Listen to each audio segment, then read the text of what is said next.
The struggle for factual equality already signalized by the greatest victories in the history of the universe is at the same time a protracted struggle where the party and Soviet authority exert all their energy to complete it in the shortest possible time, inasmuch as backwardness is a serious obstacle to further and swifter progress of all peoples along the road to communism.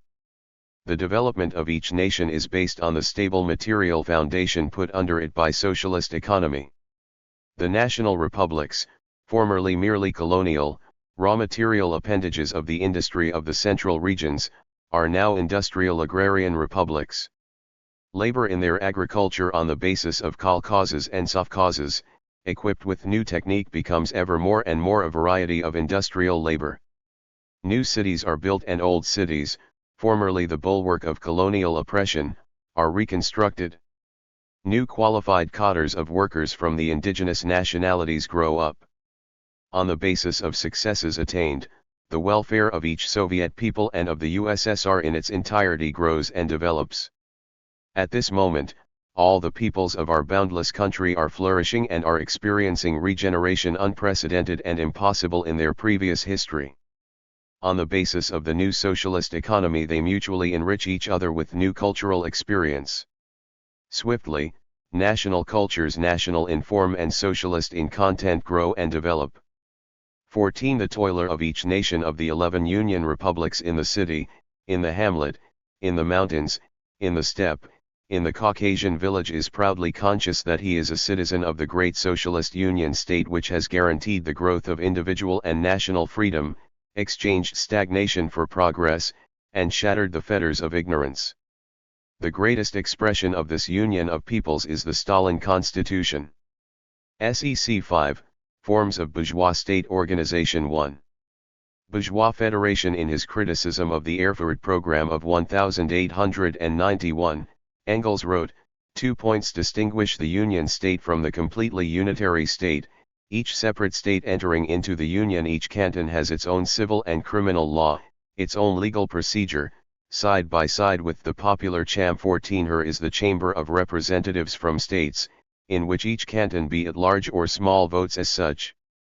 The first point we have fortunately overcome and shall not be so childish as to introduce it again, but the second is present in the shape of the Union Council, without which we can get along excellently, and in general our Union state is already a transition to the unitary state. 1. The aspiration to unify the judicial system and civil and criminal legislation finds expression in all bourgeois federations. This flows out of the centralizing policy of the bourgeoisie, which starts from requirements of a centralized market and from problems of confirming its political and class dominance.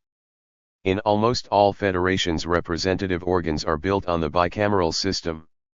Irrespective of their size, separate territorial parts of the federation enjoy formal equality of rights, ordinarily with the further conceded right to participate upon equal principles in the composition of the so-called second chamber. In the USA, the Congress consists of a House of Representatives made up on the principle of representation from the states on the basis of population, and a Senate consisting of 2 senators from each state. The ideologists who drafted the Constitution of the United States of America considered the equality of state votes in the Senate a recognition of the share of sovereignty still remaining in the states, and furthermore, and this is most important, the Senate, built on less democratic principles than the House, will restrain the latter from being carried away by all sorts of enthusiasms. Following the foregoing example, representative organs were created in Switzerland, where the Union Assembly is made up of a national council whose representatives are chosen on the basis of population, and a council of states. Such equality of states is in fact illusory. Capitalism develops contradictions between separate districts, and leads to economic exploitation of some districts by others. In fact, the elective machinations of bourgeois parties of monopolist capital, extending their activity and influence into many states, often into the whole country, reduce the formal equality of states to naught. Bourgeois federation may be a democratic republic in which the citizen, on the basis of existing rights of suffrage, is supposed to direct the policy of his state, canton, and federation in its entirety. A federation may be semi-parliamentary where the republican form veils a significant mass of feudal survivals, such are the federative republics of Latin America. In these the dictatorship of creatures of foreign finance capital and of big local landowners is developed by crude anti-democratic methods and is based on class and race exploitation on feudal colonization. A federation may be also monarchic, representing a union of bourgeois landowner classes with semi-feudal dynasties against the worker class and the toilers. Such was Germany prior to the 1918 revolution. Whatever the forms of bourgeois federation, a state based on its principles is merely an instrument of the exploiter classes. Separate union constitutions provide a definite political form of unified parts of a union state. Thus the constitutions of the USA, Weimar, and Switzerland provide a republican form for governing parts of the federation. In the old German constitution of 1871, the union state was based on a contract of the monarchs for eternal union. In addition, however, separate parts of the union were republics within the limits of a monarchical union state. The dominance of capitalism tolerates both political forms. In all republican federations, for example, the USA, there is a single head of the state, a president of the republic, who is distinguished from a constitutional monarch only in that he is chosen for a definite term, whereas the office of the monarch is limitless and hereditary. Some federal constitutions have detailed reservations as to the jurisdiction of union power. Thus in the Constitution of the USA the union power has jurisdiction over taxes and loans, money, courts subordinate to the Supreme Court, army and fleet, declaration of war, and so on. The 10th Amendment declares, the powers not delegated to the United States by the Constitution, nor prohibited by it to the states, are reserved to the states respectively, or to the people. Other federal constitutions contain detailed reservations as to the jurisdiction of parts of the federation. Thus the Canadian Constitution establishes in detail the jurisdiction of the provinces which, under Article 91, must not go beyond the boundaries of Article 92. A third type of federal constitution, signifying a further transition to unitarism, gives the central authority the right in case of necessity to appropriate to itself separate spheres of the jurisdiction of the separate parts. Such was the Weimar Constitution. In general, the union authority in all independent union states has jurisdiction over relations with other states, the army, war and peace, over legislation and, in particular, matters of war, finance, foreign trade, customs, and so on. 240 The law of the Soviet state. Since the end of the 19th century, the general tendency of the development of union states shows an extraordinary broadening of the jurisdiction of central organs of union authority at the expense of the parts of the union. As the interests of capitalists of separate states or cantons in the national market became more and more interwoven, and they aspired to win foreign markets and conversely to fence off the national market from being conquered by capitalists of foreign countries, and as the proletariat grew in numbers and its class struggle intensified, there was ever increasing centralization of the most important state functions in the hands of union authority at the expense of territorial authority, with the result that the differences between the bourgeois federative state and the bourgeois unitary state were in fact effaced. In an interview in April 1918, with a correspondent of Izvestia, Stalin noted that, of all the existing federative unions, the American and the Swiss federations are most typical of the bourgeois democratic order. Historically they were formed out of independent states through confederation to federation, and furthermore they became in fact unitary states, preserving merely the forms of federalism. This is completely confirmed by the historical development of bourgeois union states. The tempestuous expansion of capitalism during the entire 19th century led to ever greater unification and centralization of economy, but at the same time to ever increasing centralization of state administration. Under the influence of capitalism, cities continued to grow at the expense of the village, big industry at the expense of little industry, big banking associations at the expense of separate and scattered banks. The state mechanism became the direct instrument of separate cliques of the monopolist capital, which developed at the end of the 19th century and put their own people at the head of the state and its local organs. By coalescence of the central and local state mechanism with capitalist monopolies, the latter define the activity of the entire state. The monopolist stage of capitalism extraordinarily increased the might of the state itself as an instrument of class constraint and of repression of the proletariat and the oppressed nations, uniting this might with corruption and deceit. With the cooperation of the state, monopolist capital ever more strongly and cruelly seizes all the territory of the state, breaks down every sort of local obstacle, and develops its policy of centralization. Bourgeois centralization is bureaucratic centralization which takes into account neither local peculiarities nor the interests of separate nations within the boundaries of the state. All reciprocal relationships of the center and rural areas are subordinated to the interests of monopolist capital. Under imperialism, the attitude toward local, especially national peculiarities became ever increasingly disdainful. In the USA, formal federation conceals a plutocratic centralization. Finance capital is essentially centralist. States have long since passed out of the stage of self-sufficient economic districts. Big trusts extend their influence into a number of states and define the policy of state governments. The power of big bourgeois parties, expressing the interests of separate cliques of big finance and industrial capital, dominates the states and centralizes them, putting bureaucrats in them from top to bottom. Party bosses manage the filling of jobs in each state and bring to naught its sovereignty and autonomy. They also guide the elective kitchen, which by thousands of machinations and tricks eliminates broad masses of the people from voting. The system of corruption in elections, the venality of the capitalist press, the clarifications and interpretations of the Constitution by the Supreme Court, all these taken together make illusory every sort of autonomy of the states and will of the people as personified by the parliaments of the states. Lenin emphasizes that nowhere is the power of capital, the power of a handful of billionaires over all society, manifested so crudely and with such open corruption as in America. 8. The so-called sovereignty of the states is limited also by interpretations of the Constitution by the Supreme Court. There has been little fundamental change in the Constitution of the USA since its framing in 1787, hence its development is characterized by Supreme Court interpretations always adapted to the interests of American capital.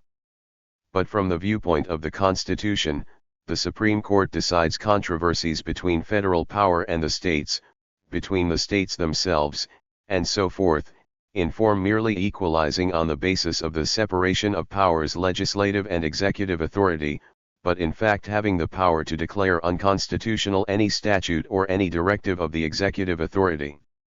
At the same time, it has never raised the question of the unconstitutionality of such reactionary chauvinist directives as those of southern states in regard to Negroes or of measures limiting their voting rights.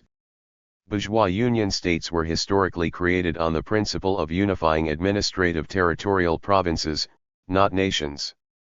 Thus the United States Constitution was adopted after the victorious struggle for national freedom by the bourgeoisie of the former North American colonies against England.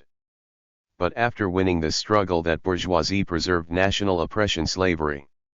Engels wrote, "The American Constitution, the first which acknowledged the rights of man, also asserted at the same time the existence of slavery of the colored races there. Class privileges were abolished, race privileges sanctified. 1 Slave trade was confirmed in the Constitution, and slavery was preserved for more than 6 decades after the Constitution was adopted. During the Civil War, the abolition of Negro slavery was proclaimed.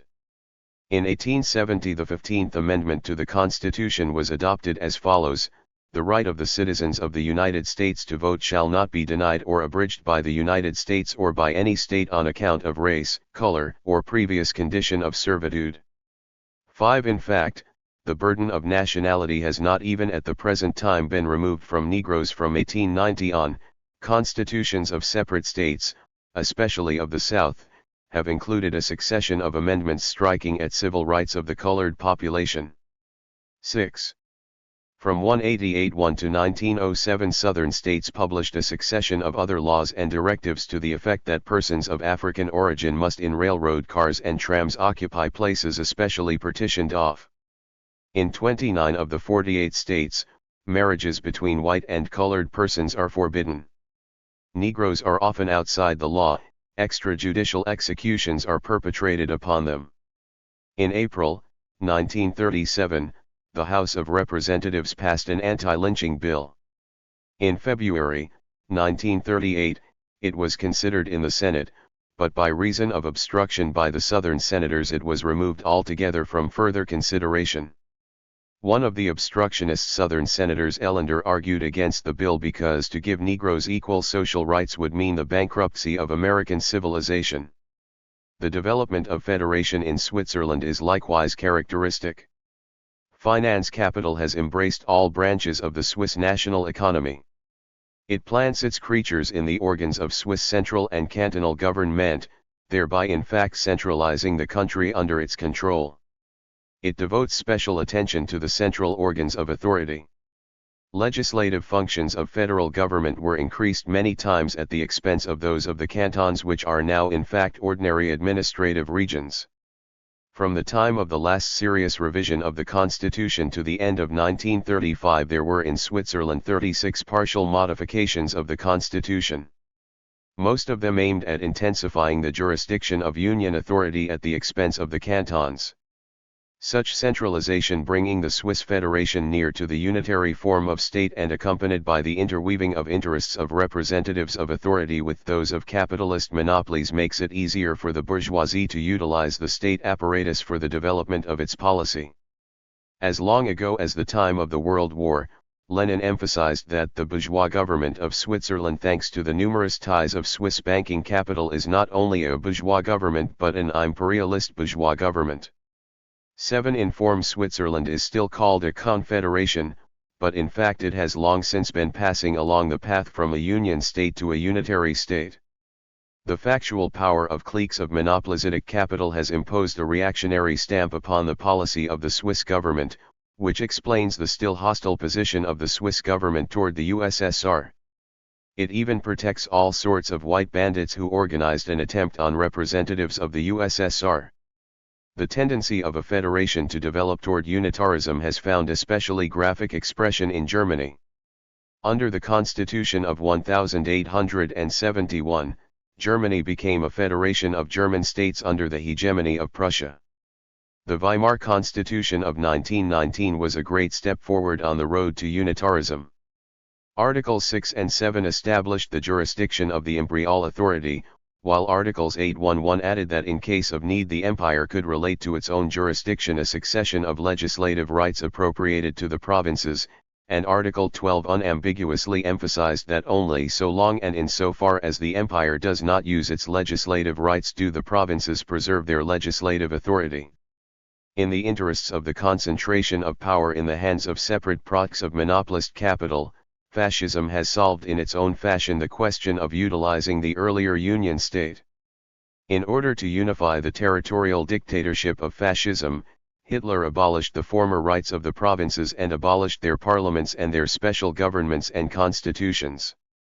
He designated for all the other provinces his own vicegerents who in the interests of strengthening the fascist terror and arbitrariness carried out a bureaucratic, military police centralization of the state from top to bottom and to the most extreme degree. 2. Confederation. The history of the emergence of bourgeois union states shows that their problems consisted in organizing and broadening the national market and defending the interests of the dominant classes in external relationships with other states. Union states, promoting centralization and the development of big production, were a progressive step as compared with the earlier feudal dispersion and the backward forms of small production. State centralization promoted also the increase of proletarian cadres and organization of the proletariat into an independent class with class interests. The most characteristic modern federations developed from confederation. 8. The term confederation means a union of separate independent states unified for certain purposes only. This union may at any moment be broken by each member of the confederation. There is no higher legislative authority extended to all members of the confederation. Each member state of the confederation legislates independently within its territorial limits. Members of the confederation have the right to conclude agreements with foreign states on matters not lying within the jurisdiction of the confederation. Even if general organs of the confederation exist, their activity is limited by agreement and they have no right to broaden their jurisdiction without the consent of each separate member of the confederation.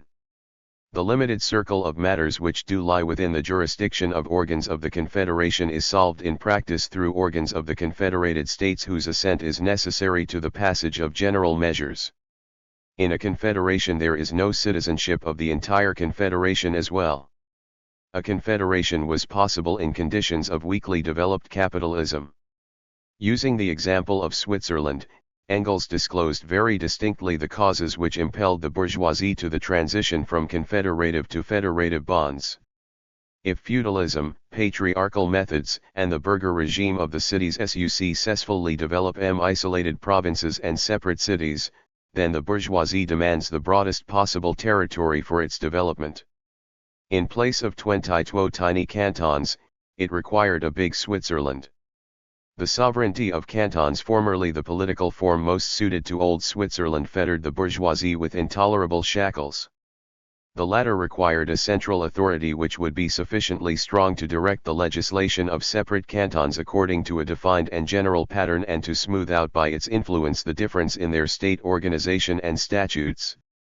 It had to eliminate the remnants of feudal, patriarchal, and burgher legislation and energetically defend the interests of the Swiss bourgeoisie in external relationships.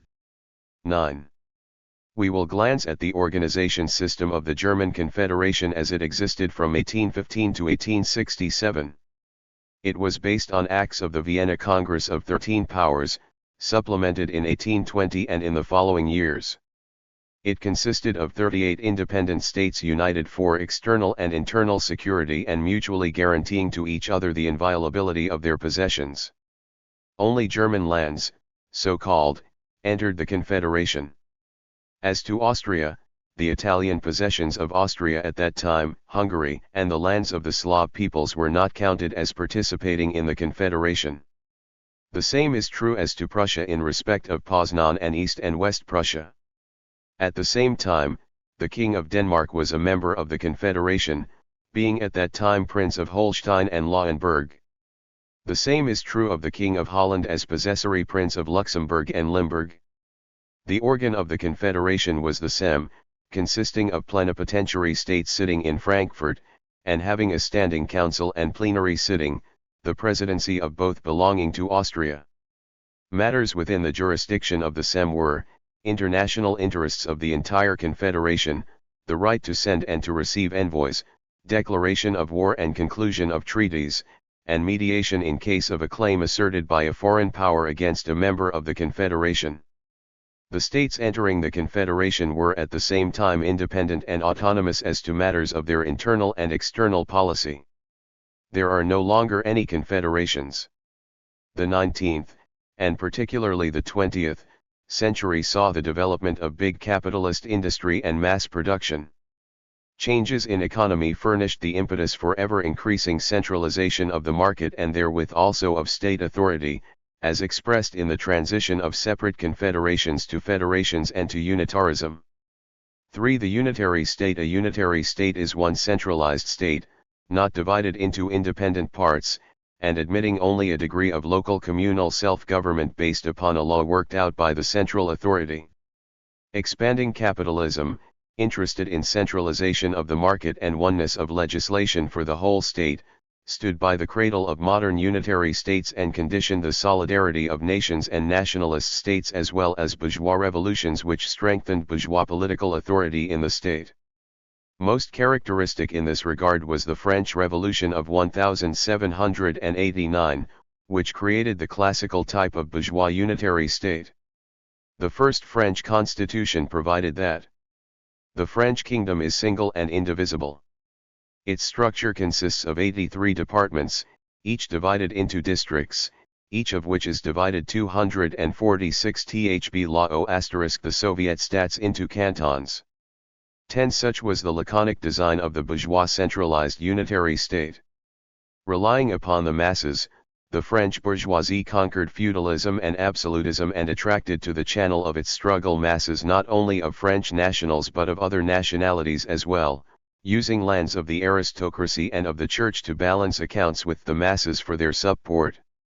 The more strongly and stoutly the revolution beat upon feudalism, the greater was the sympathy it evoked not only among the French nationalities but also in lands to which the victorious revolutionary armies brought with them the ideas of the French Revolution. Delegations from Nice, Savoy, Belgium, the Netherlands, Nassau, Zweibrücken, and elsewhere petitioned the Convention and the Jacobin clubs for the preservation of their territory for the revolutionary fatherland. And the French unitary state most democratically solved the transition from feudalism to capitalism and in a significant degree the national question as well, in the sense that it created a single state which defended the interests of the bourgeoisie of all France. Further development of capitalism, and of the bourgeois state standing upon its defense, made class contradictions ever deeper and deeper. The revolution made all the peasantry equal in form. After having freed even the peasantry of another nationality from the feudal yoke, the French bourgeoisie handed it, as well as all the French peasantry, over to be exploited by capitalists. We have already noted that the revolution of 1789 preserved the national oppression of peoples of the colonies. Such in brief was the process of creating the unitary state in Western Europe.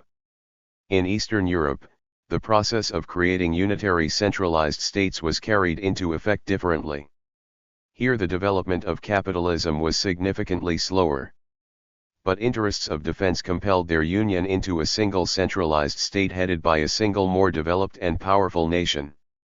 Inasmuch as the appearance of centralized states in Eastern Europe proceeded more swiftly than the formation of people into nations, mixed states were there formed consisting of nationalities that had not yet coalesced into nations but had already become unified into a common state. 12 states of this sort were Russia prior to 1917 and Austria-Hungary prior to 1918. We will take up briefly the development of the Russian unitary state. The process of turning the Russian unitary monarchy into a bourgeois monarchy was not finished even by 1917. In a certain degree the landowners admitted the bourgeoisie also to authority. These two exploiter classes unified their mutual interest in the struggle against the worker class, the peasantry and oppressed nationalities. Finance capital united the interests of landowners and of capitalists under one roof. Imperialism striving to subordinate and to exploit new peoples and to seize their territories acquired in Russia a specific expression which Lenin characterized as war feudalism, under which the monopoly of war power partly completes and partly replaces the monopoly of the contemporary, most recent finance capital. 18. The bourgeoisie supported the state organization of Tsarist Russia, starting from its interests in predatory exploitation of numerous oppressed nationalities and in crushing the proletariat and the national emancipation movements in the country. The highest authority in the state was considered to pertain to the Tsar, representing a combination of big agriculture with the capitalist, monopolist apex. The fundamental laws of April 23, 1906, proclaimed: the Russian state is single and indivisible. To the Emperor of all the Russias belongs supreme and autocratic power. Obedience to his power not only from fear but from conscience also is commanded by God himself. The Emperor affirms laws. Without such affirmance no law can become operative. The will of the Tsar was the highest law above the Imperial Duma and the Imperial Council. Unitarism and state centralization bore a clearly expressed bureaucratic character adapted to the police-fiscal system of absolutism. This system came down particularly heavily upon the numerous nationalities living chiefly in the Russian borderlands. In those regions there survived right down to the Great October Socialist Revolution the greatest number of feudal remnants of an economic and legal character, and as regards the manner of living all of them putting a brake upon the local economic and cultural development.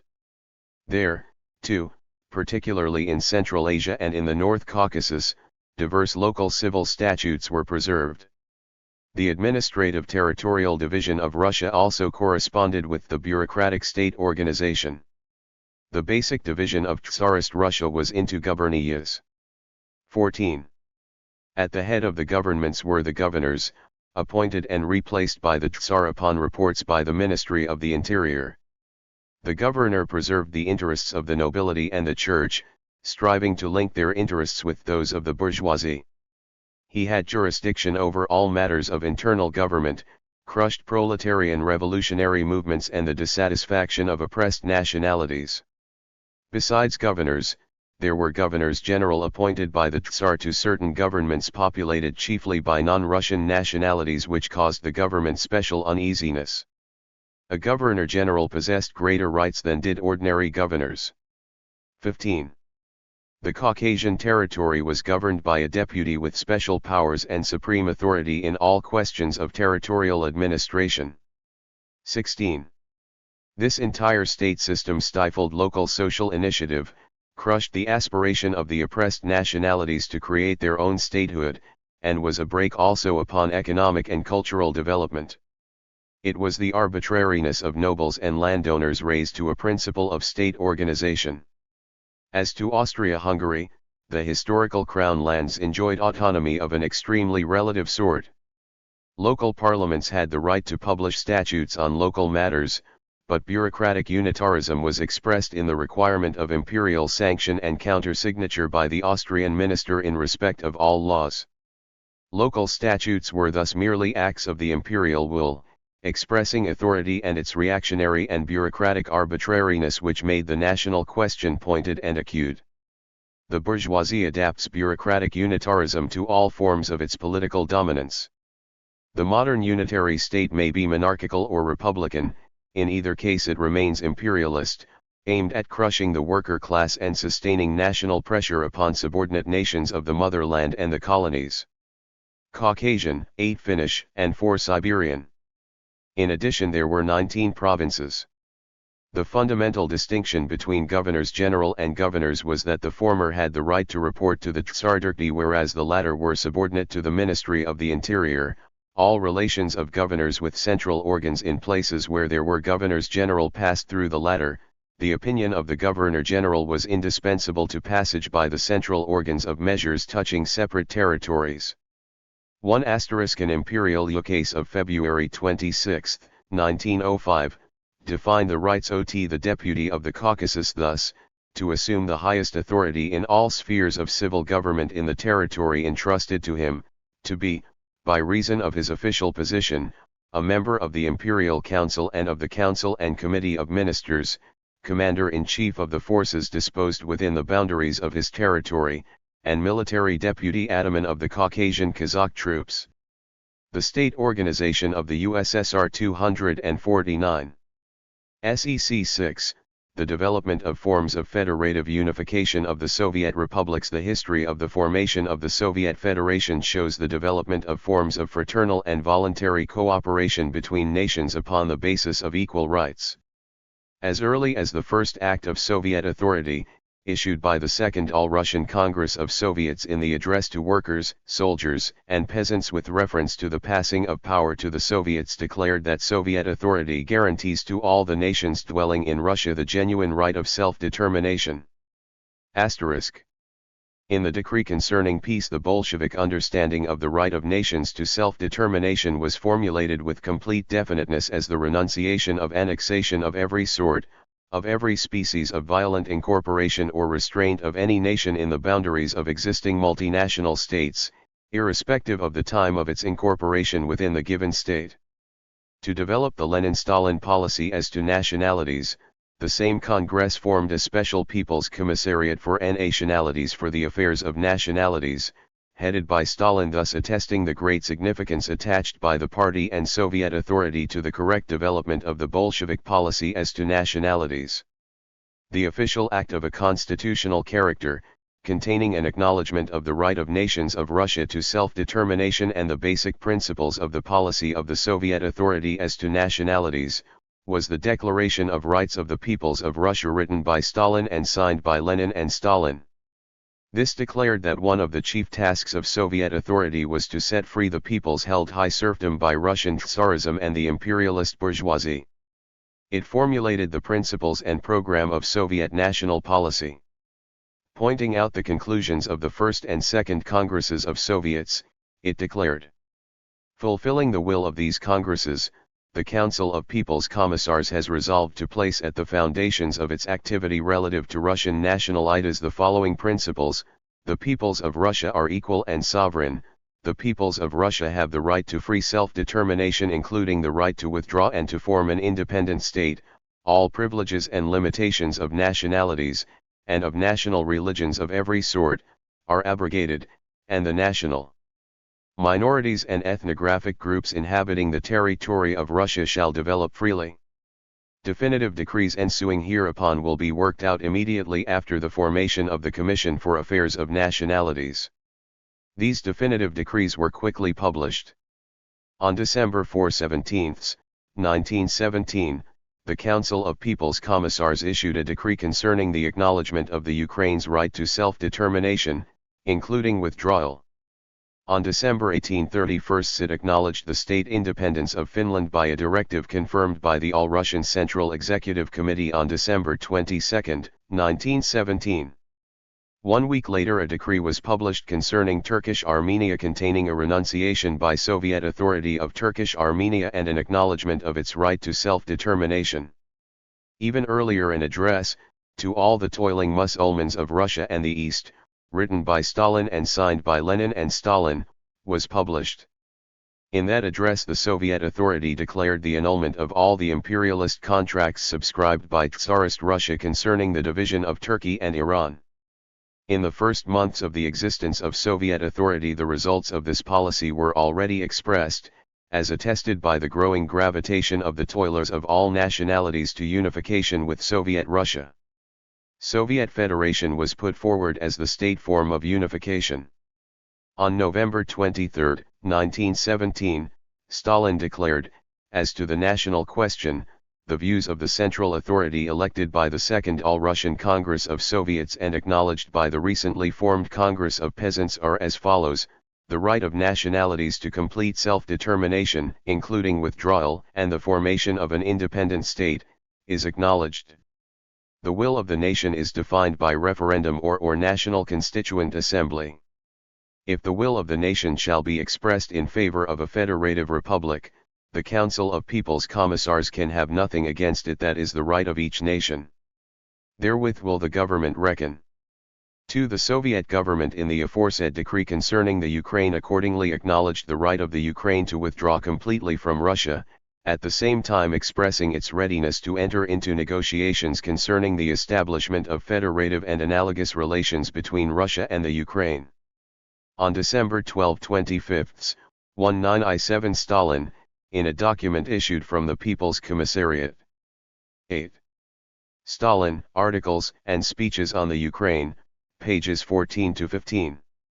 The state organization of the USSR 251 of nationalities, declared that the Council of People's Commissars was ready to acknowledge the federative organization of the political life of our country in the style, let us say, of the United States of Russia, if the toiling population of the Russian regions shall demand it. 8. The formation, as early as the end of 1917, of the Soviet Ukrainian government, which in fact established federative relationships with the Russian Soviet government, played a great part in forming the principle of federation as the shape of organization of the Soviet state, a principle finally confirmed and formulated in the Declaration of Rights of the Toiling and Exploited People. The second point of subdivision I of the declaration proclaimed that the Russian Soviet Republic is instituted on the basis of a free union of free nations as a federation of Soviet national republics. The declaration concluded with a statement that it was made possible for the workers and peasants of each nation to take an independent decision in their own plenipotentiary Soviet Congress as to whether or not they wish and, if so, on what basis to participate in a federal government and in the other federal Soviet institutions. This point was made concrete in a directive adopted by the same Congress of Soviets upon the report of Stalin concerning federal institutions of the Russian Republic, according to which the means of participation in the federal government by Soviet republics by separate regions distinguished by a special way of life and a national structure, and also the delimitation of spheres of activity of federal and regional institutions of the Russian Republic, is defined forthwith according to the formation of regional Soviet republics by the All-Russian Central Executive Committee and the Central Executive Committees of said republics. 4. With the then enormous differences in the internal and international positions of the separate nationalities, any single form of federative union of these nationalities was impossible. In one case this unification assumed the character of some form of alliance, in another that of an autonomy. To military and economic unification of independent Soviet republics, the organization of independent Soviet republics, and the integration of the original forms of their unification in the shape of a military union, occurred under conditions of foreign military intervention and civil war. The revolution which had begun in the center could not long be confined within the framework of that narrow territory. Victorious in the center, it must inevitably extend to the borderlands. And actually, from the very first days of the coup d'état, the revolutionary wave from the north flooded all of Russia, gaining possession of borderland after borderland. 5. The affirmation of Soviet authority in the borderlands clashed with stubborn resistance by the local national bourgeoisie which had joined ranks with imperialist interventionists. Imperialism, which regarded the national borderlands as a drill ground for stifling the proletarian revolution in the center and as objects of colonial exploitation, actively supported the nationalist counter-revolution from the very beginning, using it as a screen to establish its uncontrolled management in the borderlands. This is what was really back of the independence of the Ukraine, of the Hetman and Petlmra, the Menshevik Georgia, the Dashnik Armenia, and the Muscovite Azerbaijan. Of whom is the government of Gagashkora independent? Asked Lenin in May, 1918. Of the Soviet Republic, yes. It is a bit dependent, however, upon German imperialism, and that is natural. Imperialism repaid the national bourgeoisie by outright military repression of the worker and peasant uprisings and by supporting it in the armed struggle against the Soviets.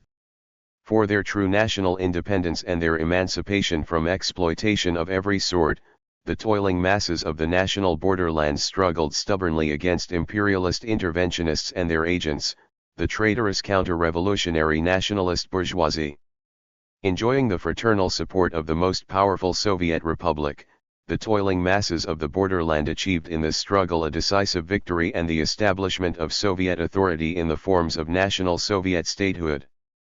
As early as the end of 1918 and the beginning of 1919, the collapse of German intervention and the emancipation of the western provinces occupied by German troops led to the re-establishment of Soviet authority in the Ukraine and the formation of a succession of independent Soviet republics. In accordance with the principle of the nation's rights to self-determination, the government of the RSFSR forthwith acknowledged the independence of these republics. Thus, as early as the beginning of February, 1919, it had acknowledged the independence of Soviet White Russia, at the same Stalin, Marxism and the national colonial question, p. 53. Lenin time declaring its readiness to render aid and support of every sort to the toiling masses of White Russia in their struggle against the dominance of exploitation and oppression and in their defense of their freedom and independence from attempts of foreign conquest. 7. From the very first day of their emergence, these Soviet republics had to carry on a desperate struggle for existence against imperialist intervention and internal counter-revolution. This, and the correct Lenin-Stalin national policy of the Soviet government, quickened the realization by the toiling masses of these republics of the necessity of establishing the closest military union with the Russian Republic.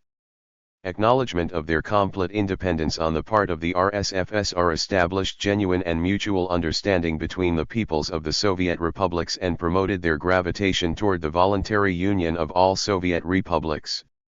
The temporary worker-peasant government of the Ukraine proclaimed the struggle of the masses against German intervention, and announced the necessity of unifying the Ukrainian Soviet Republic with Soviet Russia on the principles of a socialist federation whose forms will be established by plenipotentiary representative at the All-Ukrainian Congress of Soviets/8. Unification of the independent Soviet republics in civil war conditions began with unification of their military forces. The Ukrainian government assumed the initiative in this matter, having addressed to all the Soviet governments a summons to conclude a close defensive union against attempts of every sort to overthrow the worker-peasant authority established at the price of such heavy sacrifices. 9. This summons met a warm response at the First White Russian Congress of Soviets. The constitution of the Ukrainian SSR emphasized once again the decision of the Ukrainian toilers to enter into the closest political union with the other republics. In May 1919, when the threat to the Ukraine and to the RSFSR from Denikin and his followers was already completely evident, the Ukrainian Central Executive Committee, jointly with Ukrainian organizations, directed that a proposal be addressed to the Central Executive Committees of all the Soviet republics to work out concrete forms of organizing a single front of revolutionary struggle. 10. Finally, on June 1919, the All-Russian Central Executive Committee passed a directive concerning the unification of Soviet republics for the struggle with world imperialism. In that directive the committee, referring to the decision reached by other Soviet republics, acknowledged the necessity of close unification of military organization and military command, of councils of national economy, of railroad management and economy, of finances, and of commissariats of labor. 11. The direction of these people's commissariats was necessarily transferred into the hands of single departments. Unification had necessarily to be reached by accord between the RSFSR and the governments of the other Soviet republics. If, therefore, from November 1917 to the fall of the first Ukrainian Soviet government, relations between the independent Soviet republics had no longer a completely definite and strictly established form. 12. Collaboration between the republics nevertheless did, during the Civil War, take on the character of a military alliance. It was military considerations that in the first instance then evoked the anticipated unification of economic PEOPLE's commissariats.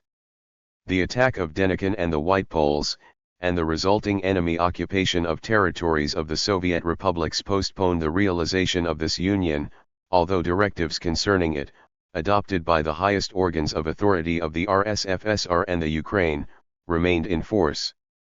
The Seventh All-Russian Congress of Soviets, already able to welcome the beginning of the emancipation of the Ukraine from the followers of Denikin and the interventionists, emphasized that at the present time the relations between the Ukrainian SSR and RSFSR are defined as a federative bond based on resolutions of the Central Executive Committee of the Ukraine and the All-Russian Central Executive Committee. 18. In its first proclamation to the workers and peasants of the Ukraine, the new Soviet government of the Ukraine, the Revolutionary Committee of the Ukrainian SSR, confirmed anew the stability and firmness of the Union concluded in the difficult days of failure by directives of the Central Executive Committees of the Ukraine and of Russia. 14. The proclamation pointed out that in a future Congress of Soviets of the Ukraine, it would be possible for the Ukraine workers and peasants to define with finality the form of the relations between the Ukrainian SSR and the RSFSR/*5. Actually, the Fourth All-Ukrainian Congress of Soviets, in its directive of May 20, 1920, having emphasized the membership of the Ukrainian SSR in the All-Russian Socialist Soviet Federative Republic, asserted that the Central Executive Committees of the republics were in accord concerning the unification of the People's Commissariats, and directed the initiation of negotiations with the All-Russian Central Executive Committee concerning the representation of the Ukraine therein. Accordingly, that committee directed the introduction into its personnel of 30 members of the Ukrainian Central Executive Committee. As early as July 1920, the successes of the Red Army in the war with Poland had led to the emancipation of White Russia. The new Soviet government of White Russia, having proclaimed the independence of the White Russian SSR, announced at the same time the transfer of all its armed forces to be disposed of by the single command of the armed forces of all the Soviet republics, the accord of its external policy with that of the RSFSR, and its intention to set about the establishment of a single economic plan with the RSFSR and other Soviet republics which have emerged or may emerge. 16. This declaration already reflected the significance of economic collaboration, a significance that had particularly increased in the period after the end of the Civil War and during the transition to peaceful work in the rehabilitation of national economy, when questions of the rehabilitation of production forces destroyed by war were first and foremost. 17. The economic collapse consequent upon the many years of war could be overcome only along lines of economic collaboration between the republics. Expansion of the significance of such collaboration of independent Soviet republics required more distinct formulation with the aid of compacts. The form of such compacts was first applied in relations between the RSFSR and the Azerbaijan SSR. These two republics concluded a compact concerning a military and economic union which contemplated the unification of military organization and military command, organs having jurisdiction over national economy and foreign trade, organs of supply, railroad and water transportation and the post and telegraph department, and finances. To the compact were annexed special accords concerning the unification of the food policy and of the administration of post, telegraph, telephone, and radiograms, an accord on finance matters, an accord on matters of foreign trade, and an accord on the conduct of single economic policy. 18. All these establish the general lines of collaboration between the republics, giving general guidance over to the corresponding People's Commissariats of the RSFSR, which had its own representatives in the Council of People's Commissars of the Azerbaijan SSR. However, there were preserved also the Azerbaijan People's Commissariats of Post and Telegraph and Foreign Trade, which had acquired the right to carry on trade with the contiguous eastern countries independently.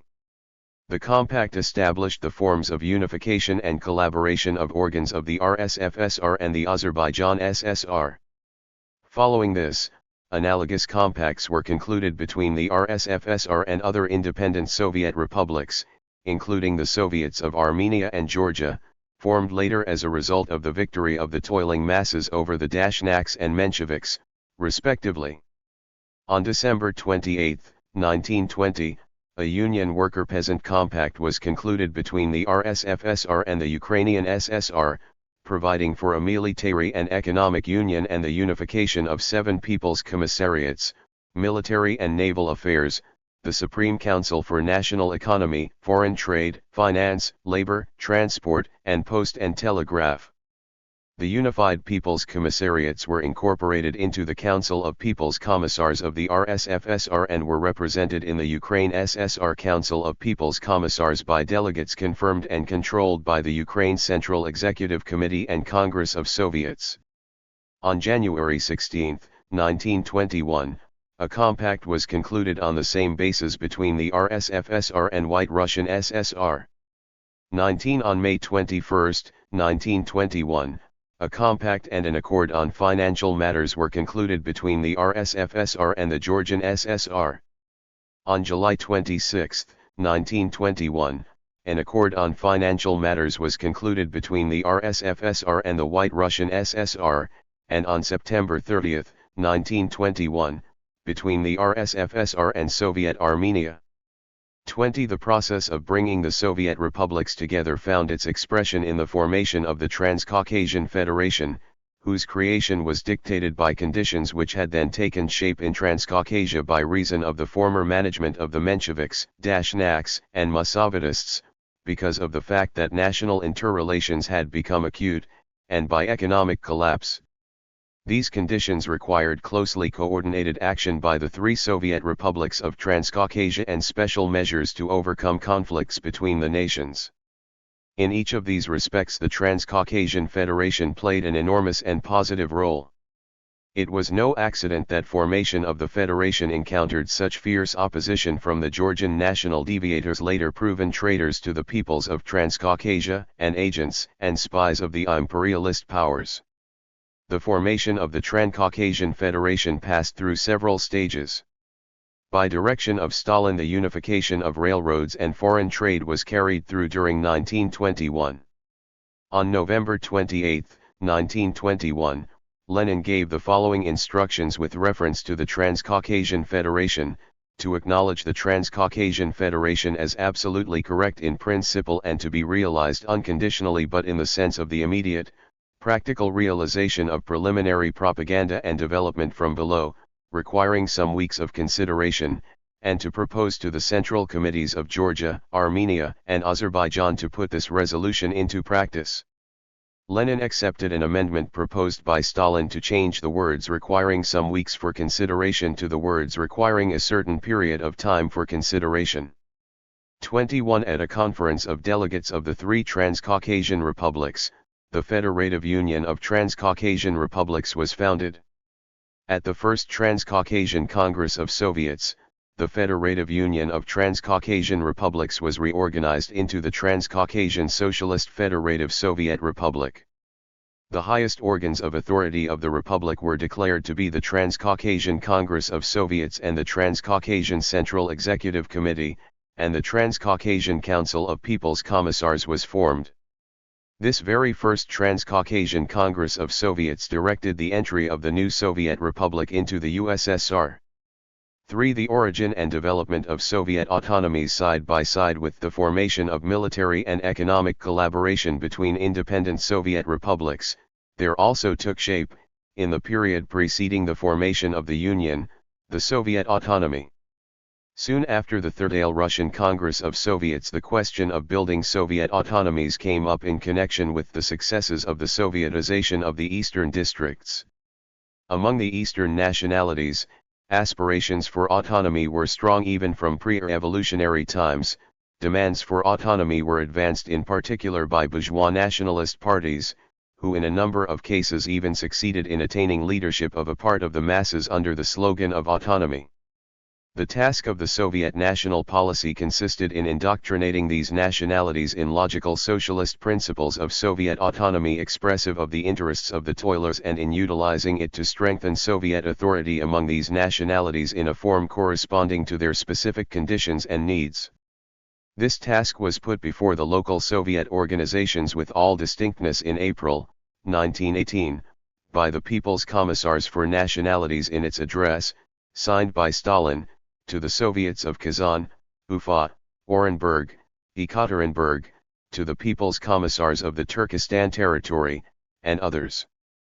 In this address, the Commissar indicated autonomy as a necessary means for attracting the toiling and exploited masses of these borderlands into the process of revolutionary development. 22 For raising the masses to Soviet authority. The address emphasized the fundamental character of this autonomy as Soviet autonomy to counteract bourgeois autonomy.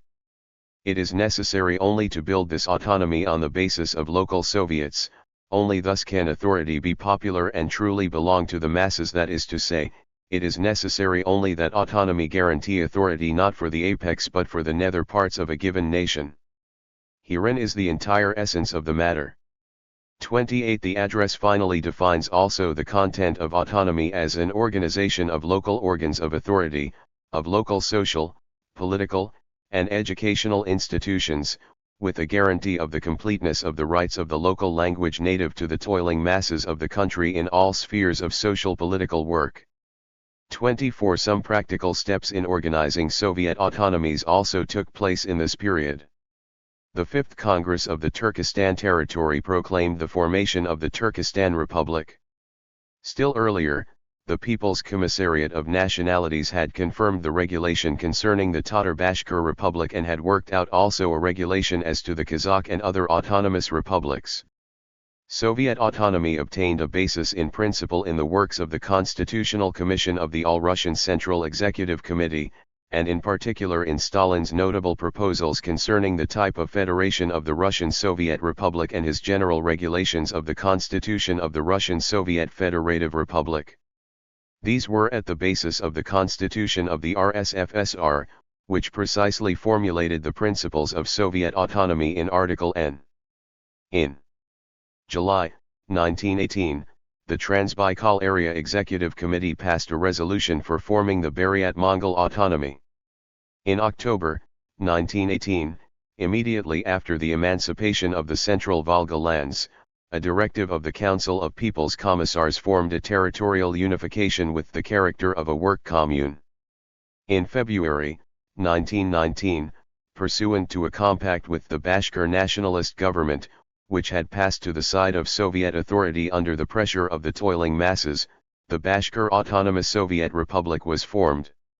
In 1919 and 1920 victories of the Red Army freed broad eastern districts of the RSFSR, and in these national districts autonomous Soviet republics and regions were formed.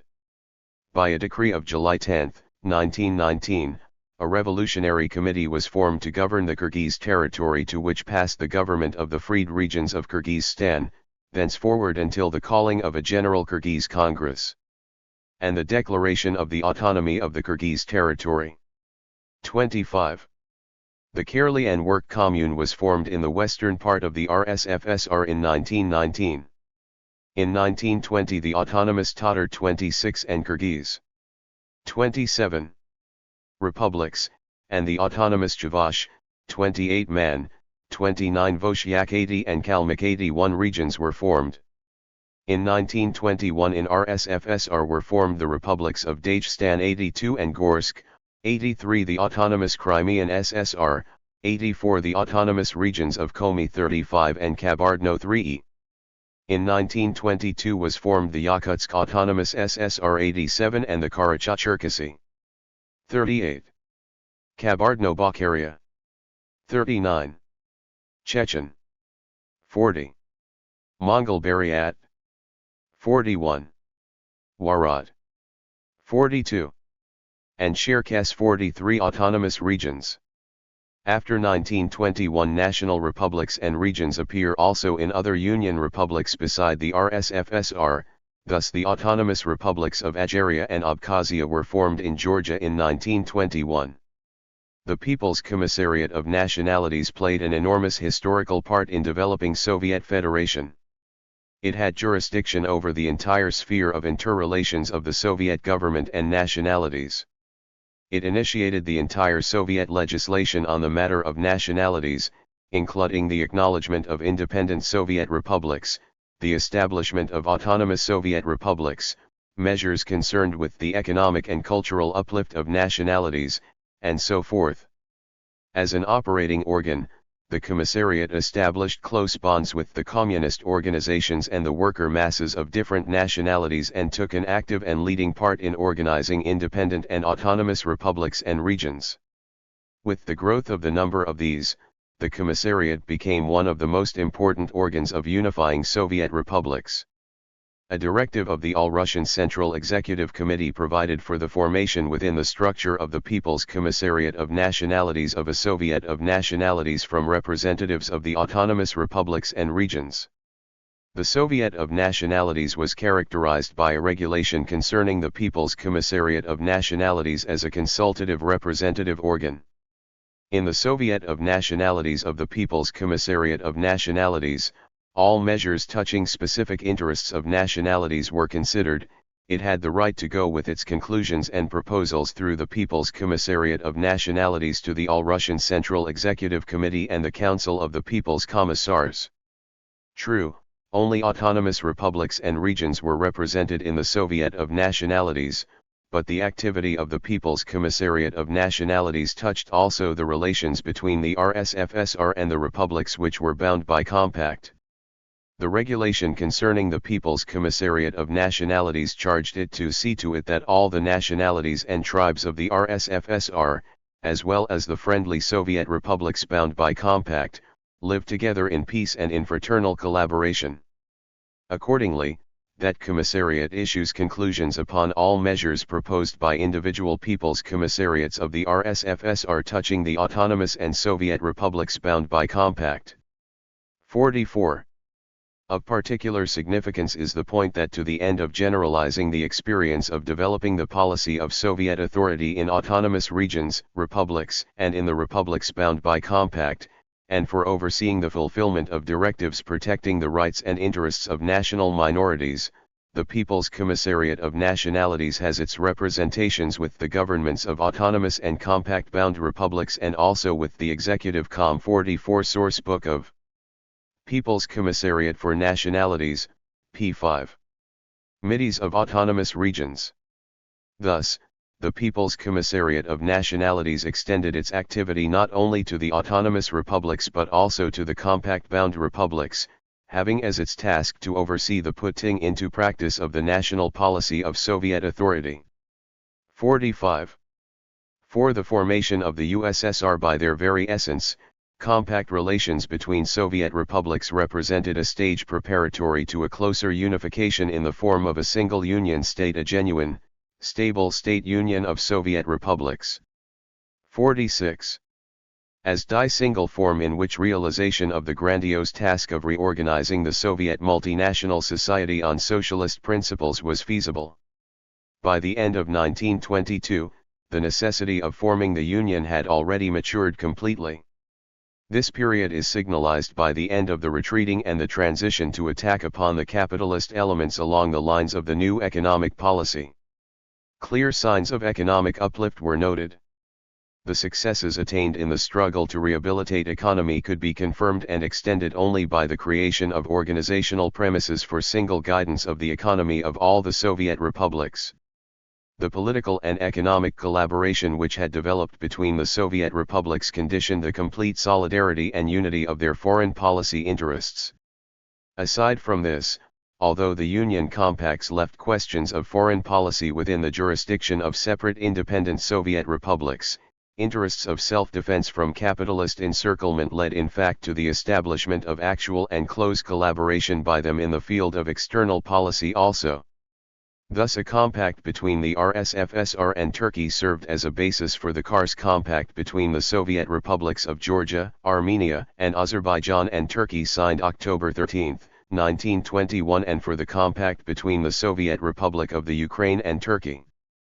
The collaboration of Soviet republics in the field of external policy was demonstrated still more clearly by the protocol between the RSFSR on the one hand and the Soviet republics of Armenia, Azerbaijan, Georgia, White Russia, Ukraine, Khwarezm, Bokhara, and the Far East on the other, concerning the transfer to the RSFSR of representation from all Soviet republics to the Pan-European Economic Conference in Genoa. Convinced of the impossibility of conquering the Soviet republics by armed intervention and the hunger blockade, the capitalist world passed to new methods of struggle, diplomatic and economic pressure, manifested with particular distinctness at the Genoa Conference and the subsequent Hague Conference, when the capitalists strove to fasten upon the Soviet republics payment of Tsarist debts, compensation for damage inflicted upon the foreign owners of nationalized enterprises, unilateral concessions, and so on. New conditions demanded the complete unification of the external policy of all the Soviet republics to the end of exerting resistance to the onset of imperialism against their political and economic independence. Only by the joint exertions of all the republics and utilization of the resources of each and of the division of labor that had historically developed would disorder be overcome, the country led along the line of expanded development of socialism, and its defensive capacity and international position strengthened in the face of world imperialism.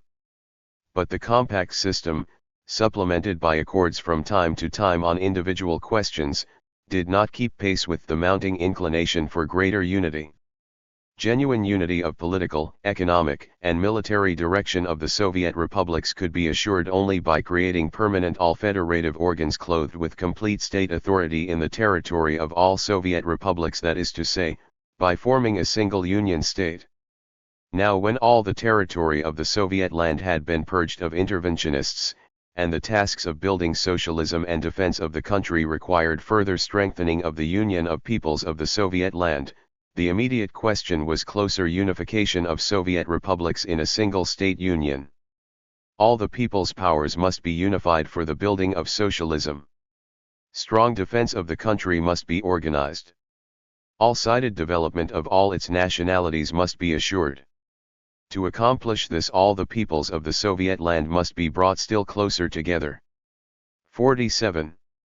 In his report to the 10th All-Russian Congress of Soviets, Stalin pointed out that the necessity of creating a union state was conditioned by facts touching our inner economic condition. Facts connected with our external position and facts associated with the character of the building and with the class nature of Soviet authority.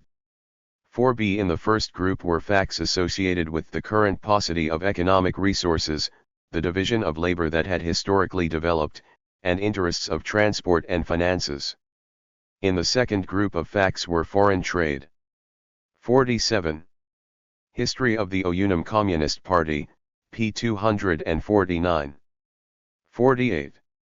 Stalin, Marxism, and the National Colonial Question, pages 90 to 92. THB State Organization of the USSR 263 Military Needs, and the foreign policy relations of Soviet republics. In the third group was the fact that Soviet authority is so built that, international in its inner essence, it promotes in every way in the masses the idea itself impels them along the road of union. 40. The campaign for unification of the Soviet republics in the form of a single union state, initiated by Lenin and Stalin in the second half of T1922, stimulated the masses in all the Soviet republics.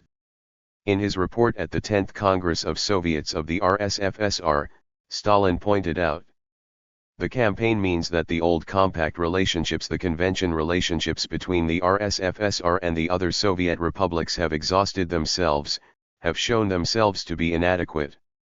The campaign means that we must inevitably pass from old compact relationships to relationships of closer unification, relationships postulating the creation of a single, union state with corresponding union organs and with a central executive committee and council of people's commissars of the union.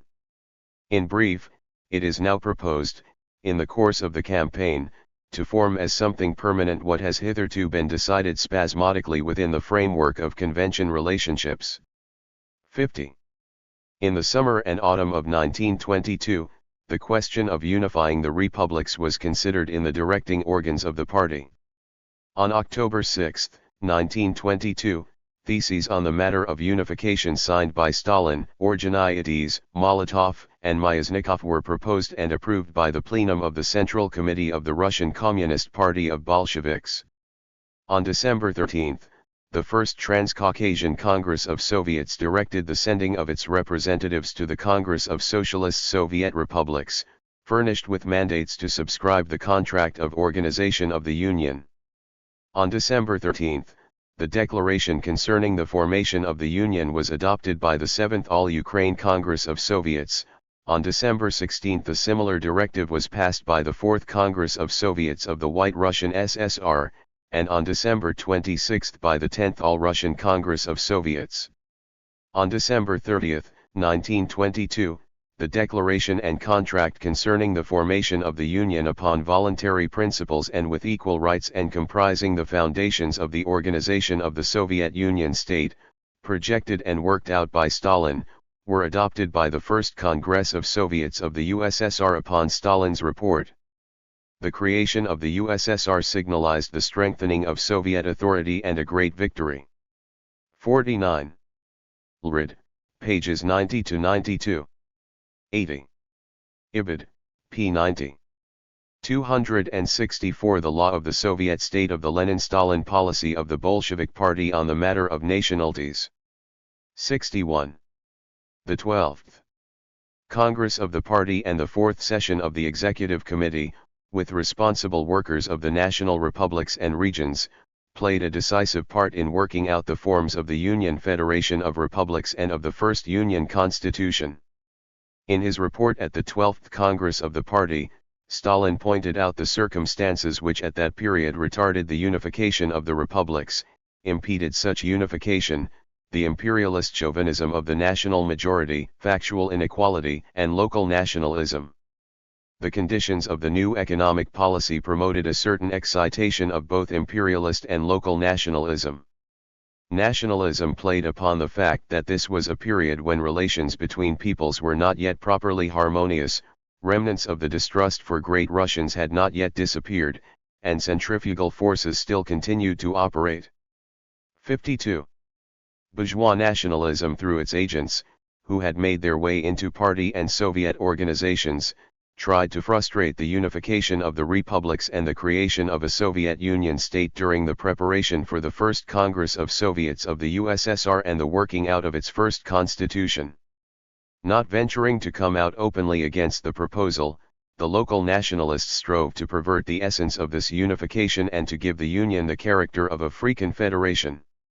We have already noted that the Ukrainian nationalists and Trotskyists insisted on preserving Republic People's Commissariats for Foreign Affairs and People's Commissariats for Foreign Trade, with the proviso that the Union People's Commissariats for Foreign Affairs and for Foreign Trade have the character not of all union, but of unified, directive People's Commissariats. Thus, as is now clear, they wished to preserve the legal possibility of contact with their masters, the big imperialist powers and Poland, so as to betray their people and the Union in its entirety. Striving to utilize the geographical advantages of Georgia, the Georgian nationalist deviators demanded special privileges for Georgia, as compared with the other Transcaucasian republics. The great power chauvinists tried to interpret the formation of the Union as the restoration of the single and indivisible Russian Empire. Guided by Lenin and Stalin, the party shattered these Trotsky-Bukharinist and bourgeois nationalist plans, accepting in its entirety the Stalin plan of creating a single Union state, built on the principles that all members entering that state did so voluntarily and were equal. The Constitution of the USSR, adopted at the second session of the Central Executive Committee, was finally affirmed by the Second All-Russian Congress of Soviets on January 31, 1924. It provided for the creation of all Union legislative and executive organs, a Congress of Soviets, a Central Executive Committee of the USSR, and a Council of People's Commissars of the USSR. 5. National delimitation of Central Asia, extension of the Union. In his report to the 10th All-Russian Congress of Soviets concerning the unification of Soviet republics, Stalin noted that two independent Soviet republics, Khwarezm and Bokhara, being People's Soviet, but not socialist, republics remain for the present outside the framework of this union solely and exclusively because they are not yet socialist. I have no doubt, and I hope you too have no doubt, that, in proportion to their internal development towards socialism, they likewise will enter the structure of the Union state now being formed. 53. The Khwarezm and Bokhara People's Republics were formed in 1920 as a result of the overthrow by the toilers of their feudal despots. Compacts of union concluded by these republics with the RSFSR differed sharply from those between Soviet socialist republics hereinbefore described, inasmuch as they did not provide for unification of certain branches of administration and economy. The development of Soviet People's Republics did indeed continue along the line pointed out by Stalin. As early as October 1923, the Khwarezm People's Republic was reorganized by the Fourth Khwarezm Assembly into a socialist republic which proclaimed a dictatorship of the proletariat and poorest peasantry and deprived exploiter classes of their voting rights.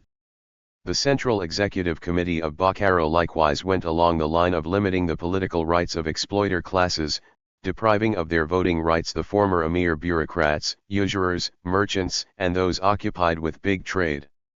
There was increased representation of trade union members in organs of the Republic. In September 1924, the All-Bokhara Assembly proclaimed the Socialist Republic of Bokhara.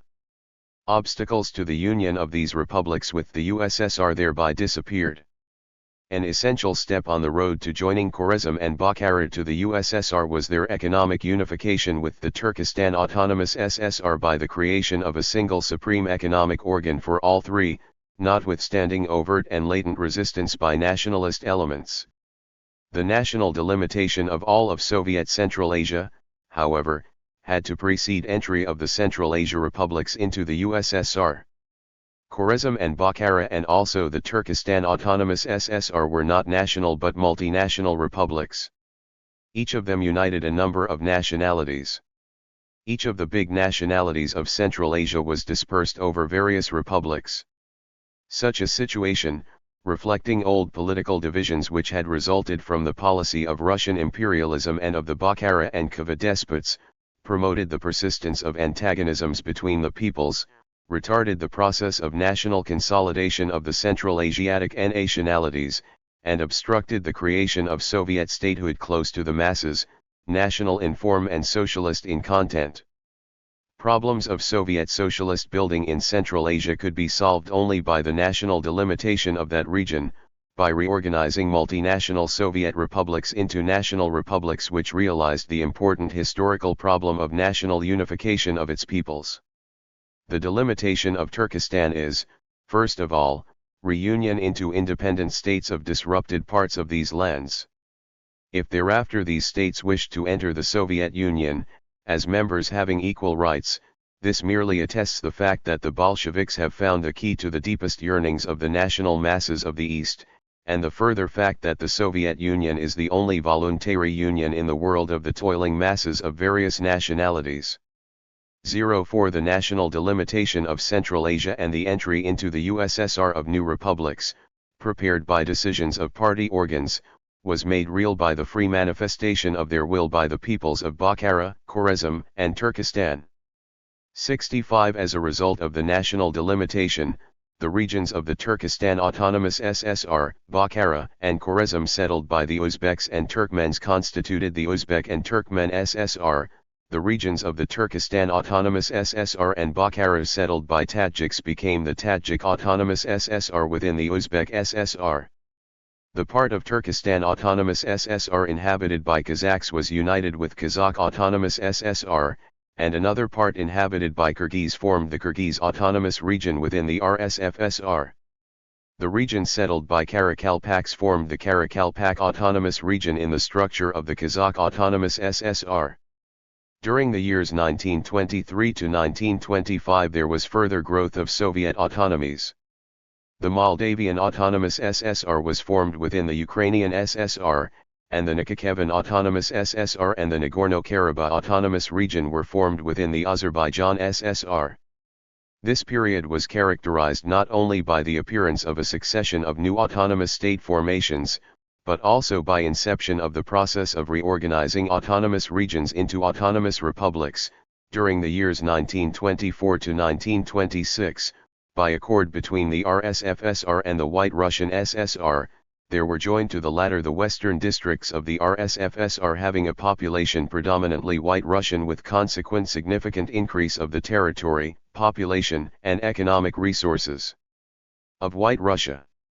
A constituent part of the process of development of the Soviet autonomy was the liquidation of multinational autonomous formations. These had already played their historic role, having united the backward tribes and nationalities and drawn them into the channel of the tasks of Soviet authority. In 1924 the Gorsk Republic was divided into the North Ossetian and Ingush autonomous regions, and the city of Vladikavkaz and the Sunzansky district were set off. 56 The Turkestan Republic was, as we have seen, liquidated with the national delimitation of Central Asia in 1924. 6. The development of the Soviet Union state prior to the Stalin Constitution in 1923, in his proposals to the 12th Party Congress, Stalin emphasized as one of the immediate tasks of the party after formation of that access to the Union was open to all socialist Soviet republics whether now existing or to emerge Union the task of overcoming the existing national inequality, economic and cultural, by actual and continued aid by the Russian proletariat of the backward peoples of the Union in the matter of their economic and cultural prosperity. 67.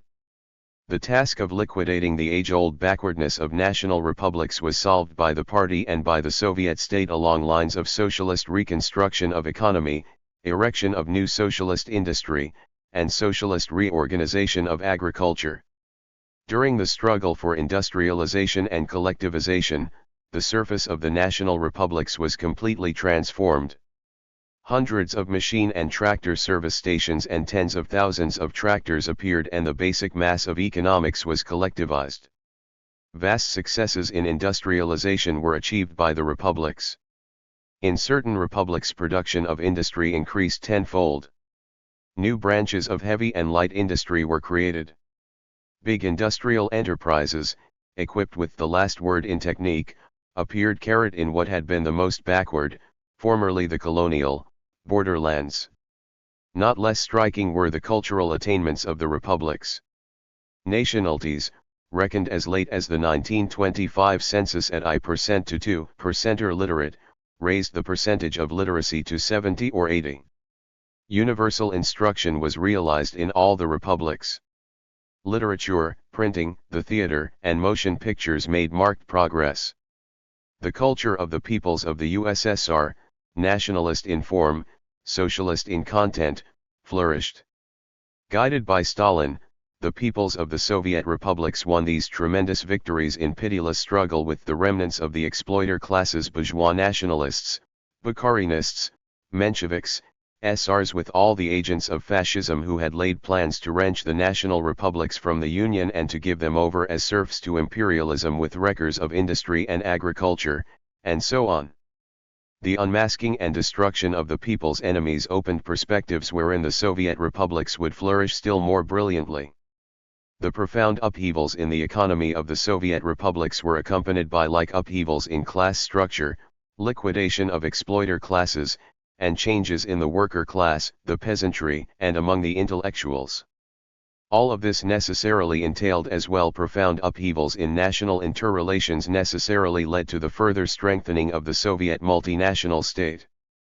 The absence of the exploiter classes who are the basic organizers of quarrels between the nations, the absence of the exploitation which cultivates mutual distrust and inflames nationalist passions, the presence in authority of the Stalin, Marxism, and the national colonial question, p. 107. The state organization of the USSR 269 worker class, the foe of every sort of enslavement and loyal bearer of the idea of internationalism, the factual realization of mutual aid of the peoples in all domains of economic and social life, finally the exuberance of national culture of the peoples of the USSR, national in form, socialist in content. All these and similar factors have wrought radical and apparent changes in the peoples of the USSR. Their feeling of mutual distrust has disappeared, the feeling of mutual friendship has developed, and the present fraternal collaboration of peoples in the system of a single union state has thus been brought into working harmony. 58. The course of socialist building has completely vindicated the form of one union state defined by the 1924 Constitution. The experiment of forming a multinational state, created on the basis of socialism, has completely succeeded. 50. The changes occurring in economy, class structure, and national interrelations not only did not require any changes of principle as regards the Soviet Union state system itself, but, on the contrary, promoted further strengthening of that system. This did not exclude the introduction of more or less essential correctives and supplements, reflecting new facts of the social and economic life of our Union and evoked by the necessity of adapting the state system to these new facts, to the new tasks of socialist building. These new tasks and the new elements in the social-economic life of the USSR demanded further unification, planning, and guidance of the economic and cultural building on an all-Union scale, further centralization of this guidance. Toward this centralization worked not only the essential requirements of building, but also the facts of the economic interdependence that had grown on the basis of the new economy and culture, and the economic and cultural bonds that had developed between different parts of the Union. This increased role of Union organs, however, not only did not exclude, it actually presupposed, further development and strengthening of national state organizations and the intensification of their operative independence and self-help. The unity of the socialist economy and socialist planning, the socialist division of labor between parts of the state, is based on the most complete and manifold development of the industrial and agrarian resources and possibilities of each part of the Union. The party emphatically rejected reactionary and nationalist projects to turn separate republics into closed economic agglomerates, as well as plans for implanting a single culture in each separate republic. The vast economic growth of national republics and regions puts before their organs new and complex tasks and demands that those organs be strengthened. The economic and cultural rise accelerated the process of consolidating nations under the aegis of Soviet authority, 60, and led to the development into independent nations of the nationalities formerly the most backward. This could not but be reflected also in the further growth of national state organizations.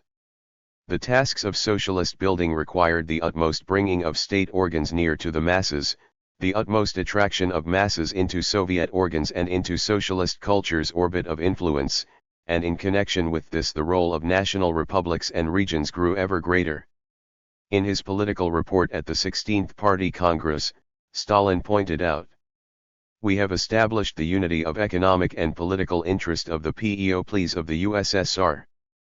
But does this mean that we have annihilated thereby national differences, national languages, culture, manner of life, and so on? Clearly it does not. If national differences, language, culture, manner of life, and so on remain, however, is it not clear that the demand for the annihilation of national republics and regions in a given historical period is a reactionary demand, directed against the interests of the proletarian dictatorship? Do our deviators understand that to annihilate the national republics and regions now is to deprive millions of the masses of the peoples of the USSR of the possibility of obtaining education in their own language, of having a school, a court, administration, social and other organizations and institutions in their own language, of joining socialist building? 61. New elements in the mutual relations between the Union and its members found legislative expression in a whole succession of separate acts of a constitutional character. Growth of Soviet republics and regions in this period is attested by the further reorganization of autonomous regions into autonomous republics. At the end of 1934 the Karakalpak, 62 Udmurt 08 and Mordovian 04 autonomous regions were reorganized into autonomous republics, and at the end of 1935 the Kalmyk 65 autonomous region was so reorganized. In the period since 1925 the following new national autonomous organizations were formed: the Gorny Batakshan Autonomous Region, the Cherkessy Autonomous Regions. 66. The Mordovian Autonomous SSR 67, the Caucasus Autonomous Region, 68 and the Jewish Autonomous Region. 69. In the same period, a new form of national state organization developed, the National District, making possible the union of the most backward nationalities of the North with the Soviet construction in national forms. In 1929 the Tajik Autonomous SSR, a component part of the Uzbek SSR, was reorganized into a Union Republic, and entered immediately into the USSR. 70 This was confirmed by the 6th Congress of Soviets of the USSR in I-93. I-71 The strengthening of the independence of the republics was reflected in such acts as the elimination of the all Central Asiatic party organs and the economic organs, 72 and the directive of the Central Committee of the All-Uman Communist Party, 1931, concerning the Transcaucasian Federative Soviet Republic. This directive aimed at increasing the independence of its constituent republics, which prepared the conditions for its liquidation, and in the formation of new republic People's Commissariats for Local Industry 7s and People's Commissariats for Economy.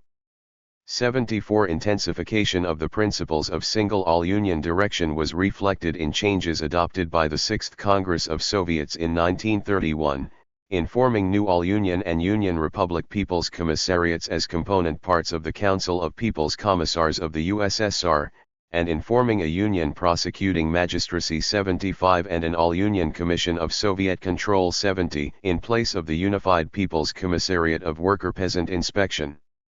The new elements in the mutual relationships between the Union and Union republics were reflected most clearly, exhaustively, and logically in changes in the organization of our Union state established by the Stalin Constitution.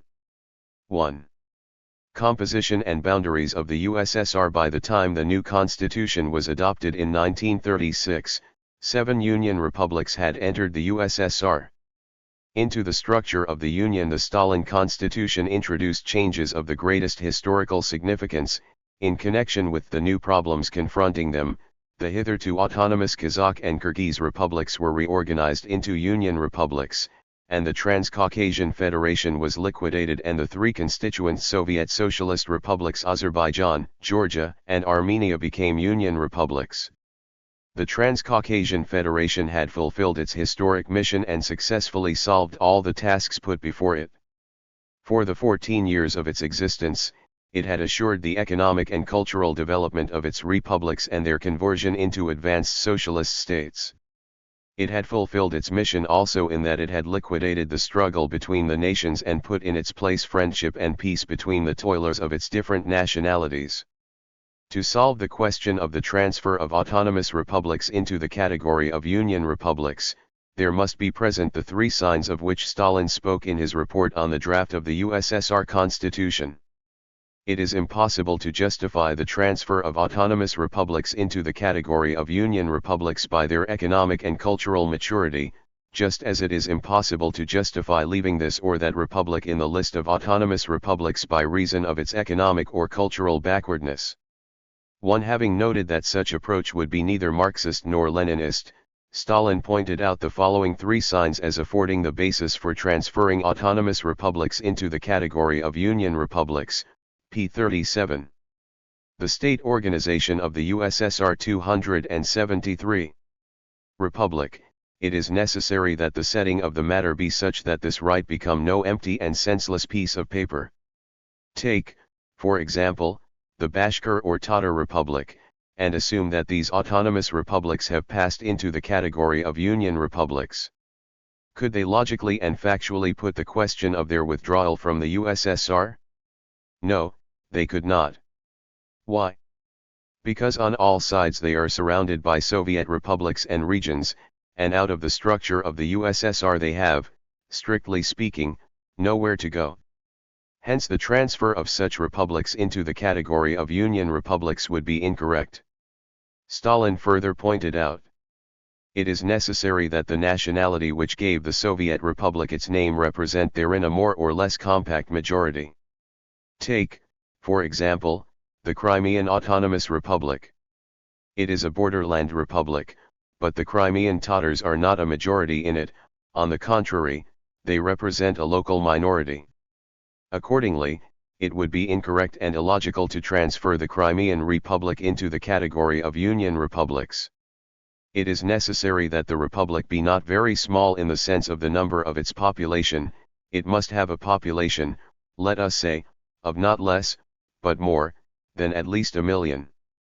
Why? Because it would be incorrect to assume that a tiny Soviet republic with a minimum population and an insignificant army could count on independent state existence. There can scarcely be any doubt that rapacious imperialists would promptly appropriate it.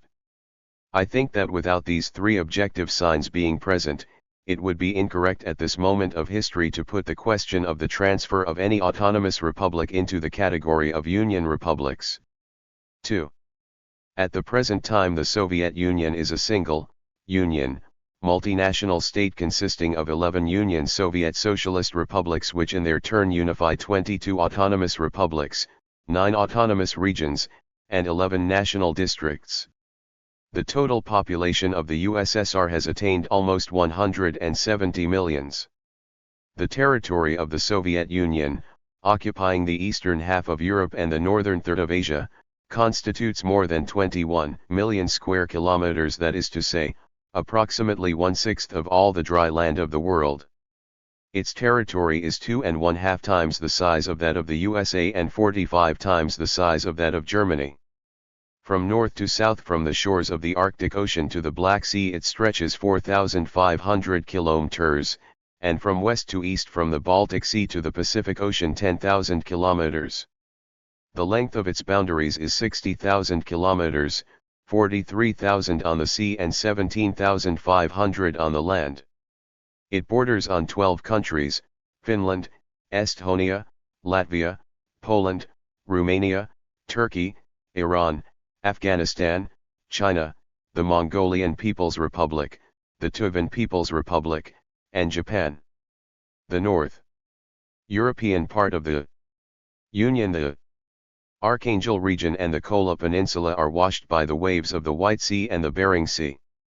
The boundary with Finland runs from north to south. As far as Lake Ladoga it goes through the Kola Peninsula and Karelia, then it intersects Lake Ladoga and the isthmus uniting it with the Gulf of Finland, and goes along the gulf to the mouth of the Narva. From the Gulf of Finland the boundary passes along the right bank of the Narva and along Lake Chud. From Lake Chud the boundary runs south again and intersects the western Dvina not far from the station of Bigasovo. In this section it divides the USSR from Estonia and Latvia. Then starting from the banks of the western Dvina and extending to the banks of the Black Sea, the boundary runs with Poland and Romania. The White Russian and the Ukrainian SSR border on Poland, and the Ukrainian SSR on Romania. The Soviet-Turkish boundary begins on the shore of the Black Sea south of Batum and passes along the mountain ridges of the Georgian and Armenian SSR. To the southwest of Yerevan, along the Arax, the boundary runs between the Armenian SSR and Iran, and then between the Azerbaijan SSR and Iran. The Turkmen SSR also borders upon Iran. The boundary here stretches from Mount Hasankuli along the river Atrek, along mountains of Kopatdaga and the river Tijan. From the Tijan and then along the Amudarya and the P&J, the boundary of the Turkmen, Uzbek, and Tajik Union Republics goes with Afghanistan.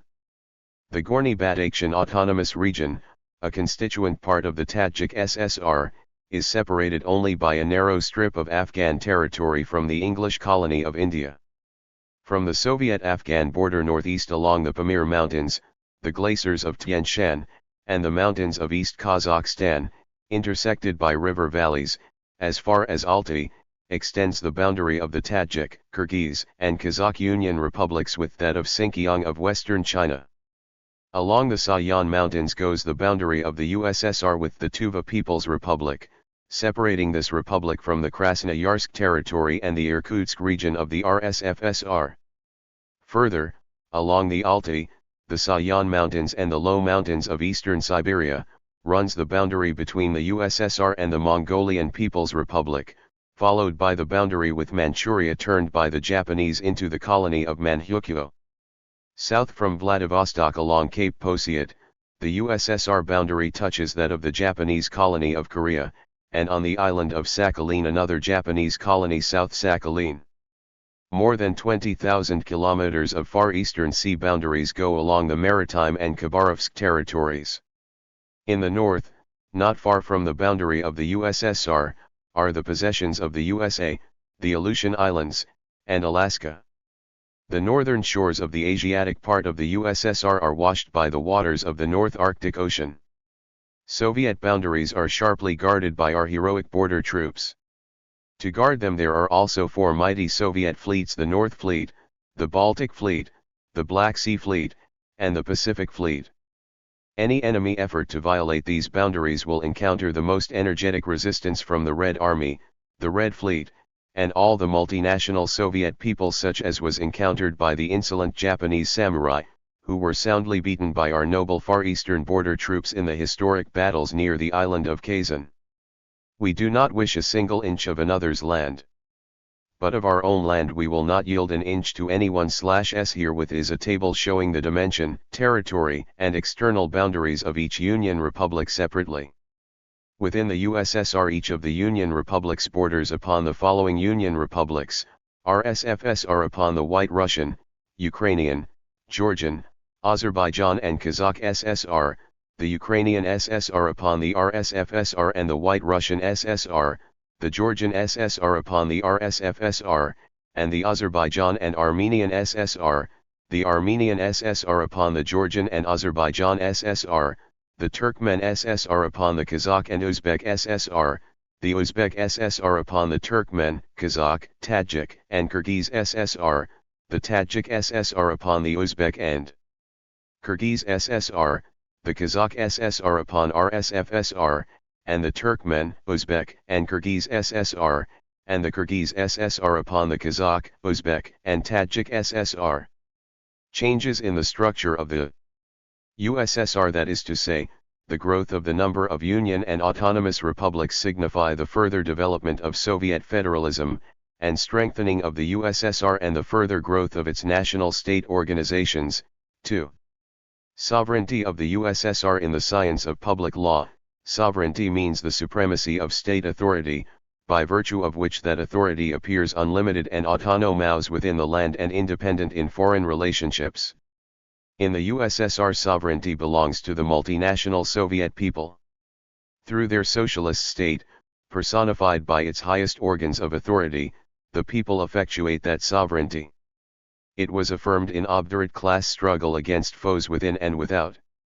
Formed independently by the will of the toilers of all nationalities, defending its independence of imperialists, the state organization of the USSR 277 states, the Soviet state existed at the beginning without being acknowledged by any of them. Its later acknowledgement by most of them expressed its universally admitted might and authority in the international system of states. This was brilliantly attested likewise by its being invited into the League of Nations by 37 states. Existing in a system of states, the USSR is completely independent of all in foreign relationships in its external policy. We formerly were and are now orientated to the USSR and only to the USSR. 4.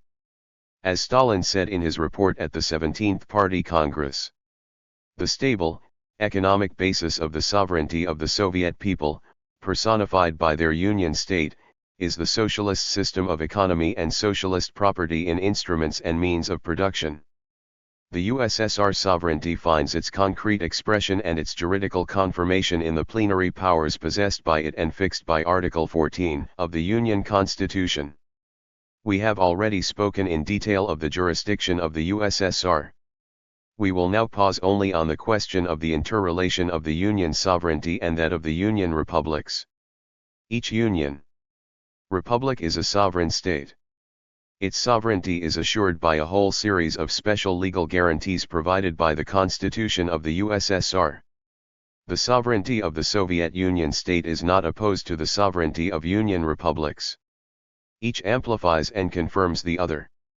The sovereignty of the Union could not possess adequate power, did it not preserve and reinforce the sovereignty of the Union republics. Conversely, the sovereignty of the Union republics would not be guaranteed, did it not rest on the military power and material resources of the entire Union. In the bourgeois science of public law, sovereignty in the federative state who bears the sovereignty therein is a moot question. Some of the most eminent bourgeois political scientists consider that the Union authority divides its sovereignty with the constituent parts of the federation, with the authority of the states or cantons. Others, starting from the indivisibility of sovereignty and from the fact that the Union state was historically created by its parts, assert that sovereignty is the property of the parts of the Union state which only temporarily hands it over to the federal authority. Finally, there are still others who consider that sovereignty in the Union state belongs only to the center and that states, cantons, lands, and so on may be considered a state and not as possessing sovereignty but as having only such sign of authority as independent legislation. Whether developing one point of view or the other, bourgeois jurists focus their attention chiefly on the formal juridical relationships between the Union authority and the parts of the federations, and contemplate these only in the shape in which they are expressed in constitutions. Meantime, constitutions of bourgeois states, as everyone knows, always lag behind actual legal relationships, which are extremely mobile and are most closely connected with, and dependent upon, the changing conditions of capitalist development and the development of the class struggle. When the first of the three groups listed above assumes that Union authority divides sovereignty with parts of the Federation, 5. It only formally fixes that which is inscribed in constitutions, without analyzing the social-economic conditions impelling the bourgeoisie to create the Union state. But these conditions were such as, in spite of constitutions, to evoke progressively greater centralization of authority, the approximation of federal authority to unitary authority, and an almost monopolist domination of central authority expressing the interest of big capital. The viewpoint of the second group that sovereignty belongs only to the parts of the federation which have handed it over to federal authority temporarily and while they consider it advantageous for themselves to be in the Union factually reflects the contradictory interests of the bourgeoisie of different districts of the capitalist Union state. The bourgeoisie strives to preserve its sovereignty in its own state or canton, upon condition of opposing the bourgeoisie to other states and cantons. 6. The assertion of the third group that sovereignty belongs only to the center, signifies nothing but a defense of specific interrelations formed after 1871 in the German Union state under Prussian hegemony, whereas the other states were in fact in the position of not having rights equal with those of Prussia. Confirming the sovereignty of the Union republics, the Constitution of the Soviet Union state preserves their sovereign rights and guarantees their factual realization. As in all else, it is not divorced from life, and it fixes the actual interrelations between the Union and its constituent parts. In bourgeois federative states, the interrelations between the Union authority and members of the Union state are actually made up otherwise than would appear in the constitutions of the states. The Swiss Constitution, for example, proclaims that the cantons are sovereign in so far as their sovereignty is not limited by the Union Constitution, whereas Article 16 of this Constitution based on Article 2 grants to the central authority the right of intervening in canton matters in case of disturbances. 7. The class essence of Article 16 consists in the fact that the central authority deals with striking workers on a legal basis. So it was, for example, when the bourgeoisie sent troops to crush strikers during the building of the St. Gotthard Tunnel. Thereafter such intervention of union power in the affairs of the cantons became a system. That the parts of the bourgeois federation are not sovereign, and that the constitutions are remote from reality, is attested likewise by the fact that the sovereign cantons in Switzerland and the sovereign states in the USA have not the right to withdraw from the Union. Attempts of this sort invariably encounter the most decisive resistance from Union authority, as exemplified by the war against the Sonderbund in Switzerland and the Civil War in the USA. In international life, bourgeois jurists regard the states as juridical persons. In point of form, it is considered that just as a person within the state must respect the rights of another person, so one state personality must respect the rights of another state personality. In international intercourse, sovereignty in relations between states is fixed by compacts. Moreover, there is ordinarily formal admission of the principle of state equality. In fact, however, the big capitalist powers obtrude their conditions and their will upon the weaker states. The sovereignty of imperialist states does in fact create consequences, including often legal consequences, such as limit the sovereignty of the weaker states and reduce it to naught. Such already is the law of the exploiters, the wolf law of capitalism, to beat the backward and the weak. You are backward, you are weak, that means you have no rights, and accordingly you may be beaten and enslaved. 8. We may be convinced by many examples that the sovereignty of such weak states, in conditions of imperialism and where constitutions do not coincide with reality, is of formal significance only. Thus in the Constitution of Iraq, Iraq is a sovereign state, independent and free. Notwithstanding formal attributes of a sovereign state wherewith it was endowed by England, and although in the Union Compact between England and Iraq the latter is designated a high contracting party having equal rights, Iraq is wholly dependent upon England and is in fact a mandated state. Egypt is in the same category as Iraq. In the Egyptian Constitution 7 Art. 2. The Union has the purpose of guaranteeing the independence of the fatherland from foreign states, preserving internal quiet and order within the land, safeguarding the freedom and rights of members of the Union, and heightening their common prosperity. 8. Stalin, Questions of Lemsum p. 445. Shin is literally the same phrase about sovereignty and independence, whereas everyone knows that the true master of Egypt is the same England. The position of Syria is analogous. Article I of its constitution says, Syria is an independent and sovereign state but the presence of France's mandate to govern Syria makes the sovereignty of the latter just as ephemeral as it is in the other two cases just cited. 3. Jurisdiction of the USSR. Matters assigned to the jurisdiction of the USSR may be fundamentally reduced to four groups. First, questions flowing out of the fact of the capitalist encirclement in which the Soviet Union finds itself, questions of foreign relationships and defense of the state. The necessity and inevitability of creating a single front of Soviet republics in the presence of capitalist encirclement was, as we have seen, one of the causes of their unification into the USSR, into a single union state able to guarantee external safety and also internal economic development and freedom of national development of the peoples. The Union republics composing the USSR have empowered the latter, personified by its supreme organs of authority, to have jurisdiction over questions of foreign relationships and defense of the country. Art. I. Pars. A. B. C. D. E. F. G. J. The 1936 Constitution leaves questions of external relationships and matters concerned with the defense of the land to the unlimited jurisdiction of the Union as before. That jurisdiction, AC according to Article 14 of the Constitution, includes the following: representation of the USSR in international relationships, the conclusion and ratification of treaties with other states, matters of war and peace, organization of the defense of the USSR and direction of all its armed forces, foreign trade on the basis of a state monopoly, and preservation of the security of the state. To this group of Union powers is related likewise the right of the Presidium of the Supreme Soviet of the USSR to proclaim martial law in separate localities or throughout the Union in the interests of defense of the Union or of assuring social order and state security. This right was given to the Presidium by the first session of the Supreme Soviet of the USSR and fixed as point P in Article 49 of the Constitution. 9. The second group, the broadest, comprises questions related to the field of socialist economy and resulting from the fact that the Soviet state is not only a political but also a managing subject. 10 matters within this group emanate from the dominance in our country of socialist property in the instruments and means of production, from socialist planning of the Soviet scheme of economy. In the same way as its plenary powers in the fields of war and diplomacy, the plenary economic powers of the Union were formed historically.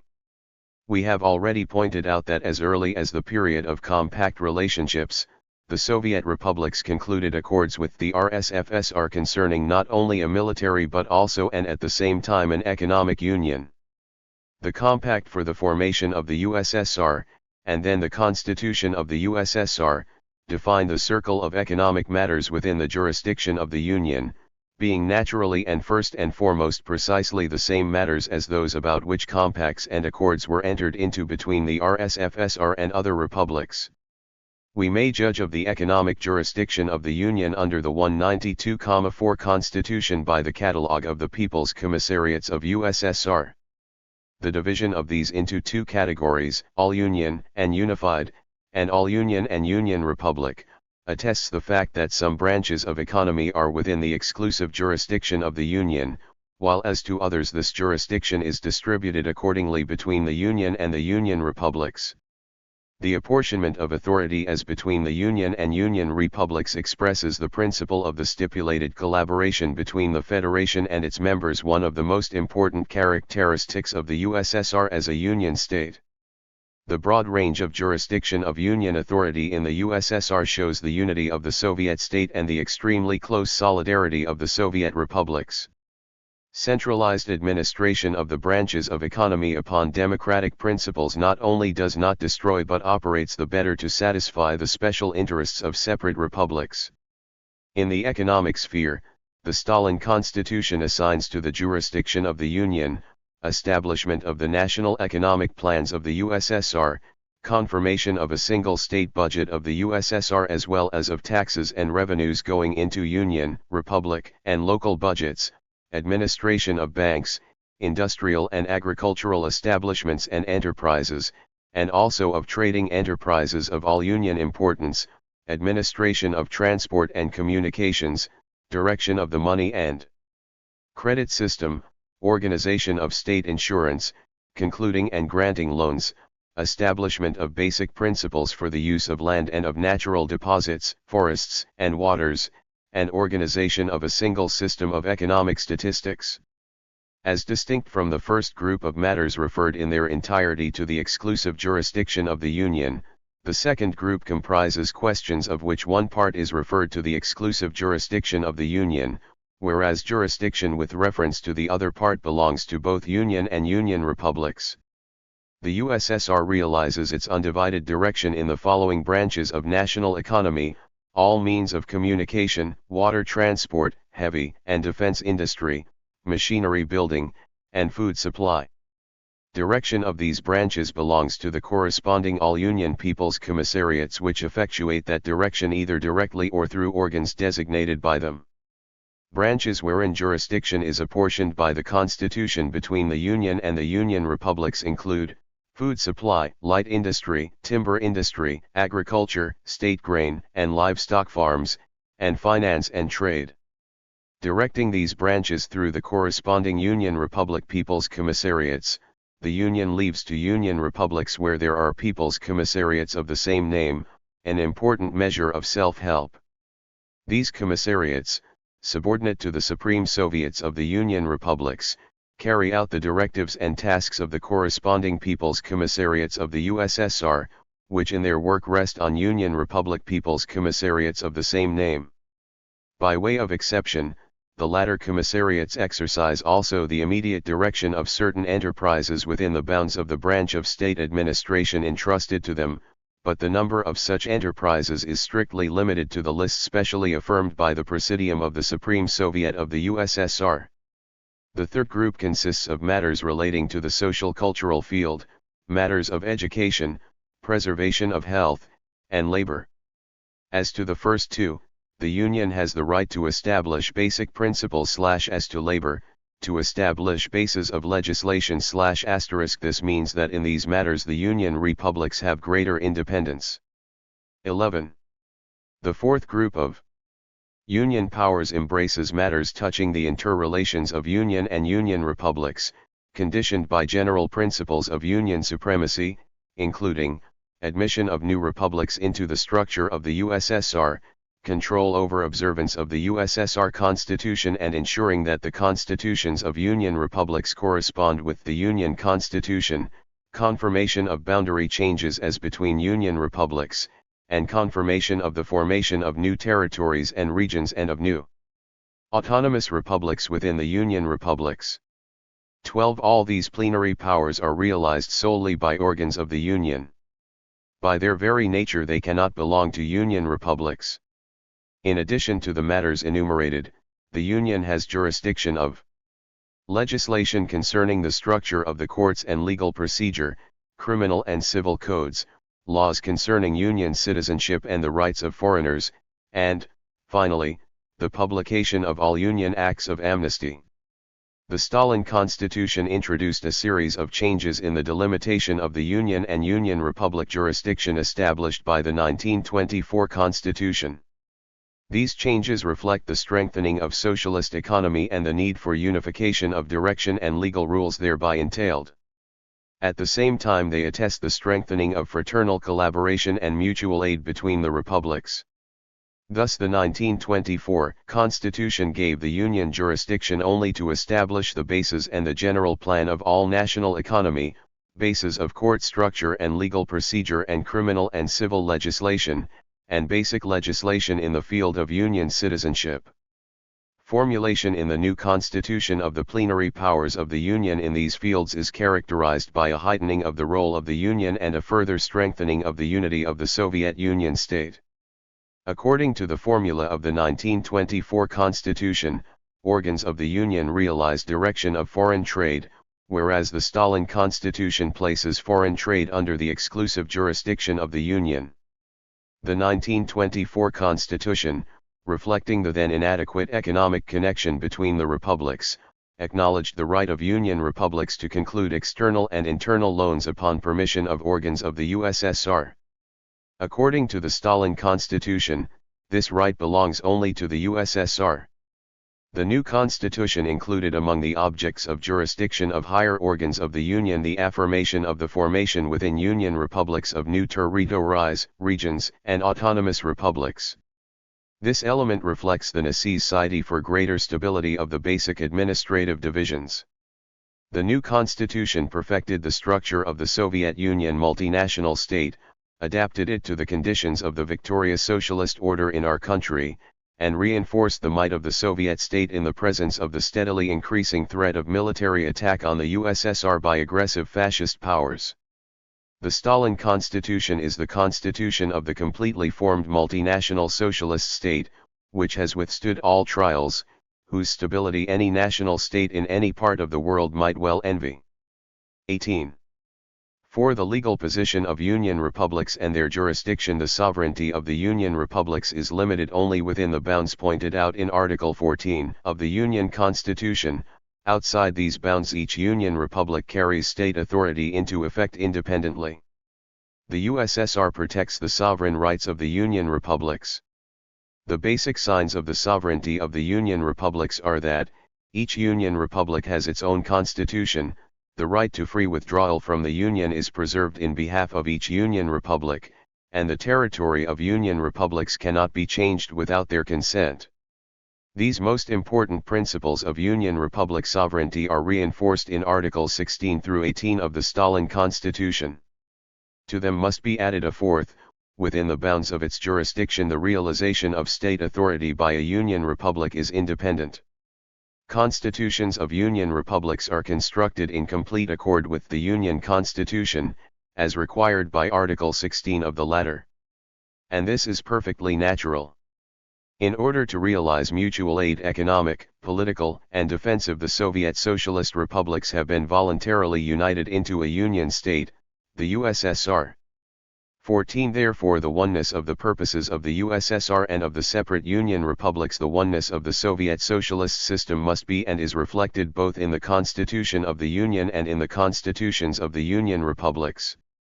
While its corresponds with the Union Constitution, the Constitution of each Union republic reflects at the same time the specific interests and national special characteristics of that republic. Constitutions of Union republics thus unite the general interests of the state with the special interests of the USSR nationalities. Herein is the pledge of the stability and might of the USSR as a socialist multinational state. The right of free withdrawal from the USSR, proclaimed in Article 17 of the USSR Constitution, expresses one of the most important principles of the Lenin-Stalin national policy, the voluntary character of the union between the nations. An amendment to the draft of the Constitution of the USSR, introduced while it was being considered by the entire people, proposed to exclude Article 17 from the draft. Stalin pointed out in his report at the extraordinary 8th All-Union Congress of Soviets that this proposal was wrong and should not be adopted by the Congress. The USSR is a voluntary union of union republics having equal rights. To exclude from the Constitution the article concerning the right of free withdrawal from the USSR is to destroy the voluntary character thereof. 15. Of course, we have not a single republic which would wish to withdraw from the structure of the USSR, that would not be in its own interests. Under socialism, the toiling masses themselves will nowhere consent to isolation for purely economic motives, but diversity of political forms, freedom to withdraw from the state, the experience of state building, all this will be the foundation of a rich cultural life, a pledge that the nations shall the more quickly come together voluntarily and merge. 16. Article 1(8) of the Constitution also expresses the sovereignty of the Union republics, declaring inadmissible any change of the territory of Union republics without their consent, and thereby stabilizing and strengthening the economic basis of the development of each. Everyone knows that territory is a necessary concomitant of every sort of state. Without definite territory there cannot be a state. But if in the bourgeois state the significance of territory is merely that it is the boundary of that state's authority in terms of space, it has in the Soviet state another significance also and is defined by still another relationship of the state to the earth. The Soviet state is the proprietor of the entire earthly expanse constituting the territory of the USSR. It has been that proprietor since the moment of its emergence in consequence of the October Socialist Revolution, which destroyed private property and land, in consequence of which, territory became not only the boundary in space of the expanding Soviet authority but an object of socialist economy, an arena of socialist building. Bearing the supreme right of property in land, the USSR possesses broad and plenary powers in managing land territory. The Constitution of the USSR charges organs of the Union to establish fundamental principles for the use of land, to confirm changes of boundaries between Union republics, and so on. Notwithstanding all this, however, organs of the Union cannot change the territory of Union republics without their consent thereto, and this in no wise contradicts what has been said previously as to rights of the Union in regard to territory.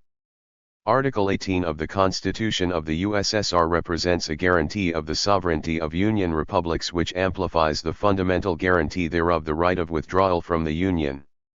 At the same time, this article signifies that each Union republic, as a state, has definite state territory, whose boundaries have precisely established the limit in space of the state authority of that republic and which is the basis of its economic activity. Article 15 of the USSR Constitution limits the sovereignty of Union republics only within the bounds indicated in Article 14. Such limitation flows immediately out, and is a consequence, of the very fact of the unification of Union republics into one Union state.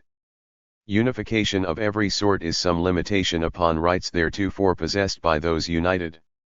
1t This limitation, the renunciation of certain of their rights of independence, is alike for all the Union republics, which fact, and the further fact that they all in like degree enjoy the blessings of the Union, expresses the legal equality of the Union republics, guaranteeing to the USSR the rights defined by Article 14 of the USSR Constitution. The Union republics have also their own jurisdiction in matters within the scope of the Union's jurisdiction. True, their jurisdiction is here limited by the bounds established by Article 14 of the Union Constitution and by Union legislation. Even with this proviso, however, powers of the Union republics are significant, particularly as to national economy.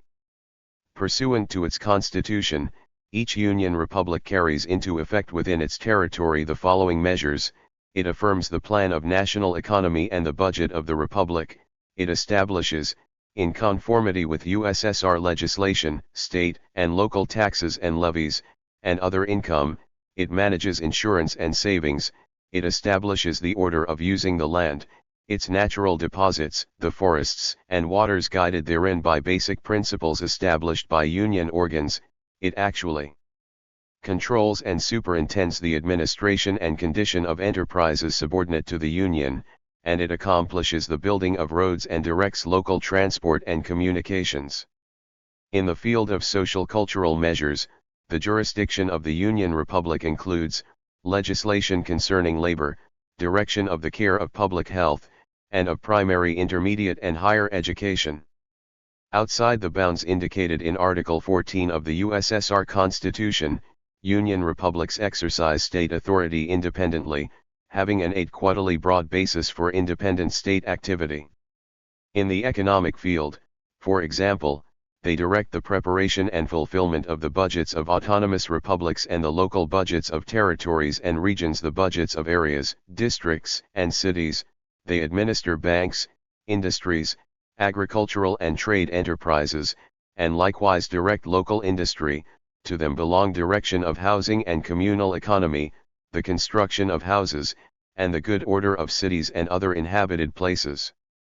In the cultural social field, the Union republics direct the cultural, educational and scientific organizations and institutions of the republics and administer the cultural, educational and scientific organizations and institutions of all republic significance. They direct social insurance. To them belong likewise the direction and organization of physical culture and sport, the organization of republic court organs, the conferring of rights of citizenship of a given republic, and amnesty and pardoning of citizens condemned by courts of the republic.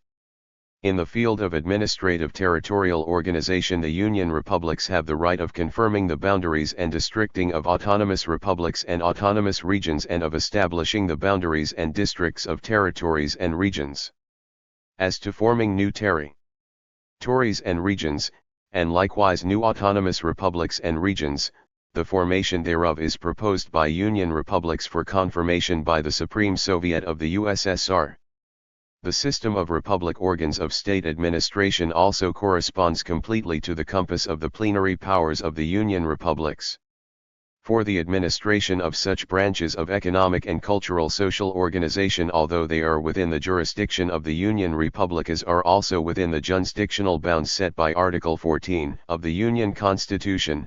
18. The Union republics have their own commissariats subordinate both to the Council of People's Commissars of the USSR and to the corresponding Union Republic People's Commissariat of the USSR.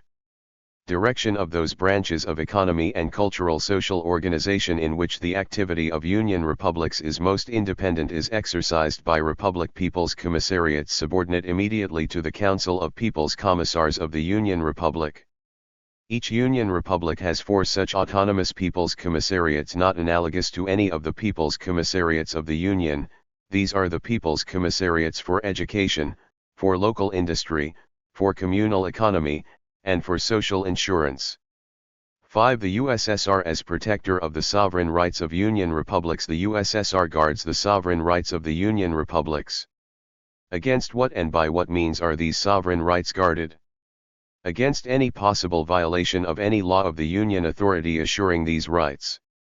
Such protection is made real by organs of state authority and organs of state administration of the USSR, and also by the public prosecutor of the USSR.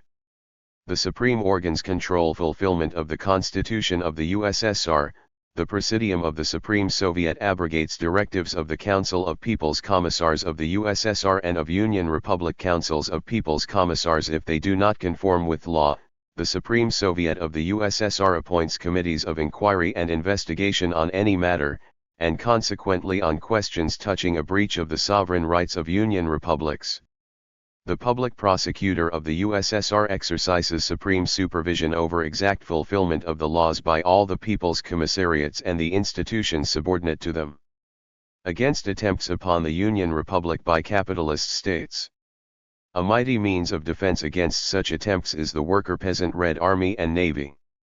Each Union Republic is assured that it will be defended, in case of attack upon it, by the might of the entire Union. An important part in guarding the sovereignty of the Union Republics belongs likewise to the People's Commissariat for Internal Affairs. The proceedings against the anti-Soviet right Trotsky bloc revealed that the fascist states yearned to rest, reciting that the jurisdiction of the USSR personified by its highest organs of state authority and of government covers a list of 23 matters. Majority of the Union Republics and turn them into colonies of their own. Union Republics are thus sovereign states with their supreme legislative organs and organs of state administration. The sovereignty of each Union Republic is expressed in the fact that it has its own basic law, its constitution, established by itself, has at its disposal definite territory which cannot be changed without its consent, and enjoys the right of free withdrawal from the Union. Aside from this, each Union Republic participates on equal principles with all the others in the creation and activity of the supreme organs of authority of the USSR, through which it can forcefully influence the legislative activity of the Union and exercise state authority independently within the bounds of its own jurisdiction. Union republics themselves voluntarily limit their own sovereignty in aid of the Union in those fields, plenary jurisdiction whereof on the part of the Union in fact reinforces the strength of the republics themselves. Union authority utilizes the rights given to it by the Union republics in order to guarantee the growth and development of the republics themselves and the unity of the Soviet Socialist state, a factor of its indestructible might and steady development. 6. Laws of the USSR as expressing the unity of the socialist state. The nature of the USSR as a single, Union, socialist state determines and conditions the solution by the Union Constitution of the matter of its laws. The rights transferred to the Union by the Union republics include that of all Union legislation on questions of Union jurisdiction. The Constitution of the USSR establishes the immutable rule that laws of the USSR have like force in the territory of all Union republics. They are binding upon each Union republic and have binding force in its territory. As Union sovereignty is inconceivable without all Union laws binding upon the Union republics, so also the sovereignty of the Union republics necessarily presupposes their own legislative activity on matters within the bounds of their jurisdiction. As to a series of questions, the Constitution of the USSR leaves to the Union the right of establishing only general principles and bases of legislation. This means that in all these provinces the Union republics can develop broad independent activity, including legislative activity. The laws of Union republics must not deviate, however, from those of the Union, otherwise the all-Union law prevails. The Soviet system of economy and administration is so built as to afford the maximum assurance of the interests of the toilers and the successes of socialist building. This purpose is subserved by laws of the Union, which play an enormous part in the planned prosecution of the policy of the Soviet government, in the regulation and direction of all economic political life of the country in the interests of socialism. And if some law of a Union republic deviates from the corresponding Union law, that means that the law of the republic has violated the law of the Union. Article 20 of the USSR Constitution has precisely in view only such concrete cases as the legislation of separate Union republics going beyond the bounds of their jurisdiction or contradicting fundamental principles established by Union legislation.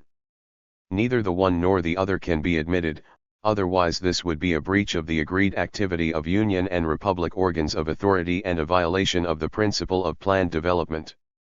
For a further reason, it is inappropriate to speak of the priority of all Union legislation as violating the sovereignty of Union republics. They themselves participate in that legislation through their representatives in the Supreme Soviet of the USSR. The Stalin Constitution guarantees observance of the unity of Soviet socialist legality in the territory of the entire USSR.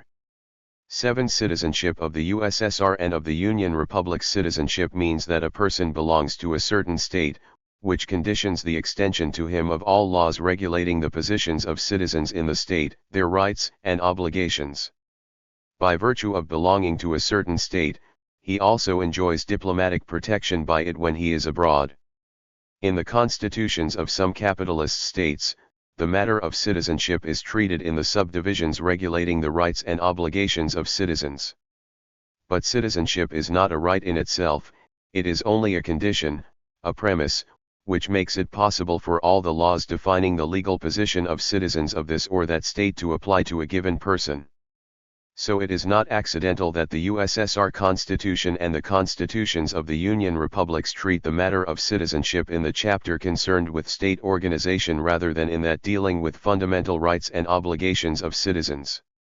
At the basis of the Soviet system of citizenship lie the principles of the internationalism and unity of the Soviet Union state, expressed in the form the state organization of the USSR 291 violation of Article 21 of the USSR Constitution. A single Union citizenship is established for citizens of the USSR. Each citizen of a Union Republic is a citizen of the USSR. The constitutions of Union Republics establish in turn that each citizen of a given republic is a citizen of the USSR. At the same time they point out that citizens of all the other Union republics enjoy in the territory of a given republic like rights with the citizens of that republic. These statutes characterize the actual unity of the Socialist Union state, and attest the absence of national antagonisms, estrangements, and distrust as between peoples, and certify that in national relations the USSR is now dominated by fraternity, mutual friendship, and the feeling of mutual respect of peoples struggling to attain a single end, communism. The existence of citizenship of the separate Union republics side by side with Union citizenship emphasizes the state independence of these republics.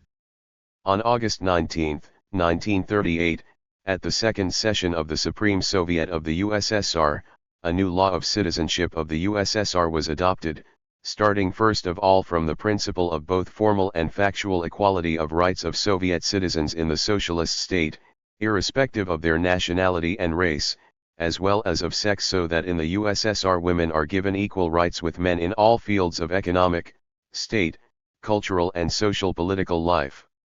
Article I reproduces in their entirety the statutes of Article 21 of the USSR Constitution establishing single Union citizenship and the rule that each citizen of a Union republic is a citizen of the USSR.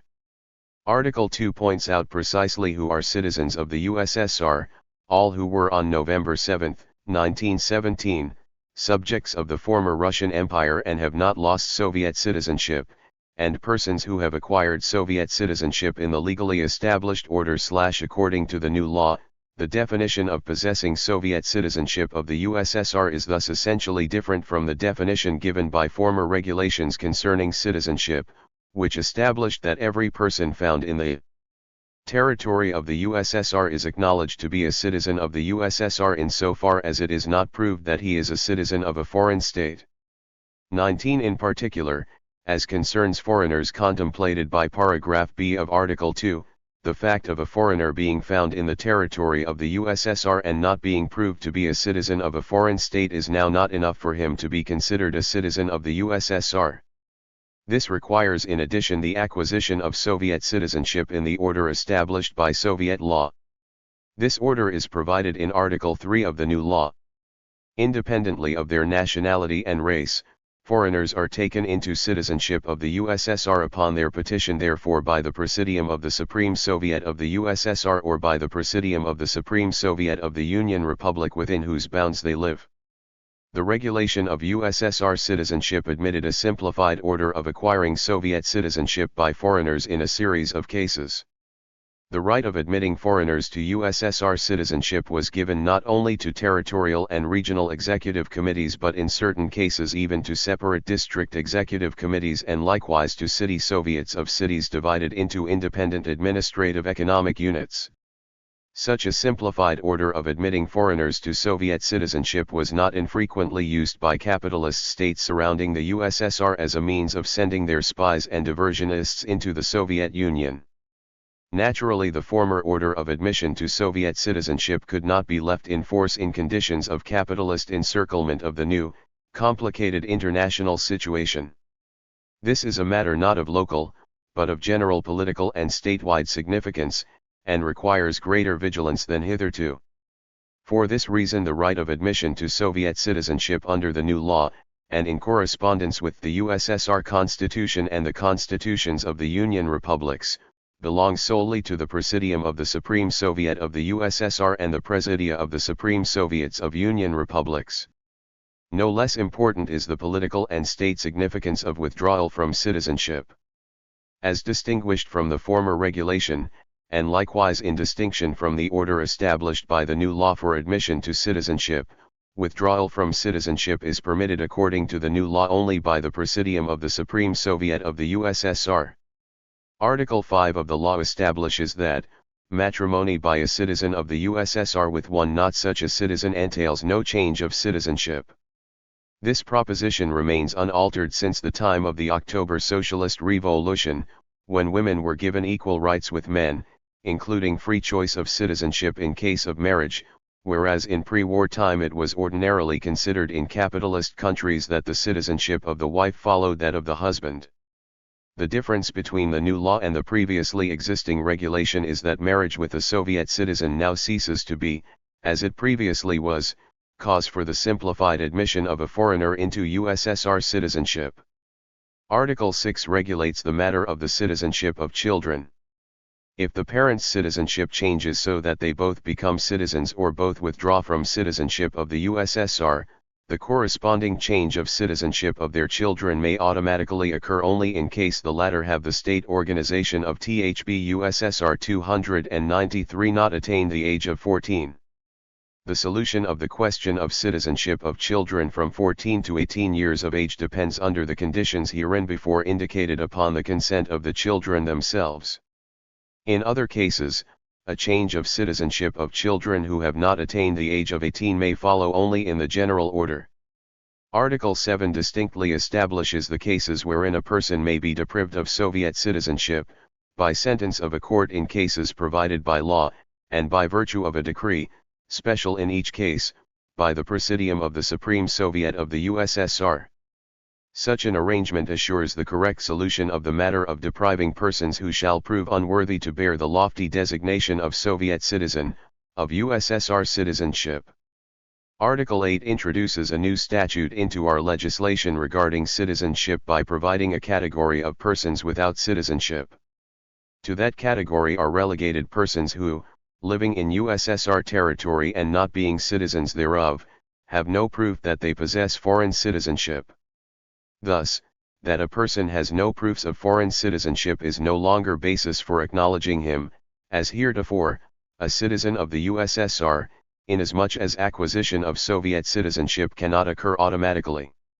Such a person will enjoy all the rights of citizens assigned by the Stalin Constitution, and bear all the obligations provided for therein, excepting, however, political rights and obligations which only USSR citizens possess.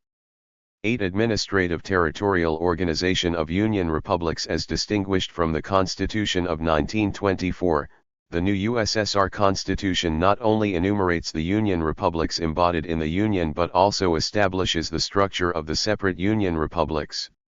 20. This is done for the first time and has profound significance in principle and in practice. 21. Stalin explained the meaning in his report on the draft of the Constitution at the extraordinary 8th All-Union Congress of Soviets.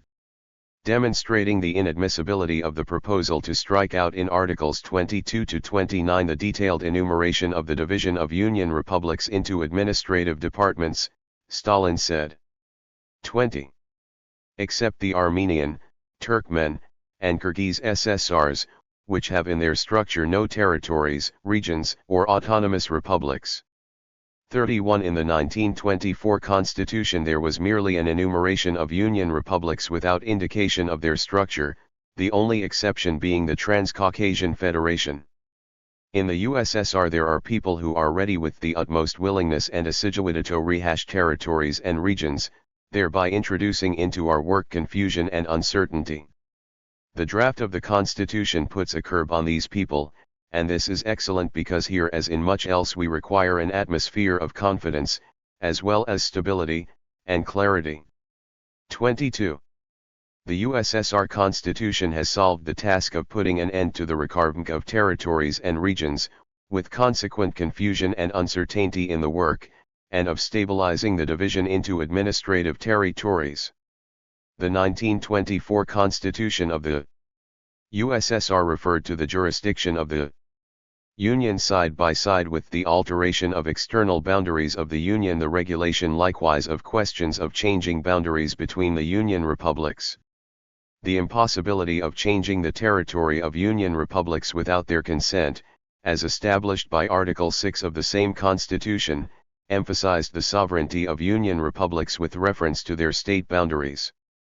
As regards constitutions of the republics, that of the RSFSR, for example, established that the general administrative division of territory of the RSFSR and the confirmation of territorial and regional unifications were subject to the jurisdiction of the All-Russian Congress of Soviets and the All-Russian Central Executive Committee. Notwithstanding such regulation, or rather, because it was insufficiently rigid, changes of territory of the Union republics could be made by republic organs with comparative ease. 23. It is different according to the Stalin Constitution. Leaving in force the necessity of consent by Union republics to a change of their territory, the new USSR Constitution now no longer limits the activity of Union organs to questions of regulation alone. The plenary powers of the Union are now broader and more exactly defined, and the matter of administrative division of territory of Union republics is more centralized. Whereas previously a Union Republic A. Stalin, Report on the Draft of the USSR Constitution, p. 39. 23. The very formulation of the RSFSR Constitution, the affirmation of territorial and regional unification, presupposed a certain independence of local organs in work of theirs, the results of which were subsequently proposed by them for confirmation by the All-Russian Central Executive Committee. The independence of this clause was not infrequently so abused that the committee had to adopt special resolutions with nominal sanctions for altering administrative territorial boundaries or autonomous Soviet Socialist republics, territories, regions, and districts without permission of the Presidium of the committee. The state organization of the USSR 295 had the right itself to confirm the formation of territories and regions. Such changes in the administrative territorial division of Union republics may now occur only with the affirmation of the Supreme Soviet of the Union and pursuant to the provision for changing Union and Republic constitutions. The USSR Constitution establishes an exact catalogue of territories, regions, autonomous republics, and areas of each Union republic in which such administrative territorial units are embodied. The same catalogue is contained also in constitutions of the corresponding Union republics. The constitutions of those having no territories or regions fix the structure of autonomous republics and areas, cantons, districts, and cities subordinate to the republic. Consequently, in these republics, even changes in district dv number of administrative territorial units embodied in the republic. By decree of the Presidium of the Supreme Soviet of the USSR, the Far Eastern Territory is divided into the Maritime and the Khabarovsk territories. Thus in the RSFSR there are at present 6 territories. This number is exclusive of 7 regions, into which, because of the breadth of their territory, are divided the Maritime Territory and the Khabarovsk Territory. By decree of the Presidium of the Supreme Soviet of the USSR, the Sverdlovsk region was divided into 2, thus at the present time the RSFSR has 29 regions, and in all of the USSR there are 62 regions. Since the division of the Sverdlovsk region into 2, there are 62 regions in the USSR. Zion must evoke changes in the constitutions of the republics. What is the motive for requiring the stability of the territorial division of Union republics to be guaranteed by the Constitution? The answer must be sought in the part played in the USSR by territory as an object of socialist management. The purpose of stabilizing territorial division is to create for each territory, region, and district an atmosphere of confidence, clarity, and stability of the conditions for the planned and most effective development of local economy. The possibility of stabilizing further administrative territorial division and the realization of this possibility at the present time are evolved from all the preceding development of the USSR. The culmination of the process of division into districts, the defined economic specification of separate economic districts of the country, and the clear perspective of their further development allows the utmost stability and definiteness to be given now likewise to the administrative territorial organization. Turning immediately to the present structure of Union republics, we must first of all note the great diversity in administrative territorial division inevitable in view of the immensity of the USSR. The structure of the Union republics includes territories, regions, autonomous republics, autonomous regions, areas, and districts. For all this diversity, the basic forms of division are region and district. The USSR Constitution establishes the following structure of the separate Union republics. Thus the most complex division is in the RSFSR, and the simplest is in the Armenian, Turkmen, and Kyrgyz SSR, to which belongs also the Tajik SSR, which has in its structure one autonomous region. In the constitutions of most Union republics there are enumerated also areas, districts, and cities which are independent administrative units not embodied in the districts. In the constitutions of the RSFSR, the Ukrainian, the White Russian, the Uzbek, and the Kazakh SSR, however, are enumerated only those constituent parts of these republics indicated in the USSR Constitution, chiefly because these republics have a greater number of other administrative divisions. 24.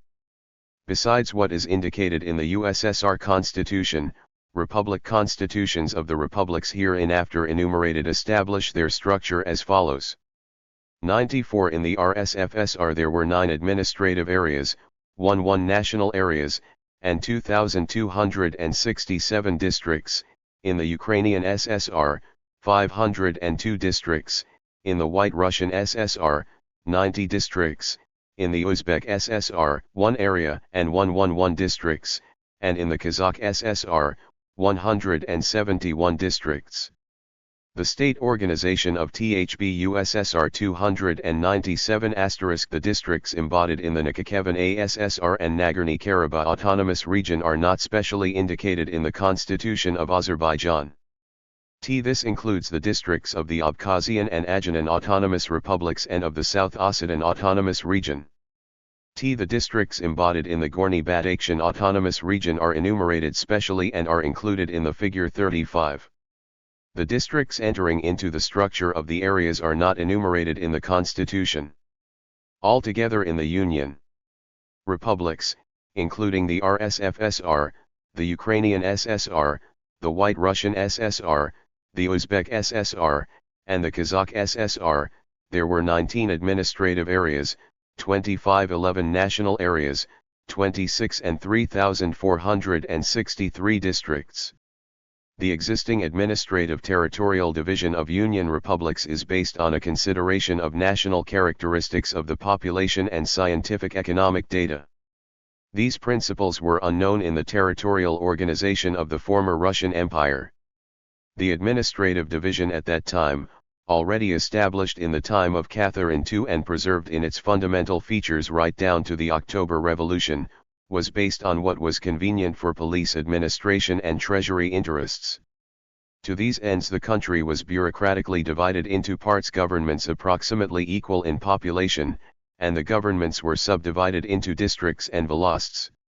From the point of view of jurisdictional administration, such mechanical division was not always convenient, but the inconvenience was compensated by a supplementary division of the country into departmental areas, military, judicial, customs, educational, and so on. The interests and needs of the population itself were not taken into account in this respect. Lenin, in his article Critical Notes on the National Question, called the old administrative divisions of Russia medieval, feudal, and exchequer bureaucratic. 27. 9. Legal position of autonomous republics in the USSR and in the Union Republic, their jurisdiction. The first Soviet constitution contained only general proposals defining in terms of principles the fundamental lines of building federative autonomy. 28. There were no concrete indications in it of the state organization, the state mechanism or the plenary powers of the autonomous state organizations. At the moment when the constitution was adopted there was no one of these in the RSFSR structure. The first autonomy, the labor commune of the Germans of the Volga lands, emerged as we have already seen, on October 19, 1918, after the adoption of the first constitution. Thus, while the Russian Soviet Socialist Republic was called a federative republic in the constitution, it was not then actually a federation. 29. The federation was proclaimed as a plan of state organization. A federation upon the principles of Soviet autonomy was still to be created in the future. The RSFSR was in fact formed as a federation during the period Iram 1920 to 1924, when the development of autonomies was carried on with particular energy. 30. By the time the 12th All-Russian Congress of Soviets had adopted the second constitution of the RSFSR, sufficiently significant experience of autonomous federative building had been accumulated so that it was already possible to generalize in the constitution. For this reason, we find in the constitution of the RSFSR more detailed indications regarding autonomies. In basic features it defined the legal position of autonomous republics and their mutual relations with the RSFSR, and in part, though in the most general form, established the jurisdiction of autonomous socialist Soviet republics. Regulation of state organization and administration, as well as of questions of the jurisdiction of autonomous republics, was contained also in directives of the All-Russian Central Executive Committee concerning the formation of a particular autonomous republic, although even here only the foundations and even they only in general features were established. 81. The USSR Constitution assigned relatively little space to autonomous republics and regions, but what was said therein about them is of extraordinarily great significance in characterizing their legal position in the Union. They were spoken of in connection with the structure of the Central Executive Committee and the method of its formation, and the immediate representation of autonomous republics and regions in the Soviet of Nationalities was established. The fact that immediate representation in the supreme organ of state authority of the Union was settled in behalf of autonomies not directly, but through the appropriate Union Republic, indicates the extraordinary attention to autonomous national state formations evinced by the Union. Between 1924 and 1936 there were great changes in the structure of the autonomies. 4 autonomous republics were reorganized into Union republics, 11 new autonomous republics, newly formed and reorganized out of autonomous regions, emerged, and 9 new autonomous regions were created. All autonomous republics are now embodied, without exception and directly, in Union republics, avoiding territorial unification testimony to their economic and cultural growth and their strengthened independence. 82. The development of autonomies, paralleling their economic and cultural growth and at the same time portraying the elasticity of Soviet autonomy, is reflected both in the Stalin Constitution and in constitutions of the Union republics. The new USSR Constitution, preserving the bicameral system, left in force the direct representation of autonomies in the highest organ of state authority of the Union, the Supreme Soviet of the USSR. Unlike the 1924 Constitution, the Stalin Constitution set out rules for increased representation, from 5 to 11 deputies for autonomous republics, and from 1 to 5 deputies for autonomous regions. Furthermore, representation in the Soviet of Nationalities from national areas which were given 1 deputy each was introduced. There is a special chapter concerning the highest organs of state authority of autonomous republics, portraying the remarkable independence of the latter. 88. The legal position of an autonomous republic in a union republic is exhaustively depicted by new constitutions of the union republics, the RSFSR, and the Ukrainian, Azerbaijan, Georgian and Uzbek SSR, as well as by constitutions of the autonomous republics themselves. In accordance with Article 92 of the USSR Constitution, the constitutions of union republics confirm in behalf of the autonomous republics the right to their own constitutions, pointing out that the latter must be built in complete accord both with the USSR Constitution and with that of the Union republics. The Constitution of the Autonomous Republic is confirmed by the Supreme Soviet of the Union Republic, of which mention is made in constitutions of Union republics and also in those of the autonomous republics themselves. This circumstance particularly emphasizes the Union Republic's responsibility for the economic and cultural development of each nationality organized into an autonomous administrative territorial unit and being a constituent part of that republic. An autonomous republic is one having the same external signs as those of a Union Republic, its constitution, its right to legislate, its supreme organs of state authority, and the like.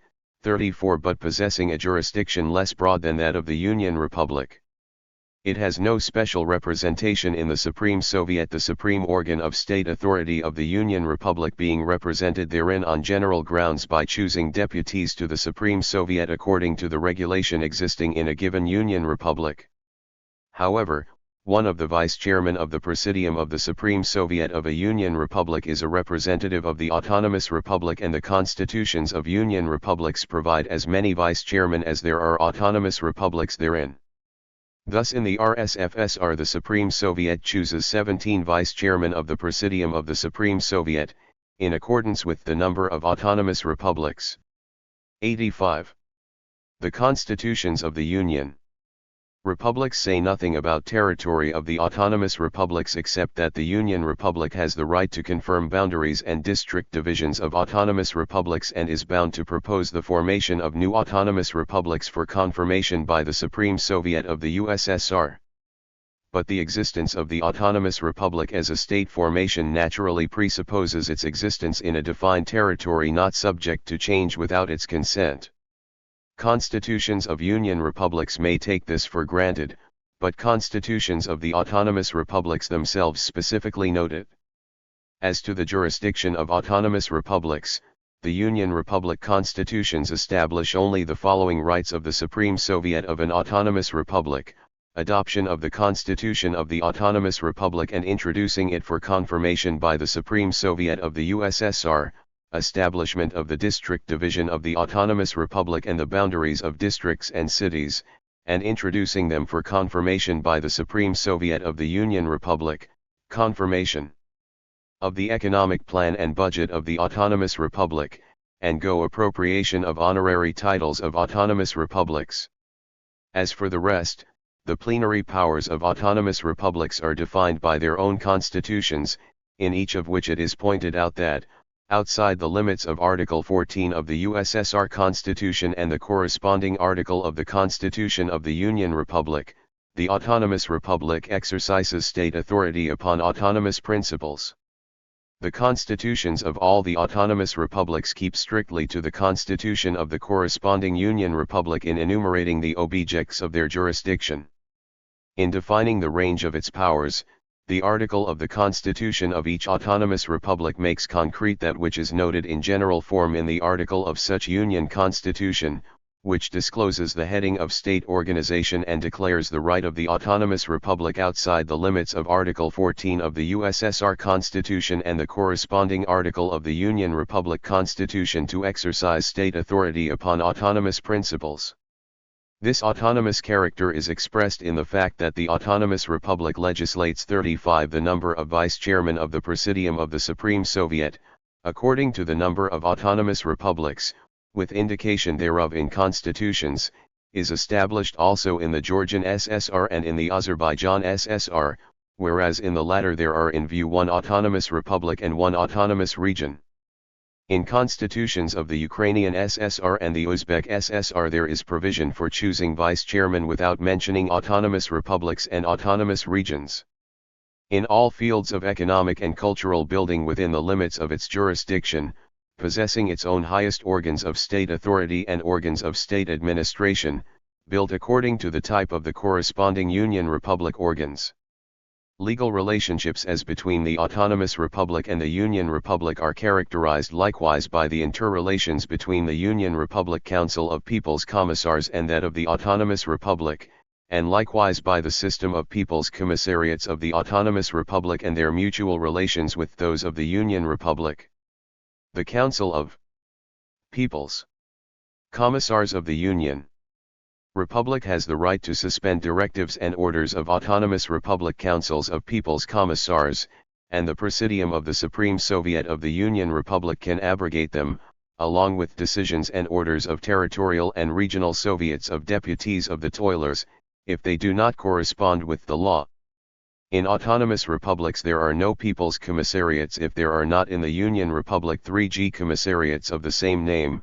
In other words, autonomous republics have no autonomous People's Commissariats subject solely to a Council of People's Commissars of an autonomous republic.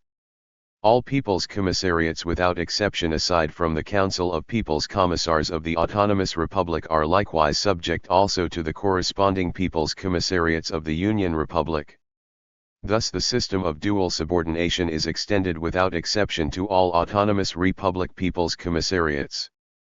Having exclusive powers in no single branch of economy and administration, the autonomous republics yet possess broad powers in all fields of cultural economic building. In their territory they immediately direct primary and intermediate education, preservation of health, social security and housing and communal economy. They administer industrial, agricultural, and trade enterprises and organizations subordinate to the Republic. They achieve the building of roads and the management of local transport and local communications. They control and oversee the condition and administration of enterprises subordinate to USSR and Union Republic organs, and so on. It is completely practicable, and within their rights, for them to reach independent decisions within the bounds of their powers upon questions of internal administration.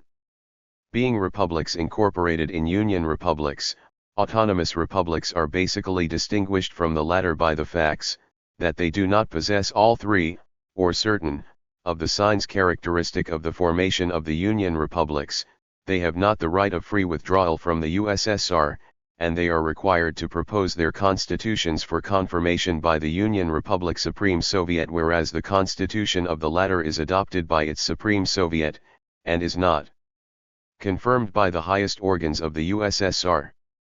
Jurists of the old school, adapting to Soviet autonomous republics the pattern of bourgeois science, try to discern the fundamental peculiarity of autonomous republics and their distinction from Union republics, in that they are supposed not to have the right of self-organization, that their existence is based on the principle of a grant or concession of autonomy. To confirm this conclusion they ordinarily cite decrees of Soviet authority concerning the organization of autonomous republics where, in a number of cases, it was said that such and such an autonomous Soviet Socialist Republic is to be formed. This ignores the extremely essential fact, however, that directives of supreme organs of authority of Union Republics are, as a rule, preceded by a manifestation of the will of the toiling masses of this or that nationality concerning their organization into an autonomous republic. It is perfectly possible for nations formed into autonomous republics to develop Soviet national statehood, their own national culture, on condition of putting them at the service of socialist building. In this respect autonomous republics are in the same position as are Union republics. All nations in the USSR have equal rights. The equality of the rights of national autonomous republics is confirmed by laws of the Union and of the Union republics. Moreover, autonomous republics themselves take part in confirming the laws of the Union, and it is also possible for them to influence the legislation of a Union republic. 10. The coat of arms, flag, and capital A state's coat of arms is the official emblem of the state, graphically describing some idea or series of fundamental ideas of an historical political order corresponding with the character of the given state. The portrayal of this emblem in all its details is confirmed by special legislative act. On the coats of arms of capitalist states birds of prey and beasts, eagles, hawks and lions are most widely depicted, characterizing the rapacious policy of the state's dominant classes. Prior to the October Revolution, the state coat of arms of Russia portrayed the two-headed eagle, with tsarist crowns on the heads, with scepter and orb in its claws, and coats of arms of subject lands, peoples, and tribes on its wings. 37 On the eagle's breast was portrayed George the Victor seated on a horse and striking a dragon snake with a lance. 38 The coat of arms of Tsarist Russia was the emblem of Russian Imperium, an emblem reflecting the grasping policy of Tsarism which resulted in the forcible annexation to Russia of Siberia, the Caucasus, Poland, Finland, Crimea, Turkestan, and so forth. The coats of arms of these countries, principalities, and regions summed up, as it were, the long history of imperial policy developed by Tsarism over many centuries. Soviet authority, having fundamentally destroyed the old bourgeois landowner order, put an end to the policy of oppressing nationalities, and freed the peoples of Russia from capitalist slavery.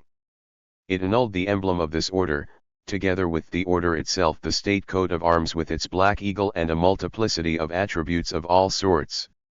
Soon after the Great October Socialist Revolution, the coat of RMS of the RSFSR was established, at the basis of which was put the emblem of the new social order. The coat of arms of the RSFSR had as its design a crossed sickle and hammer framed by a wreath of ears of calm, with the device below, "Proletarians of all countries, unite." After the formation of the USSR, the second session of the USSR. 37. Scepter and orb are symbols of Tsarist power, the former depicted as a staff, and the orb as a sphere crowned with a cross. 98 This has been the Russian coat of arms for some time. Under Ivan III at the end of the 15th century, a new state coat of arms appears, portraying a two-headed eagle borrowed from Byzantium. At first George the Victor was placed on the reverse side of the new coat of arms, but later the old coat of arms was placed on a small shield on the breast of the eagle. Central Executive Committee's first convocation confirmed also the design of the USSR coat of arms, a sickle and a hammer on a globe surrounded by a wreath of ears of corn bound with a scarlet ribbon, with devices thereon in 6 languages of the watchword, "Proletarians of all countries, unite." Below where the branches of the wreath are united is the rising sun illuminating the globe with its rays. Above the coat of arms is a 5-pointed star. According to the Stalin Constitution, the state coat of arms of the USSR likewise consists of a sickle and hammer upon a globe, depicted in the rays of the sun and framed by ears of grain, with the device in the languages of the 11 Union Republics, "Proletarians of all countries, unite." Above, over the globe, is a 5-pointed star. The design of the USSR coat of arms was confirmed on March 17, 1937, by a directive of the Presidium of the Central Executive Committee of the USSR. 39 The sickle and hammer, the emblem of toil, portrayed on the USSR state coat of arms embody the indestructible union of workers and peasants who have destroyed the capitalist social order and have, under the guidance of the Lenin-Stalin Party, rebuilt their own state in which there is no exploitation of man by man. The emblem attests the rule in our country of the law of socialist toil. The Soviet coat of arms is a symbol of the unity of the peoples, a symbol of the union of 11 Soviet republics having equal rights and of the peaceful and voluntary union of toilers. This union is indissoluble and invincible. Anyone who shall wish to attack one of the republics will have to deal with all of them. Of this the star of the Red Army burning at the top of the coat of arms is a menacing reminder. The toilers of all nationalities have, by their common, friendly efforts, built socialism in our land. What they have won for the whole world. It is for this reason that on the Soviet coat of arms the sickle and hammer are portrayed on the globe. Repeated in the languages of the 11 Union Republics, the slogan, "Proletarians of all countries, unite," summons the proletarians of all countries to unite after the examples of these republics so as, following the same example, to have done once and for all with the rapacious laws of capitalism and to establish new laws, the laws of socialist society. This slogan emphasizes the universal solidarity of the toilers, and the portrayal of the sickle and hammer on the globe, twined with ears of corn, anticipates as it were the peaceful organization of socialist economy unconstrained by state boundaries. 30. Izvestiya of the Central Executive Committee, March AO, 1937. Each of the Union Republics has its own state coat of arms, all based on that confirmed by Lenin in 1918. All have a common emblem, the sickle and hammer, and are distinguished from each other only by certain details reflecting special characteristics of the nature and economy of the given republic. 40. The state flag, a width of cloth of one color or of many colors, is a symbol of state sovereignty. A description of the flag, as of the coat of arms, is fixed in legal order. The first Soviet flag was the red flag of the RSFSR, portraying in the upper left-hand corner the gold letters RSFSR in Slavonic script, and edged below and on the right with a gold border.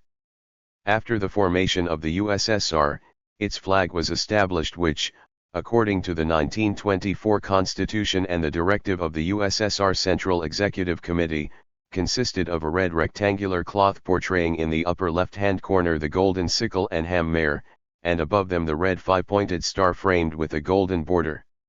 According to the new USSR Constitution, the state flag of the USSR is of red cloth on which, in the upper corner near the staff are portrayed a golden sickle and hammer and above them a red five-pointed star framed with a gold border. The proportion of length to breadth is as 2:1. State flags of the Union republics have certain differences in the portrayals upon them. Thus the flags of the RSFSR, and of the Georgian, Turkmen, Uzbek, and Kyrgyz SSR, consist of red cloth with the name of the republic set out in the upper left-hand corner in gold letters, whereas on the flags of all the other Union republics, in addition to the names of the republics, are placed also the sickle and the hammer, and on the white Russian SSR flag there is also a red star edged with a golden border. Each state has its own officially acknowledged principal city, the state capital. Ordinarily the capital is the permanent residence of the chief of the state and of the administration. 41 down to 1712 the capital of the Russian state was Moscow. From 1712 it was St. Petersburg, which name was changed to Petrograd, and Moscow was considered the second capital. After the October Revolution, the capital of the Russian Socialist Soviet Republic was Petrograd for some time. In 1924 the name was changed to Leningrad, after Lenin, the leader of the proletarian Revo 40. Thus, for example, on the coat of arms of the Azerbaijan SSR an oil derrick is portrayed in addition to the sickle and hammer, the wreath consists of ears of corn and cotton. On the coat of arms of the Georgian SSR are portrayed snow-capped mountains, on both sides of which are arranged ears of corn and vines with clusters of grapes. 41 There are a few exceptions, thus, in Imperial Germany the residence of Wilhelm II was Potsdam, whereas the capital of Germany was Berlin. In the erstwhile Russian Empire, the abode of Nicholas II was in Tsarskoye Selo, whereas the capital was St. Petersburg, and in England the capital is London, but the king lives in Windsor. Lushan. In connection with the immediate threat that the Germans would capture Petrograd, the All-Russian Central Executive Committee at its third session directed the transfer of the capital to Moscow whither the highest organs of government moved. The extraordinary Fourth All-Russian Congress of Soviets, the first Soviet summoned in Moscow, confirmed this decision.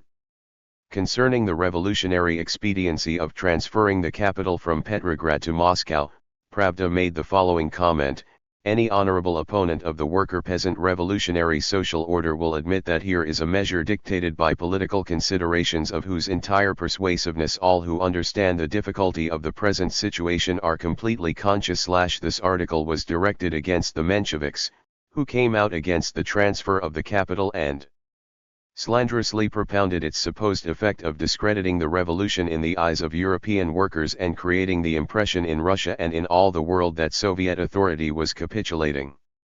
Lenin well knew, and explained, that the workers would understand the revolutionary purpose of the transfer, and that the change of government to Moscow would also be intelligible to the international proletariat. Remaining the capital of the RSFSR, Moscow, from the time of the formation of the USSR, became also the Union capital, as is recorded in its 1924 Constitution and later in the Stalin Constitution. Moscow is the center of political, economic, and cultural life of the country, made so by the Great October Socialist Revolution. In the time of Tsarism, it was a typical city of nobles and merchants, bearing all the marks of the old order. In the center were situated the luxurious private dwellings of nobles and merchants. On the outskirts, in close, dark, damp and half-ruined lodgings, generally in the cellars, workers and the rest of the have-nots found shelter. In the center and on the outskirts alike were many churches and monasteries. The city was striking for its unfavorable and absurd planning. During the years of Soviet authority, Moscow has been literally transformed, and has become completely unrecognizable for those who knew it before. A great quantity of beautiful social buildings, homes, schools, and so on, have been constructed. Entire streets have been built anew. The outskirts of the city are now not far behind the center, in many cases they even transcend it in their excellent order. Most of the streets and squares of Moscow are paved with asphalt. Movement of automobiles, buses, and trolley buses, as well as of trains, has developed. 2 lines of the best subway in the world are already built, the pride of the capital. During the Stalin 5-year plans, Moscow saw the building and reconstruction of many of the biggest industrial enterprises. The population at the end of 1938 was almost 4 millions, as against 1.16 millions in 1912 and 2.026 millions in 1926. The Soviet government, the Central Committee of the Bolshevik Party, and Stalin devote enormous attention to the reconstruction of Moscow and to the maximum creation of facilities for the toilers. As a result of the completion of the 10-year plan of reconstruction, Moscow will become the most beautiful and best ordered city in the world. Its center is the ancient and majestic Kremlin, where the great leader of the people, Stalin, lives and works. To this center are directed all the thoughts and feelings of the Soviet people and the hopes of the toilers of the whole world. The Kremlin adjoins the historic Red Square, the center of mass popular demonstrations and ceremonial parades. Here in a marble mausoleum rests the dust of the genius who led the world proletariat, Lenin. Upon the towers of the Kremlin the 5-pointed red stars burn brightly. Their light, as Molotov has said, 42 shines afar and faithfully. They say that these stars are visible from all the ends of Moscow. They say further that they are all but visible from the ends of the Soviet Union. In case of military attack upon the Soviet Union, the attacker will experience both the force of our iron self-defense and the force of the light of Soviet red stars which shine far beyond the boundaries of our country. Capitals of the Union. Republics, like that of the USSR, also flourish: Kiev, Minsk, Almaty, Baku, Tiflis, Yerevan, Tashkent, Ashgabat, Frunze, and Stalinabad. In certain of the Union republics, the capital cities were created over a period of years in a completely vacant place. Thus, where formerly there was the village of Dushanbe, whose little dark huts clung to the recesses of the mountains, there is now the city of Stalinabad, the capital of the Tajik SSR, with a population of more than 40,000, with broad clean streets and pretty new houses. It has a sewing factory, a leather works, a printing combine, and other enterprises. A railroad has been developed there and a series of paved highways have been laid out in places formerly impassable. Pravda, December 9, 1937. The supreme organs of state authority of the USSR and of the Union and Autonomous Republics SEC 1, the Supreme Soviet, the highest organ of USSR state authority. The highest organs of USSR state authority are the state organs embodying the will, and completely and entirely realizing the sovereignty, of the entire Soviet multinational people. They are chosen by the entire Soviet people and are its highest representative institutions. From the highest representative institutions of capitalist countries, bourgeois parliaments, the highest Soviet representative institutions are distinguished both by their class nature and by their organizational form. To decide once in several years what member of the dominant class will crush and repress the people in parliament is the real essence of bourgeois parliamentarism, not only in parliamentary constitutional monarchies but in the most democratic republics as well. Asterisk. By the will of the entire Soviet people, the Soviet supreme representative organs are invoked to preserve and to protect the interests of toilers, and to reinforce and to defend victorious socialism, which has made an end of every sort of exploitation of man by man. Such is the essential difference between the two types of highest representative institutions. But there is a difference between them, too, as regards organizational form. In England, the highest organs of authority are the hereditary crown, the House of Lords and the House of Commons. Bourgeois political science theoretically proves that the Lords sitting in the House of Lords by right of noble birth or by royal appointment, and the House of Commons, chosen on the basis of universal suffrage with the ordinary qualification limitations, constitute a single parliament, a single supreme Soviet, representing the interests of all the nation. The Old English theory explains Parliament as the personal council of the king. King and Parliament are inseparable. The king in Parliament is the laconic Old English formula.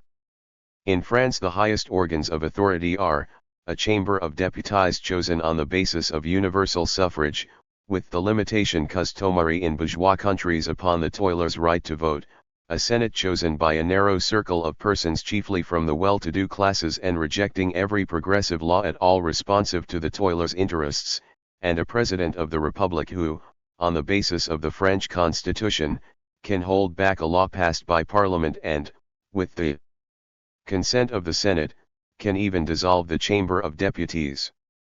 Such is the organizational structure of the supreme organs of authority supposed to represent the will of the people in bourgeois democratic countries. In reality, all these organs of authority represent only the will of a handful of exploiters. Parliament is in form considered omnipotent. Everyone knows the saying. The English Parliament can do anything except make a man a woman. In reality, the rights of popular representation personified by the House of Commons are limited by rights of the House of Lords and of the King as head of the state. In England, a law passed by Parliament still needs confirmation by the King. Statutes in France and the USA are sanctioned by the President of the Republic. If he is not in accord with a statute, he can send it back to the legislature for second consideration. One of the most eminent contemporary bourgeois political scientists of France, Horiou, frankly declares at first Parliament and then the elective body was thought to be the people itself. These illusions had to be abandoned. At the present time, it must be admitted that every created political organization, by virtue of the fact that it is an organization, is removed from the people. All forms of existing bourgeois parliamentarism are instruments of dominance over the people. When the bourgeoisie concludes that Parliament is becoming a brake on its domination, it passes to open forms of dictatorship to fascism, which liquidates parliaments and other attributes of democracy. In capitalist countries, capital is omnipotent, holding in its hands the state and all the state organs, and blindly executing the will of the people's oppressors, not of the people.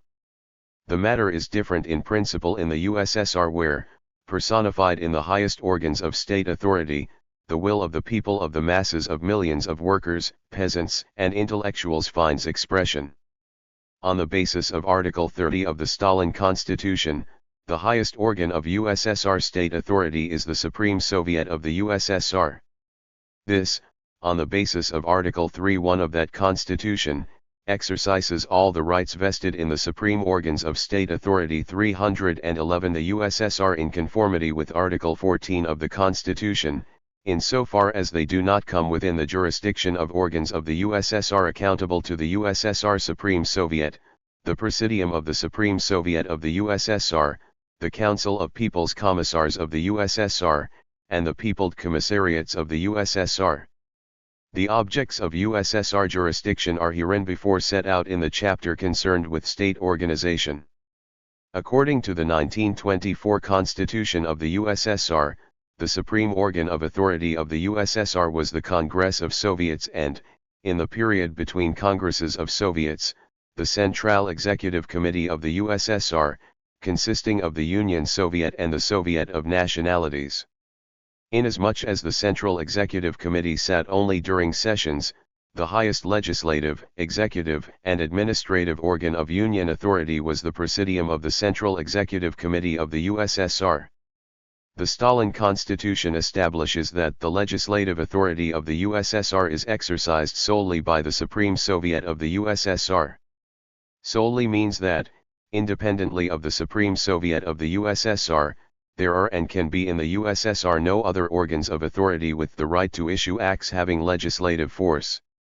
According to the first constitution of the USSR, however, the right to publish such acts was possessed not merely by Congresses of Soviets of the USSR, the Central Executive Committee of the USSR and its Presidium, but also by the Council of People's Commissars of the USSR.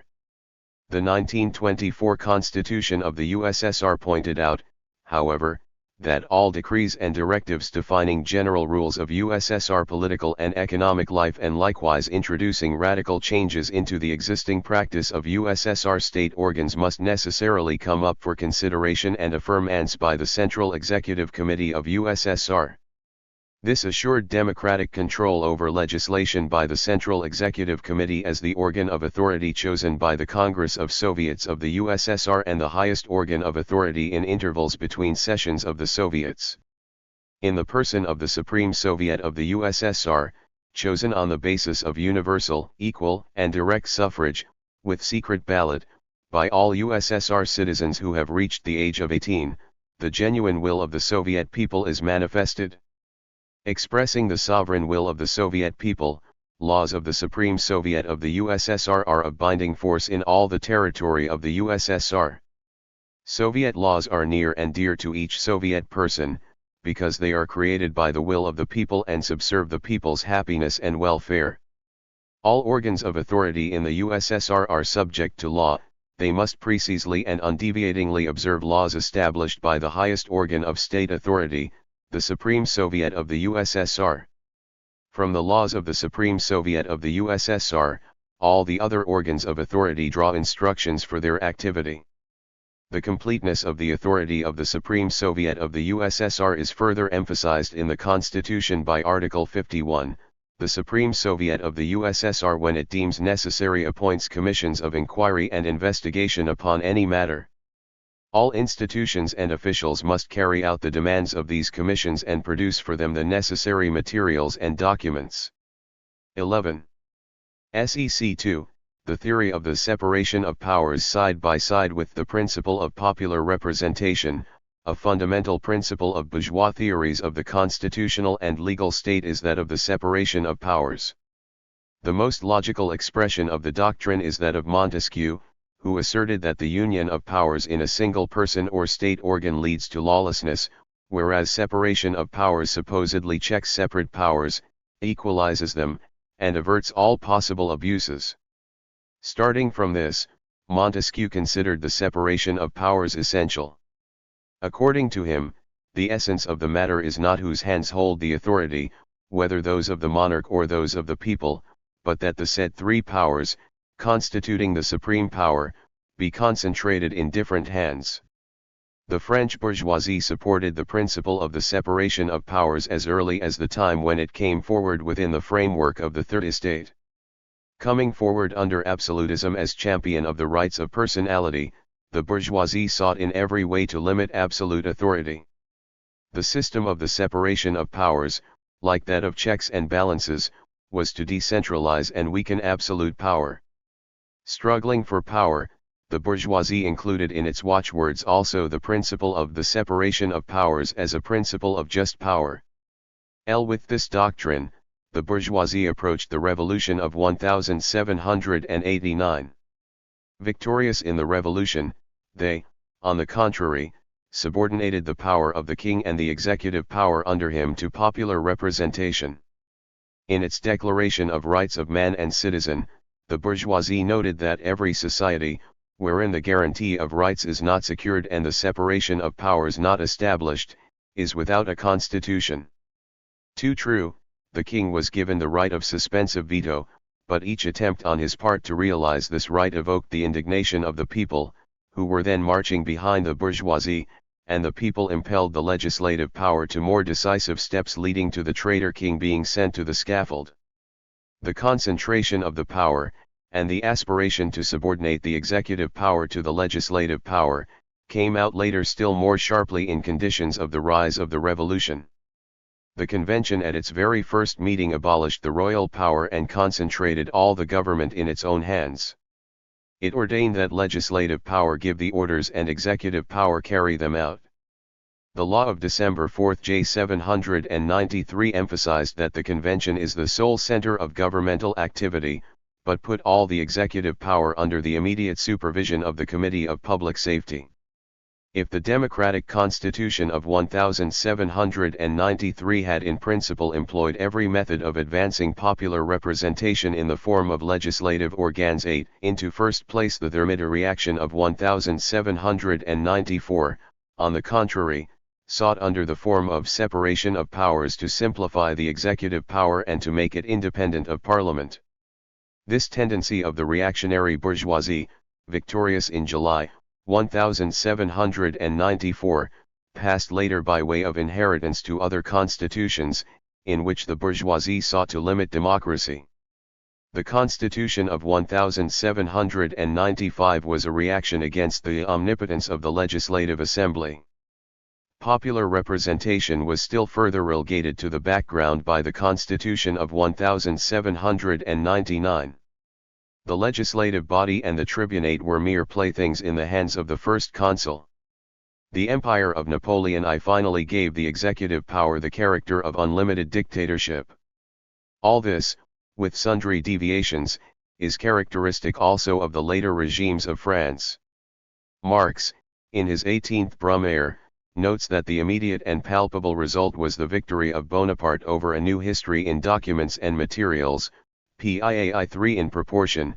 However, as the position at the fronts and within the country became more complicated, the Committee of Public Safety, consisting at first of 9 and later of 12 members of the convention, together with the Committee of General Security, directed all the power and headed the revolutionary dictatorship.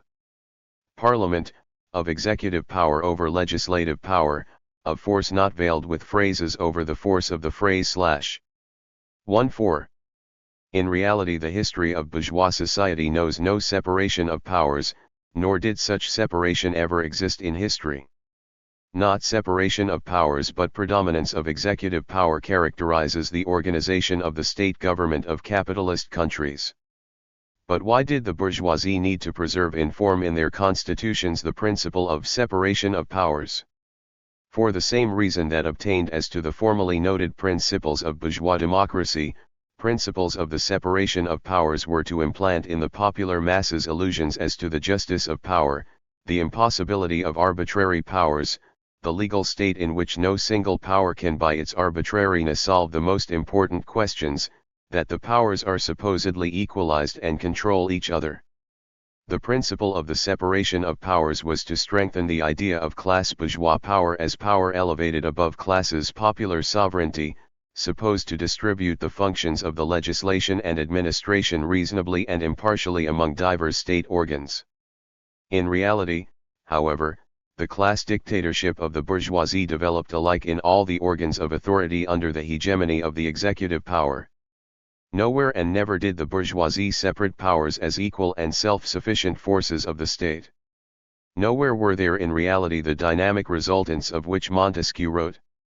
5. In the bourgeois state all organs of power are organs of bourgeois dictatorship. Delimitation of their functions, given out as the separation of powers, is nothing more than the hegemony of the executive power over the legislative, a limitation of the rights of parliaments. As to legislative power, the bourgeoisie broadened or narrowed the rights of popular representation according to the sharpness of the class struggle and the pressure of popular masses. Even at the very time when it was compelled to make concessions and to broaden the circle of electors, the bourgeoisie exerted all its powers to turn parliaments into talking shops, keeping the center of authority in bureaucratic executive organs. From the beginning of the last quarter of the 19th century this was especially clearly expressed from the inception of the development of monopolist capital, and particularly in the post-war period of the universal crisis of capitalism. Look at any parliamentary country you like, from America to Switzerland, from France to England, Norway, and so on. The real state work is done behind the scenes and carried out by departments, chancelleries, and staffs. In parliaments they merely babble with the special purpose of fooling simple folk.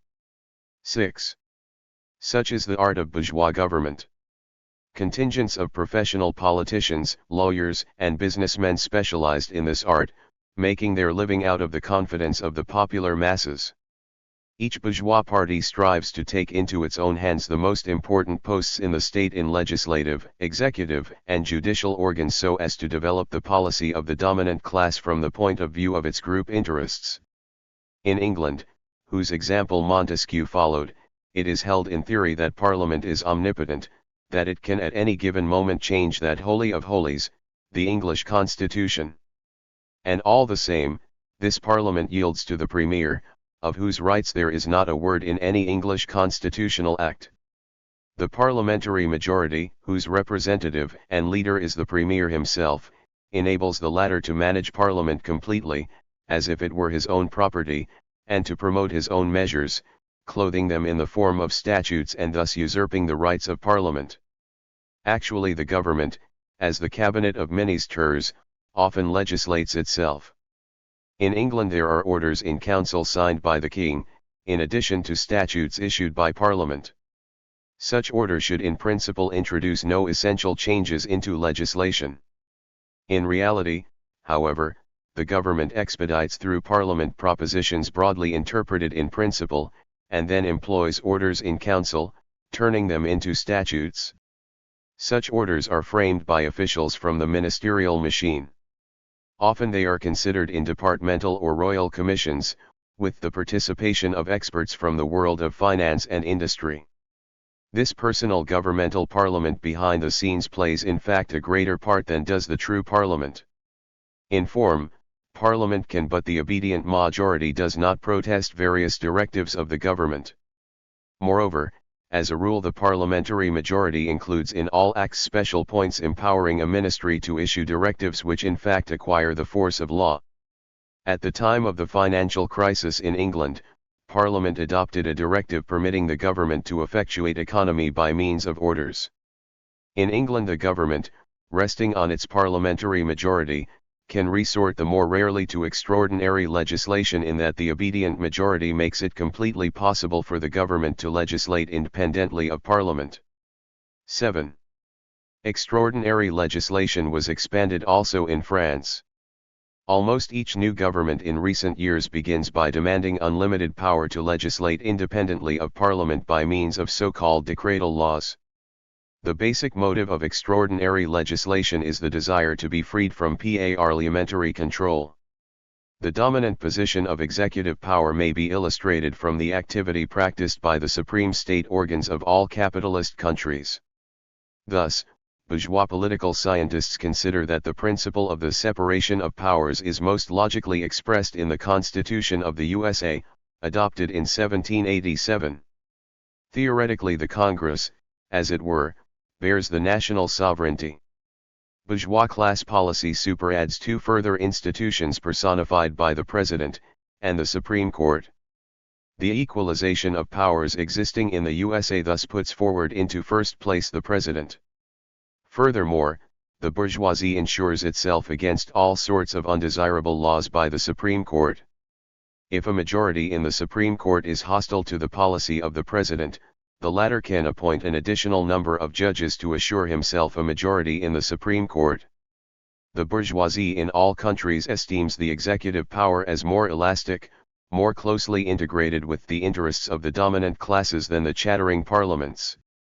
The part played by the state machinery itself must also be considered. Ministers come and go, but the heads of departments, the bureaucratic machinery, remain in their entirety. Over a period of many years the apparatus is chosen from elements most trustworthy and devoted to capitalism.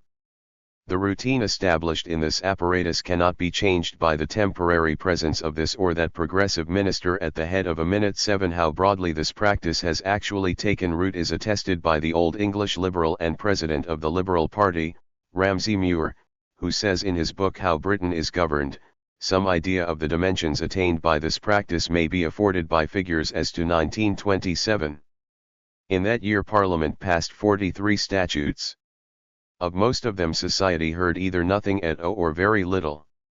They were proposed by ministers and adopted after negligible discussion. 26 contained points empowering the appropriate minister to issue directives having the force of law. In the same year which witnessed the passage of 43 Acts of Parliament, ministers published no less than 1,349 binding directives and orders. These were just as much a constituent part of legislation as were the Acts of Parliament. History. The bureaucracy concentrated in the apparatus loathes control and hates Parliament. The entire history of bourgeois parliamentary countries, even of bourgeois constitutional countries, in a significant degree shows that a shift of ministers means very little, since the real work of administration lies in the hands of the gigantic army of officials. 8. Moreover, the state apparatus serves as a means to install in offices wherefrom they may extract income a notable number of representatives of the bourgeoisie. Material interests of the French bourgeoisie are most closely and definitely bound up with the preservation of this vast machinery of state with its manifold ramifications. Here the bourgeoisie settles its superfluous population and supplements by official salaries what does not drop into its pocket by way of gains, percentages, rents, and salaries. 9. In the USA the custom is already established that there are new appointments and changes when a new president is chosen. Bourgeois parties take advantage of this in election campaigns for pressure in the first instance upon state servants. For these servants elections are a sort of lottery in which their fate and their career are decided. In the USA such a system is called the spoils system. Each bourgeois party coming to power divides the spoils among its supporters. 10. The state machinery and the bureaucracy at its head work remote from the people and outside popular influence. Yet they embrace the entire life of society and direct it along the desired path. In February, 1934, the former prefect of the Pan's police Kiepe aided fascist provocation attacks in the streets of Pans, graphically proving how the bureaucratic machinery can develop the policy of the bourgeoisie against the will of ministers and despite Parliament. The fiction of the separation of powers attained its most graphic expression in the period of the post-war crisis of capitalism, when the class struggle became intense. Preserving its dictatorship and legal order, the bourgeoisie with democratic constitutions and parliaments existing passed to extraordinary legislation, so-called, on the basis of which the executive power, independently of parliament, issues laws. The practice of pre-Hitler Germany also affords a characteristic example. The Weimar Constitution created in form a series of checks and balances for legislative and executive power. According to Article 43, the President of the Republic could be dismissed from his post by popular vote upon motion by 2/3 of the deputies of the Reichstag. But according to Article 25, the President of the Republic could dismiss the Reichstag. Furthermore, under Article 48, the President could issue laws without the Reichstag under certain conditions. During the entire existence of the Weimar regime, there was no opportunity for the bourgeois parliament to express itself in favor of a change of president. Moreover, there were not a few cases when the president dissolved parliament. Furthermore, the bourgeois majority in parliament itself helped the president realize rights, given to him by Article 48, to legislate independently of parliament. Where, in conditions of the post-war crisis and the preparation for a new imperialist war, class contradictions between capitalists and the worker class have reached high tension, the bourgeoisie altogether casts off all democratic veils, including the fiction of the separation of powers /1 and passes to unbridled and open terror and force to fascism.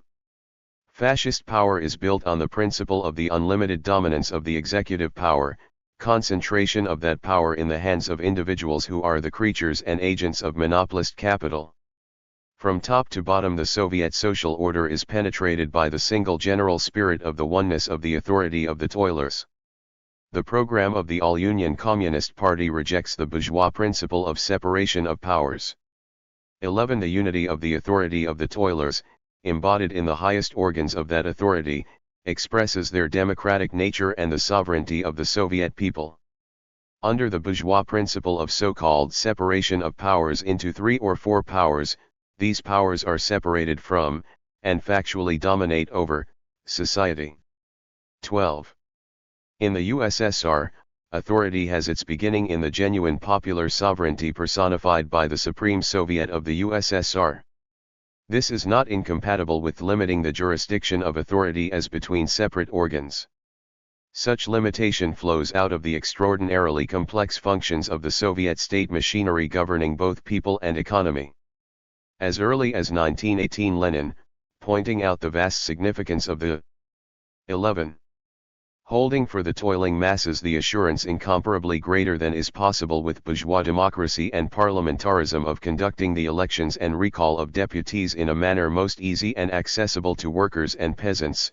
Soviet authority at the same time abrogates the negative sides of parliamentarism, especially the separation of legislative and executive power, the remoteness of representative institutions from the masses, and so on.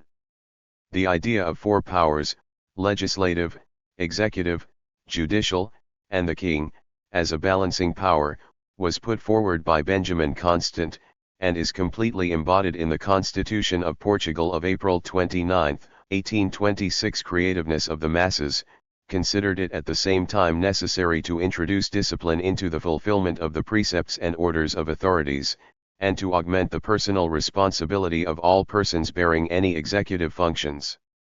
He emphasized that the masses must choose leaders and control them. At the same time, however, he considered it essential to distinguish control by the masses over the passage of legislative enactments from the functions of such passage.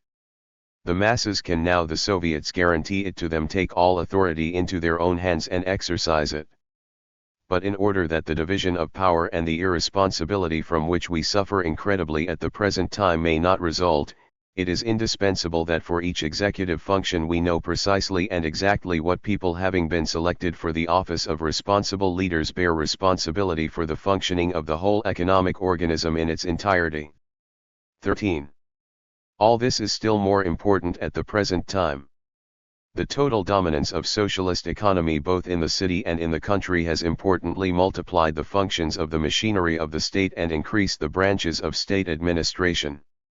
The state machinery carries on directly the work of organizing economy, increasing labor productivity, strengthening socialist labor discipline, and rallying workers and kolkhoz groups around the most urgent concerns of our socialist building. This makes it essential in building the organs of higher authority and administration carefully to delimit their functions. This may be followed historically even before the adoption of the first constitution of the RSFSR. 14. The 1918 Constitution pointed out in Article 31 that in the interval between Congresses of the Soviets, the All-Russian Central Executive Committee of Soviets is the supreme legislative, executive, and controlling organ of the RSFSR. 15. The All-Russian Central Executive Committee of Soviets gives general direction to the activity of the worker-peasant government and of all organs of Soviet authority in the land, unifies and harmonizes work on legislation and administration, and sees to the putting into practice of the Soviet Constitution and of directing of the All-Russian Congresses of Soviets and of the central organs of Soviet authority. The committee considers and affirms projected decrees and other proposals introduced by the Council of People's Commissars or by separate departments, and likewise issues its own decrees and orders. Thus the RSFSR Constitution established the rights of the All-Russian Central Executive Committee which, in the period between Congresses, was the highest legislative authority in the Republic. As to the Council of People's Commissars, the 1918 Constitution established that general administration of the affairs of the RSFSR belongs to the Council of People's Commissars. In realizing this task, the Council issues decrees, orders, and instructions and, in general, adopts all measures necessary in order that the life of the state may flow on with ordered swiftness. Concerning all its decisions and directives, the Council of People's Commissars communicates forthwith to the All-Russian Central Executive Committee. Further articles point out that the latter committee has the right to change or to suspend any directive or decision of the Council whatsoever, and, further, that such directives and decisions of the Council as have great social political significance are presented to be considered and affirmed by the All-Russian Central Executive Committee. Thus the supreme legislative organ, the All-Russian Central Executive Committee, stood above the Council of People's Commissars. Lenin pointed out that of course if the Council of People's Commissars should violate directives of the All-Russian Central Executive Committee, it would be subject to court prosecution. 1g With the expansion of socialist building, Lenin emphasized the necessity for the supreme legislative organs, personified by the All-Russian Central Executive Committee, to work with proportionately greater intensity. At the 11th Party Congress he said, "It is necessary to attain the result that the All-Russian Central Executive Committee work more energetically and meet correctly in sessions which should be more extended. The sessions should consider statutory projects sometimes hurriedly introduced without compelling necessity in the Council of People's Commissars. It is better to delay and to give local workers an opportunity for attentive consideration, and to establish more strict requirements than we now do as to proponents of laws. If sessions of the All-Russian Executive Committee of Commissars are more prolonged, they will be divided into sections and Lenin volume XXV subcommittees and will know how to verify the work more strictly, striving for what in my judgment is the nub and the essence of the present political moment, transferring the center of gravity to the selection of people to the verification of factual fulfillment." 17 In the spirit of these views of Lenin, and under the guidance of Stalin, the first USSR Constitution was later created.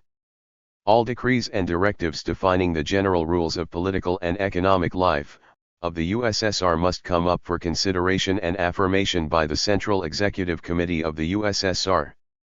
Further practice has likewise established that a statute defining general rules of political and economic life was published over the joint signatures of the Central Executive Committee and the Council of the People's Commissars. If such statute appeared at the same time a party directive of importance, then practice has established that it be signed also by the Secretary of the Central Committee of the All-Union Communist Party side by side with the signature of the leader of the highest Soviet organ. As previously noted, the total dominance of socialist economy in the city and in the country multiplied the branches of administration, dictating the necessity of an elaborate delimitation of the functions of organs of authority. According to the Stalin Constitution, entire and complete authority is concentrated in the Supreme Soviet of the USSR, which is also the sole USSR legislative organ, chosen by the people of the USSR. The masses realize the broadest democratic control by truly democratic elections, on the basis of universal, equal, direct, and secret suffrage. Such control is guaranteed also by the right to recall deputies, by referenda which the Presidium of the Supreme Soviet conducts upon its own initiative or as required by one of the Union republics, and so forth. The Council of People's Commissars of the USSR is responsible to the Supreme Soviet of the USSR. As hereinbefore indicated, the Presidium of that Soviet may abrogate a directive of the Council of People's Commissars, relieve individual People's Commissars of their obligations and nominate new ones subject to subsequent confirmation by the Supreme Soviet of the USSR. The Council of People's Commissars of the USSR issues decisions and orders on the basis and in pursuance of laws in operation and supervises their execution. Thus, in the activity of the supreme organs of authority and administration of the USSR there is a distinct delimitation of jurisdiction with complete supremacy of legislative authority as embodying the will of the entire Soviet people. SEC 3, the bicameral system of the USSR Supreme Soviet. The Supreme Soviet of the USSR consists of two chambers, the Soviet of the Union and the Soviet of Nationalities. The bicameral system of representation exists also in capitalist countries. Thus in England, Parliament includes a lower house and an upper house.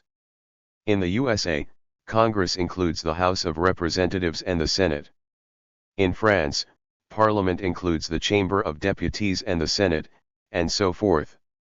As to the so-called first or lower chambers, the exertions being put forth by the bourgeoisie to insulate their activity from the influence of the broad popular masses are indicated below. Representatives are in form elected to this chamber by the people. In reality, the bourgeoisie strives to limit the voting rights of the broad popular masses so as to attain the most conservative possible representation in the first or lower chamber. As to upper chambers, their function is to guarantee the bourgeoisie against the adoption of laws disadvantageous to it, if they have passed the lower house. Ordinarily, the upper chamber degenerates into a center of reaction and a brake upon forward movement. Both houses are considered in capitalist countries to have in form equal rights.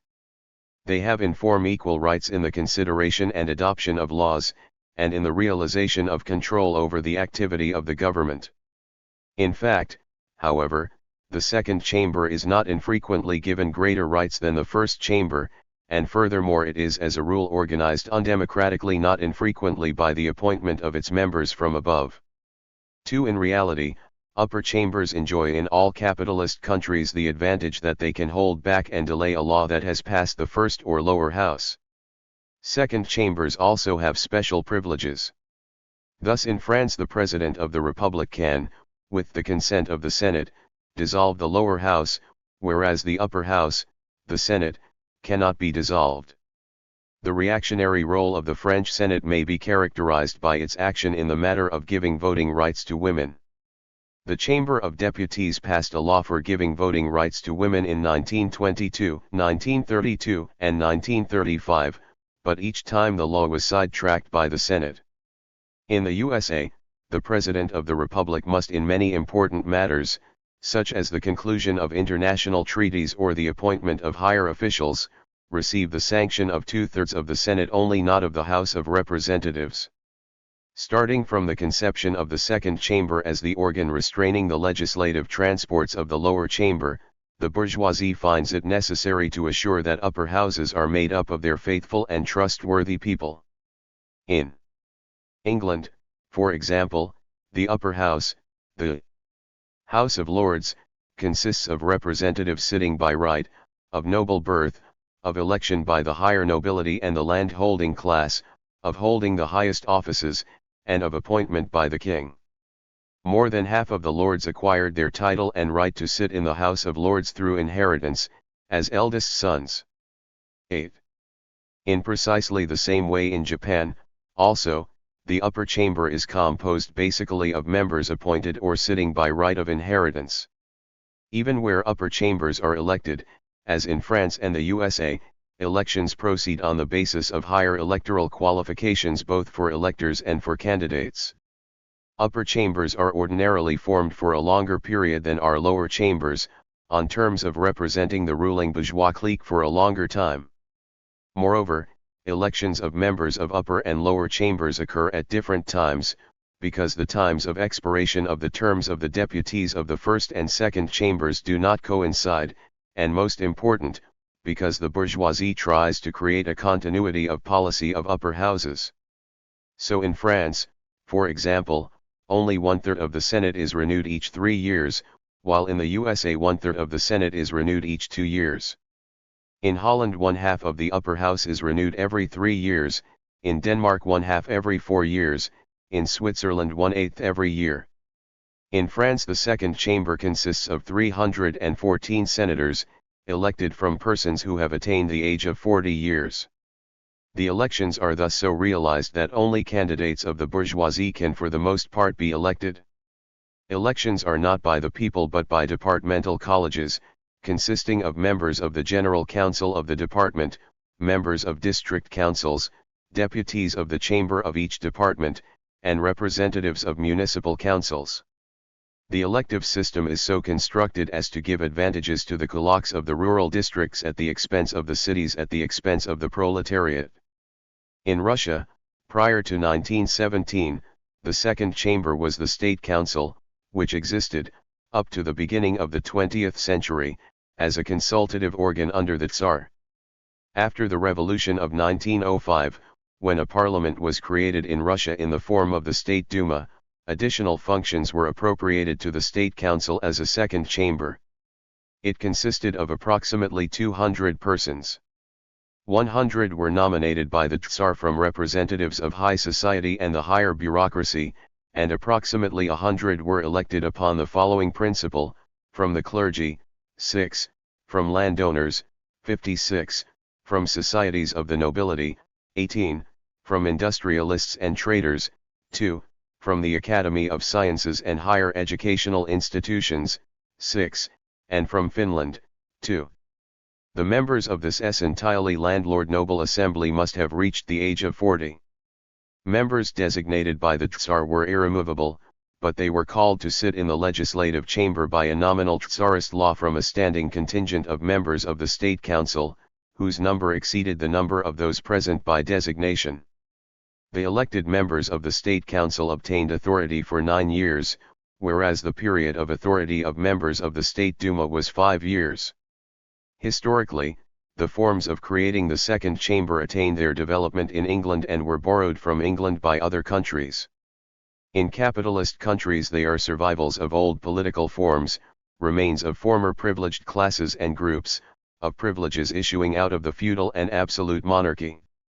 Hence the rights, lasting for life and passing by inheritance, of the ancestral aristocracy in the upper house in England, Japan, and elsewhere, rights which were later extended also to the money aristocracy and the plutocracy.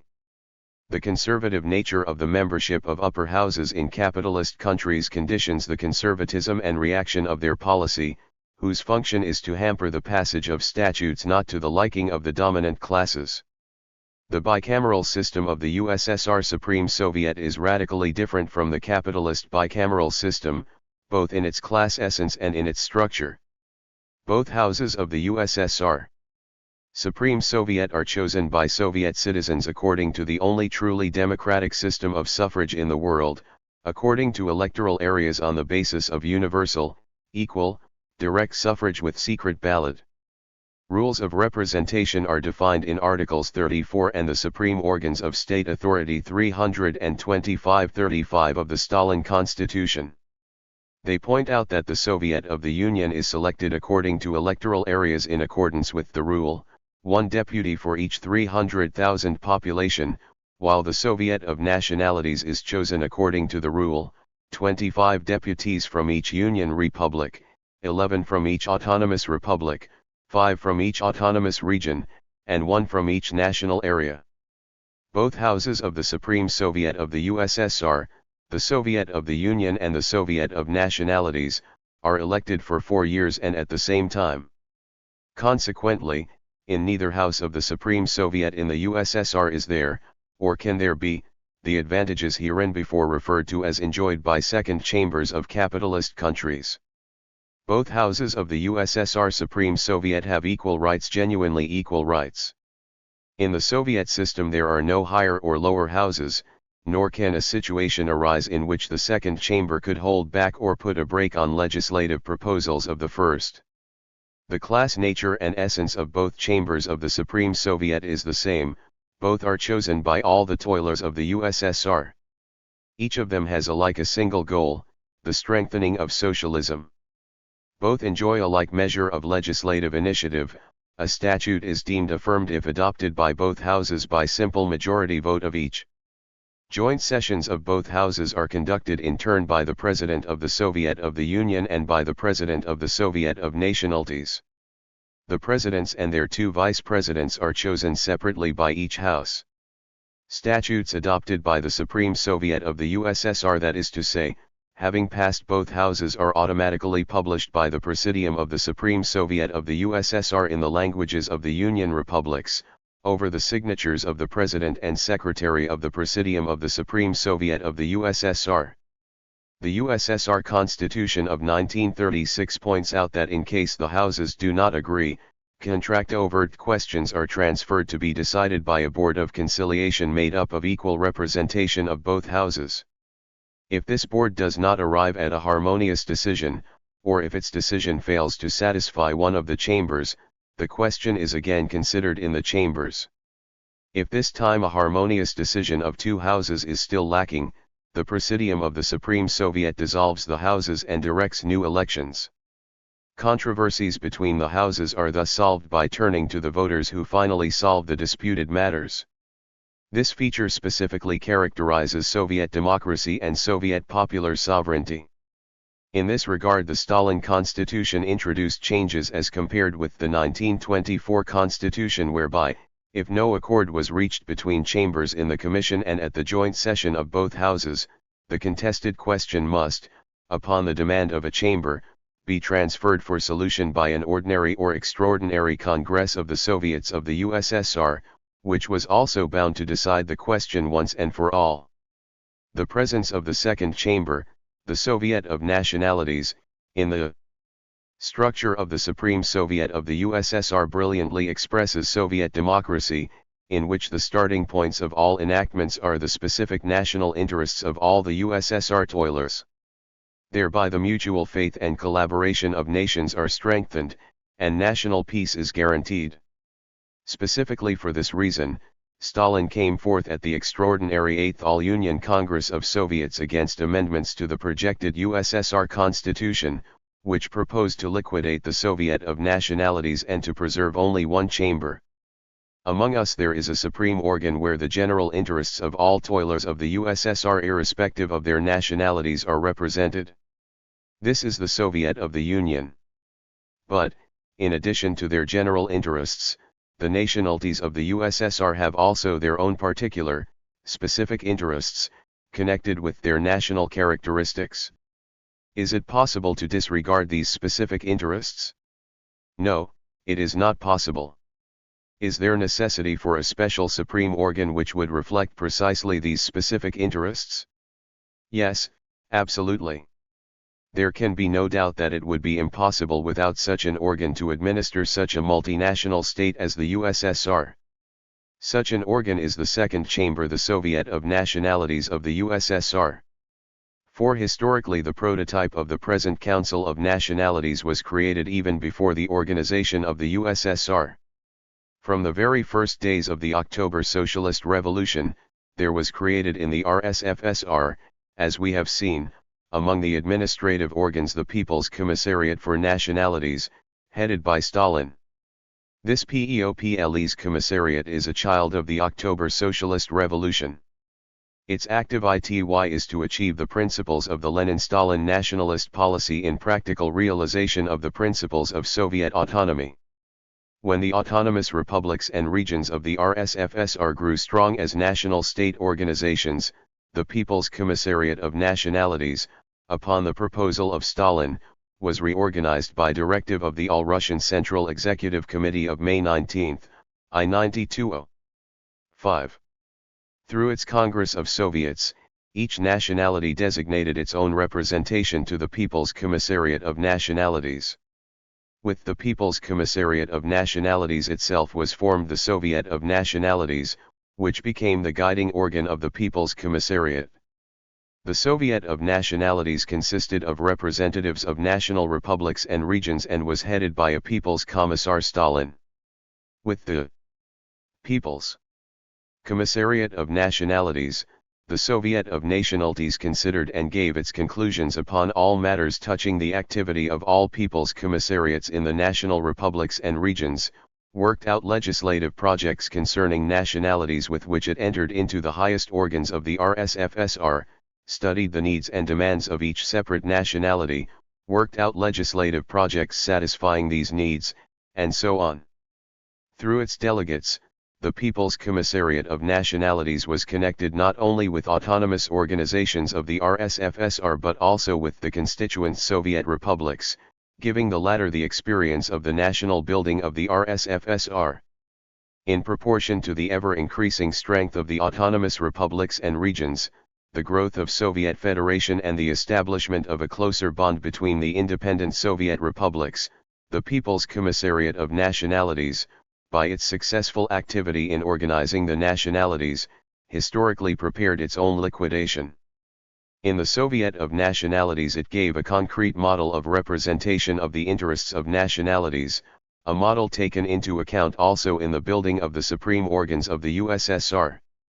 Defending the principle of equality of nations in the Soviet of Nationalities, Stalin even before the 12th Congress of the party came out sharply against the nationalist Trotskyist project of creating supreme organs of authority.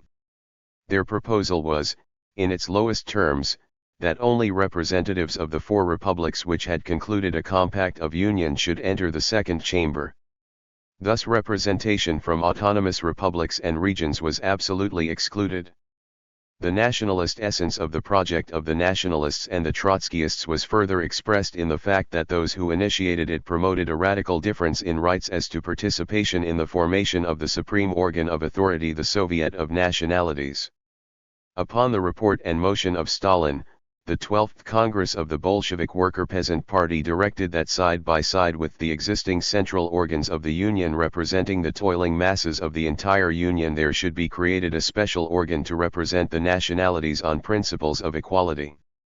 Such organization of central organs of the Union would make it perfectly feasible to listen responsively to the needs and demands of the peoples, to render them timely and necessary aid, to create a setting of complete mutual confidence, and thus to liquidate with the least pain the aforementioned inheritance.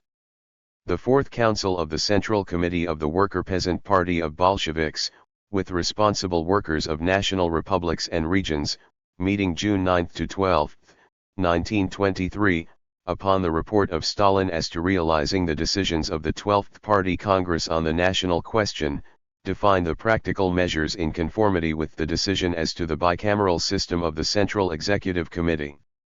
It established also the designation of the two chambers of a single Central Executive Committee of the USSR, the Union Soviet and the Soviet of Nationalities. The Soviet of Nationalities is the only second chamber in the world formed according to the Index of Nationality. The deputies elected December 12, 1937, represented 54 nationalities. In bourgeois Union states, even the most democratic, such as the USA and Switzerland, the second chamber is formed from administrative territorial units, 2 deputies from each state or canton. With this arrangement, national interests are not taken into account, so that the national pressure upon weak peoples, the Negroes and Indians in the USA, and so on, is intensified. In second chambers of bourgeois Union states, the right of representation is enjoyed only by the immediate members of the Union. In the USSR, not only the immediate members of the Union republics, but also their constituent autonomous republics, regions, and national areas are represented in the Soviet of Nationalities. This strengthens the Lenin-Stalin principle of the equality of nations. In the Stalin Constitution, the equal rights of Union Soviet republics are expressed in an extremely striking and clear manner. The small White Russian SSR and the vast RSFSR enjoy in the Soviet of Nationalities the same rule of representation, 25 deputies each. This equality of right exists also as between autonomous republics, autonomous regions, and national areas regardless of size and population. How broadly the representation of nationalities is assured is attested by the fact that of 574 deputies in the Soviet of Nationalities, 275 fall to the lot of Union republics, and 299 to the lot of autonomous republics, autonomous regions, and national areas. Moreover, the latter participate as well in elections of deputies to the Soviet of Nationalities from the Union Republic of which they are component parts. It is a special characteristic of the equality of rights of nationalities in the USSR that the obligatory representation in the Soviet of Nationalities of even the tiniest national formations is assured. Take, for example, such tiny national areas as Karyak or Vyshinsky, and others. In elections of deputies to the Soviet of the Union, they must be united with the neighboring districts to form one elective district embracing 300,000 population. But in the Soviet of Nationalities, the Stalin Constitution confirms representation on the basis of one deputy from each of the existing national areas. That is a special characteristic of the second chamber of the USSR Supreme Soviet. SEC for the Presidium of the Supreme Soviet of the USSR pursuant to Article 48 of the USSR Constitution, the Supreme Soviet of the USSR, at a joint sitting of both chambers, elects the Presidium of the Supreme Soviet of the USSR, consisting of a President of the Presidium of the Supreme Soviet of the USSR, 11 Vice Presidents, a Secretary, and 24 members of the Presidium. The Presidium of the Supreme Soviet of the USSR, convenes sessions of the Supreme Soviet of the USSR, 00 interprets operative USSR laws and issues decrees, dissolves the Supreme Soviet of the USSR, and orders new elections, conducts referenda on its own initiative or upon demand of one of the Union republics, annuls directives and orders of the Council of People's Commissars of the USSR and of Union Republic Councils of People's Commissars in case of their nonconformity with law, in the period between sessions of the Supreme Soviet of the USSR relieves of their posts and appoints separate People's Commissars of the USSR on the recommendation of the President of the Council of People's Commissars of the USSR, subject to later confirmation by the Supreme Soviet of the USSR, awards decorations and confers titles of honor of the USSR, exercises the right of pardon, appoints and removes higher commands of armed forces of the USSR. In the period between sessions of the Supreme Soviet of the USSR proclaims a state of war in case of armed attack upon the USSR or whenever necessary to fulfill international treaty obligations for mutual defense against aggression, orders general or partial mobilization, ratifies international treaties, designates and recalls plenipotentiary representatives of the USSR in foreign states, receives credentials and letters of recall of accredited diplomatic representatives of foreign states, and declares in separate localities or throughout the USSR martial law in the interests of defense of the USSR or assurance of public order and state security. 2. From this enumeration it is clear that the Presidium of the Supreme Soviet of the USSR is charged chiefly with such functions as are appropriated in bourgeois states to the head of the state, the king, or the President of the Republic as contrasted with the popular representation. But the Presidium of the Supreme Soviet fulfills its functions, being accountable to the Supreme Soviet of the USSR for all its activity. This is something which does not exist in capitalist states, where heads of states are not responsible to popular representation.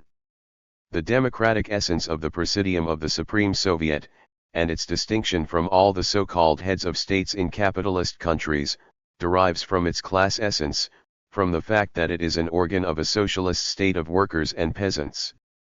The Presidium of the Supreme Soviet is, by the definition given to it by Stalin in his report to the extraordinary 8th All-Union Congress of Soviets, a collegium president * chosen by the Soviet of the Union and the Soviet of Nationalities in joint session.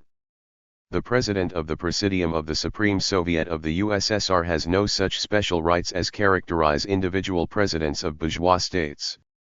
His rights flow out of his position as president of a collegium institution of socialist authority.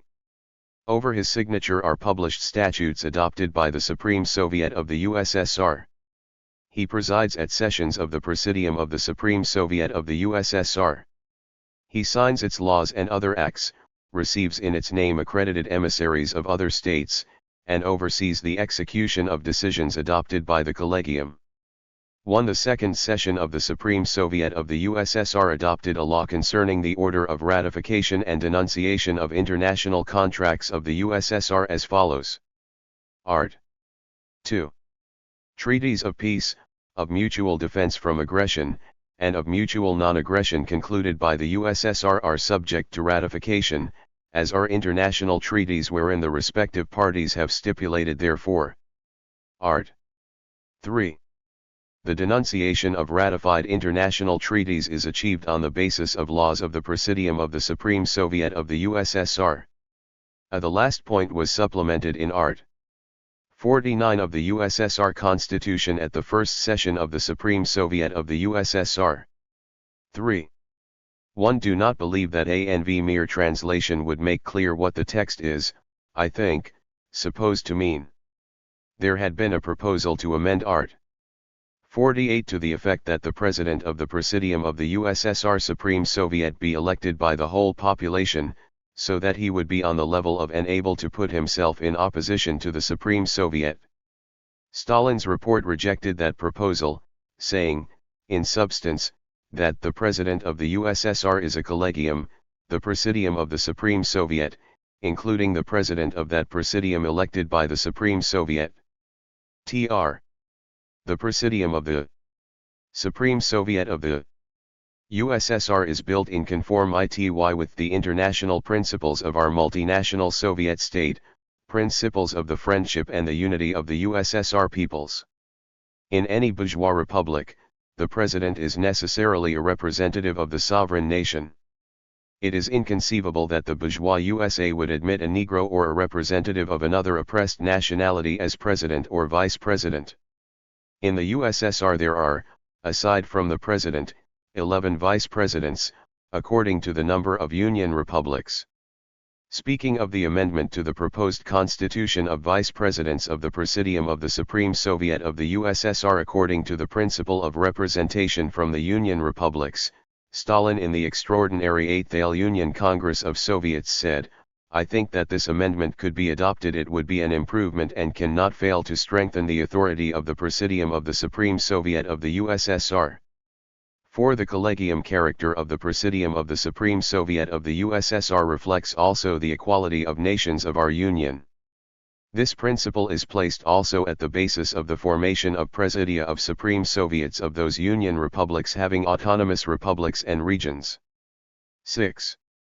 But the particularly distinctive feature of Soviet Collegium President is its place in the system of higher organs of authority of the USSR.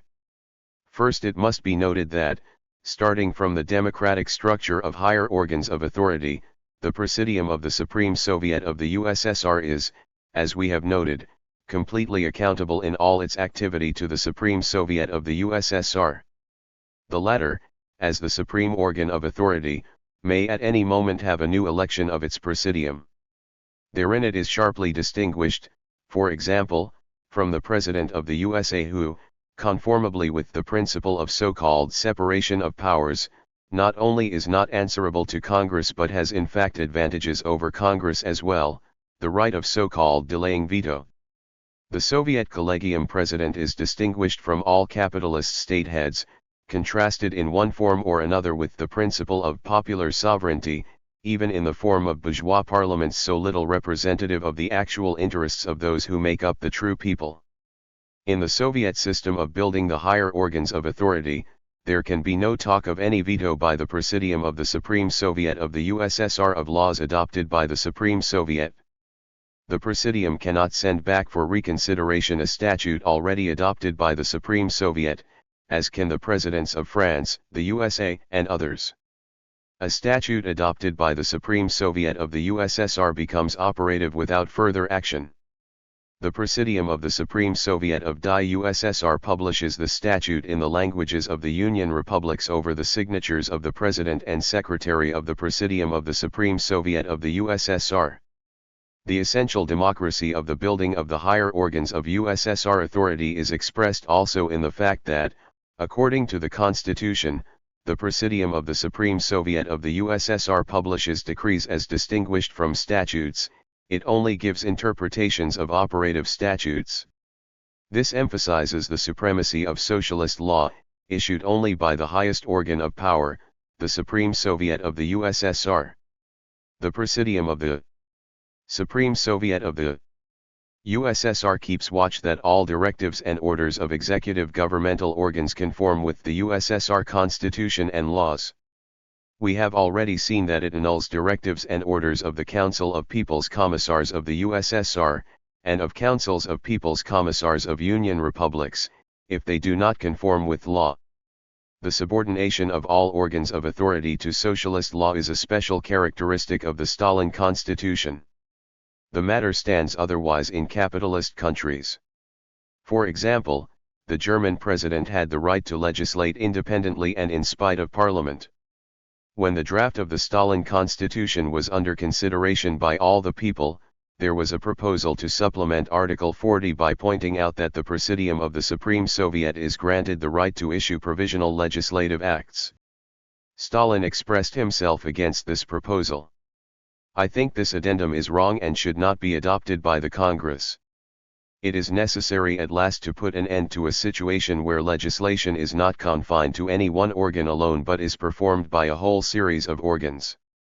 Such a situation is antagonistic to the principle of statutory stability, and statutory stability is necessary to us now more than ever before.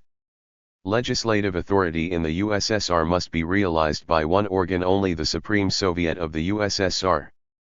The broad personal rights of the president in bourgeois republics are often explained by the fact that he is supposed to be chosen by the people. History affords many. 6.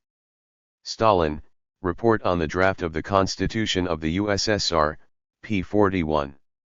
The Supreme Organs of State Authority. 333 examples of a president utilizing such a motif, not merely setting himself in opposition to Parliament, but even establishing his own personal dictatorship.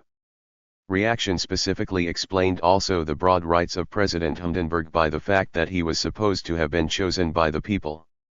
The same reasoning also justified the practice of broadly utilizing Article 48 of the Weimar Constitution, in accordance with which the president legislated even independently of Parliament. When the draft of the Constitution of the USSR was under consideration by all the people, there was introduced an amendment proposing that the President of the Presidium of the Supreme Soviet of the USSR be chosen directly by the electors rather than by the Soviet of the USSR. Stalin, at the extraordinary 8th All-Union Congress of Soviets, came forward to defend the proposed constitution, emphasizing the subordination and accountability of the Presidium of the Supreme Soviet of the USSR to the Supreme Soviet of the USSR, which expresses the sovereignty of the people. The experience of history shows that such is the most democratic structure of supreme organs guaranteeing the country against undesirable vicissitudes. 7. Many bourgeois democratic constitutions grant the president the right to dissolve parliament immediately or with the consent of the Senate. Under Article 47 of the Stalin Constitution, it is provided that in case of disagreement between the two chambers, and if accord cannot be reached, the Presidium of the Supreme Soviet of the USSR dissolves the Supreme Soviet of the USSR and directs new elections. It effectuates such dissolution, however, solely in the case provided by the Constitution and not at its own discretion, specifically, when a disagreement, having arisen between the Soviet of the Union and the Soviet of Nationalities, is not eliminated in the method established by the Constitution, and when, by virtue thereof, dissolution of the Supreme Soviet and new elections are necessary. From this it is clear that the Presidium of the Supreme Soviet of the USSR exercises only the organizational functions of dismissing the Supreme Soviet of the USSR and ordering new elections, making it possible for the electors themselves to resolve the dispute between the chambers. In case of the premature dissolution of parliament in bourgeois republics, presidents remain. But the Presidium of the Supreme Soviet of the USSR orders elections within a period not exceeding 2 months from the date of dissolution of the USSR Supreme Soviet. Moreover, the newly chosen Supreme Soviet of the USSR is convened by the outgoing Presidium of the Supreme Soviet of the USSR not later than 1 month after the elections. In case of premature dissolution of the Supreme Soviet of the USSR, the Presidium itself retains its powers only until the formation, by the newly chosen Supreme Soviet of the USSR, of the new Presidium of the Supreme Soviet of the USSR to which it gives place. The role of the Presidium of the Supreme Soviet of the USSR is particularly significant in the period between sessions of the Supreme Soviet with particular reference to control over governmental activity. Everyone knows of the pressure exerted upon the court, policy, and legislation by the President of the USA, for example, since he not only has the veto power but appoints judges to the Supreme Court, who both judge and interpret the Constitution. The democratic essence of the Presidium of the Supreme Soviet is expressed also in the fact that it has no right to designate judges. Judges are independent and subject solely to the law. The people's judges are chosen on the basis of universal, direct, and equal suffrage by secret ballot. They are responsible to their electors and are bound to render an account to them. The Supreme Court of the USSR and special courts are chosen by the sole bearer of sovereignty of the Soviet people, the Supreme Soviet of the USSR. Supreme Courts of Union and autonomous republics are chosen in precisely the same way by the Supreme Soviets of these republics.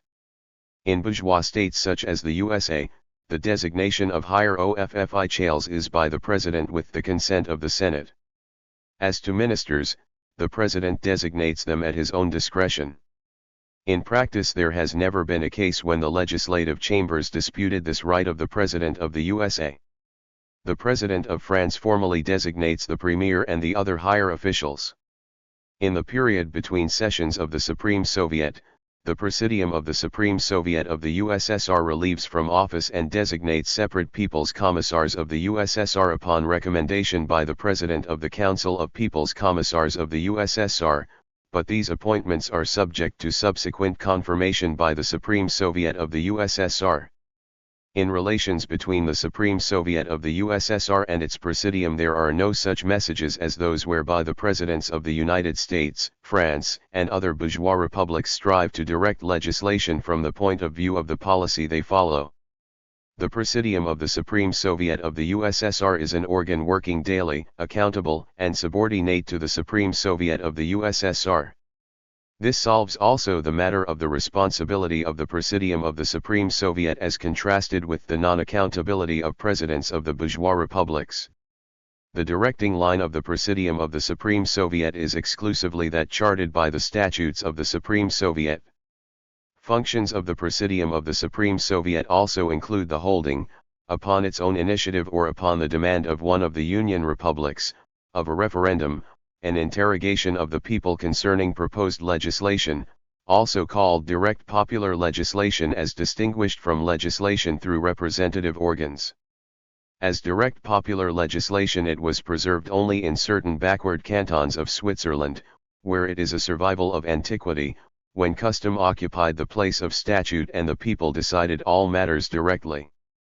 In other countries and in certain cantons of Switzerland itself, the referendum in various forms obligatory or facultative exists side by side with national representation. When a legislative proposal is considered in representative organs, amendments may be introduced as to separate points, they may be adopted, rejected, and replaced. In referenda this becomes extremely complicated, then the consideration of proposed legislation can be only preliminary in assemblies and in the press, whereas the proposed legislation is itself ordinarily voted on in its entirety and by a mere yes or no answer of acceptance or rejection. While a referendum is one form of solving a question democratically, the practice and the fate of all species of referenda in capitalist countries are analogous to those of voting in parliamentary elections, with all their limitations and abuses. Various post-war bourgeois democratic constitutions contain a formal inclusion of various species of referenda side by side with parliaments. In some countries no referendum has ever been held.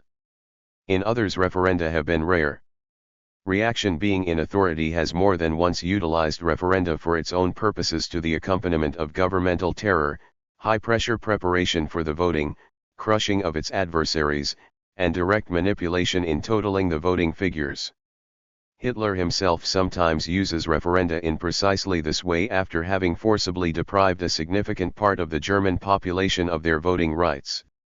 All fascist referenda take place in conditions of the most cruel terror and the prosecution of persons suspected of being unreliable.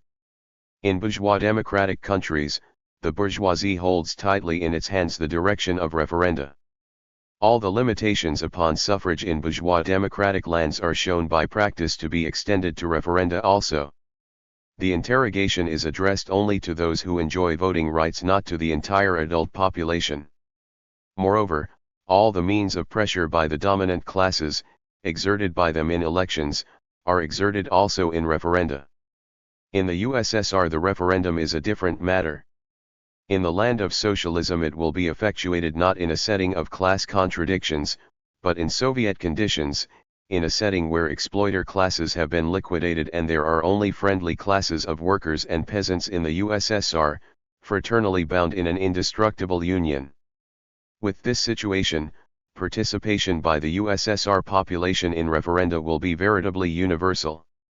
Finally, a Soviet referendum is introduced in conditions when the press, lodgings for assemblies, and all the instruments of agitation and propaganda, utilized in capitalist lands against the toilers, are in the USSR utilized in their interests. Only in these conditions can there be truly democratic interrogation of the entire Soviet people or of a part thereof, a sovereign Soviet republic, on matters of Soviet legislation. The foregoing brilliantly characterizes the position of the Presidium of the Supreme Soviet in the system of highest organs of USSR authority, built on principles of socialist democracy, of genuine sovereignty of the Soviet people. We have already pointed out that the Stalin constitution distinctly limits the functions of organs possessing unitary state authority. Statutes are issued only by the Supreme Soviet of the USSR. A statute is of juridical force higher than that of other state acts. It is the highest juridical form in which state authority is manifested. For this very reason, it is affirmed by the highest state authority, the Supreme Soviet of the USSR, and can be abrogated or amended only by its directive. In bourgeois society, a statute expresses the will of the dominant class, the dictatorship of a negligible minority over the majority. There a statute guards the interests of capitalist private property, its exploiter system. It is social coercion concentrated and organized. 1. In the conditions of worker-class dictatorship, a statute guards the interests of the toilers, the overwhelming majority of the population that has overthrown capitalists and landowners and built socialist society wherein there is no longer place for man's exploitation of man. In socialist society a statute is the highest act of state authority, responsive to the interests of the broadest masses of the people.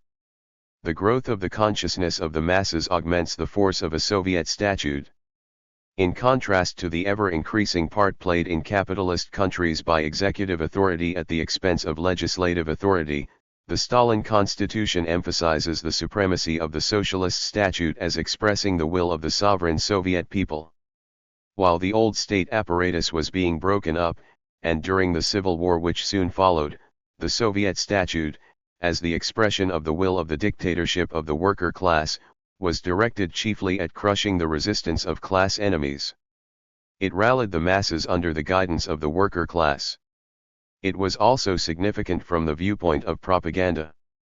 We had a zone when decrees served as a form of propaganda. 2. At the same time, however, the statute also strengthened the basis for socialist building, of which it was the expression. Without this, victory in the Civil War was impossible. From the very first day of the victory of Soviet authority, Soviet statutes were socialist statutes. During the victory of socialism, the statute pointed sharply toward organization of the toilers for the further strengthening of socialism. A brilliant example is the statute issued before the adoption of the Stalin Constitution, confirming socialist property and proclaiming it the sacred and inviolable basis of the Soviet social order. 3. But this by no means removed the tasks of crushing the hostile elements striving to undermine socialist building. Will if it be the state will must be expressed as a statute, established by authority, otherwise the word will is an empty concussion of air by empty sound. 4. This defines the important significance attributed by the Stalin Constitution to the socialist statute, emanating from the enormous and influential role of the Soviet state in the further triumphant development of socialism, of its reinforcement and defense. Statutes for the most part prescribe general regulations, define the general rules established in the interests of the toilers by the supreme organs of state authority. A statute takes account of experience and generalizes mass conduct, directing it to a definite goal. It thus not only records experience, it also synthesizes experience and draws inferences therefrom, to the end of further changing social relationships to accord with socialist problems of the worker-class dictatorship. A statute is not everlasting, it can run its course to the extent that the cases for which it was created are disposed of, whereupon it is abrogated, or replaced by a new statute. The reality of the socialist statute is assured by the prestige of the highest authority which issues statutes, and its support by the broadest masses. A statute and its effectuation by the masses. 1. This is the distinguishing feature of the single Soviet legality put by Lenin as a condition of culture. Writing to Stalin, Lenin said, "If we do not effectuate this most elementary condition for the establishment of unitary legality at whatever cost in the entire federation, there can be no talk of any guard or of any creation of a state of culture." 5. In his article, The Question of the Policy of Liquidating the Kulaks as a Class, Stalin pointed out that the 15th Party Congress still left in force the statute as to leasing land and hiring labor in the rural districts, notwithstanding that the policy of their restricting the exploiter elements was intensified. but from the year 1929 the development there culminated in the direction of eliminating the kulaks as a class on the basis of complete collectivization. Do these laws and these directives contradict the policy of eliminating the kulaks as a class? Unconditionally, yes. All these statutes and these directives we shall now in districts of complete collectivization, the sphere of whose expansion increases not merely every day but every hour, have accordingly to put on one side. In accordance with the definitive tasks of socialist building, statutes may be issued for a definite time, after which their action is either continued by special directives or terminated. On the basis of the Stalin Constitution, the right to initiate legislation belongs alike to the Soviet of the Union and to the Soviet of Nationalities equally. All proposed legislation introduced into the Supreme Soviet is considered in sessions of both chambers and is deemed affirmed if adopted by both chambers of the Supreme Soviet by mere majority vote in each. To amend the fundamental law, the Constitution, a different and more complicated method of voting is established. This requires a majority of not less than 2/3 of the votes in each chamber of the Supreme Soviet of the USSR. Statutes cannot possibly provide in advance for all the manifold diversity of the phenomena of life. That which explains an operative statute no less than that which is directly stated in it has universally obligatory force. Accordingly, the Presidium of the Supreme Soviet of the USSR is charged by the Constitution of 1936 to watch that the law be correctly applied in conformity with the demands of life. As stated in the Stalin Constitution, it interprets operative laws of the USSR and issues decrees. Interpretation of a statute is elucidation of its purposes and content, and of the conditions of its most correct application, and also of its separate propositions as applied to the concrete facts of life. According to the Stalin Constitution, the legislator himself establishes who is to interpret the laws. In the USSR that right is given to the Presidium of the Supreme Soviet of the USSR, the Collegium President, an organ accountable to the Supreme Soviet. Thus, the utmost identity of statutory interpretation with the statutes themselves, as expressing the will of the entire Soviet people, is guaranteed. Thereby social legality is strengthened and stabilized, and the character of statutory interpretation in the USSR, its subordination to the statute, is foreordained. Interpretation neither creates a new rule nor goes outside the compass and bounds of the statute under interpretation. It merely reveals the meaning and content of the statute, the obligations imposed thereby, starting from concrete circumstances, from the unity of socialist purposes and from socialist law presently in force. In bourgeois countries the right to interpret statutes is in most cases appropriated to organs not responsible to Parliament. Thus, in the USA, according to the theory of so-called separation of powers, the courts are granted the right to interpret statutes or, in simple words, to control acts of Congress in respect of their conformity with the meaning of the Constitution. If a statute or a single paragraph thereof is admitted to be in conflict with the Constitution, it is declared unconstitutional, and therefore inoperative, by the court, and no rights can for the future be based upon it. Thus, the rights of the Supreme Court are opposed to the rights of the Congress representing the will of the people.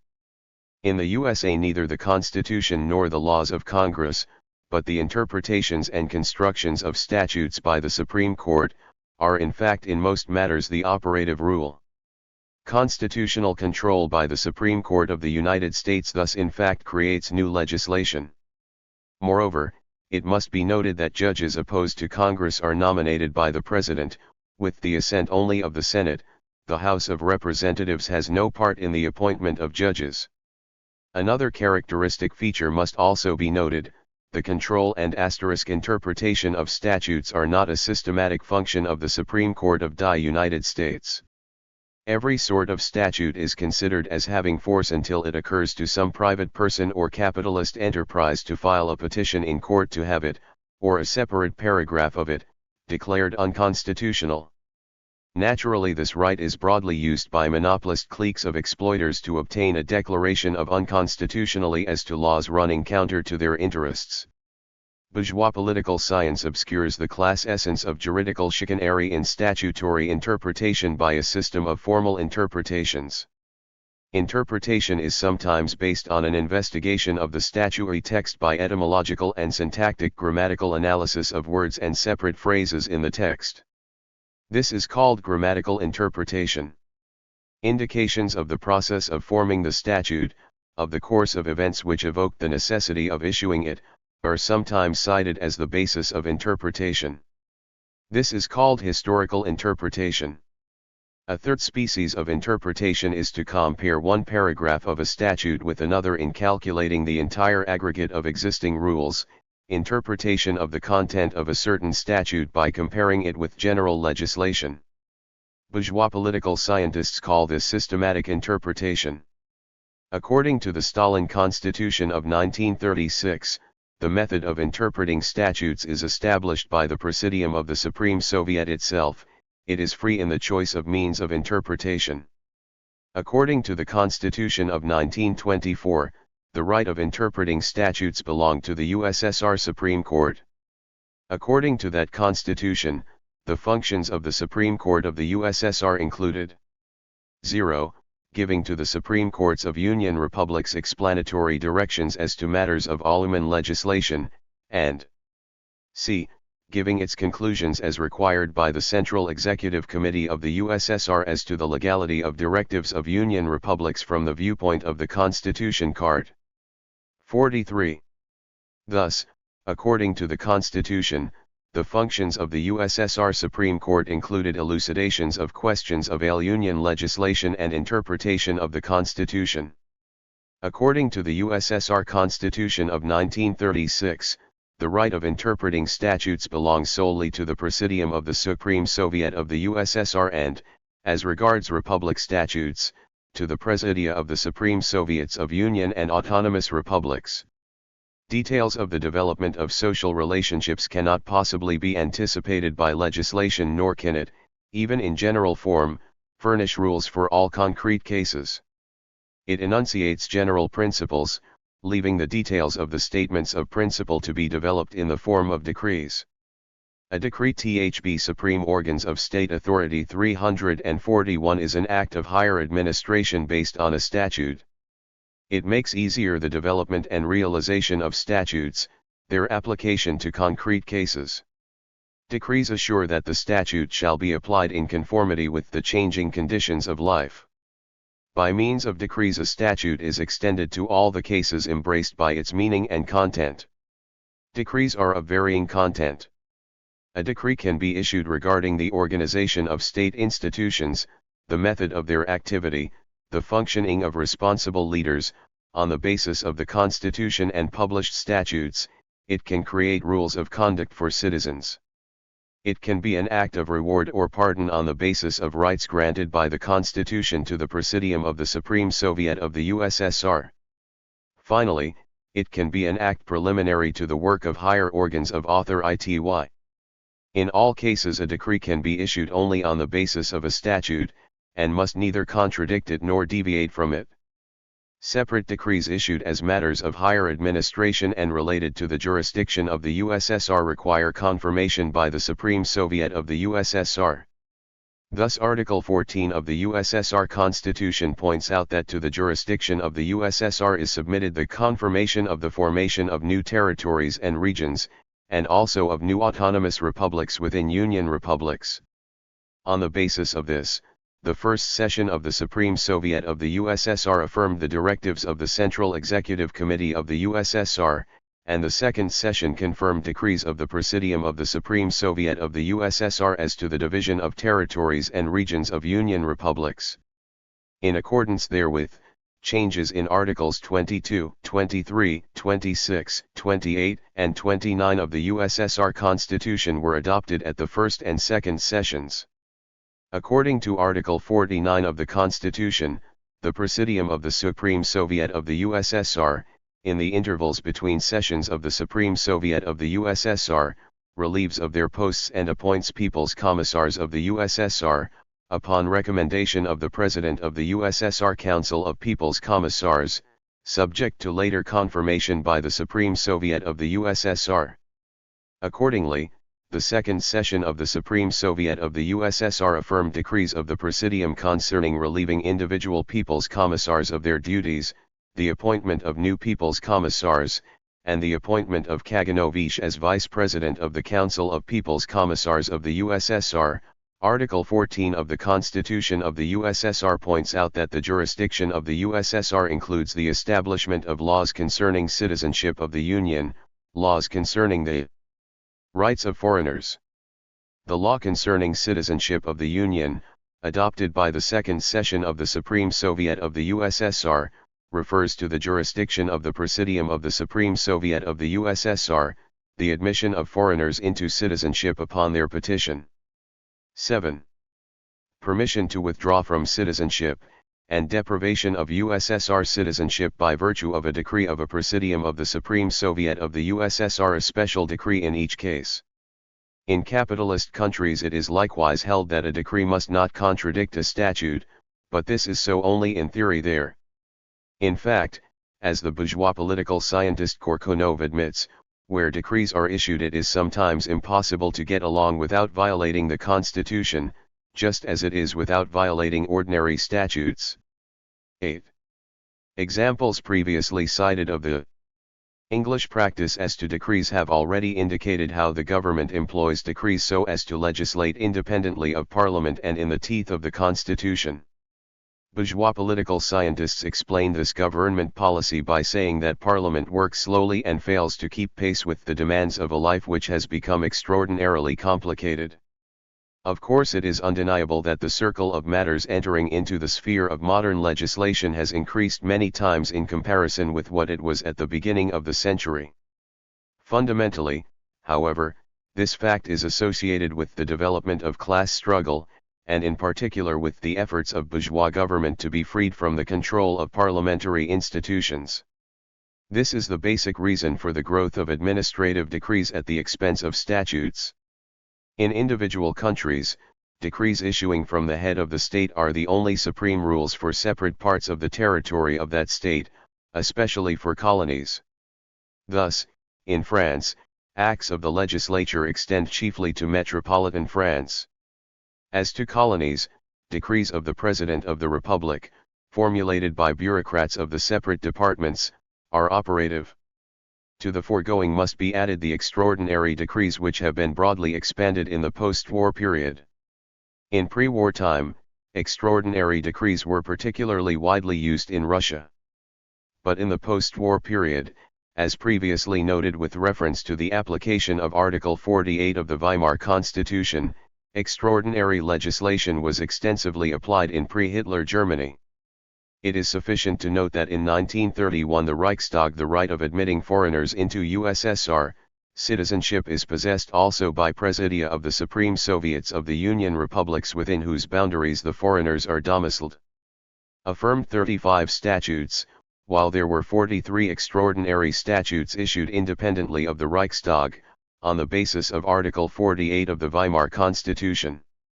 In 1932 the Reichstag adopted 5 statutes in all, whereas 59 extraordinary statutes were adopted. On the basis of these extraordinary statutes, the ponderous burden of the crisis was transferred to the shoulders of the worker masses, and the policy of despoiling workers, of curtailing social incomes, was pursued. In the war and post-war period, extraordinary legislation was broadly expanded in France and other capitalist countries. In Switzerland, for example, in the period during and immediately after the war, there were issued 1004 extraordinary laws, many of which were in conflict with the Swiss constitution. This occurred notwithstanding the fact that, according to Article 89 of the Swiss constitution, union statutes, decrees, and orders can be issued only with the consent of both chambers.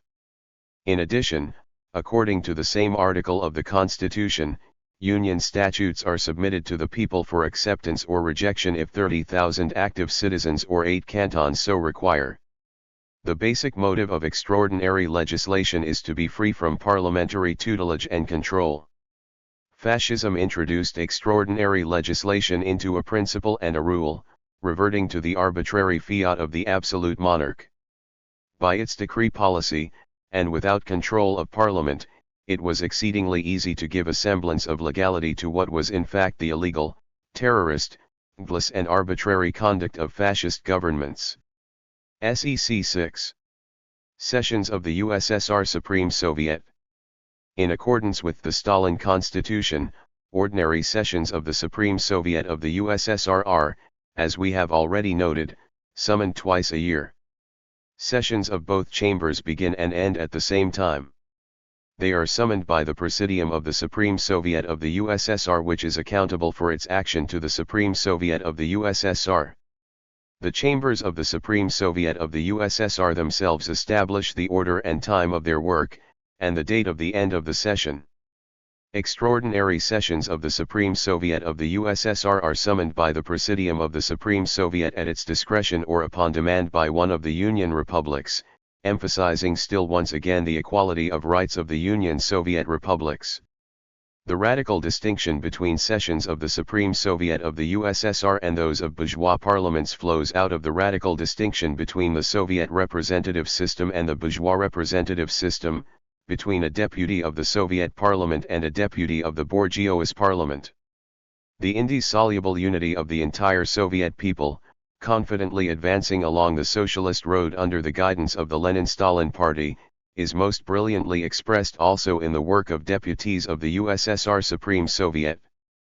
The utter and complete absence of party quarrels makes the work of the sessions of the Supreme Soviet of the USSR active and fruitful, and the deputies' criticism efficient. This accounts also for the joint work during the sessions of the two Soviet chambers possessing equal rights, a single-class nature, and only socialist goals.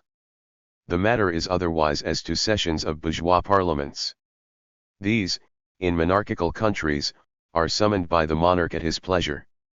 In Tsarist Russia, Article 99 of the Fundamental Laws provided that the duration of the yearly business of the Imperial Council and Imperial Duma and the dates of the interruption thereof during the course of the year are defined by the decrees of the Emperor.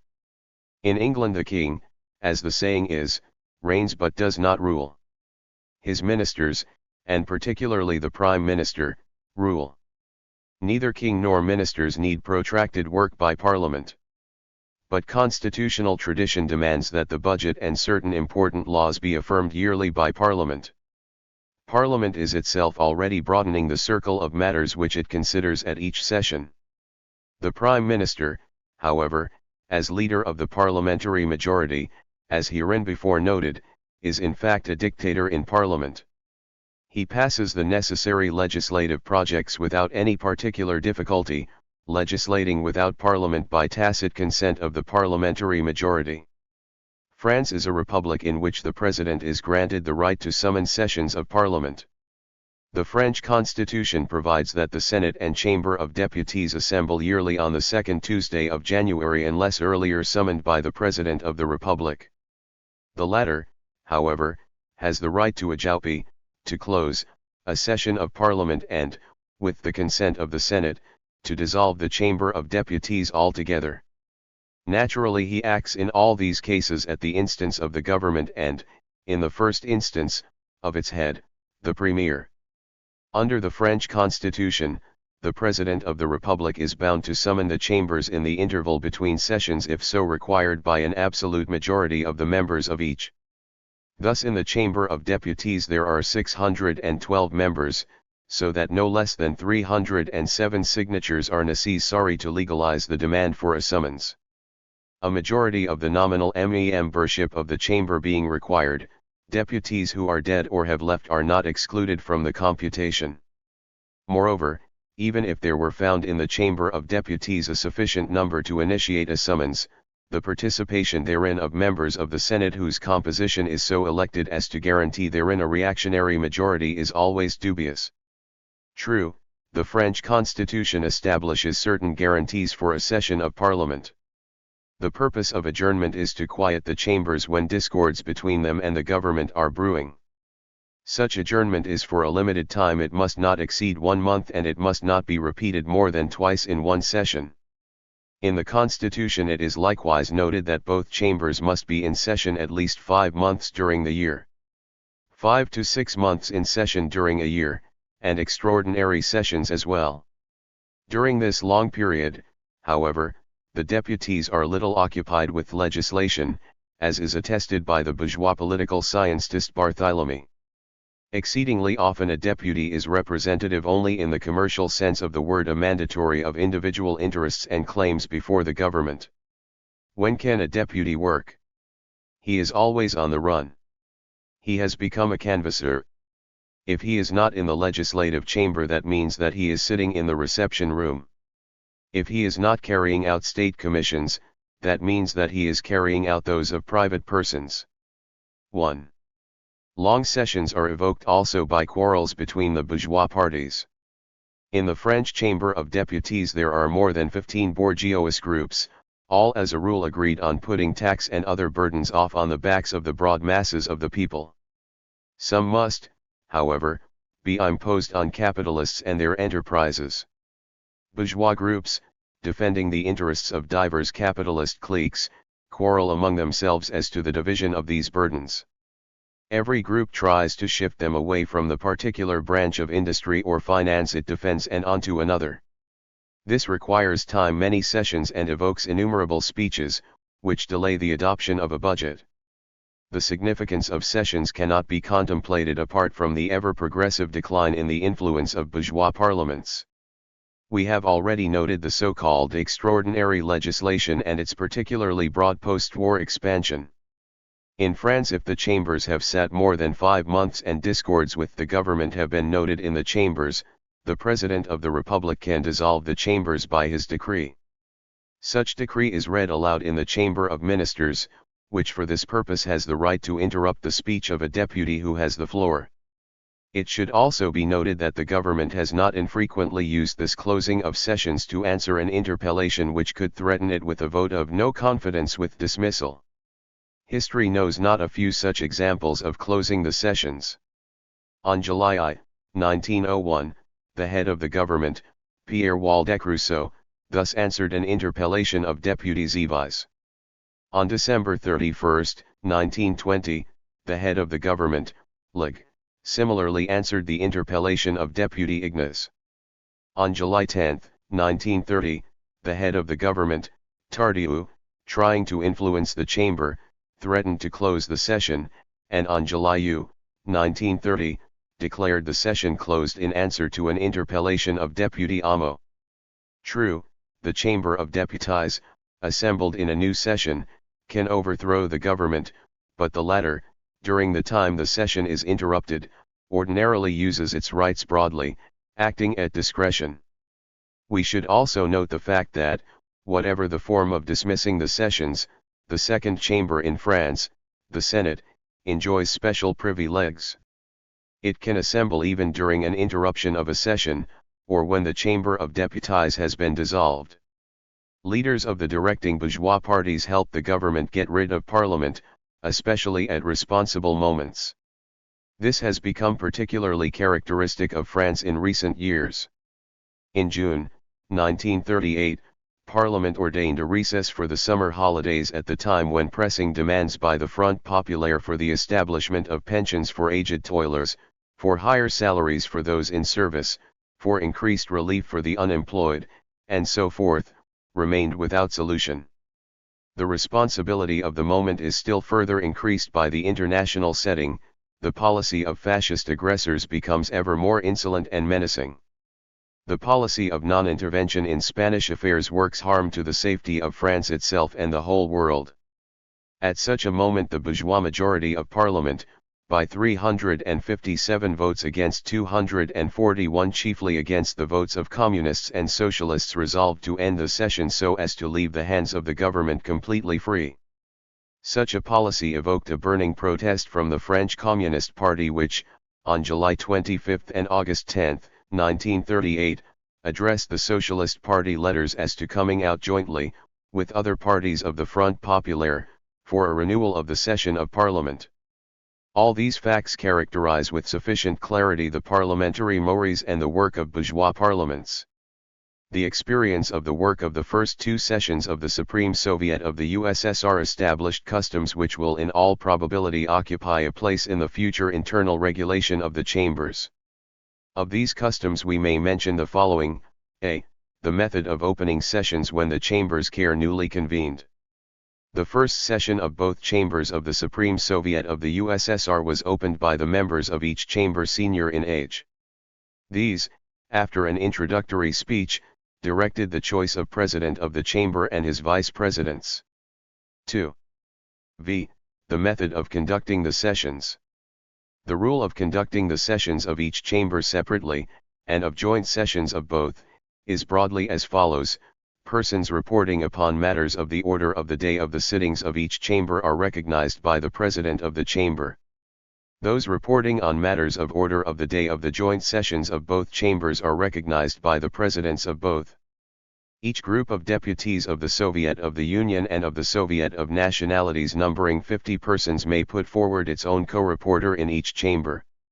The same rule of 50 persons is established also for putting forward a co-reporter at joint sessions of both chambers. Reporters are given 1 hour for their report and 30 minutes for the concluding speech, co-reporters 30 minutes for their report and 15 minutes for the concluding speech. Orators are given 20 minutes for the first and 5 for the second exposition.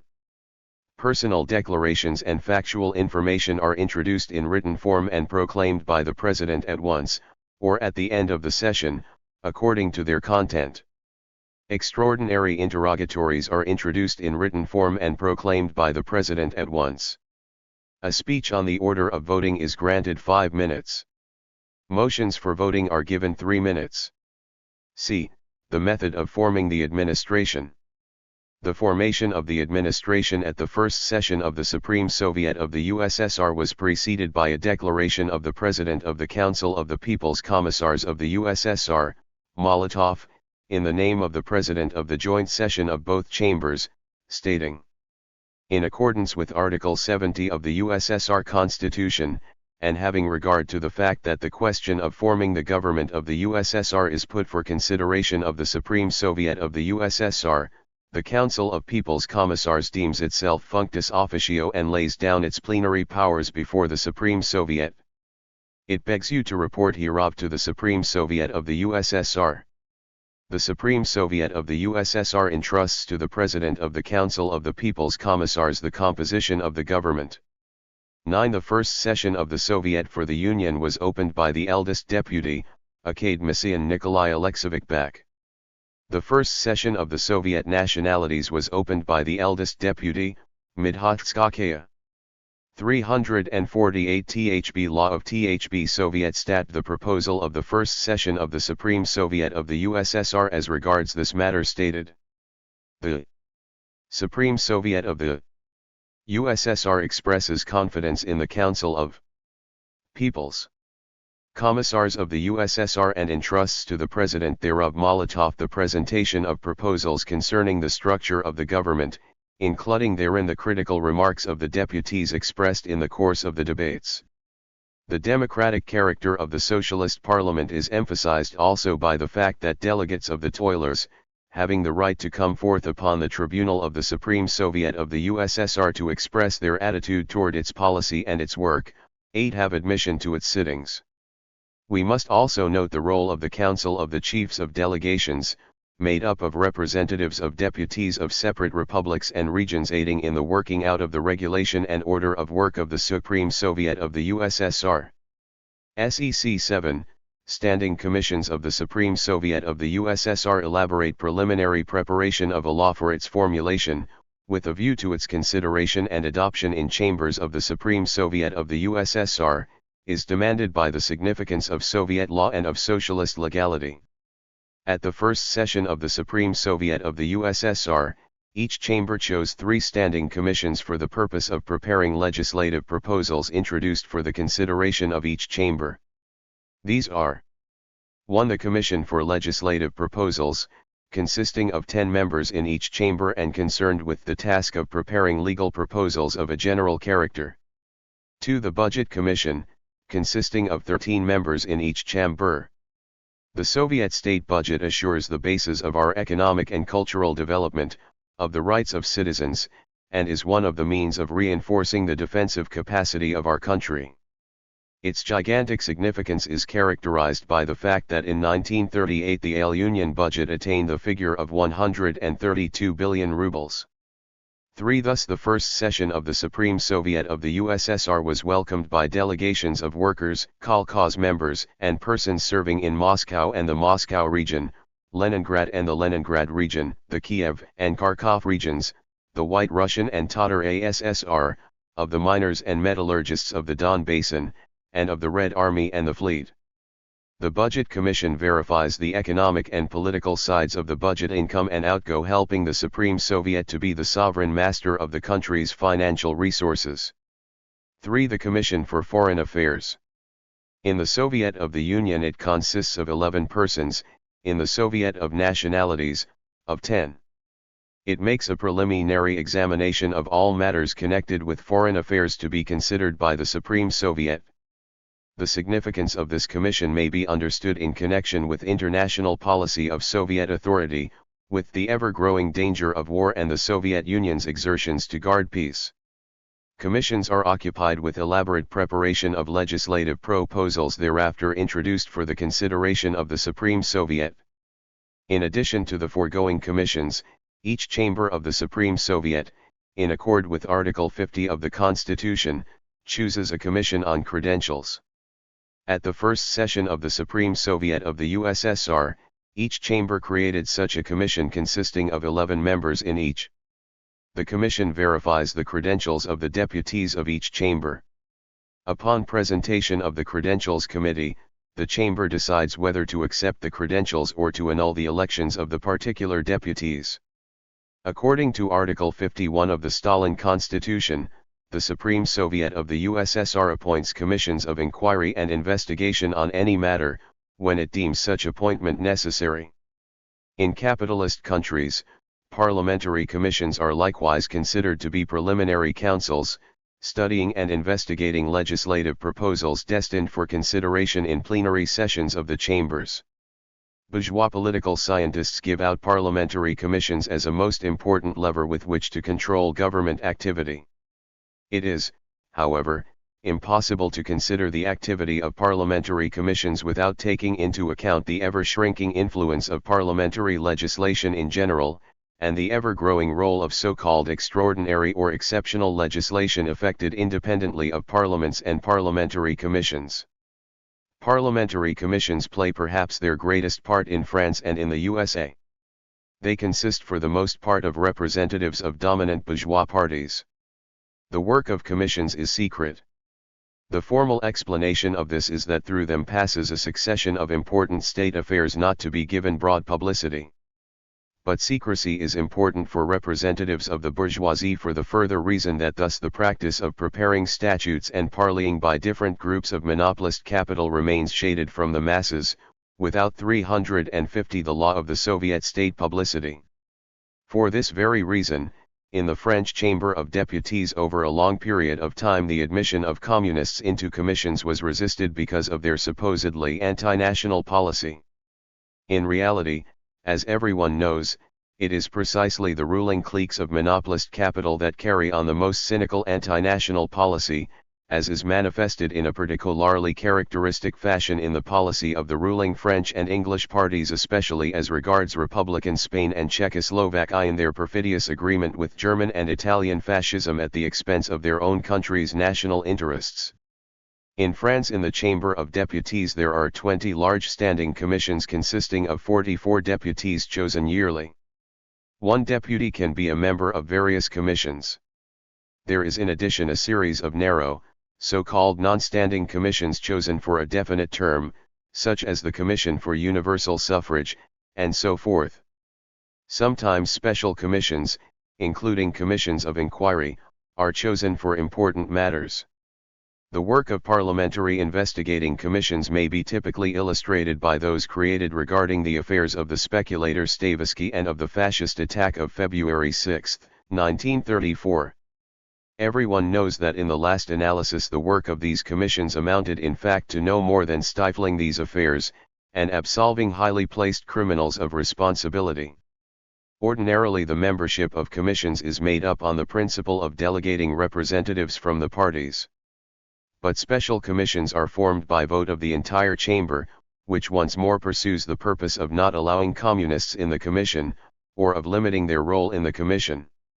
Commissions sit also in the intervals between sessions. As a matter of form, they hear communications from members of the administration, they can require necessary material information from different departments and work out their proposed legislation opposed to the administration proposal, and so on. Besides, each group of representatives of monopolist capital strives to put forward its own reporter from the committee into the plenary setting of Parliament. In France they say that parliamentary commissions furnish ministers preeminently from among the reporters of the commissions. This is understandable. Various groups of monopolist capital are interested in having their creatures not merely promote this or that statute in commission but also give it practical realization thereafter as ministers. In general and as a whole, commissions in the French Parliament consider almost exclusively legislative proposals which have been worked out and put forward by the administration itself, which is conditioned by the dominance in Parliament of the administration and its policy. In the USA there are committees instead of commissions. In the House of Representatives there are 47 committees with 15 to 21 members on each committee. One member may accordingly serve on various committees. Members of a committee are designated solely by the Speaker, the President of the Chamber, representing a parliamentary majority. Members of the committee are the most eminent representatives of the dominant parties. For this reason, a legislative proposal passed by committee ordinarily passes through the House of Representatives without any difficulty. Woodrow Wilson wrote of the House of Representatives, "It is divided up, as it were, into 47 signiories, in each of which a standing committee is the court baron and its chairman Lord Proprietor." 1. Through committees of the House of Representatives the closest contact is established with secretaries, ministers who, by virtue of the so-called separation of powers, take no part in the work of the plena of Congress. The activity of committees better than anything else discloses how illusory is the theory of the separation of powers, and vividly reveals the unity of the power of monopolist capital, both in legislative and in executive organs. For that which is predetermined in committee will already go automatically through the House of Representatives as well. Furthermore, it must be added that committees enjoy a broad right of inviting to their councils experts, representatives of the world of finance and industry. Through the committees the influence of trusts on Congress develops most directly. Unique parliaments behind the scenes made up of representatives, ministers, and experts working at a distance from publicity and in fact playing a decisive part in the enactment of this law or that. Committees are also canals through which the financial resources of the Treasury often flow into the pockets of the big monopolist enterprises.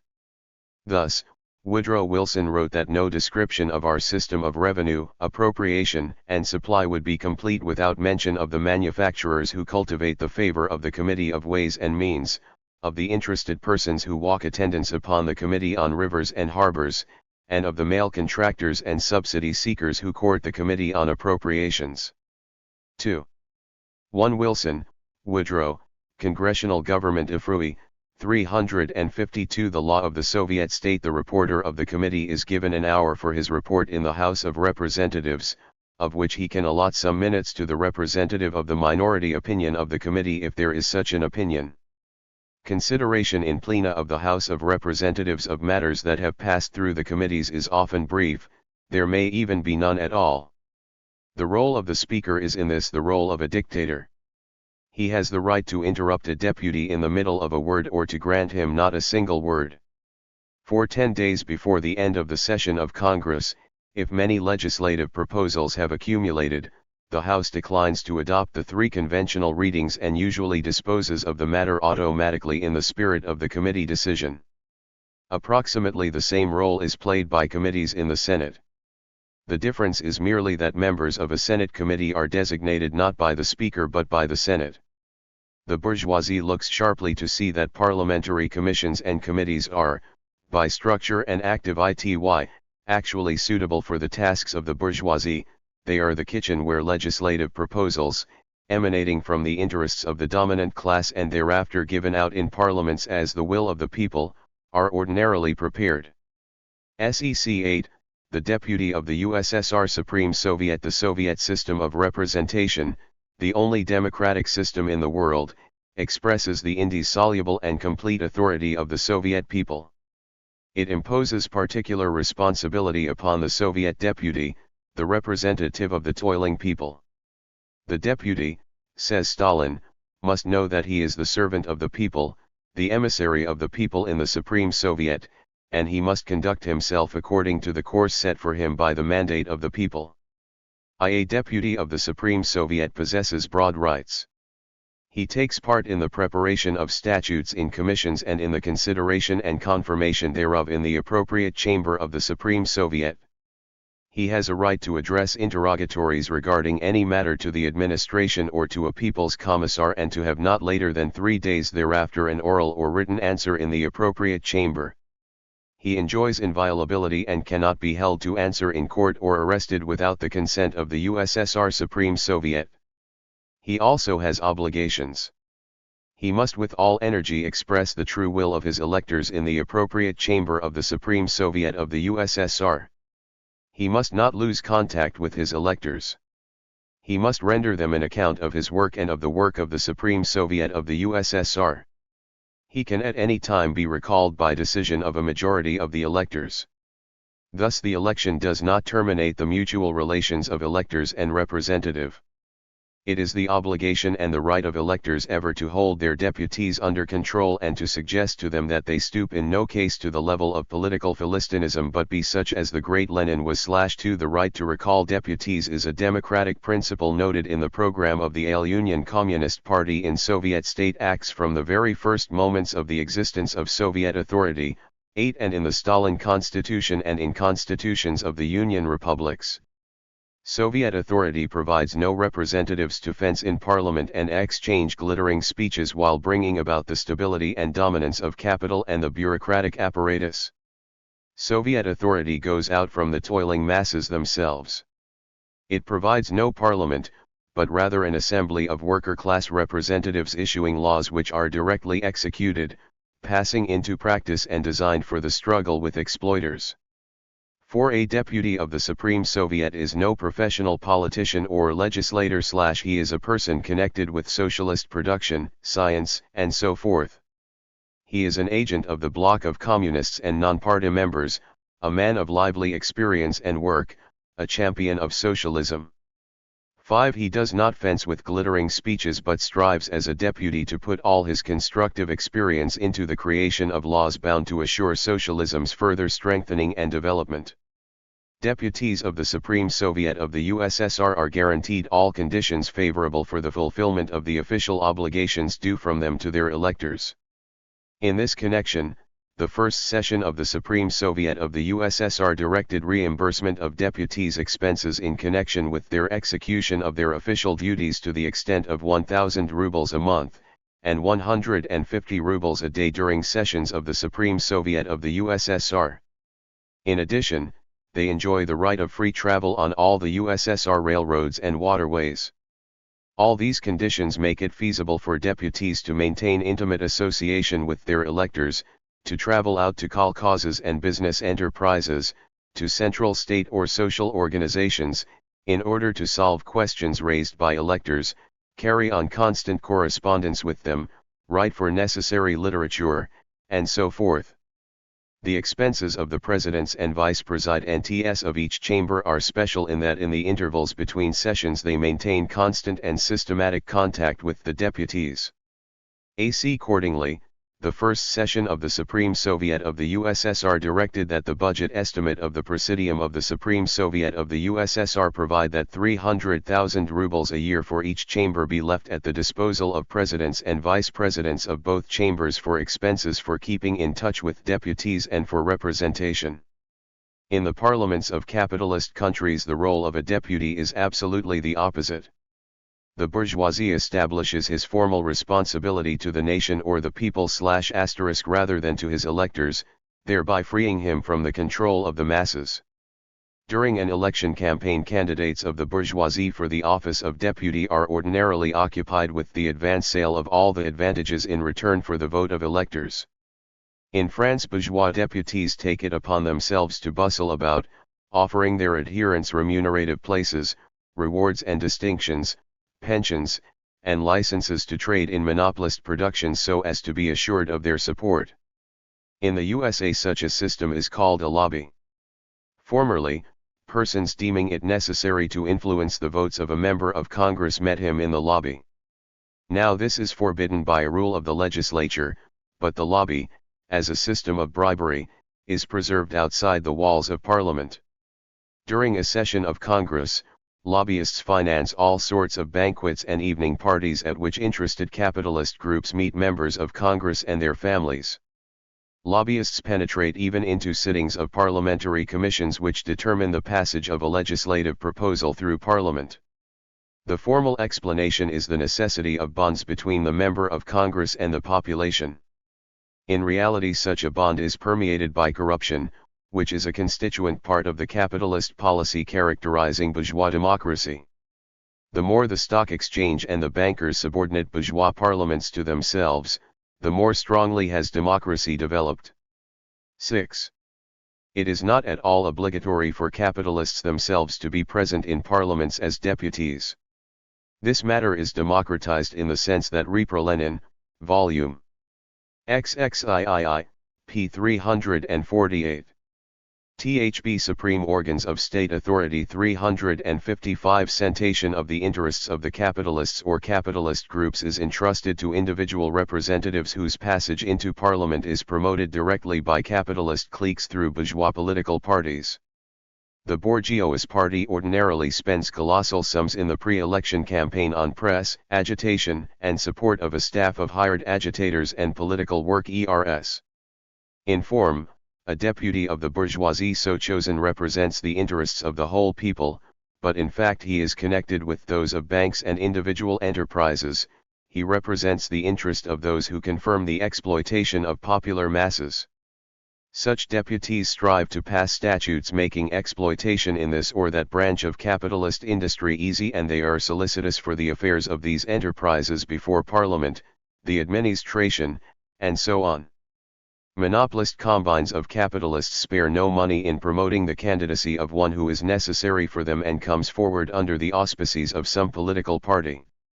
The passage of only one such law lowering the taxes on some branch of capitalist industry, or a law heightening the tariff on imports from foreign capitalist rivals, pays off with usury the campaign expenditures of monopolist cliques. Even such bourgeois political scientists as Barth-Lemmy are constrained to speak openly of the extent of corruption under bourgeois parliamentarism. In France, lists of members of stock company councils and directorates contain more than 200 names of members of the French Senate or Chamber of Deputies.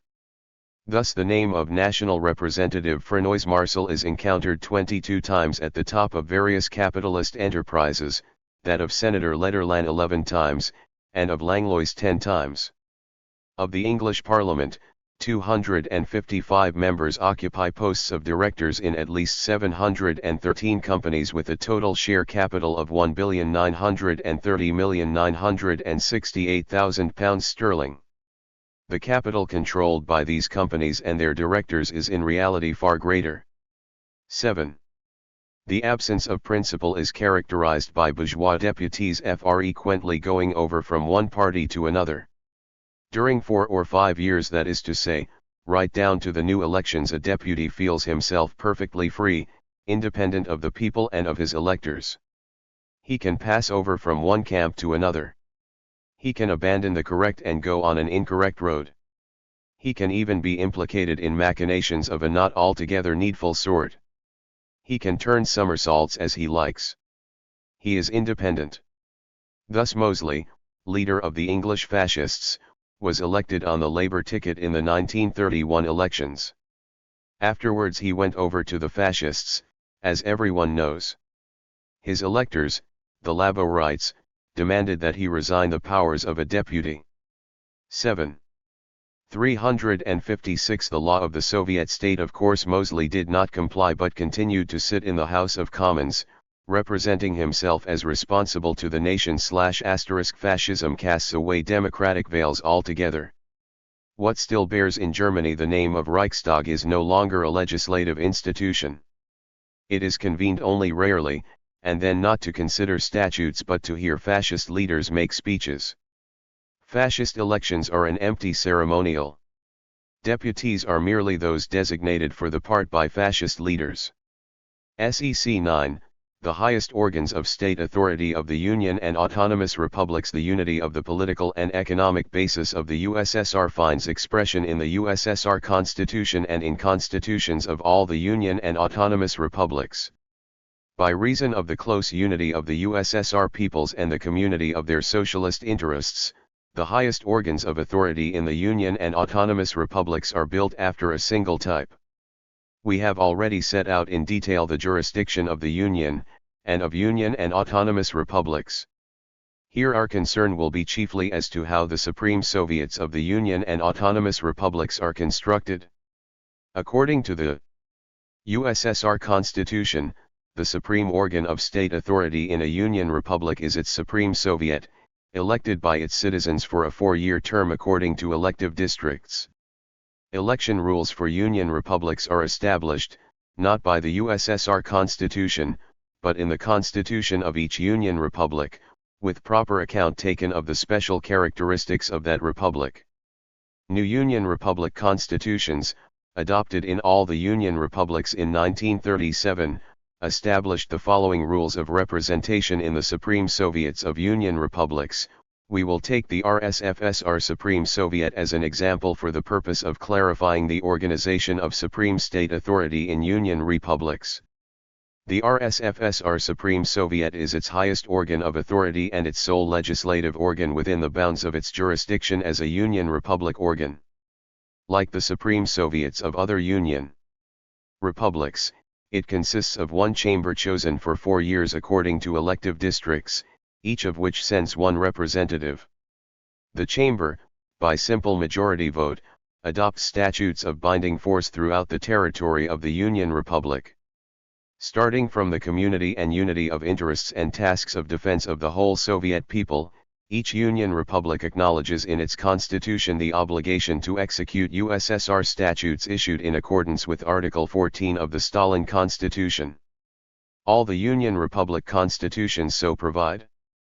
Thus, Chapter 13 of the RSFSR Constitution says, to the end of realizing mutual aid along economic and political lines, as well as along the line of defense, the RSFSR voluntarily was united with Soviet Socialist Republics having equal rights into a union state, the Union of Soviet Socialist Republics. Wherefore the RSFSR guarantees in behalf of the USSR, personified by its supreme organs of authority and of state administration, the rights defined by Article 14 of the USSR Constitution. Outside the limits of that article, the RSFSR exercises state authority independently, preserving its sovereign rights without exception. The jurisdiction of the RSFSR Supreme Soviet includes the establishment of the RSFSR Constitution and control over the fulfillment of that Constitution, adoption of constitutions of autonomous republics constituting parts of the RSFSR, affirmation of boundaries and districting of autonomous republics, autonomous regions, territories, and areas, and presenting proposals for the formation of new territories and areas and likewise of new republics and regions, legislation of the RSFSR, guarding state order and civil rights, adoption of a plan of national economy and of the RSFSR state budget, establishment of taxes, levies, and other income in accordance with USSR legislation, direction of the effectuation of budgets of autonomous republics, and of local budgets of territories and regions, direction of insurance and savings matters, administration of banks, industries, and trade and agricultural enterprises subject to the Republic, and direction of local industry. Control and supervision over the condition and administration of enterprises directed by the Union government, establishment of the regulations for utilizing land, natural deposits therein, forests, and streams, direction of housing and municipal economy, the building of dwellings and the proper arrangement of cities and other inhabited places, road building and direction of local transport and communications, labor legislation, direction of the preservation of health, social security, primary, intermediate and higher education, of cultural, educational, and scientific organizations and institutions of the RSFSR, and administration of such organizations and institutions as are of importance to the Republic as a whole, direction and organization of physical culture and sport, organization of RSFSR court organs, granting rights of RSFSR citizenship, and the amnesty and pardoning of citizens condemned by RSFSR court organs. Statutes of the RSFSR Supreme Soviet are of binding force throughout the territory of all the autonomous republics constituting parts of the RSFSR. If a law of an autonomous republic is inconsistent with a law of the RSFSR, the latter prevails. Manifestly, USSR laws operative throughout the RSFSR are binding as well upon each autonomous republic. Fundamentally, the jurisdiction of Supreme Soviets of other Union republics is the same as that of the Supreme Soviet of the RSFSR. Distinctions occur either by reason of a republic's special economic characteristics or of administrative organization. Supreme Soviets of Union republics each separately elect the Presidium of the Supreme Soviet, form the Council of People's Commissars, and elect the Union Republic Supreme Court. Furthermore, the Supreme Soviet of each Union Republic, as it shall deem necessary, designates commissions of inquiry and of inspection as to a specific matter. All institutions and persons are bound to carry out the requirements of these commissions and to furnish them with the necessary materials and documents.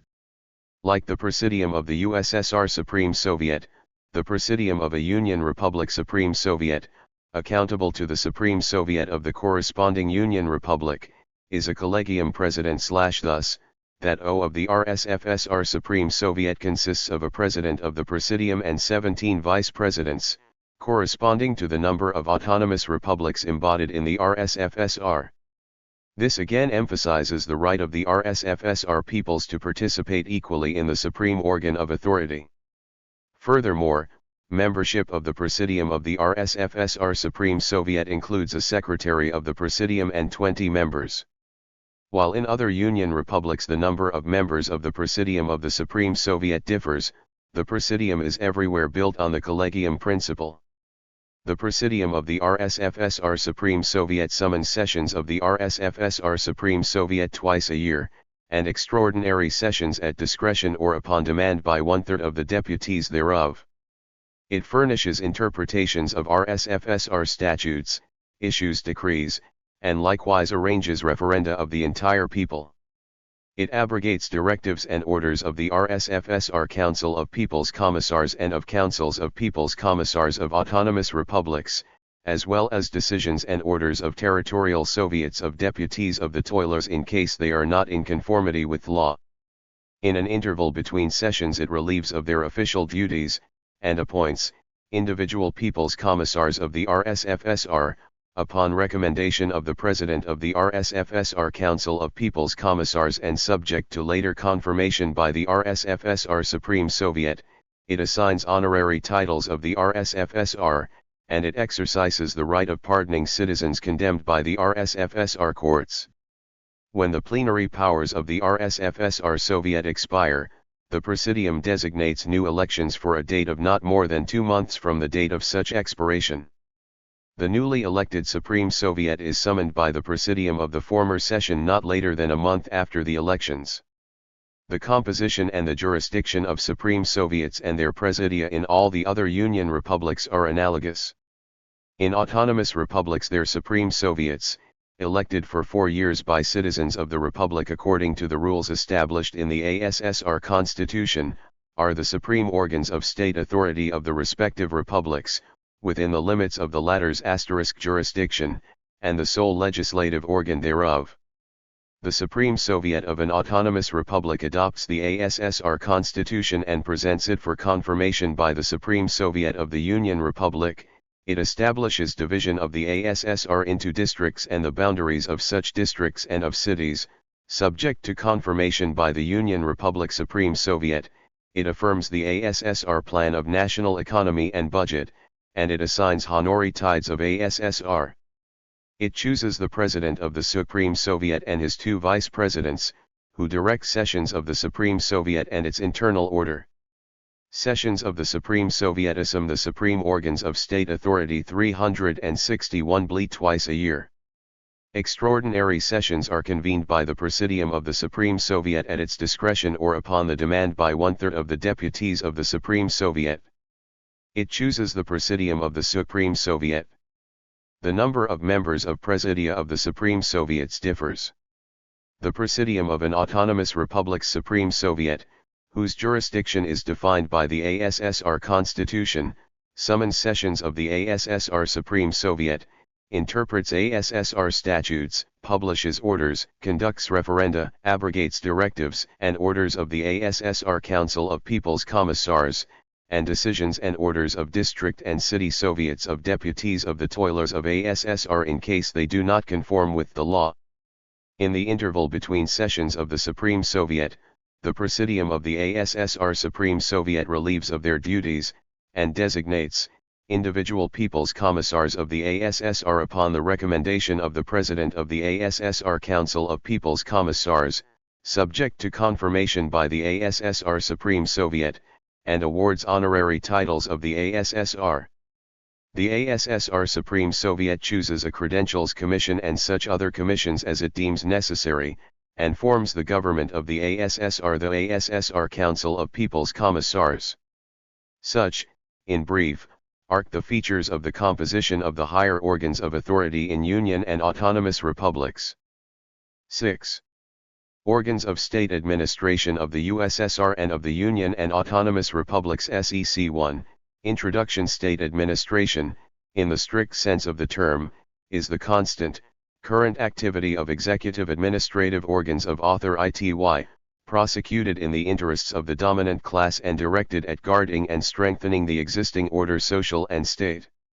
Definitive problems of state administration and its methods of realizing them, and the principles of constructing a system of administrative organs are defined by the nature of the state and its class purposes.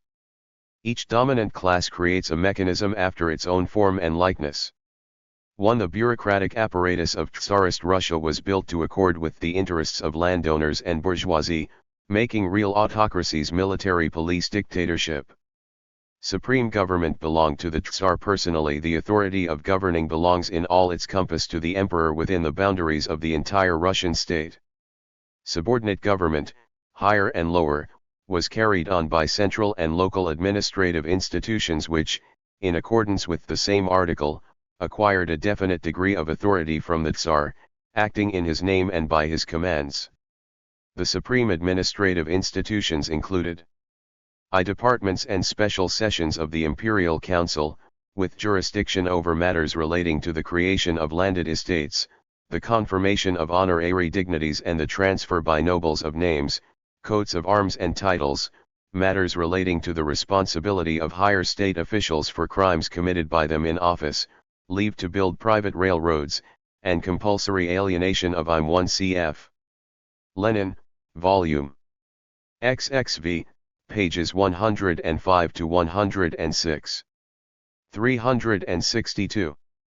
Organs of State Administration. 363. Movable property, and preliminary consideration of complaints against decisions of departments of the ruling Senate.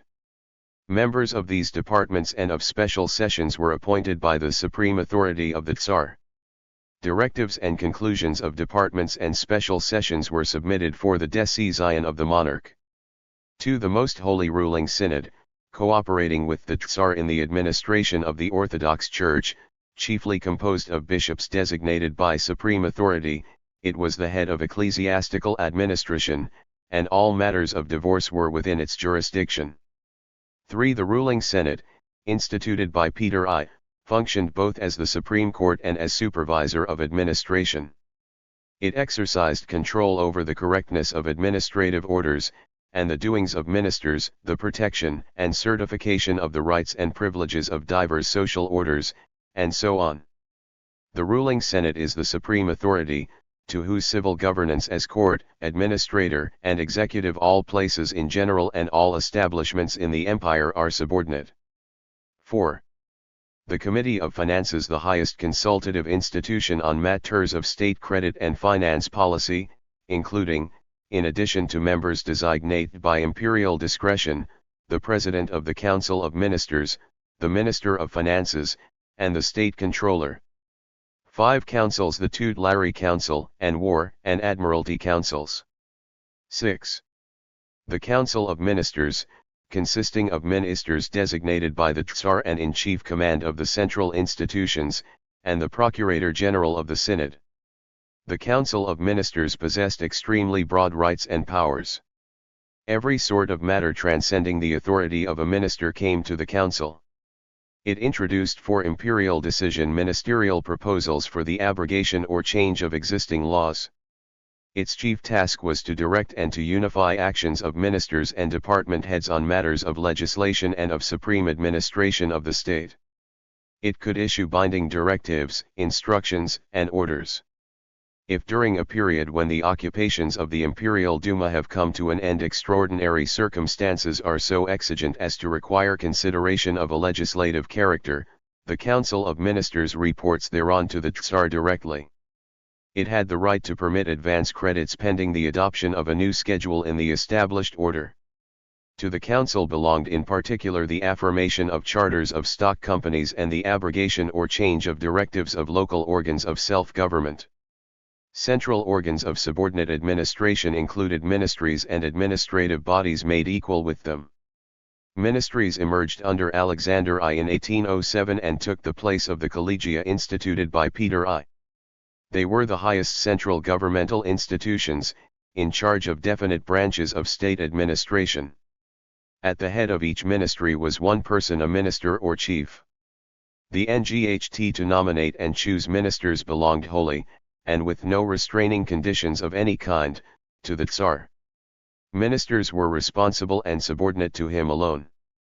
They were deemed crown councillors completely independent of the Imperial Duma, which was obligated at all times to listen to them. But they had the right to deny explanations of matters which could concern only irregular actions of administrative organs and to decline to answer interpellations. The central machinery of state administration was supplemented by a cumbrous apparatus of lower subordinate administration.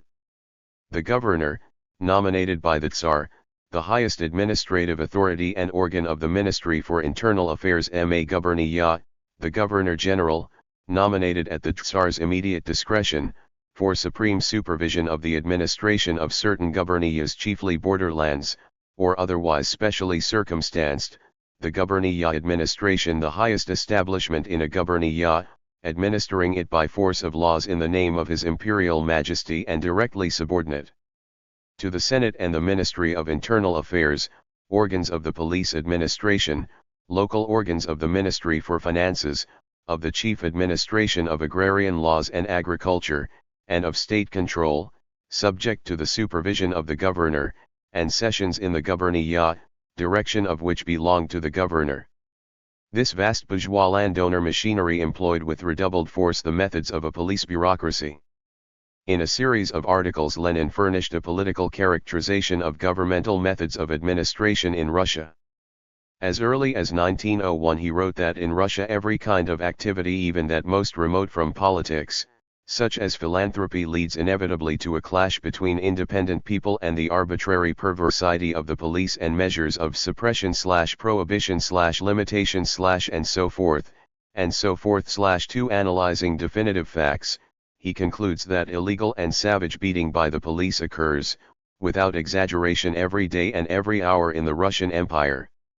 8. In the police state of Russia, personality is nothing as against authority. For a vast army of bureaucrats enjoying extraordinary freedom and independence carried autocracy's military police dictatorship into effect. A handful of public embezzlers, executioners, and organizers of pogroms universally condemned and held in dishonor and public scorn are again in full swing, making mock of the people, threatening and robbing them, beating them without mercy, stopping their mouths and poisoning the air with the intolerable stench of serfdom. 6. Most of the population of Tsarist Russia was ground down by national oppression unprecedented in history. Bloody retribution wrought upon movements for national emancipation, pogroms, propagation of imperialist chauvinism, fomentation of differences between nationalities, such were the methods of the administration in Tsarist Russia. The February Bourgeois Revolution introduced no radical changes into the police bureaucratic state administration. Only the Great October Socialist Revolution smashed the system of arbitrary police bureaucracy and created a new apparatus of state administration differing radically and in principle both from that of pre-October Rus SIA and from that of contemporary bourgeois democratic states. The Soviet state government was socialist from the first days of the Great October Socialist Revolution. Its compass was, and still is, to bring to life the purposes and the problems of the worker-class dictatorship. Its task is to assure the socialist legal order against all types of internal and external encroachments upon it, to reinforce the independence of the USSR and to intensify its defensive power, to develop the socialist system of economy and to strengthen socialist property, to guard and to guarantee the rights of citizens, and to annihilate the remnants of class society and assure all the conditions precedent to the satisfaction of individuality's material and cultural needs and all-sided development. From the first steps of its emergence, the compass of the activity of the administrative organs of the Soviet state was as expressed by Lenin to effectuate measures in the name of socialism, the positive or creative work of bringing into working order the extraordinarily complex and subtle net of new organization relationships.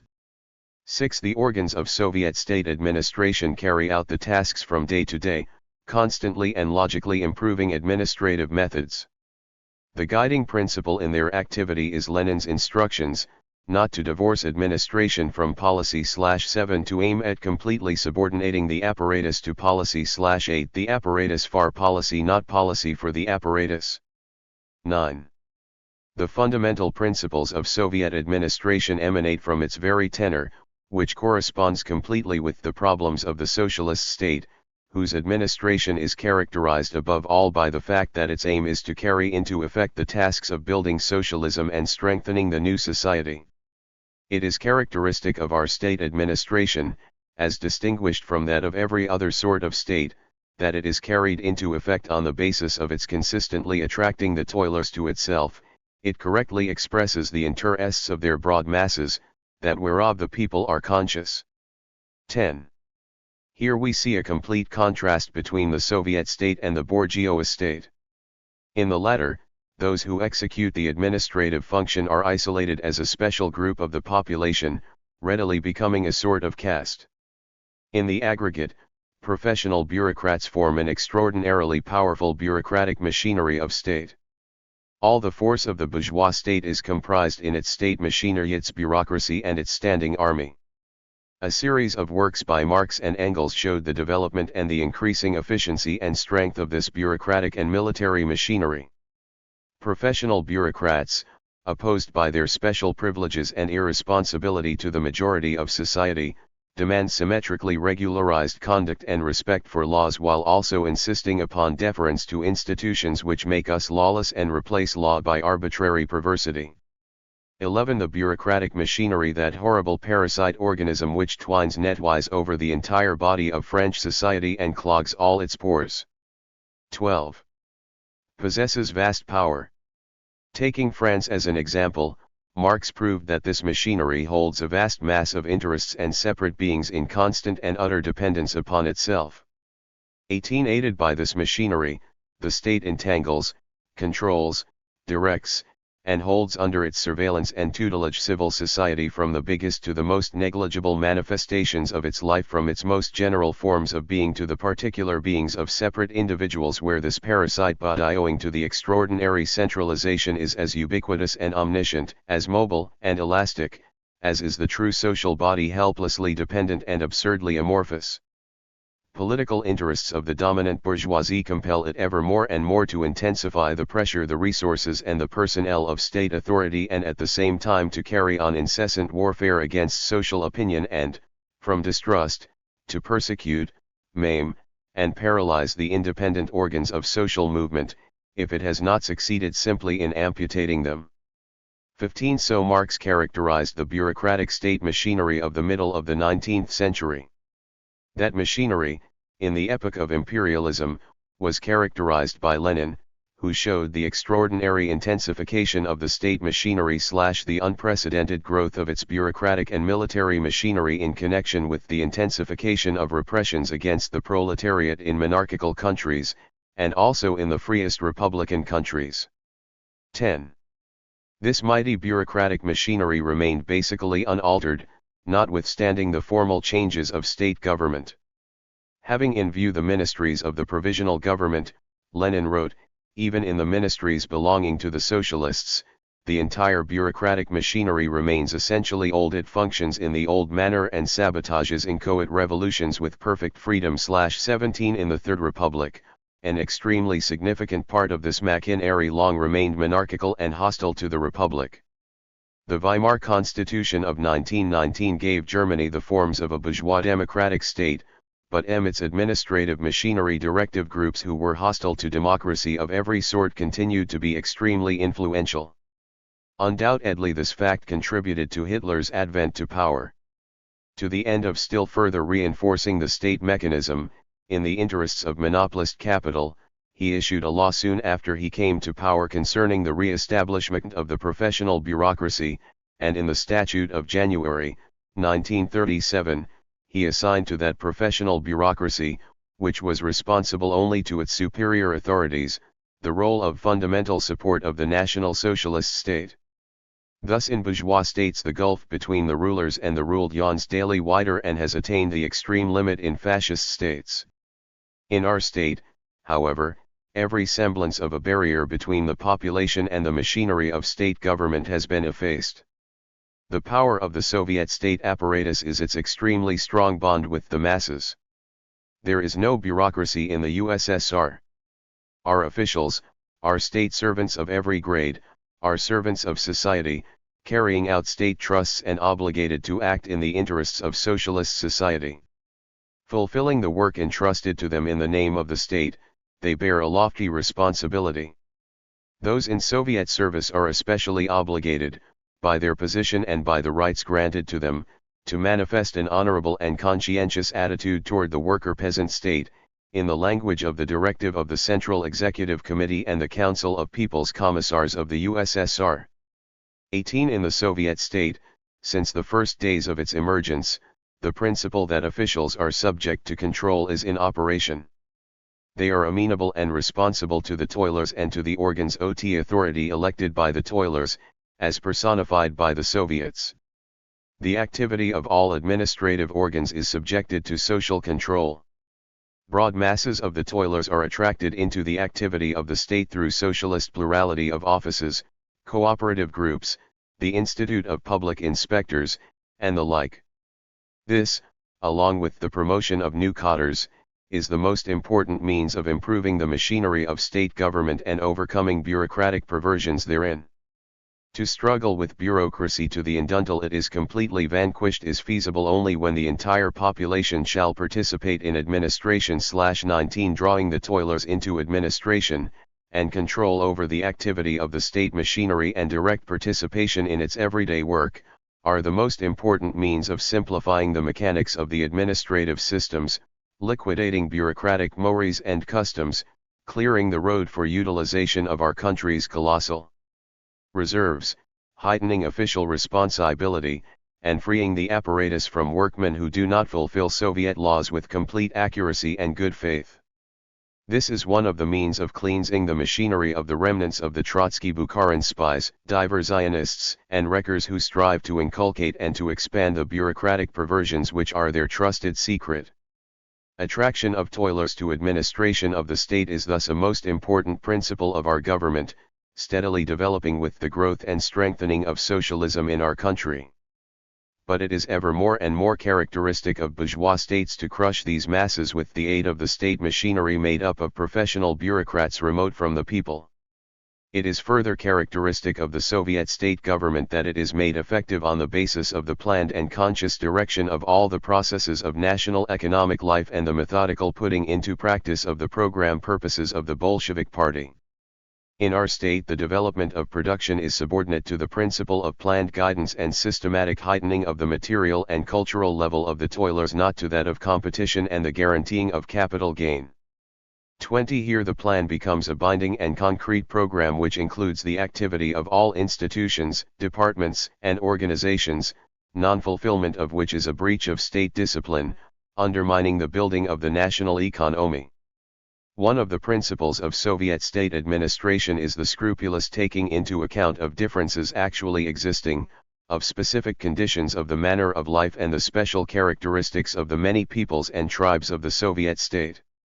The entire administrative system of the USSR carries into effect the principles of the Lenin-Stalin national policy as contrasted with the principles of administration in multinational bourgeois states. Stalin says that administration in bourgeois states is a mode when the apparatus is simplified and at its head sits, let us say, a group of men or one man having hands and eyes in the country in the form of governors. This is a very simple form of administration. The head which administers the country gets the information obtainable from governors and consoles himself with the hope that his administration is honorable and correct.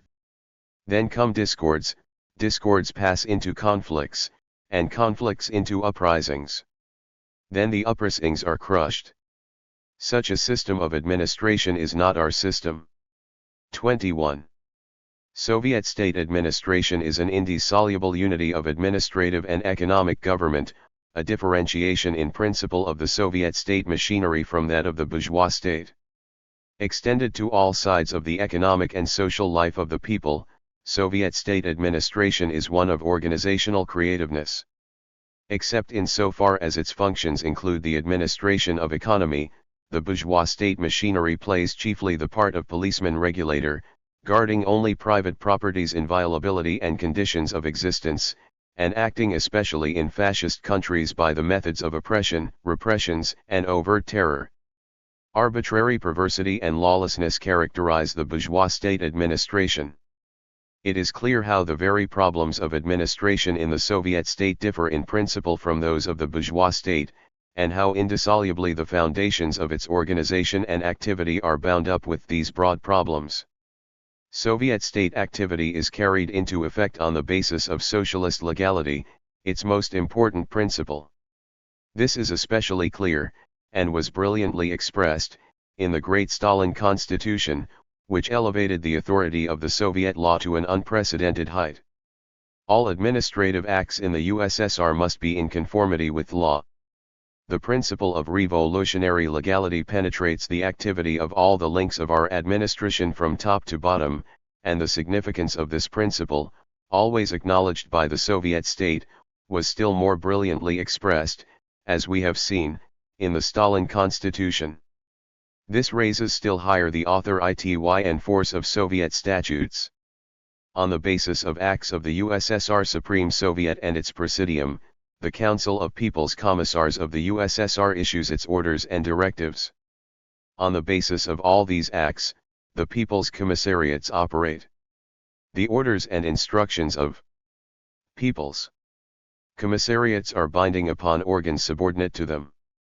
Thus an unbroken series of acts is here formed, each of which has complete force insofar as it is issued in conformity with operative laws and the acts of superior organs emanating therefrom. The Soviet state administration, in opposition to bourgeois administration, is built on principles of democratic centralism, uniting the force of decisions of higher organs as binding upon lower organs with complete and unimpeded development of local initiative and diversity of ways, means, and methods of moving toward the general goal. 22. All these features of Soviet state administration manifest genuine democracy. The organization and activity of administrative organs change as the tasks confronting the worker class dictatorship in different periods of the history of the Soviet state change. In the first months of the Great October Socialist Revolution, these consisted chiefly in shattering the bourgeois landowner machinery of state administration and creating the Soviet system of central and local administration. During this period of the Socialist Revolution, the First Council of People's Commissars smashed the old army and created the Red Army, took from the hands of the bourgeoisie the basic nerve of economic life. The banks carried into effect from the beginning worker control over production and the transition to direct administration, and built in the center and in the rural areas new Soviet organs. During this period the Council of People's Commissars, in accordance with principles put at the foundation of its activity, acknowledged the independence of Finland, Armenia's freedom of self-determination, and so on. The conditions of civil war demanded the energetic centralization of measures for the defense of the Soviet Republic and for the control of provisions, raw materials, and other resources in the interest of supplying the army, industry, and transport. Accordingly, the organs of state administration were reorganized. During this period, the administrative machinery acted upon strictly centralized principles after the system of military orders. 82 Lenin, Volume XXH, p. 416. Organs of State Administration 371. The People's Commissariat of Supply, the Commission for Utilization under the All-Russian Council of National Economy, and the All-Russian Extraordinary Commission were advanced into the immediate foreground. Thereafter, too, the system of Soviet administration naturally reflected the basic problems of each period of the socialist revolution. As such were successively posed the rehabilitation of the economy destroyed by the imperialist and civil wars, the socialist industrialization of the USSR, the collectivization of agriculture and, finally, the crowning of the socialist edifice. In each period Soviet administration extended to the most diversified sides of state and social life, reinforcing state defense in connection with the growth of aggressive aspirations on the part of the imperialist world with reference to the USSR, developing and strengthening of socialist economy, raising the cultural level and the material well-being of the toilers, and guarding the state order and state security. To correspond with the tasks of the Soviet state in different stages, the state apparatus was rebuilt and the jurisdiction of organs of government union, republic, and local modified and redistributed. As will be hereinafter shown, whole branches of the national economy were transferred from the jurisdiction of some organs to that of others, which in turn required substantial changes in the very building of the directing and governing organs in the center and in the rural areas. It is impossible to say that here were two contrasting tendencies towards centralization or decentralization, it was simply a matter of their expedient adaptation to given conditions, on the basis of the decentralization of operative functions and the simultaneous centralization of planning and guidance in fundamental matters. SEC 2, Councils of People's Commissars 1. The Council of People's Commissars of the USSR, the supreme executive and administrative organ of the USSR state authority, uniting and directing the activity of the entire apparatus of state administration, is the Council of People's Commissars of the USSR. The Stalin Constitution delimits with complete clarity the highest organs of state authority and organs of state administration of the USSR and of the Union and autonomous republics. It establishes that legislative authority in the Union and in the republics is carried into effect only by the Supreme Soviets, while the organs of administration are Execu 372, the law of the Soviet stative and directive. It defines with precision the jurisdiction of the sole legislative organs and of the executive organs, eliminating any possible confusion of their respective functions. This is due entirely to the insistence of our state upon the inadmissibility of functions either merging or intersecting, or executive administrative acts being substituted for statutes, and of the effacement of the distinction between higher organs of state authority and organs of subordinate administration. The Stalin Constitution thus eliminates the old situation where no one organ, but a series of organs, carried on legislative work, the Congress of Soviets, the Central Executive Committee, the Presidium of the Central Executive Committee, and the Council of People's Commissars of the USSR.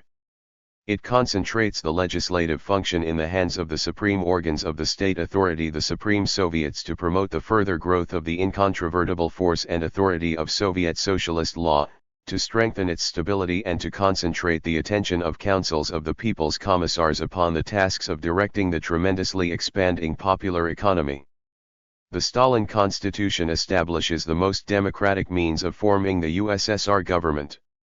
The Supreme Soviet of the USSR, at joint sitting of both chambers, forms the government of USSR. The Council of People's Commissars of USSR, as well as the responsibility of the Council of People's Commissars to the Supreme Soviet and its accountability thereto, and responsibility to its Presidium and accountability thereto. Finally, it obligates the Council of People's Commissars to return, within a period of not exceeding 3 days, oral or written answers to questions of deputies of the Supreme Soviet.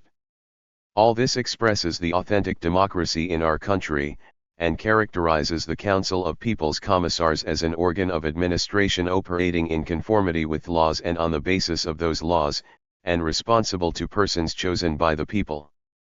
The place of the Council of People's Commissars of the USSR in the system of higher state organs, and the method of its formation, differ radically and in principle from the role of a cabinet of ministers and a council of ministers in bourgeois countries. The most recent development of the bourgeois state shows how the significance of legislative organs of parliaments and of legislation itself is declining, and the authority is ever more and more being concentrated in the hands of the government with its vast bureaucratic machinery and ever increasing irresponsibility. The extraordinary intensification of the role of executive organs, as personified by a cabinet of ministers and ministries who have concentrated in organs of state administration 373 their hands all the force of state authority, attracts ever more and more the attention of bourgeois scholars.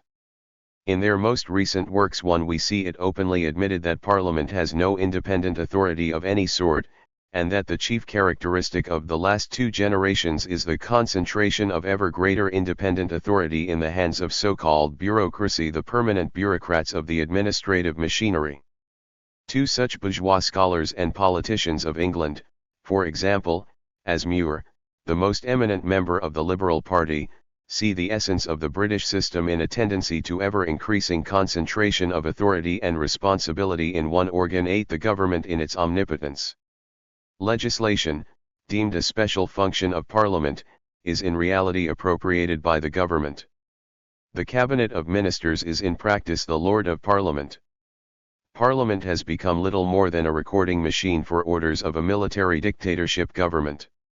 Barth-Lemmy admitted that when energetic governments were in power for a long time, the dominant significance of the Cabinet of Ministers was so great that our regime could be called a regime of ministerial government. The French press likewise notes the extraordinary intensification of executive authority, which has once more found complete consummation in the ever-encroaching power of the bureaucrats of Charles I and James II. The omnipotence of executive authority in bourgeois states is expressed in the vastness of its plenary powers. In the person of the government, and with no control whatever on the part of Parliament, that power appoints persons to all important positions. Consequently, all state bureaucrats are its agents. The administrative function goes far beyond the limits of merely carrying out statutes, and embraces a broad field of activity which has never been defined by law. For governmental authority is most independent and uncontrolled in the field of foreign policy. The government makes broad use of the right of naming commissions for preparatory consideration of proposed legislation and broad application of the issuance of so-called administrative orders with the force of law, which justifies the assertion of Lord Heward, Lord Chief Justice of England, concerning the arbitrary nature of the administration which is to come in England. The government is all-powerful in the field of finance as well. In no single sphere is the dictatorship of the government so manifest. 5.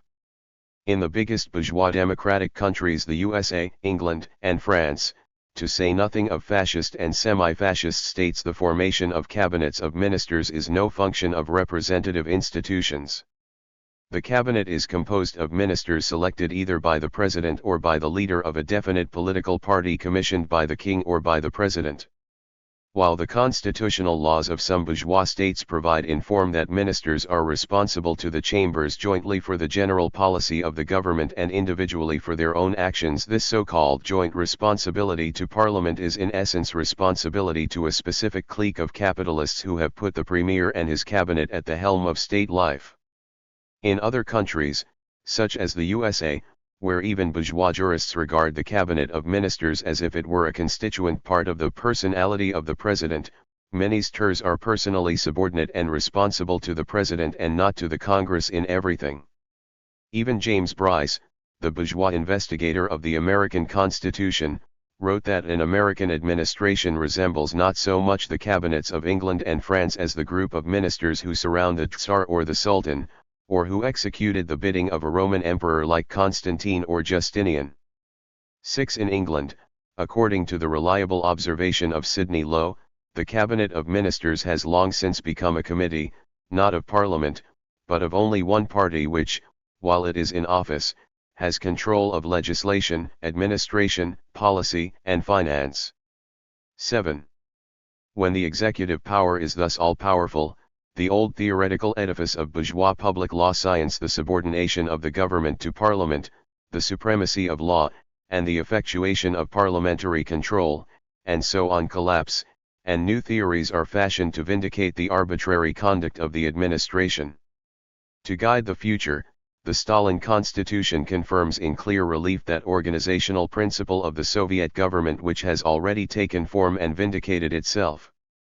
The Council of People's Commissars of the USSR consists of a president, his vice presidents, the president of the State Planning Commission, the president of the Commission of Soviet Control, People's Commissars of the USSR, presidents of committees for higher schools and for arts formed under the Council of People's Commissars of the USSR, and the head of the administration of the State Bank.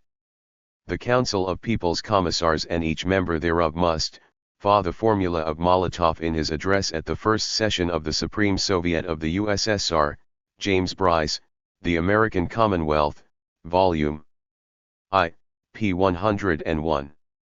T. Sidney Lowe, Governance of England, p. 73. Organs of State Administration 375 know how to prize the confidence of the people. To be worthy disciples of the great Lenin, to be effective helpers of the great Stalin, our teacher and the leader of the peoples of the Soviet Union, to be worthy of our Socialist People's Parliament, the Supreme Soviet, to be worthy of the people who, by their toilsome exertions, unselfishness, and creative enthusiasm, and despite each and every obstacle, are building communist society. The jurisdiction of the Council of People's Commissars of the USSR is defined in general form in Article 66 of the Constitution. The Council of People's Commissars of the USSR issues decrees and orders on the basis and in pursuance of laws in operation, and supervises their execution. Directives and orders must correspond likewise with decrees of the Presidium of the Supreme Soviet. They are binding throughout the territory of the USSR. Directives are acts establishing rules of general obligation and understood to be constantly operative until they shall have been abrogated or have lost their force by reason of having attained the result they define. Orders are acts operative on a single occasion and regulating separate and definitive cases. The definitive content of acts of the Council of People's Commissars of the USSR is defined by Article 14 of the Constitution, which outlines the jurisdiction of the supreme organs of state authority and state administration of the USSR. Pursuant to Article 68, the most important species of acts of the Council of People's Commissars of the USSR are: a. It issues directives and orders to unify and guide the work of all Union and Union Republic People's Commissariats of the USSR and other economic and cultural institutions and is concerned with the organization and activity of such institutions. Within this category are all the directives adopted by it concerning reports of separate people's commissariats and departments containing an appraisal of their work and shaping measures for its improvement. It affirms the most important instructions prepared by separate union departments and abrogates incorrect orders and instructions issuing from separate people's commissariats. v. It adopts measures for carrying into effect the national economic plan and the state budget and for strengthening the system of money credit. It affirms divers operative plans and oversees their fulfillment. This includes the issuance of directives as to the state plan of agricultural works, as to a program of industrial production, as to a plan of freight movements in transportation, as to building plans, as to plans of contracting for goods for the state, and so on. So also as to directives whose purpose is to strengthen separate branches of the national economy. In the field of finances, it affirms the social insurance budget and redistributes income as between the state budget and the budget of Social Security. It establishes turnover tax rates and rates of customs duties defining tariffs of different kinds. It adopts measures to regularize tax collecting. It eliminates superfluous expenses. It oversees, in general, the correct carrying out of the budget, and the improvement of the method of financing separate branches of economy and of controlling state expenses. A very important category of its directives concerns the obligatory purveying of seed cultures, meat, milk, potatoes, and wool. The institution under it of the Economic Council has led to solution by the latter of a significant number of matters touching the work of People's Commissariats of Economy, the affirmance and verification of the fulfillment of separate plans, prices, funds and rates of wages, and of plans of labor. C. It adopts measures to ensure social order, the defense of state interests and the protection of civil rights. D. It is charged with general guidance in the sphere of relations with foreign states.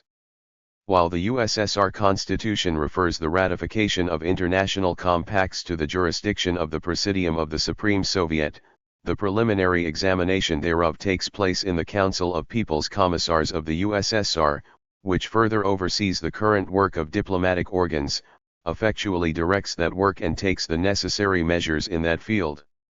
E.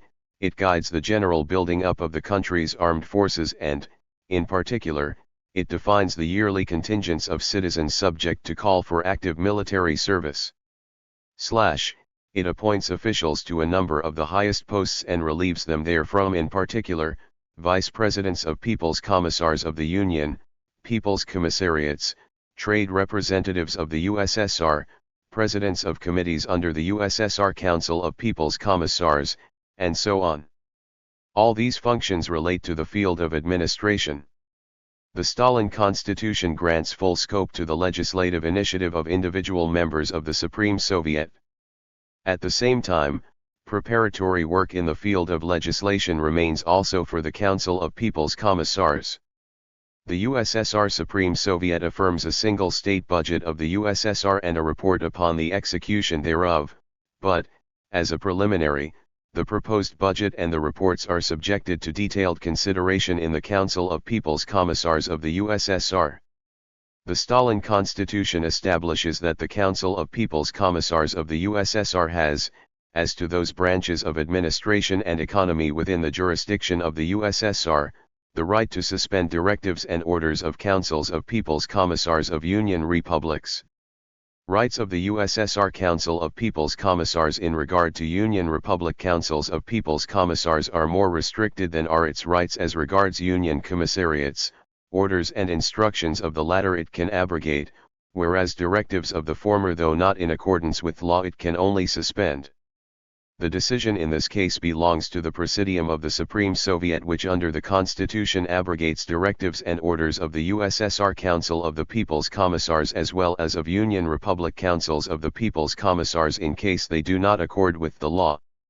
This is in no sense a limitation of the legal rights of a Union Republic, inasmuch as the USSR Council of People's Commissars employs this right only if there has been a violation of all Union legislation. To the commissions and committees under the Council of People's Commissars of the USSR according to the Constitution, the Council of People's Commissars of the USSR, in case of need, sets up under itself special committees and central boards of administration for matters concerned with the building up of economics, culture, and defense.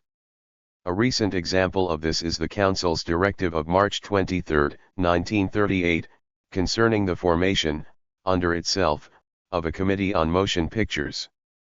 Presidents of such committees do not automatically become members of the Council. The structure of the latter is defined by the Constitution, and may be changed only by the established method. Under the RSFSR Council of People's Commissars, before the formation of the USSR and later under the USSR Council of People's Commissars, there was a succession of commissions for the preparation of matters considered in the Council of People's Commissars and to decide independently certain matters of secondary importance, the Small Council of People's Commissars, the Preparatory Commission, the Council of Labor and Defense. To the still particularly important significance attached, it existed down to the adoption of the Stalin Constitution. Pursuant to the enactment of August 21, 1923, the goal of STO was the punctilious effectuation of the Economic and Finance Plan and the most immediate direction of People's Commissariats in the sphere of economic measures and defense of the country. Its directives could be abrogated by the USSR Council of the People's Commissars upon its own initiative or upon departmental declarations, but otherwise they became operative without affirmation by the Council. Its jurisdiction was in fact extremely broad and it was preserved until the adoption of the Stalin Constitution. At the present time there are, under the Council of the People's Commissars of the USSR, a number of central administrative boards, commissions and committees, some indicated in the Constitution, some organized aid herald of the Central Executive Committee, the Council of People's Commissars, and Labor Defense Council No. 4, Art. 106. 378 The law of the Soviet state by the Council itself. 9. Including, in the first place, the Economic Council under the USSR Council of People's Commissars, a standing committee, formed by a directive of the Council on November 23, 1937, whose tasks give it a certain resemblance to the Labor Defense Council. Its president is the president of the Council, and its members are the Council vice presidents and the president of the AL Union Central Council of Trade Unions.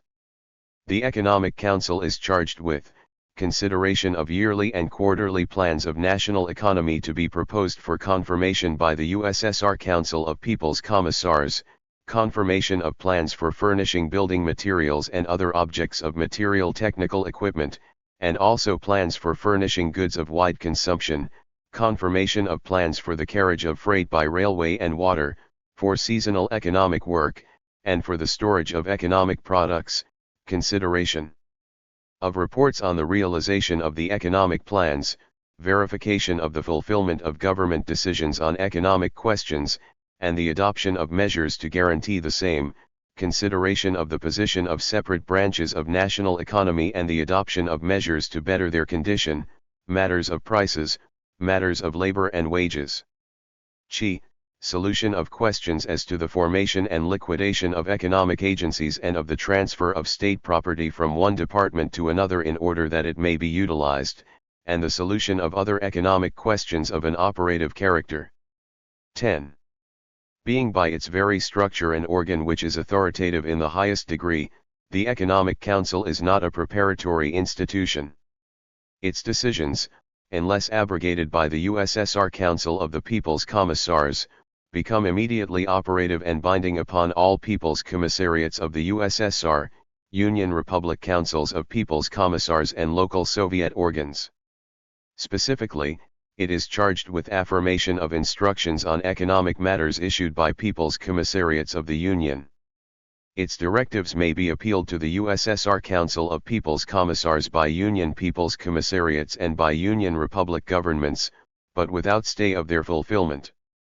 In addition to the committees and administrative boards indicated in the USSR Constitution, the following are under the USSR Council of People's Commissars: the Central Administrative Board of the Civil Air Fleet, the Central Administrative Board of the Northern Seaway, C3, the Central Administrative Board of Forest Conservation and Forestry, the Central Administrative Board of the Hydrometeorological Service, the Administration of State Reserves, State Arbitration, the Committee for Radio and Broadcasting, the All-Union Committee on Physical Culture and Sport, the Committee for Building, the Committee for Moving Pictures, and the Committee on Measures and Measuring Instruments. The basic task of the Commission of Soviet Control is the systematic, concrete, and operative verification of the factual fulfillment of the most important government decisions by all links of the Soviet and economic mechanism from the top to the bottom. 12. That is to say, to struggle with bureaucratism, red tape, laxity of direction, and perversions in the execution of administrative decisions, to show up specific persons who are guilty of these shortcomings, to assure correct choice and arrangement of directive cadres, and to strengthen Soviet discipline. It concentrates its work on the most important sections. It cooperates closely with the Commission of Party Control. Its members are proposed by the Party Congress and confirmed by the USSR Council of People's Commissars. Its leader must be one of the vice presidents of that council. The Commission verifies the work of central and local institutions, requires their leaders to promote definitive measures, and notifies the USSR Council of People's Commissars of all cases of violation of discipline and of shortcomings in fulfilling administrative decisions brought to light by it. It can designate its agents for separate branches of economy and for separate districts. The Commission of Soviet Control carries out a searching examination into separate matters of the utmost importance. On February 28, 1938, the USSR Council of People's Commissars proposed to concentrate attention on scrutinizing the execution of its decisions and those of the Economic Council, having separated the most pressing subjects. 18. Among the most important problems assigned to the Commission of Soviet Control by the USSR Council of People's Commissars is the study of the organization building of central and local Soviet and economic organs and of their personnel and the quality of their work, and verification of the method of receiving and turning over matters when there is change of management. The entire activity of the Commission of Soviet Control must be linked up with the activity of the State Planning Commission, which likewise searchingly scrutinizes the fulfillment of plans that have been confirmed. The State Planning Commission is one of the most typical institutions in the Soviet state system, as distinguished from that of the bourgeois state. The elaboration, affirmation, and putting into practice of a plan of national economy were foreseen as far back as the 1918 Constitution. Historically, the planning of national economy was closely bound up with the plan of Goel 14, which had to provide a new basis of electric 11 CZ. 1934, number 9, Art. 58. 12 CZ. 1934, number 12, Art. 75. 13. CP 1938. Number 7, Art. 42. 14. The State Commission for the Electrification of Russia. 380. The law of the Soviet state power to rebuild the national economy, in whose realization Lenin saw one of the most pressing problems. The first proposal concerning a planning commission under the USSR Council of People's Commissars was affirmed by that council in a directive of August 21, 1923. Thereafter both the organizational structure of the State Planning Commission and the character of its activity were subjected to a series of changes. First of all, ever-increasing significance was given to scrutinizing the fulfillment of the plans of national economy. Then the plans themselves acquired a more definitive and operative character. Finally, the significance of planning on the district level increased in connection with the new allocation of the USSR production forces. Pursuant to the directive of the Council of People's Commissars of the USSR of February 2, IPSS, 15. The State Planning Commission is a standing commission of the USSR Council of People's Commissars, and consists of 11 persons individually confirmed by that council from among leading plan workers and most outstanding specialists. The State Planning Commission works out yearly and quarterly economic plans in perspective and introduces them for the consideration of the USSR Council of People's Commissars, gives its conclusions as to plans introduced by separate departments and Union republics, examines into the execution of settled plans of national economy, works out according to instructions of the USSR Council of People's Commissars and upon its own initiative individual problems of socialist economy and of the methodology of socialist planning, and directs socialist accounting. In these fields, it unites the activity of separate departments and branch organizations in order thereby to assure the properly correlated development of the various branches of the national economy. It directs special attention to scrutiny of the execution of plans of national economy. In Union republics, regions, and territories there are agents of the USSR State Planning Commission side by side with their own planning commissions. The Committee for Schools of Higher Learning was formed May 21, 1936, out of an ALE Union Committee on Higher Technical Education originally organized under the Central Executive Committee of the USSR and later transferred. 16. To the jurisdiction of the Council of People's Commissars of the USSR. The formation of the committee was due to the growing importance of scientific preparation of cadres in all branches and, on the other hand, by the necessity of actual control emanating from the Union Center, to the end of improving the work of our higher educational institutions. According to the regulation of the All-Union Committee for Schools of Higher Learning adopted by the Council of People's Commissars of the USSR on October 10, I-936, 17, the latter examines plans of development and estimates of expenses for the maintenance of all the higher schools, establishes the nomenclature of specialties, the number and the types of higher educational institutions, the network of such institutions and a list of faculties, departments, and professorial chairs, works out and brings before the USSR Council of People's Commissars contingents of students to be received and plans for distributing them among departments, confirms the individual regulations of higher educational institutions, standard plans of study, programs and textbooks, directors and superior professors, teachers with professorial rank and lecturers of higher schools, and, in general, directs and unifies the activity of departments in preparing and raising the qualifications of bodies of scientific teachers. The committee also controls the conferring of learned degrees. The formation of the Committee for the Arts shows the high significance attributed to arts in the development of socialist culture in the USSR. Formed by directive of the Central Executive Committee and the Council of People's Commissars of USSR, 18, the committee was charged with direction of all the arts, theaters and motion picture organizations, musical, artistic, sculptural, and other institutions, as well as the corresponding educational institutions, were subordinated to it.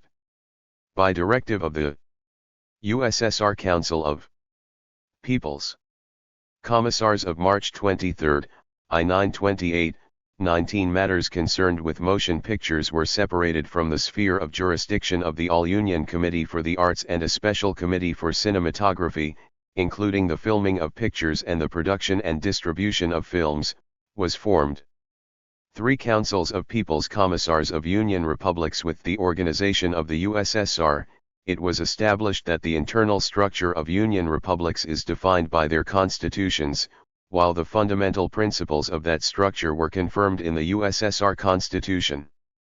The 1924 Constitution of the USSR provided that the Central Executive Committees of Union Republics form their executive organs, the Councils of People's Commissars, whose members are the presidents of the Supreme Council of National Economy, the People's Commissars of Republic People's Commissariats, and likewise, with the right of consultative or decisive vote, by resolution of the Union Republic Central Executive Committees, representatives of the All-Union People's Commissariats to the Union Republic concerned. As Soviet building developed, a number of regulations as to the organization and activity of republic and local organs was established through Union legislation.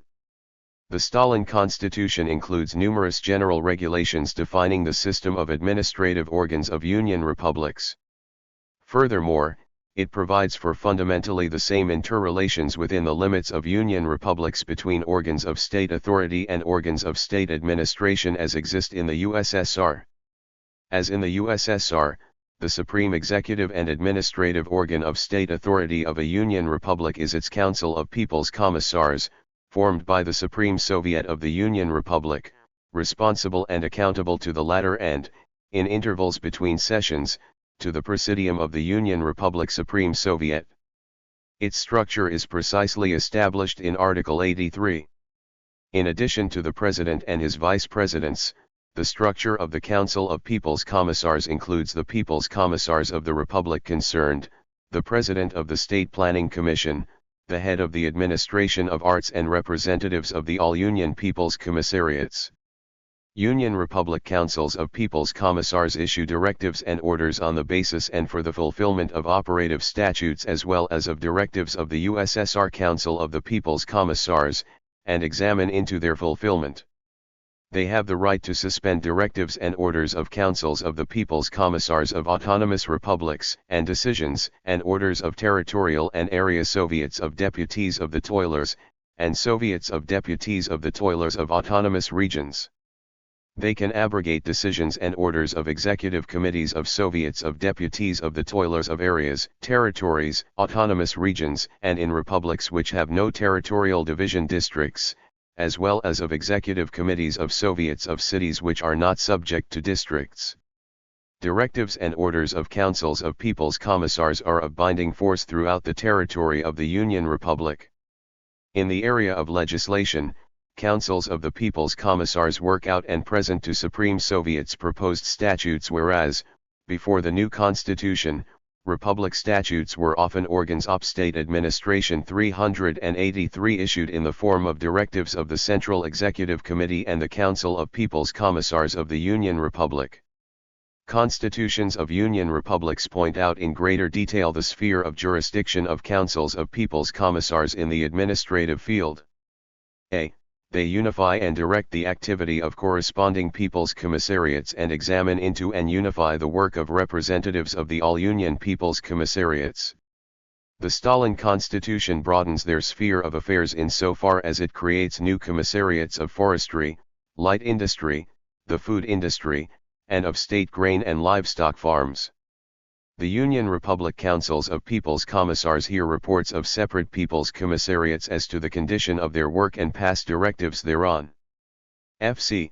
They take measures for carrying into effect the plan of national economy and republic budgets, state and local. The Constitution of the White Russian SSR stipulates likewise that the Council of People's Commissars of their republic prepare a plan of national economy of the republic, the state budget of the republic, and a compilation of local budgets of the White Russian SSR, and introduce them for affirmation by the Supreme Soviet of the White Russian SSR. Although this is not stated in other constitutions, manifestly the plan of national economy, the republic budget, and the compilation of local budgets inseparably connected therewith pass through the Council of PEOPLE's Commissars of the Union Republic, and are introduced by the latter into the Supreme Soviet, which affirms them. Councils of People's Commissars adopt directives for assuring the fulfillment of plans of national economy and social culture. C. Within the limits of the Union Republic, they take measures to assure social order, to protect the interests of the state and to guard civil rights, developing in these fields the all-Union laws, directives, and orders of the USSR Council of People's Commissars as well as the acts of the supreme organs of authority and administration of the Union Republic. D. One of the most important aspects of their activity is direction of the work of executive committees of Soviets of deputies of the toilers and verification thereof. In general, the 1924 Constitution of the USSR did not touch local organs of state authority. But thereafter all Union legislation enacted a series of basic regulations concerning the organization and work of the Soviets, particularly of the lower Soviets of villages, cities, and districts.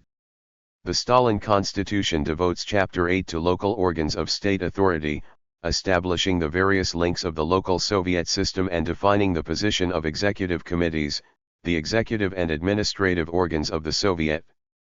These are charged with all the current administration and putting into practice of directives of local Soviets. Under the immediate supervision of Republic Councils of People's Commissars are the executive committees of regions and territories and districts.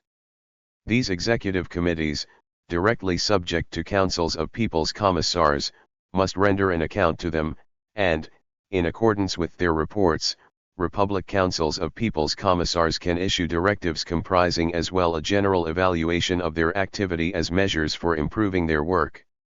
As to councils of People's Commissars of Autonomous Republics, the highest executive and administrative organs of state authority of an autonomous republic, the rights of Republic Councils of People's Commissars. Their councils of People's Commissars guide the work of the local executive committees immediately under them and direct that of councils of People's Commissars of autonomous republics.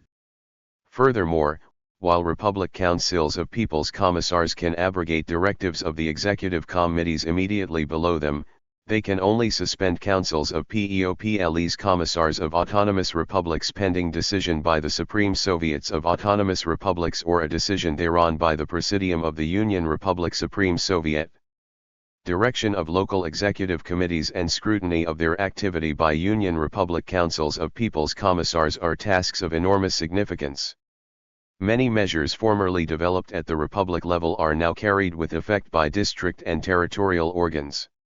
At the same time, the sphere of jurisdiction of district, city, and village organs is also broadened. In the budget of Union republics, computation for local budgets occupies a predominant place, which enhances the significance pertaining to the direction of the activity of local executive committees. Under Union Republic Councils of People's Commissars there are planning commissions whose tasks, at republic level, correspond with those of the State Planning Commission of the USSR at the AL Union level and which, in the methodology of planning works, must follow the latter's decrees. There are also administrations for the arts, subordinate to the All-Union Committee as well as to the government of the Union Republic, and having jurisdiction of institutions and enterprises carried on at the republic level. They must, in particular, cooperate to develop the art of the different nationalities. By a directive of the USSR Council of People's Commissars. 20. Agencies to plan the filming of motion pictures are organized under the Union Republic Councils of People's Commissars, and a directive of the USSR Council of People's Commissars of April 22, I-938. 21. Proposed that Union Republic Councils of People's Commissars form the chief road administrations under their own jurisdiction. 4 Councils of People's Commissars of Autonomous Republics. As we have already seen, the Stalin Constitution establishes that the Supreme Soviet of an autonomous Soviet Socialist Republic forms the Council of People's Commissars of that autonomous republic in accordance with its constitution. According to the constitutions of those Union republics of which autonomous republics are constituent parts, the Councils of People's Commissars of the autonomous republics issue directives and orders on the basis and in fulfillment of laws of the Union and of Union and autonomous republics, and also of directives and orders of the Council of People's Commissars of the USSR and of Union Republic Councils of People's Commissars, and examine into their fulfillment. They may abrogate orders and instructions of People's Commissariats of Autonomous Republics and decisions and orders of executive committees of area, city, and district Soviets of deputies of the toilers, and likewise suspend the decisions of Soviets themselves. Constitutions of the individual autonomous republics define the sphere of jurisdiction of the Council of People's Commissars of an autonomous SSR in general in conformity with the sphere of jurisdiction of Union Republic Councils of the People's Commissars but upon the scale of autonomous republics. This includes the unification and management of work of autonomous republic people's commissariats, as well as unification and examination of the activity of representatives of people's commissariats, the adoption of measures to carry into effect the plan of national economy, and the budget of the autonomous republic and its local budgets, to assure social order, to defend the interests of the state and to guard civil rights, and also direction and examination of the work of district, municipal, and area executive committees. Thus, within an autonomous republic a significant proportion of the measures included in the jurisdiction of Union Republic Councils of the People's Commissars is carried out by the Council of People's Commissars of the autonomous SSR within the limits, however, of directives and orders of the Union Republic Council of People's Commissars. In precisely the same way, insofar as Supreme Soviets of the autonomous republics possess legislative power, the preparation of proposed legislation, as well as of plans of national economy and of the budget, rests upon the Council of People's Commissars of the Autonomous Republic.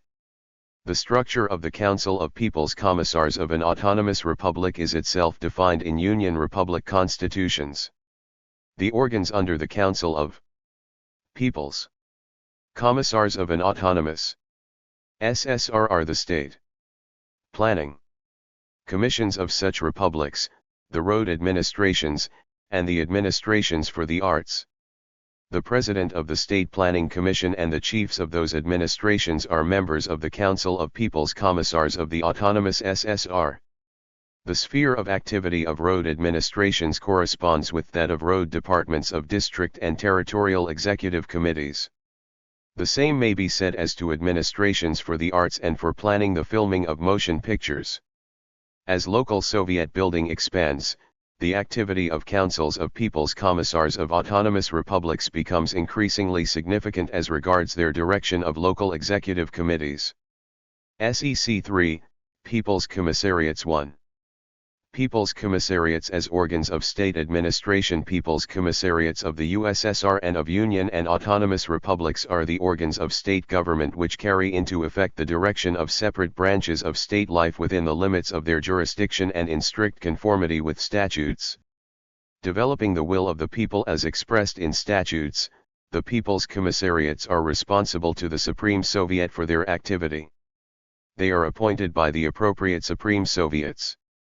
In the interval between sessions of the Supreme Soviet, the right of dismissing from office, and of appointing, individual People's Commissars belongs to the Presidium of the Supreme Soviet upon the recommendation of the President of the Council of the People's Commissars, subject to later confirmation by the Supreme Soviet. A People's Commissar to whom a deputy of the Supreme Soviet has addressed an inquiry must return an oral or written answer in the appropriate chamber of the Supreme Soviet within a period of not more than 3 days. Supreme Soviets appoint and remove, and effectually control and examine into the activity of, responsible directors of departments. People's Commissars are responsible likewise to the Council of People's Organs of State Administration. 387. Commissars as the highest executive administrative organ of state authority. A People's Commissar is a unitary or sole director. 1. Emphasizing the principle of unitary responsibility in carrying executive functions into effect, the Stalin Constitution establishes that the People's Commissars direct branches of state administration and issue orders and instructions. The principle of unitary responsibility establishes a solid basis for the accountability of a People's Commissar for the activity of the People's Commissariat and its organs in their entirety and, so far from contradicting the principles of socialist democracy, is a necessary condition of genuine democracy. Lenin wrote on this score, "The mass must have the right to remove them, to know and to examine into each infinitesimal step of their activity. It must have the right to promote every single one of its worker members to administrative functions." This in no wise means, however, that the process of collective labor could remain without definite direction, without the precise establishment of a director's responsibility, without the strictest order created by the oneness of the director's will.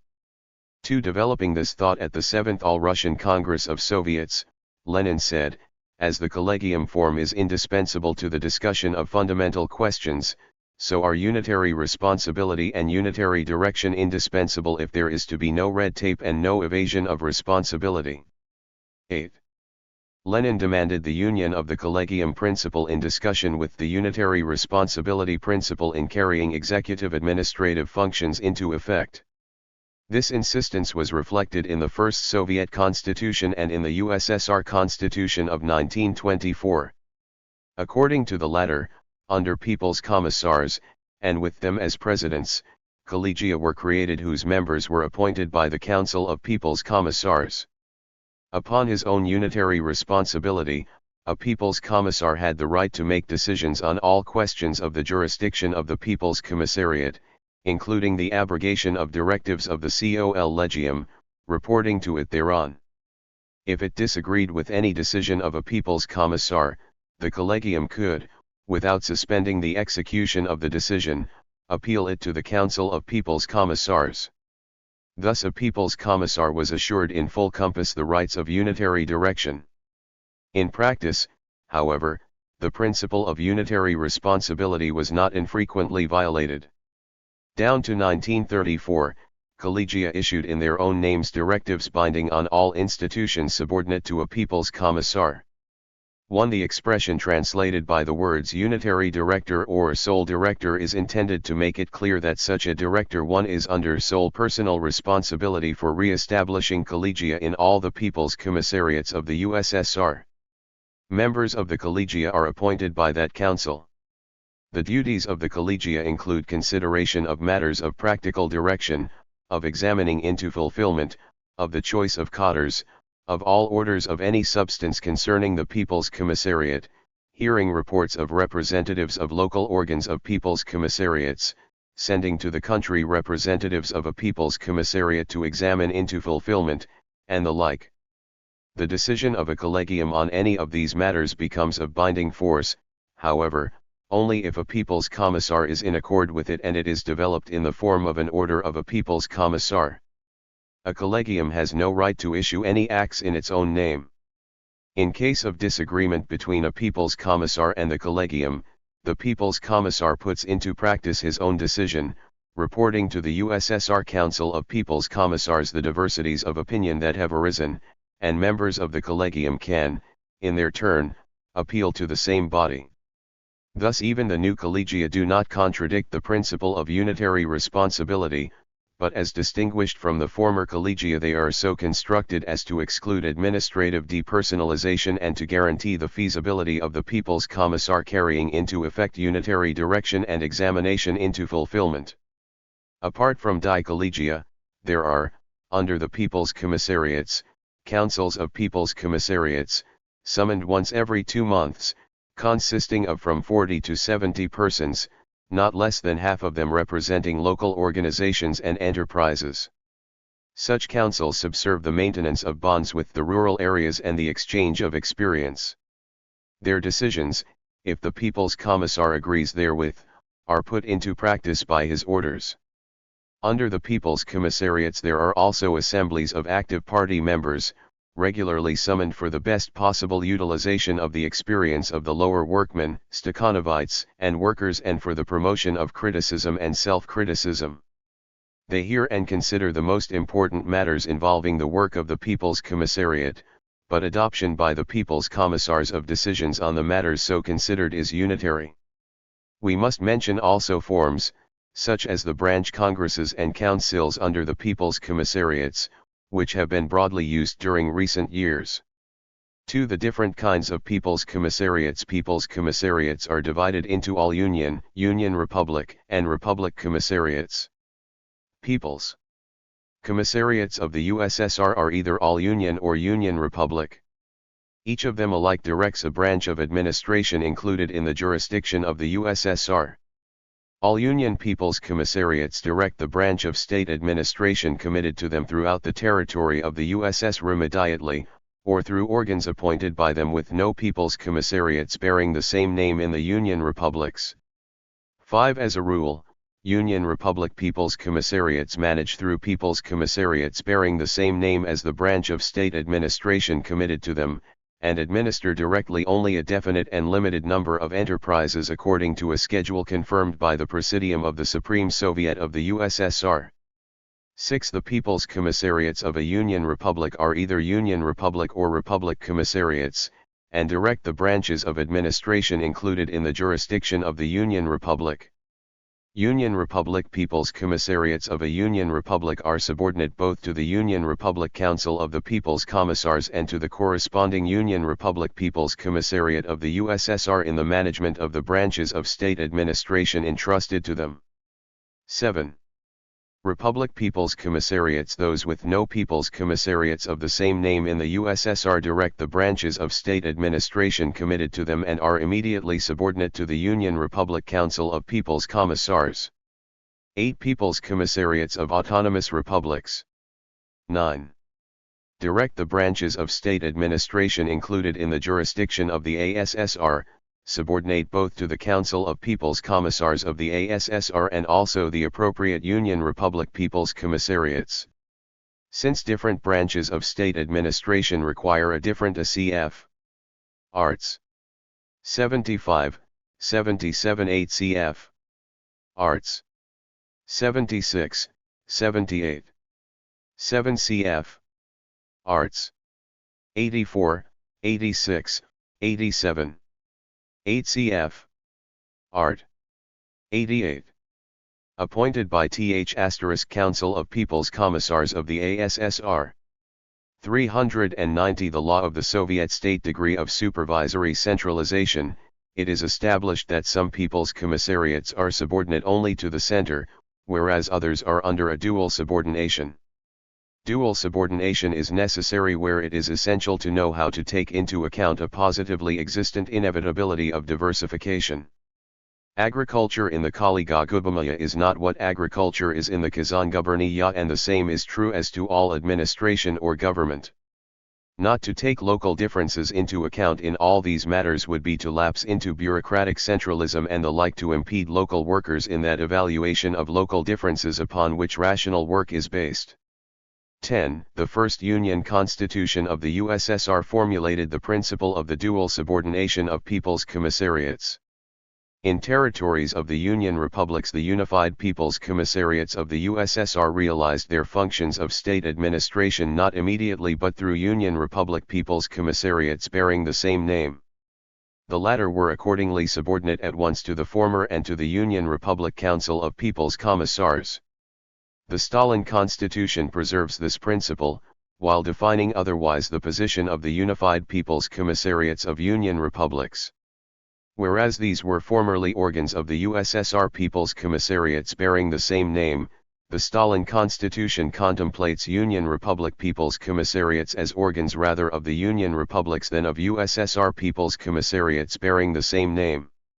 The dual subordination of People's Commissariats is characterized by the following elements. The precepts of Union Republic People's Commissariats of the USSR are binding upon the identically named People's Commissariats of Union Republics. According to the General Regulation as to USSR People's Commissariats, 11 Union Republic People's Commissariats of the USSR have the right to suspend and to abrogate acts of identically named People's Commissariats of Union Republics if these acts conflict with directives given them or with all Union legislation informing the Council of People's Commissars of the appropriate Union Republic of such action forthwith. This right is affirmed also by the most recent regulations concerning individual People's Commissariats. According to the regulation of the USSR People's Commissariat for Trade of April 3, 1938, that commissariat suspends and abrogates such orders, and 10 Lenin, Volume XXVII, pages 298, 299. 11 cf. Herald of the Central Executive Committee, the Council of People's Commissars, and the Council of Labor and Defense, No. 10, Art. 299. 13. CP 1938, No. 15, Art. 95. Organs of State Administration 391. Instructions of Union Republic People's Commissariats of Trade as conflict with laws and directives of the USSR government or orders and instructions of the USSR People's Commissariat of Trade. The General Regulation does not extend this right, however, to cases where acts of Union Republic People's Commissariats are based on the exact precept of Union Republic laws or directives of the Union Republic government. In the latter case, the corresponding USSR People's Commissariat enters a protest with the USSR Council of People's Commissars. Union Republic People's Commissariats of the USSR direct and control the work of the Union Republic People's Commissariats bearing the same name.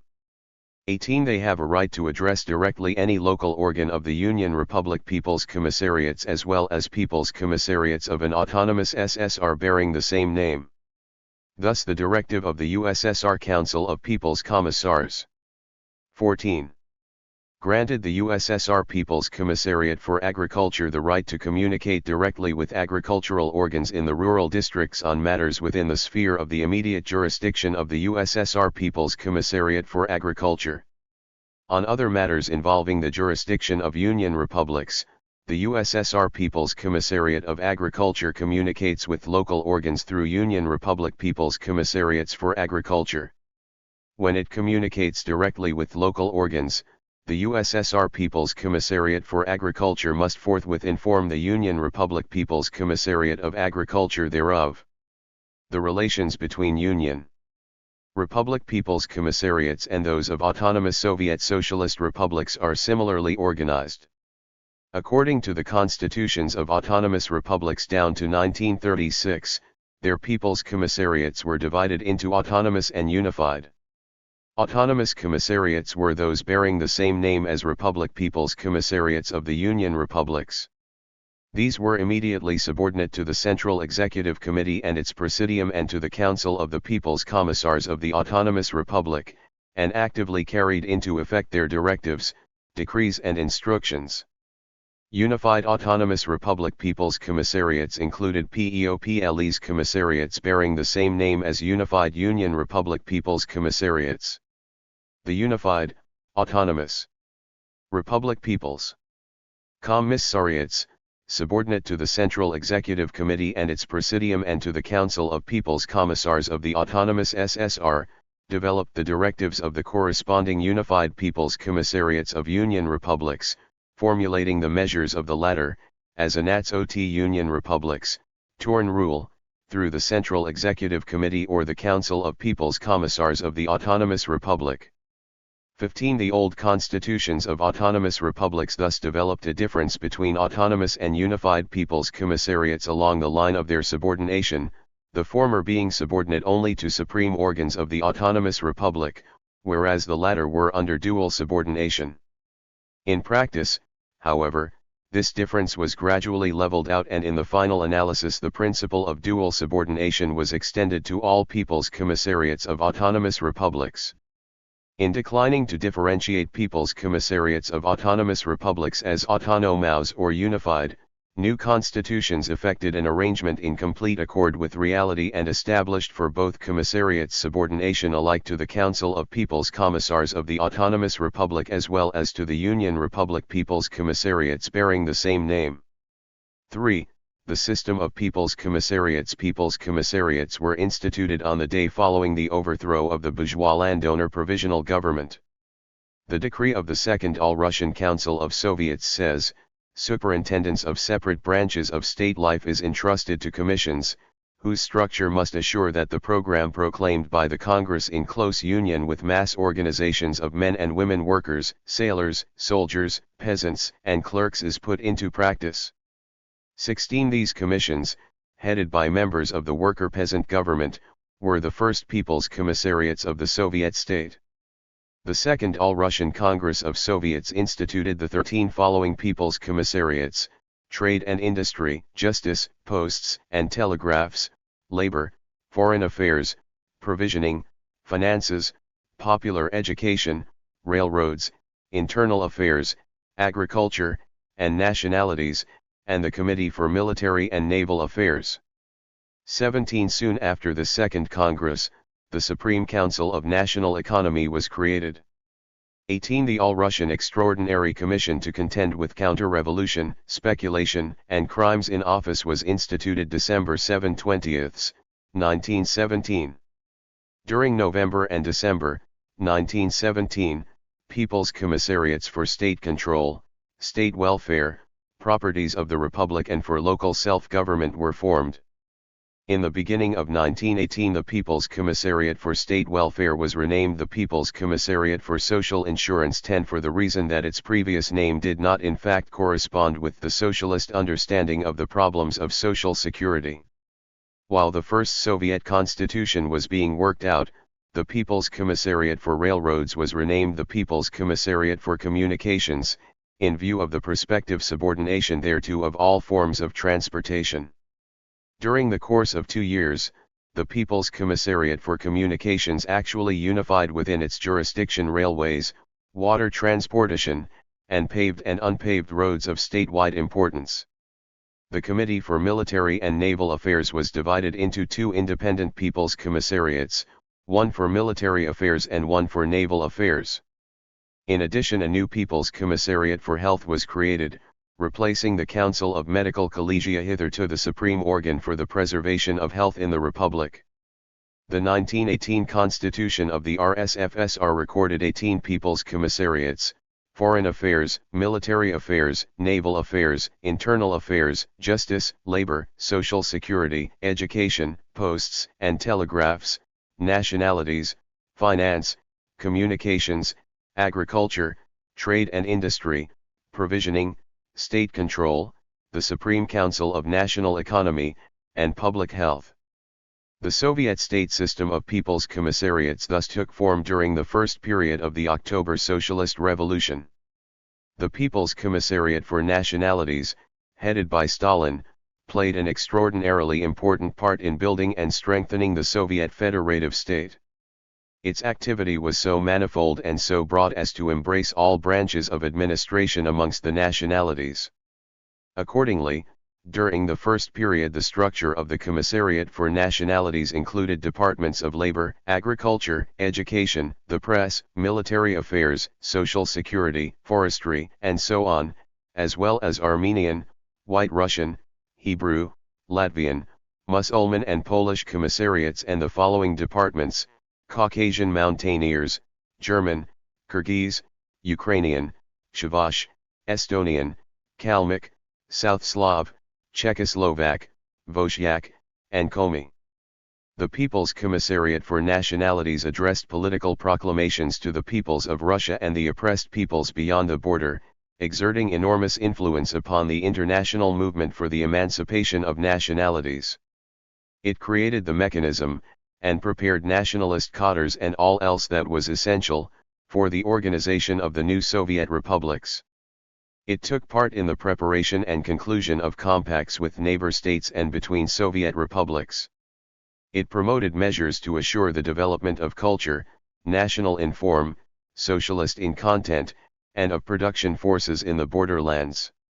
Not infrequently it advanced the mobilization of military forces to repel counter-revolution among the national minorities, and so on. With the formation of Soviet nationalist republics, the character of the work of the People's Commissariat for Nationalities changed somewhat, inasmuch as several branches of administration were transferred to the appropriate People's Commissariats of these republics. But even thereafter, the People's Commissariat for Nationalities exerted great influence on the activity of other People's Commissariats, directing that activity to the service of the organized national republics and assuring that the enfranchised peoples would enjoy genuine equality of rights.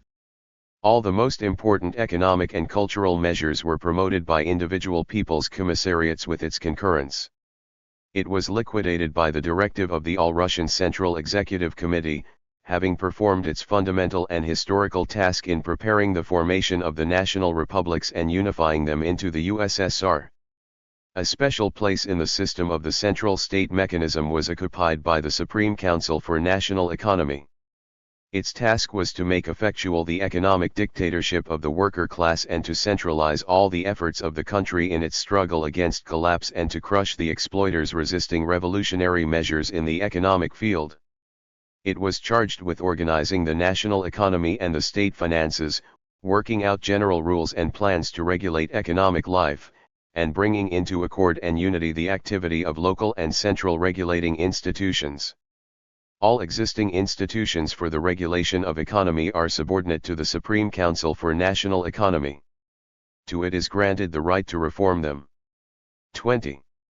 At the beginning of its existence, the Supreme Council for National Economy was a People's Commissariat of a special type in that its jurisdiction touched many branches of government. This was reflected also in its structure.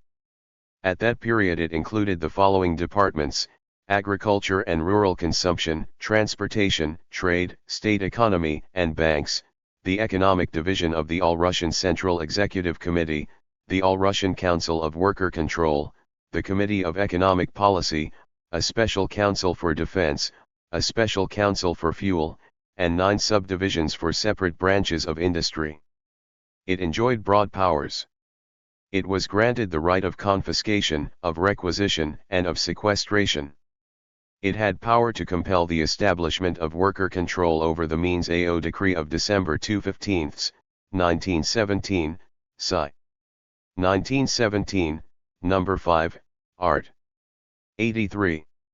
Organs of state administration 395 and processes of production in different branches of industry and trade and to develop other measures in the field of production and distribution of industrial output and of state finances.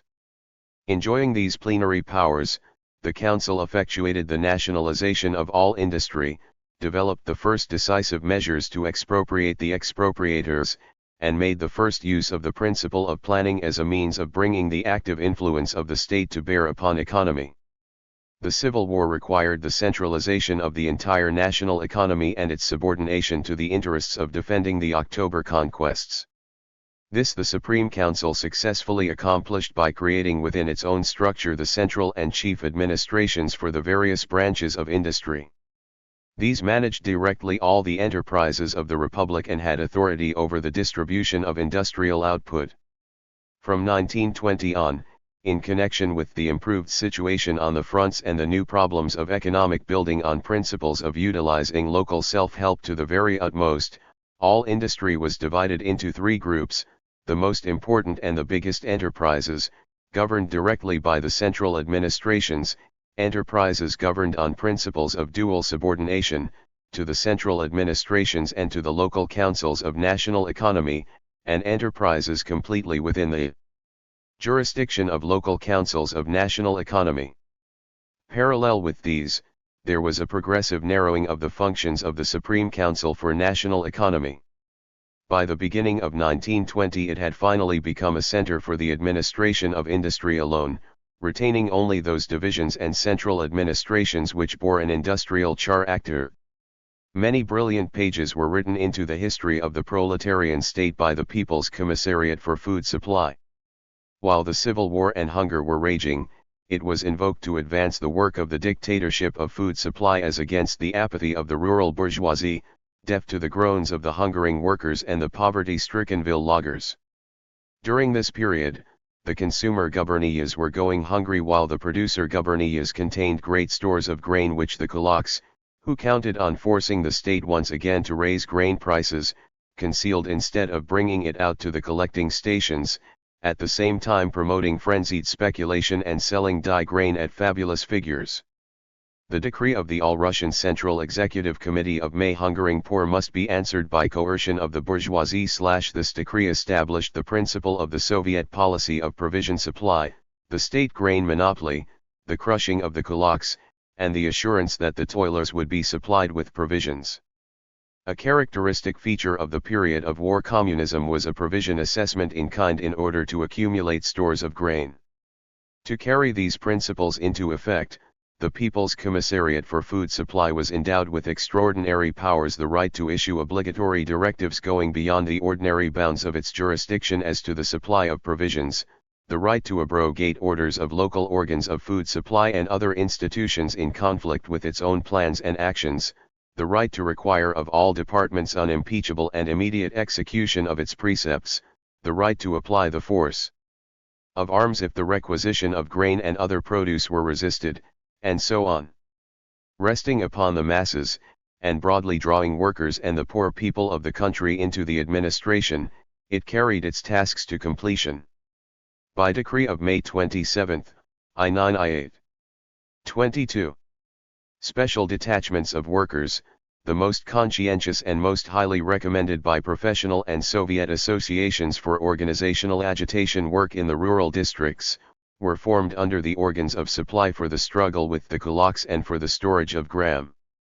By decree of June 1, I9I8, 23 committees of the poor were instituted in the country to distribute grain and to cooperate with local organs of supply in taking grain surpluses from the kulaks and the wealthy.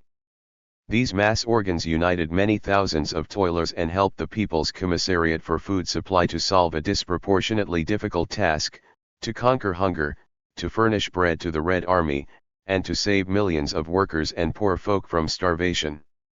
In the beginning of 1921 the provision tax replaced the provision assessment in kind, and a new problem was presented: to develop agriculture on the basis of freer management of their own economic resources by the farmers and increased productivity of peasant labor.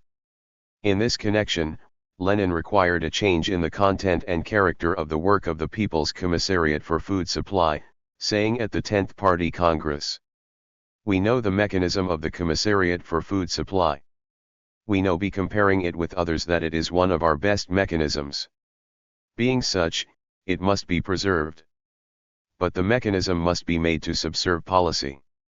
What the devil good does it do for us to have the most superb mechanism for attaining food if we don't know how to harmonize our relations with the peasants? And if we don't, this most superb mechanism will serve Denikin and Kolchak, and not our own class. When a decisive change elasticity, a skillful modification of policy is required, leaders must understand it." 24. Accordingly, the mechanism of the People's Commissariat for Food Supply was reconstructed. Such are the basic elements characterizing the reorganization of a number of the most important people's commissariats which had been created by the Second All-Russian Congress of Soviets. Prior to the formation of the USSR, there had been structural changes in the people's commissariats in response to the conditions of the period of war communism and, later, to the transition to the new economic policy. By decree of June N. 1920, the Council of People's Commissars reorganized the People's Commissariat for Trade and Industry into the People's Commissariat for Foreign Trade. 25 By reason of the creation of the Supreme Council for National Economy, in whose hands was the unified administration of industry, the People's Commissariat for Industry and Trade retained immediate jurisdiction only of matters connected with trade regulation, and trade activity had almost completely died out in the conditions of civil war and war communism. The function of distributing products was effectuated through the mechanisms of the People's Commissariat for Food Supply and Cooperation. In essence, the role of the People's Commissariat for Industry and Trade dwindled to direction of foreign trade and nothing more. In February 1920, the People's Commissariat of State Control was reorganized into the People's Commissariat of Worker-Peasant Inspection. 26. During the first period, it had fulfilled functions solely of control, nothing more than formal verification of the money documents of Soviet institutions, which was inadequate and not responsive to the problems of the Soviet state. Accordingly, as early as 1919, the tasks of assuring factual control, and of broad attraction thereto of workers and peasants, were put forward before it in order that state control may cease to be an organ of formal control and become an organ of people's socialist control, an organ for the accumulation of experience in socialist building and for the constant improvement of the entire mechanism of Soviet authority. 2t Later decrees made these problems precise and concrete. The order of March 20, 1920, charged the People's Commissariat of Worker-Peasant Inspection to prosecute the struggle with bureaucracy and red tape in Soviet institutions, to intensify factual control by investigations and verification of the activity of institutions from the viewpoint of results actually achieved, to eliminate wastefulness and duplication in work, to simplify the state mechanism, and so on. Lenin considered that the chief task of worker-peasant inspection was to collaborate in every possible way with the Soviet state in strengthening the union of worker class and peasantry. In his article, "The Best Even If There Be Less of It," 28, he wrote, "We must try to build a state wherein workers, retaining their guidance of the peasants and the confidence of the peasants, would, with the utmost economy, hunt out of their social relationships every trace of excesses of any sort. We must reduce our state apparatus to the point of maximum economy. We must hunt out of it all traces of the excesses whereof so many remained from Tsarist Russia, from its bureaucratic capitalist mechanism." Lenin's demands for a decisive struggle with bureaucracy and for maximum economy are reflected in all the decrees concerning worker-peasant inspection and were the foundation of its activity. To the end of enhancing its authority and strengthening its mechanism, the 12th Congress of the Bolshevik Worker-Peasant Party established a close connection between worker-peasant inspection and the Central Committee of the Bolshevik Worker-Peasant Party. 20. At the end of 1919, in view of the close and immediate connection between tasks of social security and those in the sphere of the protection of labor and social insurance, the People's Commissariat for Social Insurance was merged with the People's Commissariat for Labor. Soon, however, 80. By reason of the increasing scope of the work and complexity of the functions, the People's Commissariat for Labor was divided into two independent People's Commissariats, the People's Commissariat for Labor and the People's Commissariat for Social Insurance. Specifically, there was at this period a broad expansion of the social insurance of Red Army men and their families, requiring special attention. After the division, the People's Commissariat of Social Insurance was in charge of social insurance, retaining its jurisdiction until 1922, when social insurance was again turned over to the People's Commissariat for Labor. The transition to the new economic policy and the tasks of strengthening revolutionary legality posed the associated question of reorganizing the All-Russian Extraordinary Commission. At the 9th 18 Lenin, Volume XXVII, p. 417. 10 cf. The Bolshevik All-Union Communist Party in Resolutions, PTI, pages 56-568. 80. Sci. 1920, number 28, art. 137. Organs of State Administration 399. Congress of Soviets.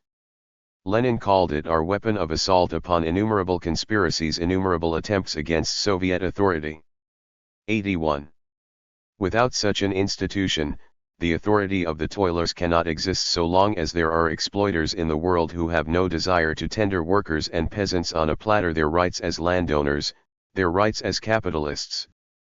But at the same time we say definitely that it is necessary to subject the All-Russian Extraordinary Commission to reform, to define its functions and jurisdiction, and to restrict its work to political tasks. We are now confronted with the problem of developing civil turnover necessitated by the new economic policy, and this requires greater revolutionary legality. Everybody knows that we would have been pedantically playing at and not making a revolution, if we had then put this as our very first task in the midst of military attack when they were holding the Soviet authority by the throat. The further we enter upon conditions of stable and firm authority, and the fewer civil turnover develops, the more insistently must there be advanced the strong watchword of effectuating greater revolutionary legality, and the scope of an institution giving conspirators back blow for blow becomes thereby narrower. 82. In accordance with these instructions of Lenin, the 9th Congress of Soviets authorized the Presidium of the All-Russian Central Executive Committee within the briefest possible time to revise the regulation concerning the All-Russian Extraordinary Commission and its organs in the direction of reorganizing them, reducing their jurisdiction and intensifying the principles of revolutionary legality. 33. On this basis, the All-Russian Central Executive Committee 84 decreed the reorganization of the All-Russian Extraordinary Commission into the State Political Administration, with Vyshinsky, a People's Commissar for Internal Affairs, as president, and defined its position as an organ operating under the People's Commissariat for Internal Affairs. Theretofore the Extraordinary Commission had been under the Council of People's Commissars. The building of the system of People's Commissariats of the Union and the reorganization of the system of Union Republic People's Commissariats began with the formation of the USSR. The first Union Constitution provided for 10 People's Commissariats of the USSR, including 5 Union Commissariats, the People's Commissariat for Foreign Affairs, the People's Commissariat for Military and Naval Affairs, the People's Commissariat for Foreign Trade, the People's Commissariat for Transport, and the People's Commissariat for Posts and Telegraphs. In addition, it provided for 5 unified People's Commissariats. 81. Lenin, Volume XXVII, p. 139. 32. Ibid, p. 140. 33. Sci. 1922, number 4, art. 42. 34. Sci. 1922, number 16, art. 160. 400. The law of the Soviet state, the Supreme Council for National Economy, the People's Commissariat for Food Supply, the People's Commissariat for Labor, the People's Commissariat for Finance, and the People's Commissariat of Worker-Peasant Inspection. Furthermore, to the end of unifying the revolutionary exertions of the Union republics in the struggle with political and economic counter-revolution, espionage, and banditry, the Constitution instituted the Unified State Political Administration under the USSR Council of the People's Commissars, granting its president the right of a consultative voice in that council. Through its delegates in the Union Republic Councils of People's Commissars, the USSR OGPU was charged with direction of the work of local organs of the state political administration. SR Union Republic constitutions, brought into conformity with the first Union Constitution, provided for 11 People's Commissariats, including 5 Unified People's Commissariats, the Supreme Council for National Economy, and the People's Commissariats for Internal Trade, Finance, Labor, and Worker-Peasant Inspection, and 6 Republic People's Commissariats, Internal Affairs, Justice, Education, Public Health, Agriculture, and Social Security. 36. Comparing the structure of people's commissariats according to the first Union Constitution with their present structure, Molotov, at the first session of the Supreme Soviet of the USSR, said, "Since that time much has changed in the life of the country. The range of state work has greatly increased. 87 The number of people's commissariats in the USSR has increased to 21, and in the majority of Union republics to 14. Their structure has changed in conformity with the new tasks confronting the proletarian state. Rehabilitation of the national economy, its reconstruction, industrialization of the country, collectivization of agriculture, strengthening of the defense of the USSR in the face of capitalist encirclement, all this demanded new organizational forms, the uninterrupted improvement of the machinery of state, and greater differentiation of state management. In all this reorganization, touching almost all branches of economy and administration, the vast growth of national economy and culture was most brilliantly reflected. At the beginning of 1932 the administration of industry was reformed by the reorganization of the Supreme Council for National Economy into 35 the USSR Constitution of 1924, Arts. 61, 62. 3 a cf. the RSFSR Constitution and White Russian Constitution. 37. First Session of the Supreme Soviet of the USSR, Stenographic Report, p. 109. Organs of Stats Administration 401 The AL Union People's Commissariat for Heavy Industry, Light Industry, Forest Industry, and Timber Manufacturing Industry being withdrawn from its jurisdiction. 88 Two new commissariats were formed to direct the branches so segregated, the All-Union People's Commissariat for Forest Industry and the Unified People's Commissariat for Light Industry. The chief purpose of this reorganization was thus to eliminate the existing unwieldiness, and the inevitably ensuing remoteness from the associations and the enterprises, of the direction by the central institutions.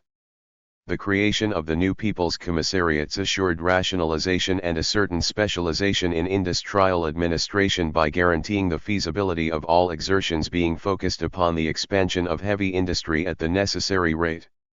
In the same year, in connection with the reorganization of the Supreme Council for National Economy of the USSR and the creation of a Unified People's Commissariat for Light Industry of the USSR, the Union Republic Supreme Councils for National Economy were reorganized into Unified People's Commissariats for Light Industry. In order to concentrate the attention of the USSR People's Commissariat for Light Industry upon the direction of the big enterprises playing a leading part in light industry, about 40 of the big enterprises and trusts were transferred to it, and around 80 enterprises hitherto under its jurisdiction were subordinated to local authorities, with the result that the USSR People's Commissariat for Light Industry ceased to be a unified commissariat and became instead an all-union commissariat. After such a redistribution of enterprises, the Union Republic People's Commissariats for Light Industry were reorganized into Republic People's Commissariats for Local Industry. To them was transferred all the local industry within the system of People's Commissariats for Heavy Industry, Forest Industry, and Food Industry. This reorganization was based on directives of the 17th Party Congress, at which Stalin proposed to unbind local Soviet industry to make it feasible for it to manifest initiative in producing goods for mass consumption, and to render it all possible aid with raw materials and resources. 80. After the adoption of the Stalin Constitution, the All-Union People's Commissariats for Forest Industry and Light Industry were reorganized into Union Republic People's Commissariats. This attested the strengthening of Union republics and further expansion of their self-help.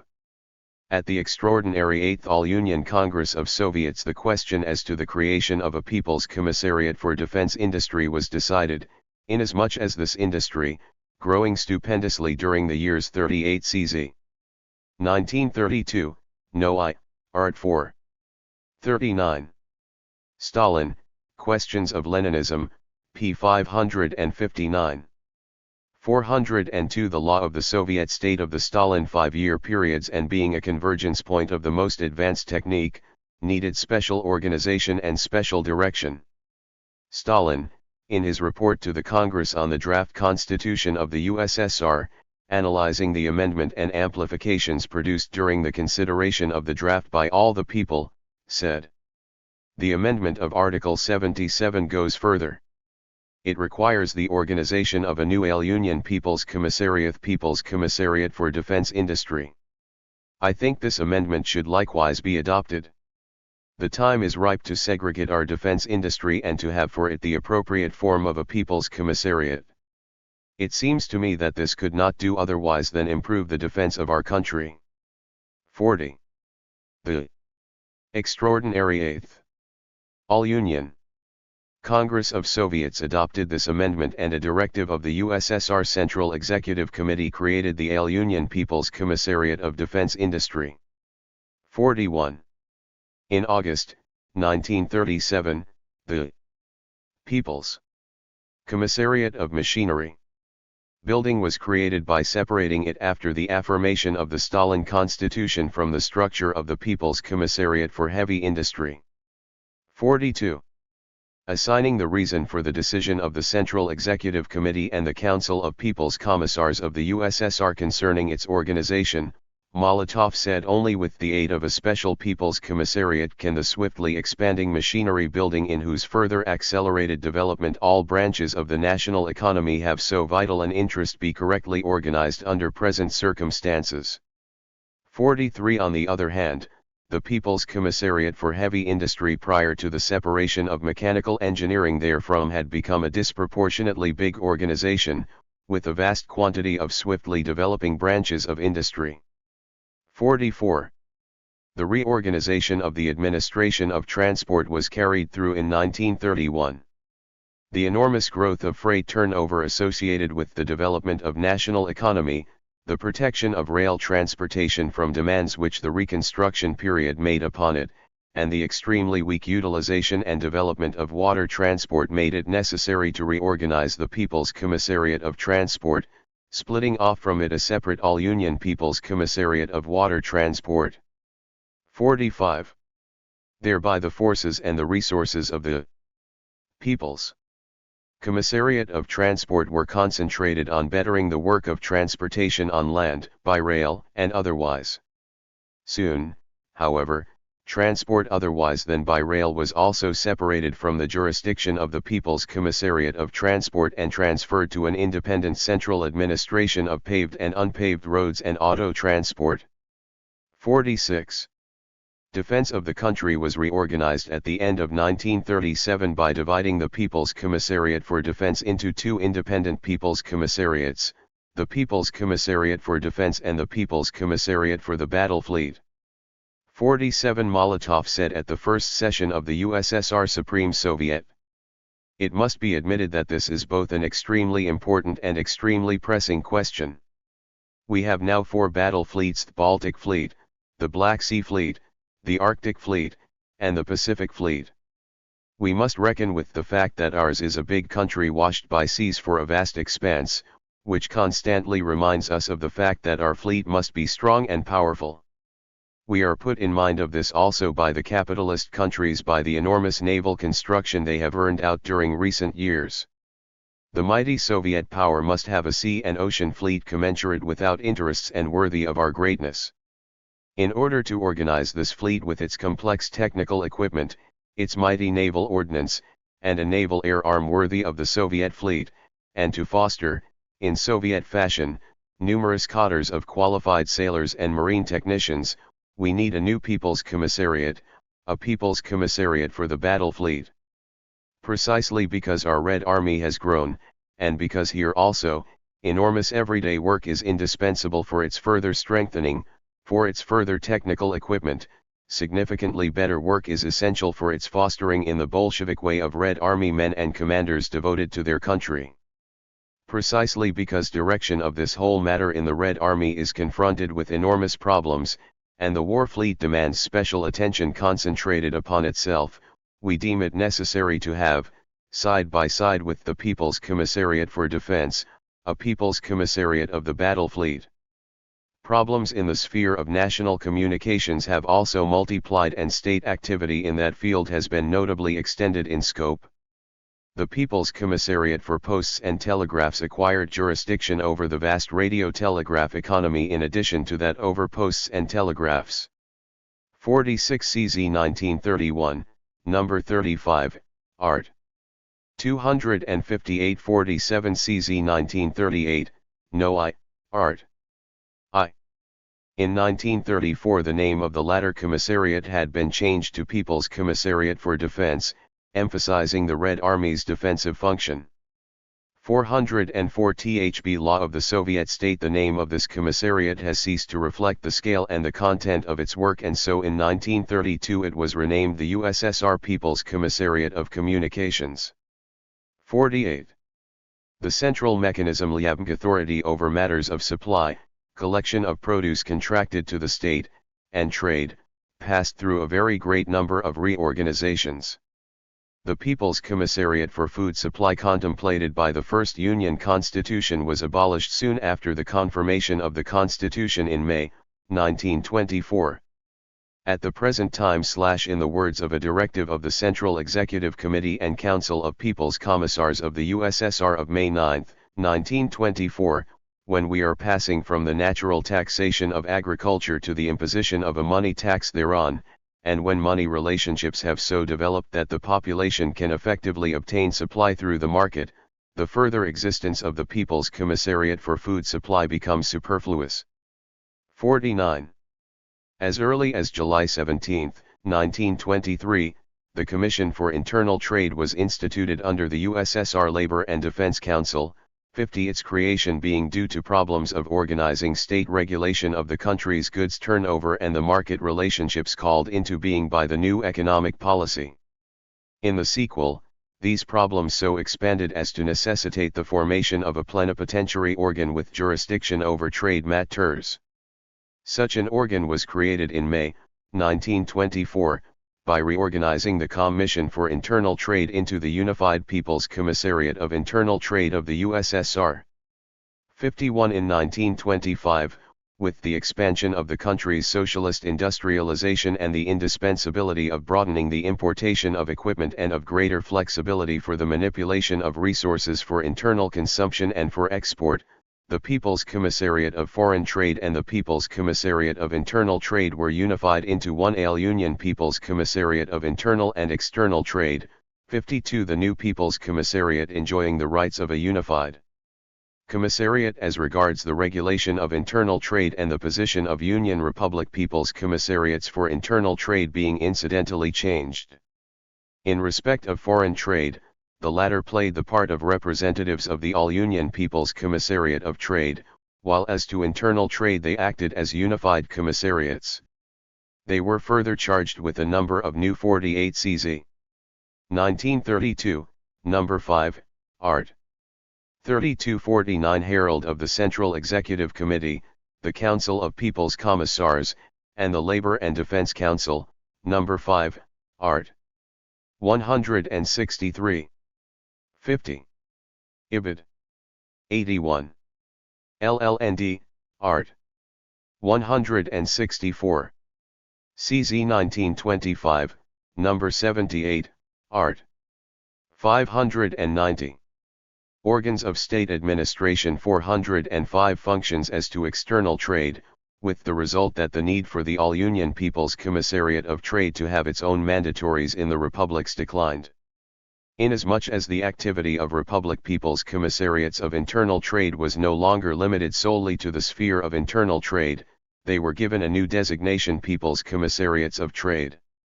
At the beginning of 1930, the government put systematization of the furnishing of food products and widely used goods to the population before the People's Commissariat of Trade as its basic task C3, and, as a practical assurance of this, the entire food industry of the Supreme Council for National Economy was subordinated to it.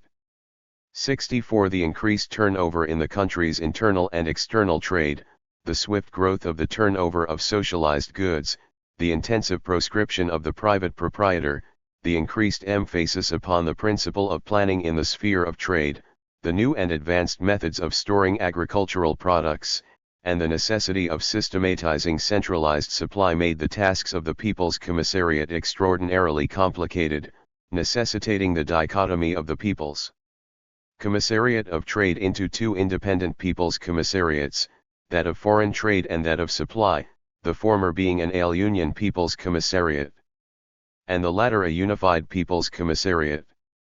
55. In 1931 the process of centralizing food enterprises within the jurisdiction of the People's Commissariat for Supply was completed, and the groundwork for their further development, and for the transformation of the food industry into an independent branch of national economy, thereby laid.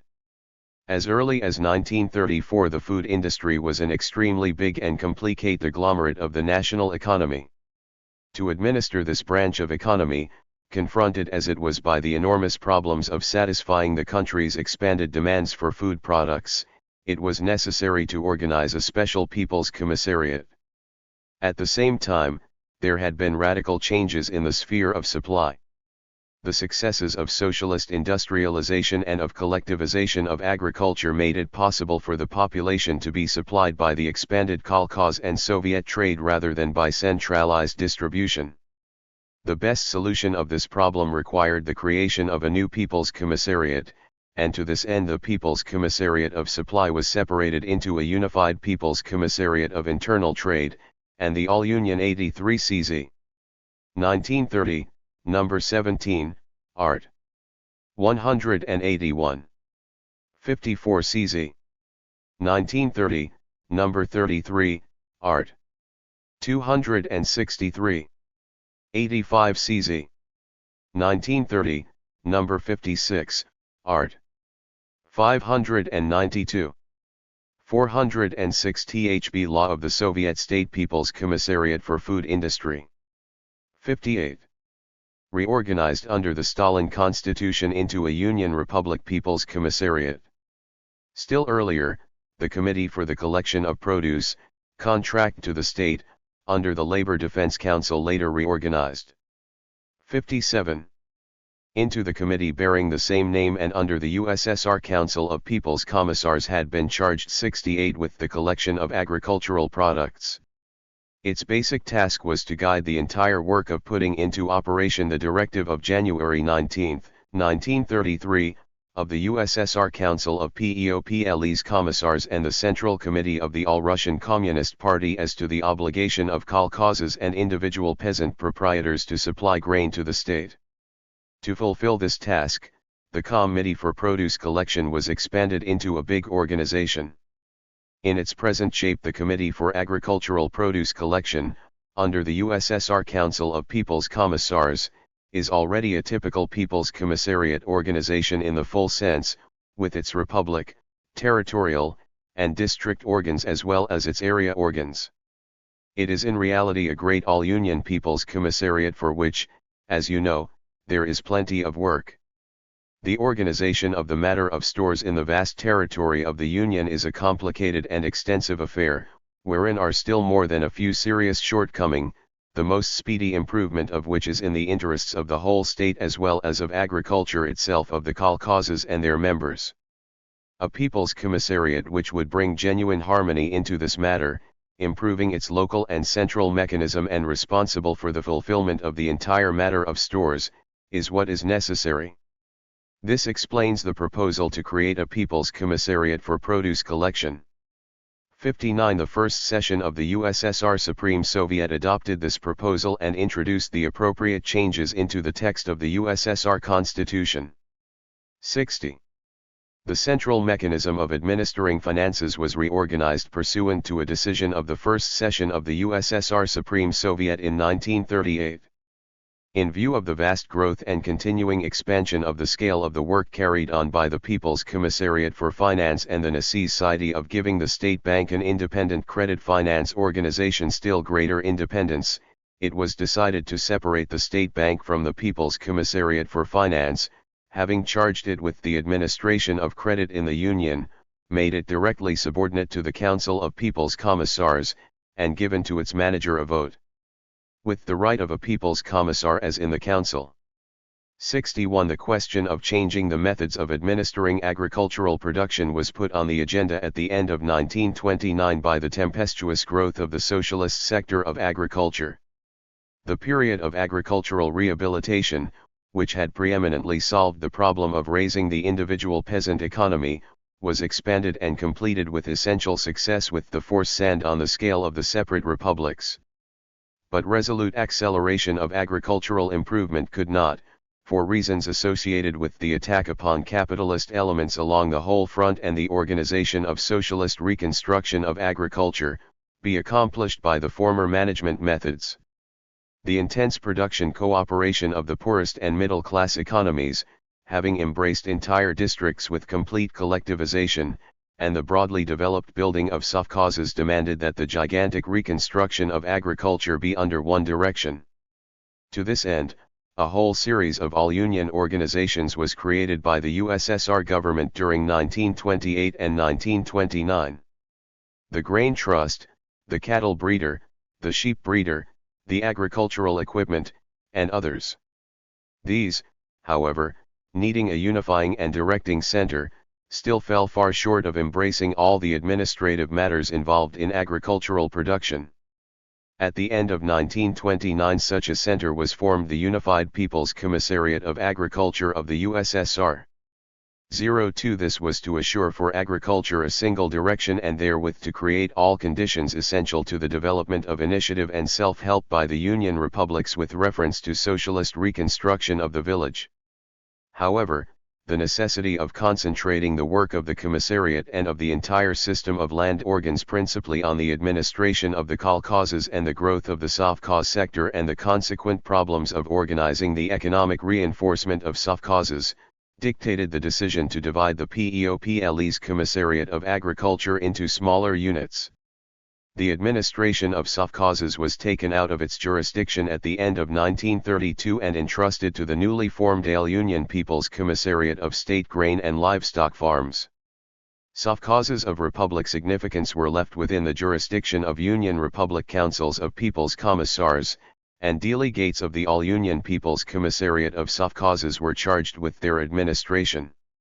Under the Stalin Constitution, the People's Commissariat of Sovkhozes was reorganized into a Union Republic People's Commissariat. The central mechanism of regulating labor has been radically reorganized. While the struggle with unemployment and the allocation of the unemployed fundamental tasks of the People's Commissariat for Labor and its organs in the rural areas prior to the first 5-year period waned with the liquidation of unemployment in the USSR, the change in the system and tariff of the labor payment, the abolition of wage leveling and depersonalization introduced into the matter of labor payment new problems apparently beyond the power of the organs of the People's Commissariat for Labor. Their solution was achieved, not by these organs, but by economic organizations with the active participation of trade unions. After the people's enemies had been eliminated from the management of trade unions, and the latter had turned to face the tasks of production, the organizing role of professional associations grew immeasurably, and their functions in practice approximated those of the People's Commissariat for Labor. The question of broadening the rights of trade unions, of transferring to their jurisdiction social insurance, the protection of labor and, in general, all the functions exercised by the People's Commissariat of Labor, was solved by the directive of the Central Executive Committee and the Council of PEOPLE's Commissars of the USSR and the All-Union Central Council of Trade Unions CS, whereby the People's Commissariat of Labor, with all its organs, was merged with the mechanism of the All-Union Central Council of Trade Unions in the center and in the rural areas, and the latter was charged with the obligations of the People's Commissariat of Labor of the USSR and its organs. The 17th Party Congress issued instructions for the intensification of control over fulfillment of the decisions of the central organs of Soviet authority, and required a reorganization of the People's Commissariat of Worker-Peasant Inspection. In his report to the Congress, Stalin said, "Correct organization of control is of supreme importance to the central directive institutions. The organization of worker-peasant inspection is not such that it can satisfy the demands of that control, properly formulated. It had its rightful place when some years ago our economic work was simpler and less satisfactory, and when it was possible to count on the feasibility of inspecting the work of all the people's commissariats and of all the economic organizations. Now, however, Our economic work has expanded and become more complex, and it is no longer necessary or possible to inspect it from one center. Worker-peasant inspection should be accordingly reorganized. It is not inspection that we need now, but checking up on the work done by way of carrying out decisions of the center, control over the carrying out of decisions of the center. What we need. 88 CZ. 1933, number 40, Art. 238. Organs of State Administration. 409 Now is not an organization which sets itself the universal task of inspecting all and sundry, but one which could concentrate all its attention on work of control and checking up on what has been done in carrying out the decisions of central institutions of Soviet authority. Only a commission of Soviet control under the USSR Council of People's Commissars, operating according to instructions of the Council and having local representatives who are independent of the local organs, can be such an organization. 64. Accordingly, a directive of the Central Executive Committee and Council of People's Commissars of the USSR. 5.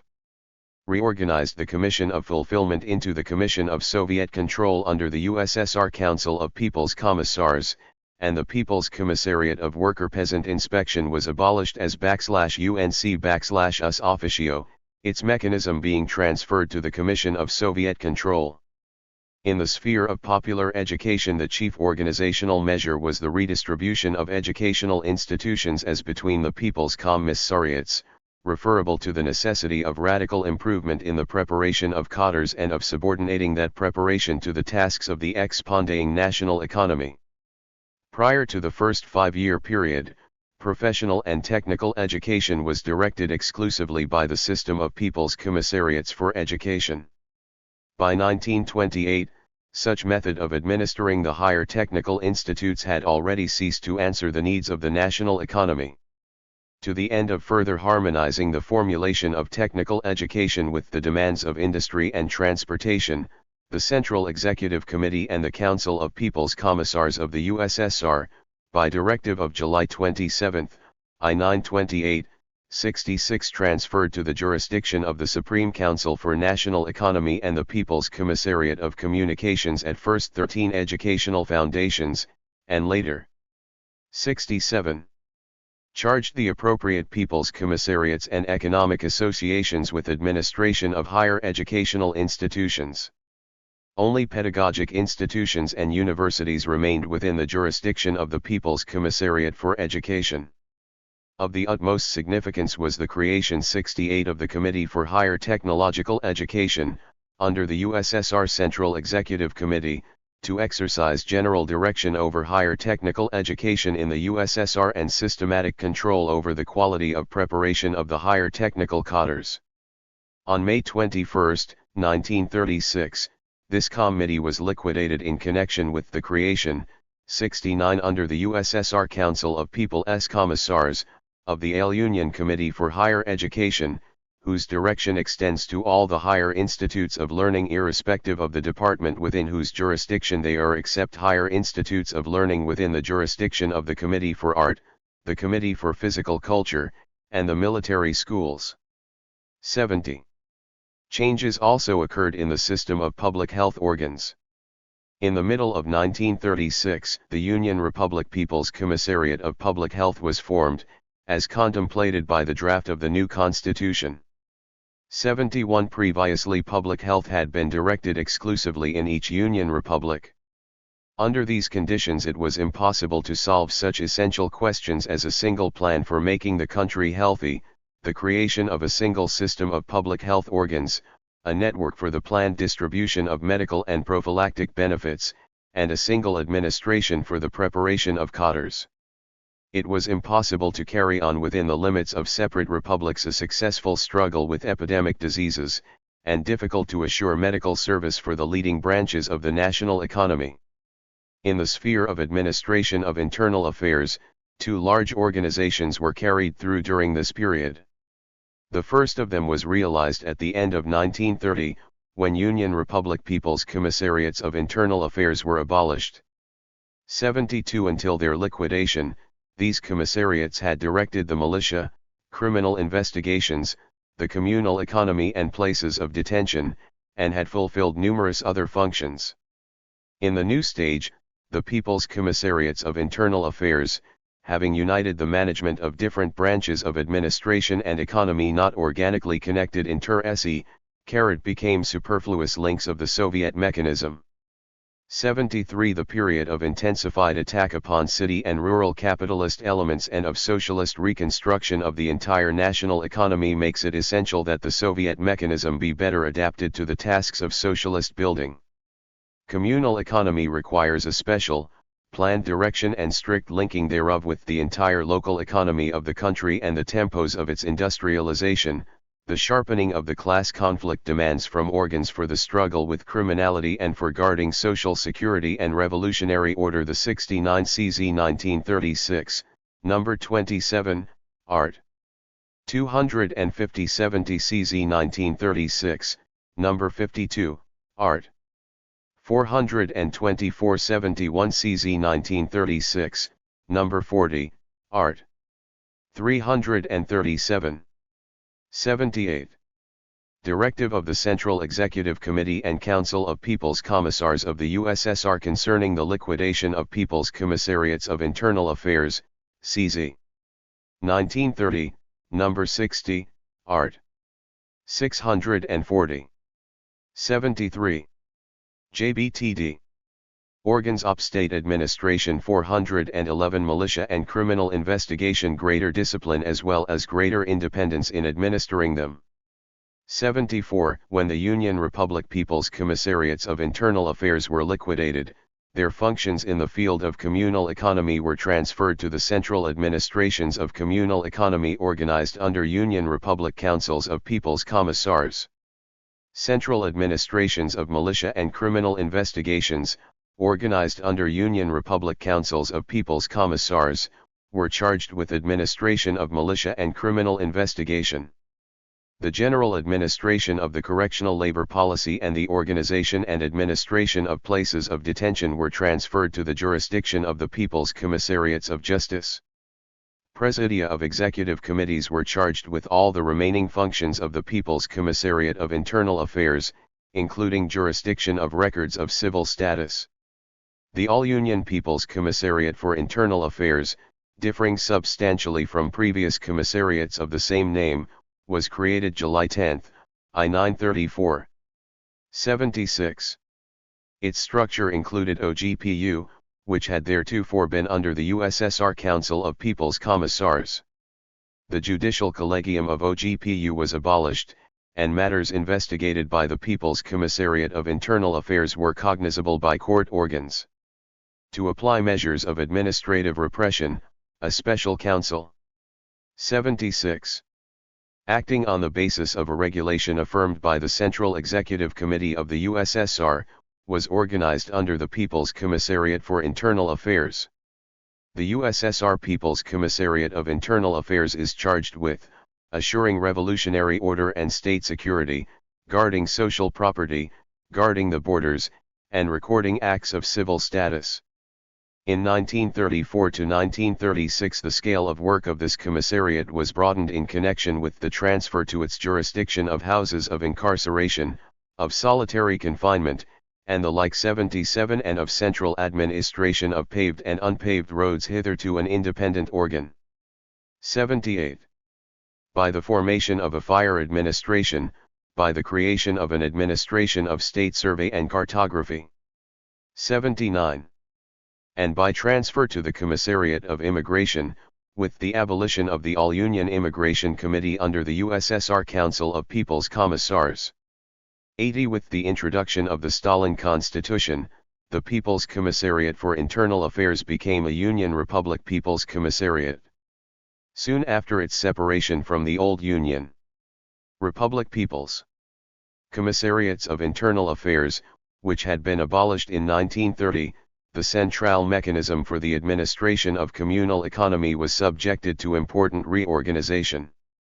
With the unprecedented industrial development, which had turned the USSR from an agrarian into an industrial country, came a colossal increase in the worker class, big new cities, and expanded old ones. At the same time there was unbroken improvement in the material position of the toilers and a swift increase in their demands as to culture and living conditions. In this state of affairs, the importance of the part which the city economy was called upon to play in serving these needs of the toilers was immeasurably increased. The July plenum of the Central Party Committee noted that the condition of the city economy in the USSR, notwithstanding notable accomplishments, cannot satisfy the growing needs of the masses. 81. To effect decisive improvement of the economic technical administration of communal economy, the plenum proposed to reorganize the chief administrations of communal economy into Republic People's Commissariats of Communal Economy, a directive realized by the Union Republics during the second half of 1931. Finally, the reorganization of the central mechanism of justice should be noted. In 1936 the Union Republic People's Commissariat of Justice of the USSR was formed, 82 as contemplated by the draft of the new constitution. The organs of the prosecutor's office and of investigation were separated from the system of Union Republic People's Commissariats of Justice, and made directly subordinate to the public prosecutor of the USSR. Two independent systems were thereby created, the court system, headed by the People's Commissariat of Justice of the USSR and the Supreme Court of the USSR, and the public prosecution system headed by the Public Prosecutor of the USSR. The purpose of making the organs of the prosecutor's office into a separate and independent system was to assure the complete independence of the prosecutor's office from all local organs whatsoever. The creation of a single court system came about because of the tasks of strengthening socialist legality in the field of court work, and the intensified inter-republic economic and cultural bonds, requiring the utmost unification of legislation and court organization. All these reorganizations complicated the existing structure of people's commissariats. There are in the USSR at the present time the following USSR People's Commissariats: AL Union Commissariats for Defense, for the Navy, for Foreign Affairs, for Foreign Trade, for Transport, for Water Transport, for Post, Telegraph, and Radio, for Heavy in 1 the All-Union Communist Party in Resolutions, PT2, P77. 88 CZ 1936, Number 40, Art. 338. Organs of State Administration 413 Industry, for Defense Industry, for Mechanical Engineering, and for Stores, and for Food Industry, for Light Industry, for Forest Industry, for Agriculture, for State Grain and Livestock Farms, for Finance, for Trade, for Internal Affairs, for Justice, and for Public Health. In Union Republics there are the following People's Commissariats: 8s Union Republic People's Commissariats for Food Industry, for Light Industry, for Forest Industry, for Agriculture, for State Grain and Livestock Farms, for Finance, for Trade, for Internal Affairs, for Justice, and for Public Health, and Republic People's Commissariats for Education, for Local Industry, for Communal Economy, and for Social Security. Constitutions of those Union Republics which include autonomous republics provide for the formation of the following People's Commissariats: for Agriculture, for Finance, for Trade, for Internal Affairs, for Justice, for Public Health, for Education, for Local Industry, for Communal Economy, and for Social Security. These are contemplated by the constitutions of all 22 autonomous republics. In addition to this, and in accordance with the special characteristics of the economy of the autonomous SSR, and with the affirmation of the Supreme Soviet of the Union Republic, People's Commissariats for Food and for Light and Heavy Industry are created in autonomous republics.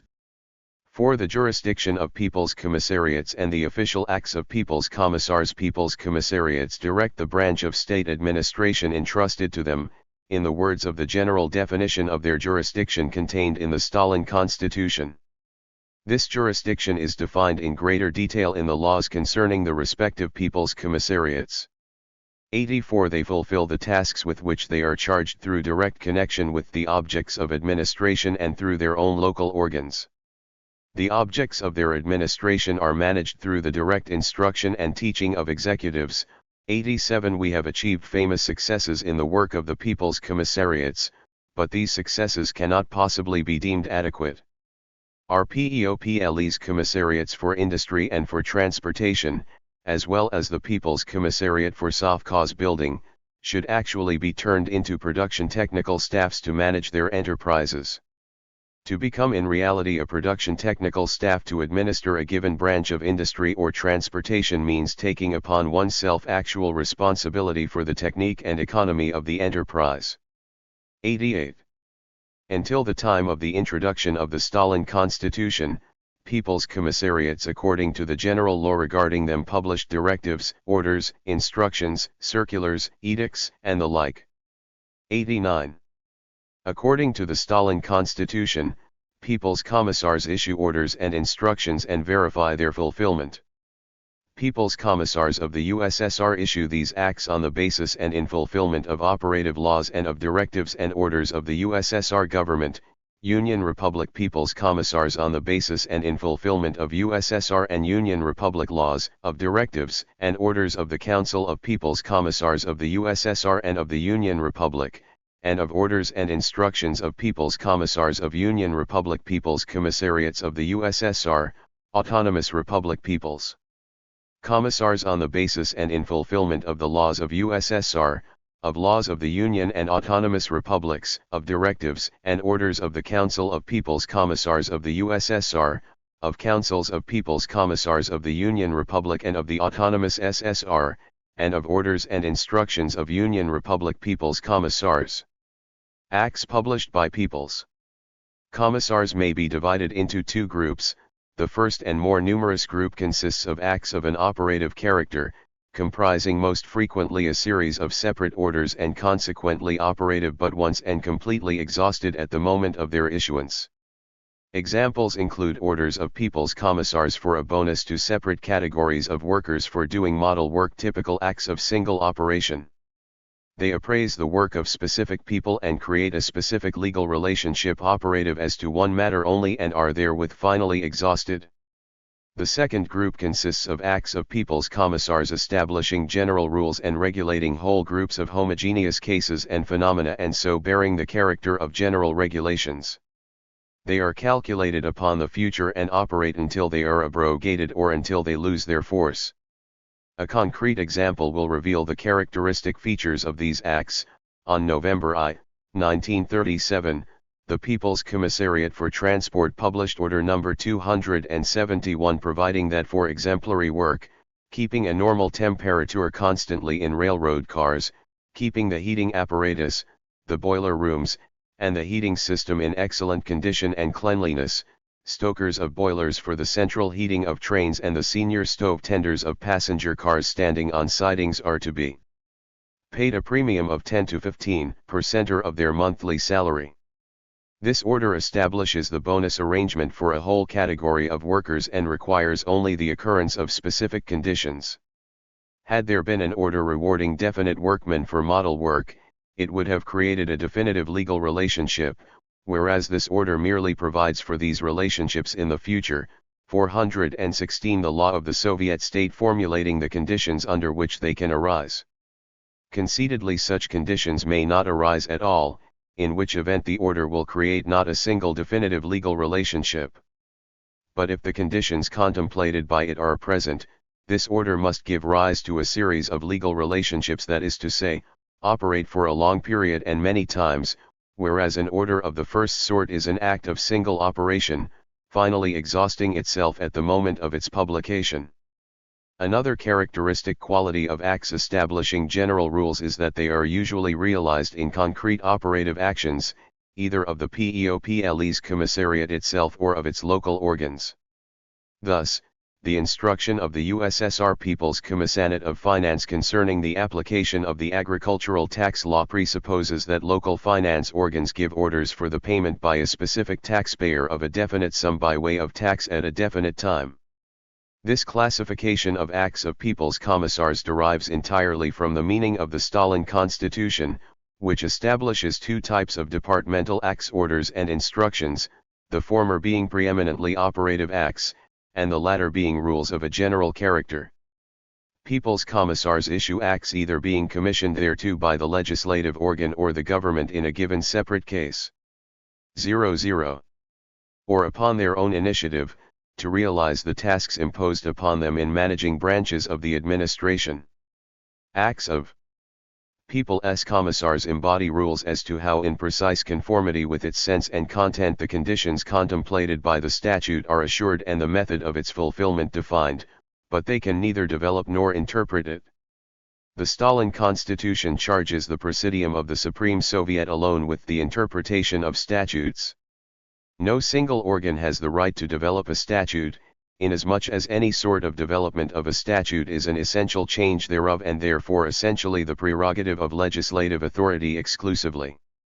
During recent years the number of acts issued by People's Commissariats has markedly decreased, as a consequence of the radical reorganization of methods of directing them developed on the basis of decisions of the 17th Party Congress. That Congress proposed to pass from general, abstract directives and numerous orders to operative decisions based on study and knowledge of the details and technique of the matter. 80 For example, the directive of the Council of People's Commissars of the USSR concerning the prohibition of the departure and recruiting of volunteers for SIN charges the People's Commissariat for Internal Affairs, the People's Commissariat for Transportation, the People's Commissariat for Water Transportation, the People's Commissariat for Foreign Affairs and the People's Commissariat for Defense to issue instructions for the application of the directive. Organs of state administration 417 involved. 91 By directive of March 15, 1934, the Central Executive Committee and the Council of People's Commissars of the USSR made it obligatory upon directors of the all-Soviet and economic organs to cut down the giving of heterogeneous orders and commands, and to increase the everyday, vital guidance, instruction, teaching, and practical help to directors of lower organs of the Soviet economic mechanism.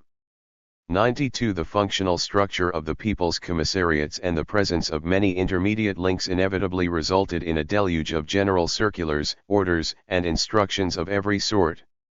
The liquidation of functionalism, the reorganization of the mechanism upon the production branch principle, resulted in an increase of vital direction of immediate instruction of lower organs and enterprises, proximately causing a falling off in the number of orders. At the present time operative acts occupy a basic place among the acts of People's Commissars. In recent years there has been a particular intensification of control by the USSR Council of People's Commissars over the publication of departmental acts. All the People's Commissariats must furnish the Council with copies of all their acts issued in execution of corresponding directives of that Council as well as of other important orders and instructions. In 1934 that Council established the method whereby all instructions, rules, and explanations for the application of existing labor legislation are issued by the All-Union Central Council of Trade Unions. 93. Although this method is not in form extended to People's Commissariats, it is in recent years becoming constantly more common for People's Commissariats to transmit their most important acts for affirmation by the USSR Council of People's Commissars. Instructions of People's Commissars, confirmed by that council, are published in the collection of USSR government directives and orders, and have the force of that council's own directives. 94. Until the Stalin Constitution was introduced, acts of People's Commissariats of the USSR could be suspended or abrogated by the Presidium of the Central Executive Committee of the USSR and the Council of People's Commissars of the USSR. 95. Acts of Union Republic People's Commissariats could be suspended or abrogated by the Central Executive Committee, and by Presidia of the Central Executive Committee and the Council of PEOPLE's Commissars of these republics. 96. Acts of People's Commissariats of Autonomous SSRs could be suspended or abrogated by the Central Executive Committee, and by the Presidia of the Central Executive Committee, and Council of People's Commissars of the Autonomous SSR. 97. The Stalin Constitution changed this arrangement. Now orders and instructions of USSR People's Commissars can be abrogated by the USSR Council of People's Commissars, those of Union Republic People's Commissars by the Council of People's Commissars of that Union Republic, and those of People's Commissars of Autonomous SSRs by the Council of People's Commissars of that Autonomous SSR. This arrangement is conditioned by a precise delimitation of functions as between legislative and executive administrative organs. By the new constitution, executive administrative functions are concentrated in full compass in councils of People's Commissars, and the right to abrogate acts of People's Commissars, inasmuch as it expresses an executive administrative function, belongs solely to councils of People's Commissars. The Stalin Constitution charges the USSR public prosecutor with supreme supervision, both immediately and through prosecutors of the Union and of the autonomous republics, over the exact fulfillment of laws by all the People's Commissariats and by the institutions and officials subordinate thereto. To this end, the USSR public prosecutor and republic public prosecutors are granted the right to protest against unlawful acts of People's Commissariats to the corresponding Council of People's Commissars, but without suspending their operation.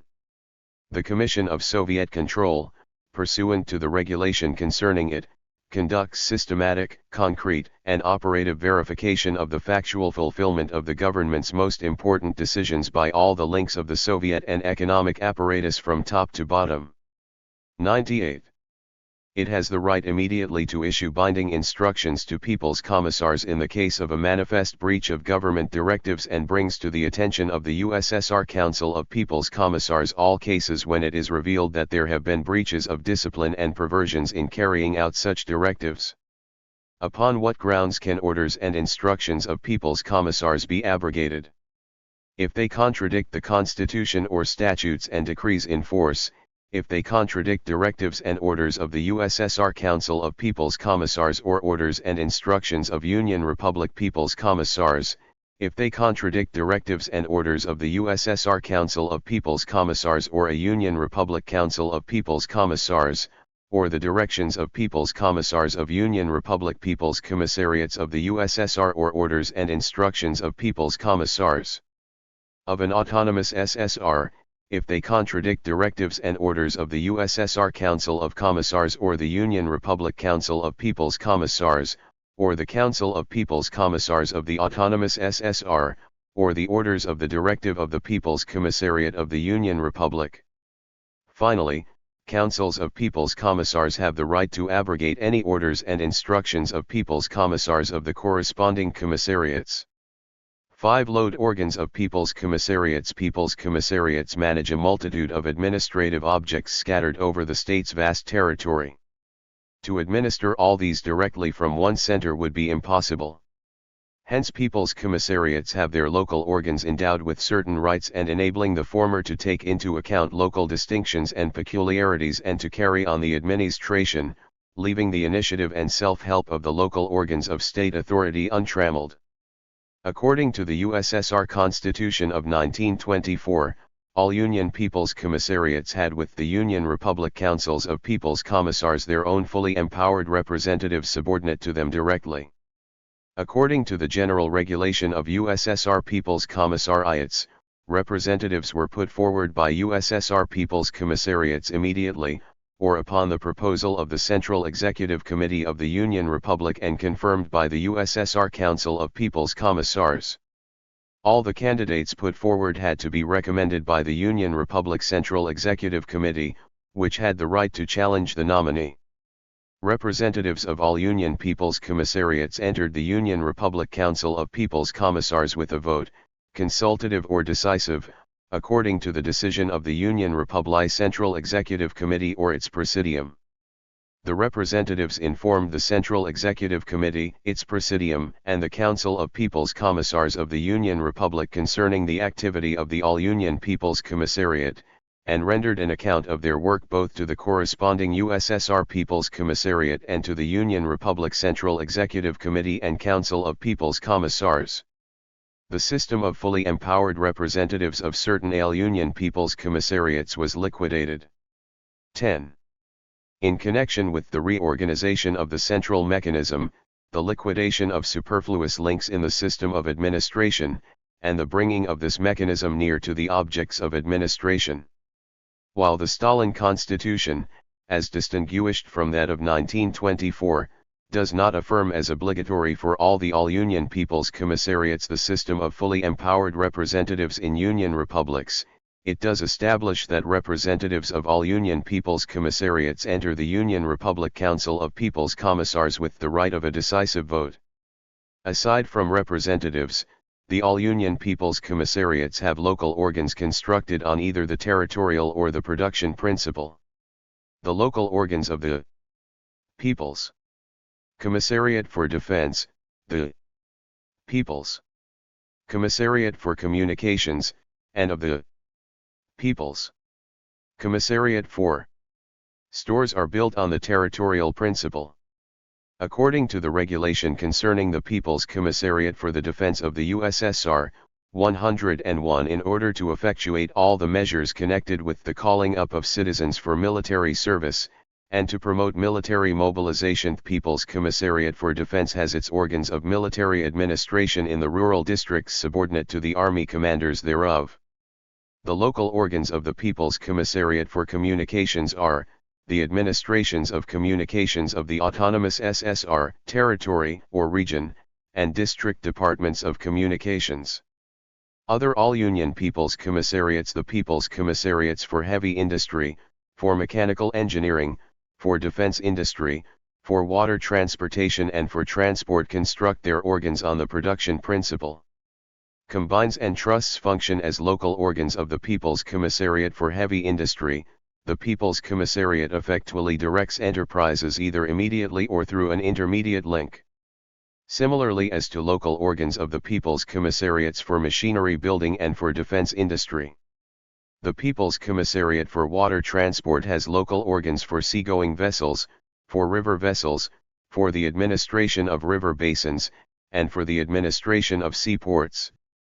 The local organs of the People's Commissariat for Transport are the Road Administration, the District Administration, the Basic Locomotive Depot Administration, administration of part of the wagon industry, the administration of stations, the Road Section Administration, and the administration of section signals and communications. People's Commissariats having a production structure of administrative mechanism may also have territorial local organs. According to Union Republic constitutions in accord with conditions of the territory or area and on the basis of USSR and Union Republic laws, all on People's Commissariats and the People's Commissariat for Internal Affairs may form their own territorial administrations under territorial or area Soviets of deputies of the toilers. Local organs of all Union People's Commissariats, both territorial and production organs, are distinguished from local organs of Republic and Union Republic People's Commissariats by the fact that the former are subject only according to a vertical line, whereas the latter are both subordinated according to a horizontal line to Soviets of deputies of the toilers and their executive committees, and also according to a vertical line to People's Commissariats. This does not mean, however, that there is no connection between local organs of all Union People's Commissariats and local organs of authority. This connection is expressed, for example, by means of reports to local Soviets by local organs of People's Commissariats concerning their work. According to the report of the People's Commissariat for Communications, the USSR Council of People's Commissars directed the organs of the People's Commissariat for Communications render reports of their work to the regional, territorial, and district executive committees and familiarize all local organs of authority with the plans of development of communications undertaken by them. Local authorities are bound to cooperate in every way with organs of communication in searching out and utilizing local materials and local resources to develop communications and to repair the work thereof. 102 As a rule, Union Republic People's Commissariats of the USSR direct the branch of state administration entrusted to them through Union Republic People's Commissariats having the same name, and administer directly only a limited number of enterprises. Hence Union Republic People's Commissariats of the USSR do not have their local territorial organs, they utilize the local machinery of Union Republic People's Commissariats of the Union Republics. They have only production local organs to direct enterprises immediately subordinate to them. In rural areas, Union Republic and Republic People's Commissariats of the Union Republics have their own territorial organs, which are at the same time organs of corresponding Soviets of Deputies of the Toilers as well. 7. Local organs of state authority. SEC 1, Introduction. 1. Of the most brilliant expressions of the distinctive character of the Soviet state, as a state of a new and loftier historical type, is in the building of local organs of state authority: territorial, regional, area, district, city and village Soviets of Deputies of the Toilers, forming an indissoluble and integral part of the entire system of organs of state authority of the USSR. This system is single and monolithic from top to bottom. All the organs of state authority, both supreme and local, are organized as Soviets, and all Soviets from the Supreme Soviets to the Village Soviet are organs of state authority. This distinguishing feature of the Soviet state is developed with particular distinctness in the Stalin Constitution. Article 134, defining the method of elections to the Soviets, enumerates the Soviets. Elections of deputies to all Soviets of Deputies of the Toilers, the Supreme Soviet of the USSR, Supreme Soviets of the Union Republics, Territorial and Regional Soviets of Deputies of the Toilers, Supreme Soviets of Autonomous Republics, Soviets of Deputies of the Toilers of Autonomous Regions, Area, District, City and Rural Soviets of Deputies of the Toilers, are by electors upon the basis of universal, equal and direct suffrage with secret ballot. Organs of local administration stand in no contrast to organs of state authority in the Soviet system, which is, in its entirety, an organization of the Toilers' authority, so that there neither can nor could be any such antithesis within it. Accordingly, with us all state authority has, in its entirety, become self-government, and local self-government has become state authority. 1. Kaganovich, Soviet Local Self-Government, p. 16. 423. 424 The law of the Soviet state. The principle of democratic centralism is at the basis of the relations of Soviets between themselves. Fundamentally, that principle signifies that each organ of authority, being formed by a procedure at once democratic and logical, is responsible to its electors and is bound to execute their will, while at the same time it is also responsible to superior organs of authority and bound to fulfill all their orders. Defining the boundaries of centralism, Lenin pointed out that just as democratic centralism by no means excludes autonomy and federation, so it by no means excludes. On the contrary, it presupposes that different localities, and even different communities of the state, are completely and utterly free in working out varying forms of state, social, and economic life. Nothing is more fallacious than to confuse democratic centralism with a stereotyped bureaucracy. 2. The development of local organs of state authority has passed through a number of stages. As early as 1905, city and country toilers had begun to employ Soviet organization in prosecuting their struggle to overthrow the power of landowners and capitalists. Even before that, however, the worker class had created the prototype of Soviets, the Paris Commune, in its struggle to overthrow the exploiters. The Revolution of March 18, 1871, resulted in the transfer to the Commune, not merely of the city government, but of all the initiative theretofore belonging to the state. 8. In the territory of Paris and in the department of the Seine, there was a merger and fusion of the state and local administration of the new type, which had smashed the old government machinery and created a new one based on the election and recall of officials from top to bottom, the union of legislative as well as executive authority in administrative organs, and a whole people in arms instead of the previous armed force. The conditions and character of its activity and its successive decrees and measures make the Paris Commune a typical worker-class government. At the same time, there were also manifestations of tendencies toward statewide development of the Paris Commune, which sought a bond of union with the communes emerging in other industrial centers and with districts, particularly around Paris, where the peasantry sympathized with the Commune. In the declaration of the Commune to the French people, the Paris Commune contemplated the organization of communes everywhere after its own type, down to and including the smallest hamlet. The Assembly of Delegates, sitting in the chief city of the district, should oversee the common concerns of all the rural communes of each district, and these district assemblies should in turn send delegates to the National Assembly, sitting in Paris. 4. The new system of state apparatus, contemplated by the commune after the bourgeois state machinery had been smashed, with a central delegation from federal communes, which expressed the voluntary unification of all local initiative.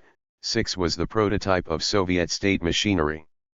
Already the very existence of the commune entailed local self-government as something perfectly obvious, but no longer for the purpose of counterbalancing state authority. 6. Engels's development of this idea of Marx contemplates principles of democratic centralism whose significance in the organization of broad local self-government, without prejudice to the unity of the proletarian state, is emphasized by Lenin in The State and Revolution. 7.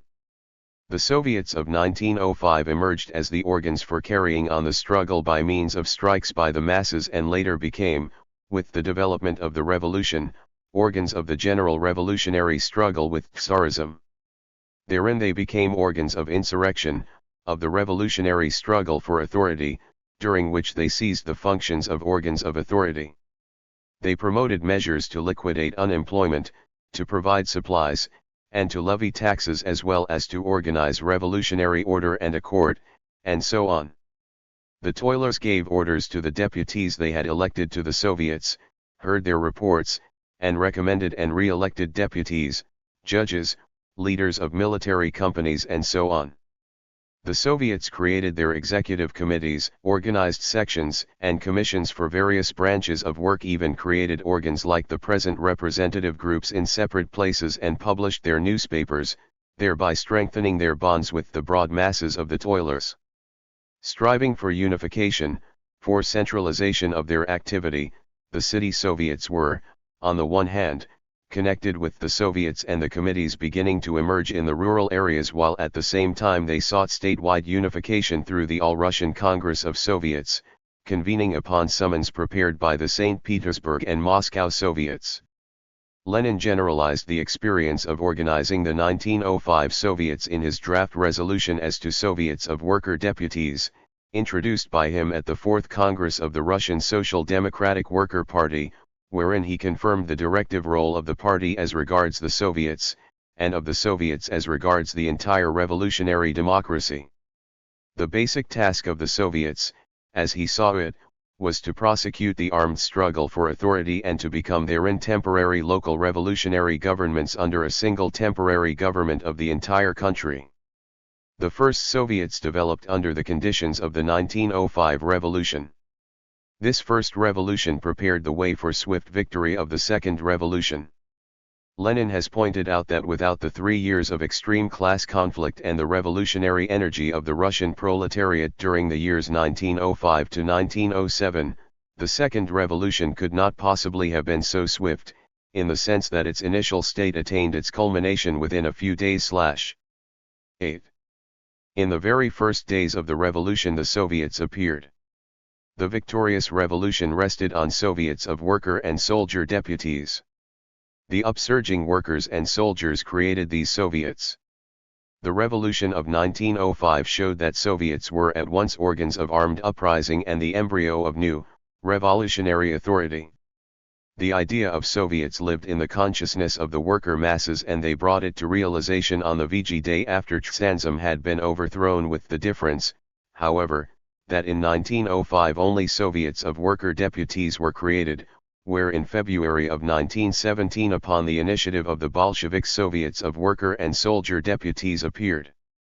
Stalin returned to Petrograd from Tsarist exile before the arrival of Lenin, and advanced before the Soviets the problem of creating a central organ of authority personified by an all-national Soviet of worker, soldier, and peasant deputies as the fundamental condition precedent to victorious revolution.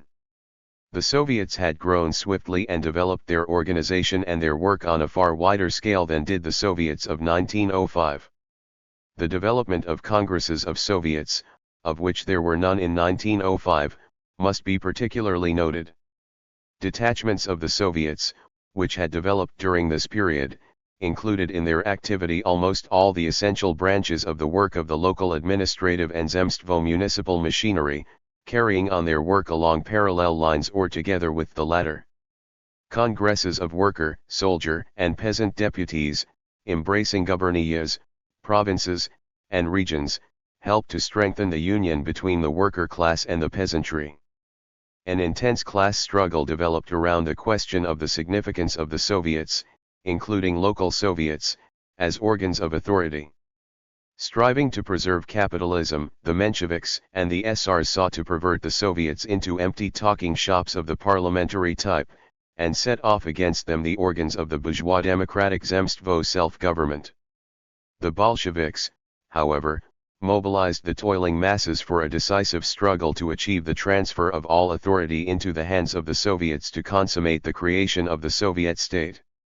From the very first days of the triumphant socialist revolution and the establishment of the proletarian dictatorship, the building of a single columnar Soviet state mechanism developed, and all of its links were unified by a single great purpose: the struggle for communism. SEC 2. Pre-revolutionary local administration and self-government. The local administrative mechanism and local self-government by the beginning of the February Revolution. For a better conception of the essence of the demolition of the bourgeois landowner local state machinery achieved by the Great October Socialist Revolution, familiarity with the basic features of the pre-revolutionary organs of local government and self-government is essential. In the rural areas, the February Revolution of 1917 found an administrative apparatus built fundamentally on the principles of the 1775 institutes concerning guberniyas. At the head of the guberniya, as representing the supreme administrative authority, was the governor appointed by order of the Tsar and immediately subordinate to the Ministry of Internal Affairs.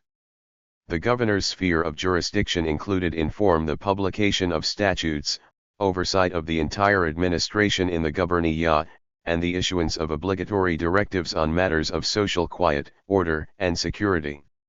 In fact, the activity of almost all state organizations and institutions within the guberniya, as well as of organs of zemstvo and city self-government and of class and social organizations, were, in some form or other, subject to him. The governor's immediate assistant was the vice-governor. Under the governor functioned the government administration and the chancellery of the governor.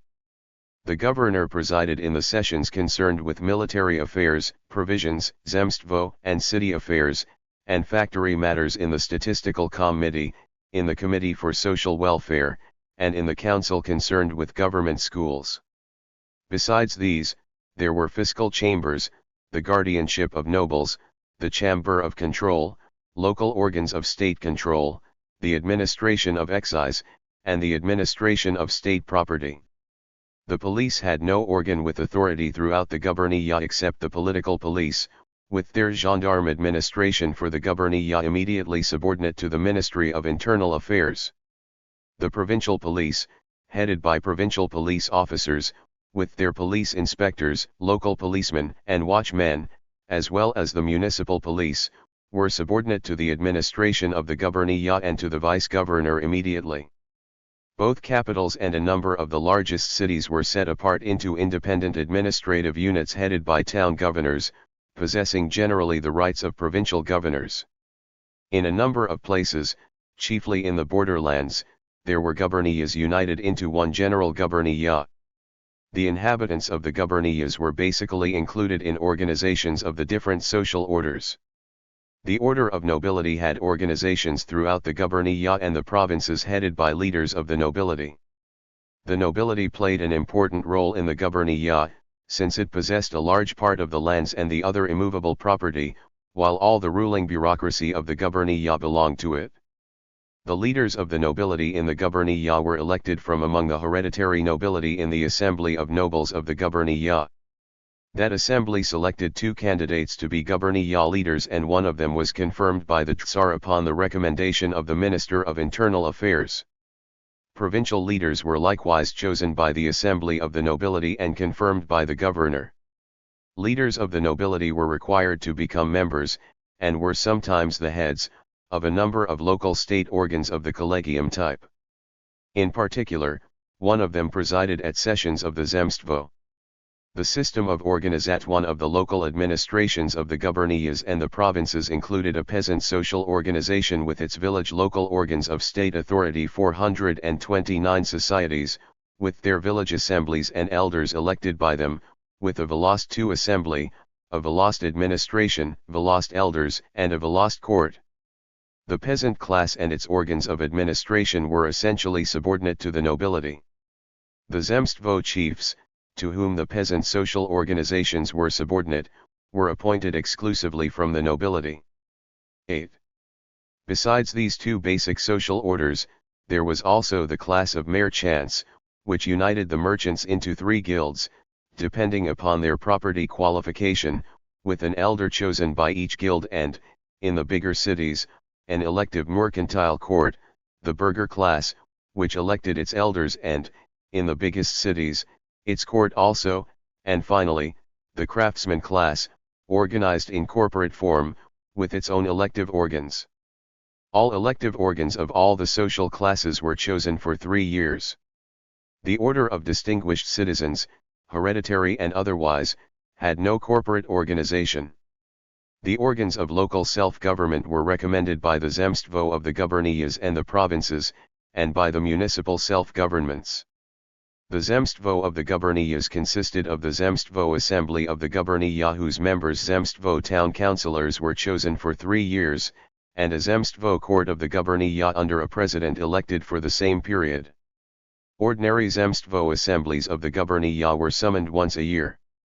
Extraordinary assemblies could be summoned with the permission of the governor. The organization of the provincial Zemstvo was the same. Under the law of 1890, elections to both Zemstvos were according to 3 curiae, nobility, peasantry, and other qualified persons. In almost all the guberniyas the registry of the number of town councillors from each curia gave a majority to the curia of nobles over the other 2. The peasants chose their own candidates for town councillor according to Volosts, and from these candidates the governor appointed town councillors according to the peasant curia. The jurisdiction of Zemstvos included public health, popular education, social welfare, local communications, the Zemstvo post, fire protection, mutual Zemstvo insurance of property, building, and aid to local agriculture. This word, the archaic form of the word vlast, herein translated power or authority, came to mean territory in the possession of a single person, and then a district consisting of the villages or hamlets under the administration or a single elder. Tr. 3. By a regulation of 1889, Zemstvo district leaders were appointed by the governor upon the council of leaders of the nobility of the gubernia and province. They had the right to assess administrative imposts upon the peasants. Upon them depended the affirmation of the personnel of all organs of rural administration and of their decisions. They were also charged with supervision of the activity of the police of a given district. 430 The law of the Soviet state tour, trade and industry / the Zemstvo enjoyed the right of imposing taxes to carry out its functions, and Zemstvos of the gubernia had the further right to issue obligatory directives. City self-government consisted of a city council, whose members were elected for 4 years, and a city administrator, chosen by the council, under the head man of the city, chosen for the period of the council's authority. Elective rights were enjoyed by persons possessing immovable property and trading and industrial enterprises. That the circle of city electors was narrow may be seen from the fact that in the elections of pre-revolutionary city councils an average of about 5% of the entire city population took part. Sessions of the city council were held, as required by law, not less than 4 nor more than 24 times a year. The objects within the jurisdiction of city self-government were basically the same as those within the jurisdiction of the Zemstvo. The city self-governments, like the Zemstvo, enjoyed the right of imposing taxes and levies and issuing obligatory directives. All directives of Zemstvo and city self-governments could be protested and abrogated by the governor not only as not in conformity with law, but also as inexpedient. A number of directives required to be confirmed by the Ministry of Internal Affairs and the administration. Executive organs of the self-governments required confirmation by the governor or the Ministry of Internal Affairs, and sometimes by the Tsar. During the first 2 weeks after he was added to the staff, the governor had the right to dismiss any employee of the local self-government if he recognized that such employee was untrustworthy and, where there was a regulation calling for intensified security protection, he could eliminate him for these reasons at any time at all. With the beginning of the imperialist war, the Zemstvo and city self-governments issued a public declaration, summoning in Moscow their congresses and organized an All-Russian Zemstvo Union and an All-Russian Union of cities under the standard of aid for the sick and wounded soldiers. That part of the bourgeoisie which was essentially in opposition and had a majority in many organs of local self-government had long sought a statewide unification of organs of local self-government but had encountered opposition from the bureaucracy, consisting of nobles, which had the power behind it. The Zemstvo and city unions, particularly the latter, began to pass also to measures of general economy, and later to political measures. Local organs of Stats Authority 431. It is not without interest to sketch, albeit briefly, the development of local self-government from the viewpoint of the class struggle unfolding around these organs.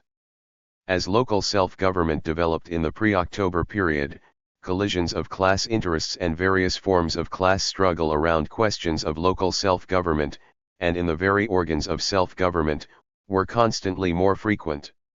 In connection with the struggle of the growing Russian bourgeoisie for reform of the serf-holding state along the lines of its demands and, in particular, its struggle for the introduction of local self-government, Professors Leshkov and Vasilkakov introduced into Russia the social economic theory of self-government created by the bourgeois science of Western Europe.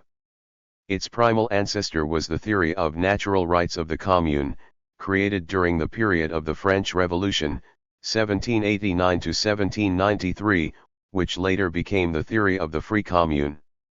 This theory asserted that the commune, created earlier than the state, possesses special and inherent rights pouvoir municipal in the words of the Belgian Constitution of 1830, which further developed the doctrine of a separation of powers. Later, when the bourgeoisie, fearful of the growing revolutionary worker movement, began to live more or less in peace with the semi-feudal state, the theory created a social economic theory of self-government, which asserts that, independently of questions of state activity in the rural districts, there is as well a field of local social economic activity there, with its sphere of matters completely distinct from state activity, and necessarily carried with effect through organs of local self-government. As the class struggle and the revolutionary movement grew, this contrast of state and communal self-government began to become less and less suited to the bourgeoisie and the agrarians. During the onset of reaction, in the I-88s and 1890*5 in Russia, another so-called state theory of self-government also brought from the bourgeois West and fundamentally nothing more than a naked assertion that local self-government is state government began actively to develop. As in the West, this theory was represented in Russia by two trends, political and juridic.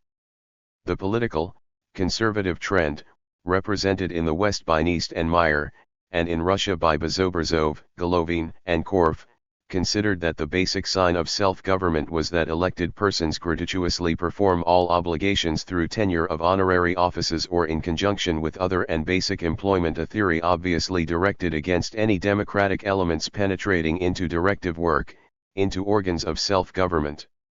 The liberal juridical theory of self-government, represented in the West by Stein, Jelinek, and others, and in Russia by Gradovsky and Korkunov, started by defining self-government as a local, territorial public law union with state functions. This theory was later developed in detail, as one of its advocates stated frankly, upon eclectic principles by the constitutional democratic professors Hessen, Lazarevsky, Nolde, and others. This, which they called the Russian doctrine, combines a number of trends of European doctrines and was formulated by Grinsky thus: self-government is where the tasks of state administration are effectuated by the intermediation of public law organizations whose administrative and executive organs are elected by the local populace and exercise an independent jurisdiction uninfluenced by the central authority of the state. From the beginning of the 20th century, matters of local self-government begin ever increasingly to be developed by Mensheviks and SRs, each of them carrying on this work under the banner of municipal socialism. The social reformist essence of their theories may be illustrated by extracts from Kerchmsky and the municipal theoretician of the SR's Akadov Damlov. According to the former, 4. It may be thought that in communes, and especially in cities, the principles of socialism will find their realization much earlier than in state life. The city will be a hearth in which little by little in cities with a population of more than 150,000. But the experience of elections to the district councils of Moscow, where the Bolsheviks obtained a majority of the votes, compelled the government parties to abstain from introducing district councils in a number of other cities.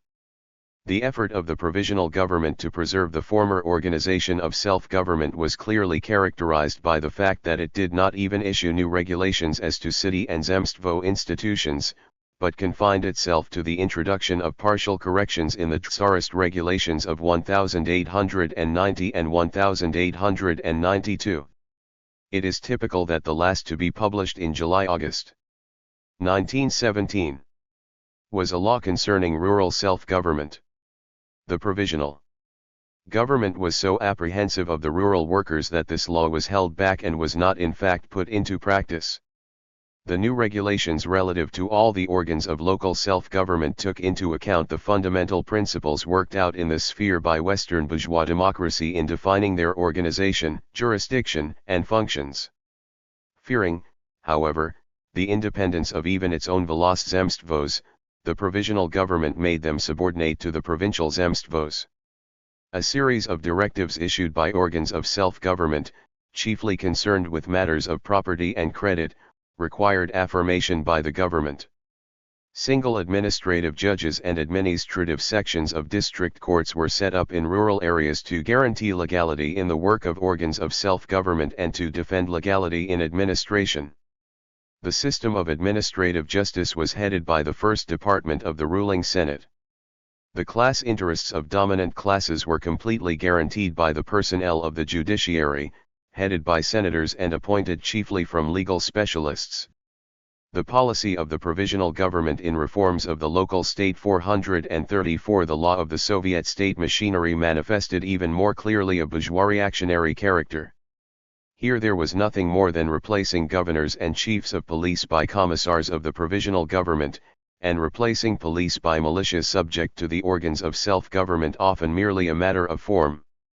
The entire bureaucratic machinery of officialdom and its whole system of gubernia and provincial institutions, characteristic of Tsarist times, remained unchanged in what was proclaimed as the Russian Republic. Only on October 6, 1917, was the temporary regulation of gubernia and provincial commissars published. Only in October, at the 11th hour of bourgeois democratic revolution, did the provisional government deign, in paragraph 3 of this directive, to liberate the leaders of nobility in the gubernias and the provinces from the obligation to share in the organs of local government. At the same time, however, there was a further reservation to the effect that for the time being, and pending legislative revision of the relevant statutes, leaders of the nobles in the gubernia and the provinces carry out their obligations in conformity with existing law, pursuant to the social institutions of nobility and the tutelage of the nobility. Thus, on the eve of the October Revolution, the government, consisting of socialist ministers, preserved the self-government of the noble class. Article 6 of the directive just cited provides characteristically that the name of the governor's chancellery be changed to Chancellery of the Gubernia Commissar. The entire reform of local administration by the provisional government was nothing more than a change of name, under which the anti-popular, counter-revolutionary substance was preserved. Renouncing the most offensive institutions, governors and police, and replacing them by commissars and militia, the provisional government in substance preserved the earlier administrative machinery of local government, outwardly renovated and with the center of gravity transferred to the organs of local zemstvo and city self-government. In contrast with the system of exploiter pseudo-democracy in the rural areas, the system of Bolshevized Soviets of worker people developed in circumstances of tense class struggle, on the basis of the mass experience of which Lenin spoke as early as April, 1917. For 3/4 of this year of tense revolutionary struggle, personnel of the Soviets, both in the Soviets and in organs of Zemstvo municipal administration, passed through a great school of local state administration. It was left for them, in the last decisive struggle for the transfer of all authority to the Soviets, to create e-collected statutes, number 246. Local organs of state authority 435 through the dictatorship of the proletariat, a new Soviet democracy for all the toilers, after destroying the democratically renovated state of capitalists and landowners. The bourgeoisie directing the provisional government remembered well the part played by the Soviets in 1905. With class-conscious awareness of the menace involved in further development of the Soviets, the bourgeoisie strove quietly to undermine and then to smash them. One form of this struggle of the Lvov-Kerensky government against the Soviets was its feverish legislative activity on matters of local administration. Between February and October the provisional government issued approximately 100 statutes on administrative matters, of which 44 almost half concerned questions of local administration and self-government. By this legislation, the dominant classes sought, under the banner of democracy, to confirm their power in the rural districts and, by constantly circumscribing and limiting the activity of the Soviets, to liquidate them in the final analysis. SEC 3 The Soviets from October, 1917, to the adoption of the first Soviet constitution. The development of the Soviets as local organs of state authority from October, 1917 to the power of zero. The adoption of the first Soviet constitution in July, 1918, is most conveniently contemplated according to the periods between the All-Russian Congresses of Soviets then held almost every 3 months. After taking power into its hands, the Second All-Russian Congress of Soviets, addressing all the gubernia and provincial Soviets of worker, soldier, and peasant deputies, pointed out that all authority henceforth belongs to the Soviets. Commissars of the former provisional government are dismissed. Presidents of the Soviets consult directly with the revolutionary government. Another appeal of the same Congress was of this tenor: the Congress directs, all authority in the rural areas passes to the Soviets of worker, soldier, and peasant deputies. They must also assure genuine revolutionary order. These two directives also contained a basic definition of the organization and activity of the Soviets for the period immediately ensuing. 2 widely promulgated addresses of Lenin directly supplemented these directives and were of enormous organizational and political significance in building the Soviets. The first, to workers, soldiers, and peasants, we have already mentioned. The other, 8, stated that the Council of People's Commissars summons the peasants themselves to take into their hands all authority in the rural areas. The system of relations between various local Soviets as between themselves and the center was indicated in a circular of the RSFSR People's Commissariat of Internal Affairs. To all the Soviets of worker, soldier, peasant, and laborer deputies, and in the instructions as to rights and obligations of Soviets. In the first point of the instructions it was said, Soviets of worker, soldier, peasant, and laborer deputies, being organs of authority in rural areas, are completely independent as regards matters of local character, but always act in conformity with decrees and directives of the Central Soviet Authority as well as of the larger groups wherein they are included. Here are succinctly set out the principles of democratic centralism subsequently developed in the organization and work of the Soviets. The circular notes the necessity of turning special attention to the organization of peasant Soviets, and there is already characteristic emphasis upon the problem that there be no place in those peasant Soviets for kulaks, traders, and other advocates and apostles of servile relationships. The instruction recited that the war revolutionary committees, being military organs which emerged at the time of the overturn, are annulled, thus emphasizing the existence of temporary organs of authority in the rural areas, where the bourgeois landowner counter-revolution offered particularly stubborn resistance to the transfer of all authority to the Soviets. In such cases the Soviets of worker and soldier deputies, personified by their Bolshevik factions, had put forward the military organ the War Revolutionary Committee, very limited in size but with very great powers. To it the Red Guard of the Soviet and all the detachments of troops that had come over to the side of the Soviet were subordinate. Its tasks were, to take authority, to shatter the enemy, to smash the local apparatus of the provisional and Tsarist governments, and to administer the cities and the gubernia until the summoning of an extraordinary session of Soviets wherein normal organs of gubernia or provincial Soviets were created. Sometimes, however, a military revolutionary committee continued in existence side by side with organs created by the Congress, with resulting duality of power. The instruction of the People's Commissariat of Internal Affairs also took such cases into account. The decrees of the very first months of the October Revolution made a number of functions and organizational forms of local Soviets definite and precise. Thus the decree concerning the Court 4 established that, until the organization of direct democratic elections of local judges, they are for the time being selected by Volost, city, province, and gubernia Soviets, charged local commissars of justice with the liquidation of the old courts and the further functioning of court affairs, and enjoined the Soviets to organize revolutionary tribunals and special prosecuting commissions to contend with counter-revolution. The decree concerning Land 5 pointed out that all the landowners' properties and all appanage, monastery, and ecclesiastical lands passed to the jurisdiction of the provincial Soviets and the Volost land committees. The regulation of worker control 6 stated that local Soviets of worker control are organs of the appropriate Soviet of worker, soldier, and peasant deputies, while a decree concerning the institution of the Supreme Soviet of National Economy 7 stated that the Supreme Council of National Economy unifies and directs the work of the local economic subdivisions of Soviets of worker, soldier, and peasant deputies, which comprise local organs of worker control as well as local commissars of labor, trade, industry, provisioning, and so on. In case there were no appropriate economic divisions in rural areas, the Supreme Council of National Economy formed its own local organs. During the first months after the October Revolution, the relationship of the local Soviets to organs of local self-government Zemstvo and city was determined by the political line taken by the latter.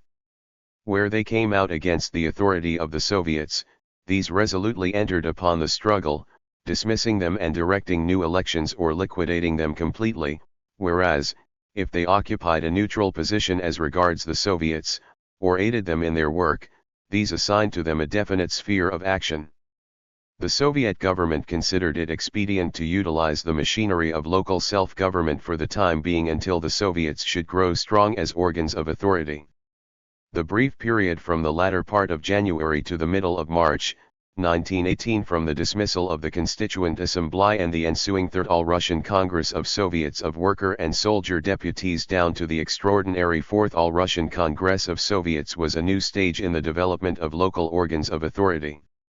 The Third All-Russian Congress of Soviets adopted 2 state acts which were the foundation of the Soviet Constitution, the Declaration of Rights of the Toiling and Exploited People and the Directive concerning the federal institutions of the Russian Republic.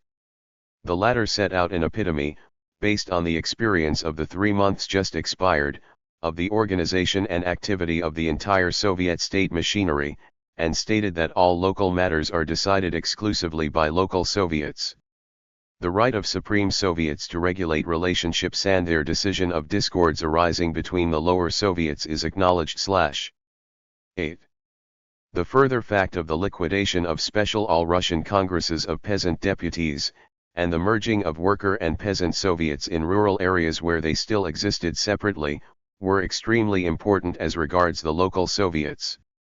The question of the relationship to organs of the Zemstvo and city self-government was elucidated in an official clarification by the People's Commissariat of Internal Affairs, what is to become of Zemstvo and city self-governments. 9. Herein it was stated, in response to the numerous interrogatories from the rural districts, the Division of Local Self-Government deems it necessary to point out that, with the Soviets in existence, there should be no place for Zemstvo and city self-governments.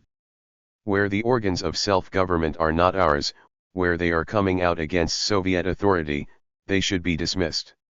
Where they work with the Soviets, they should be merged therewith, so that there be not two homogeneous organs with jurisdiction over one and the same work.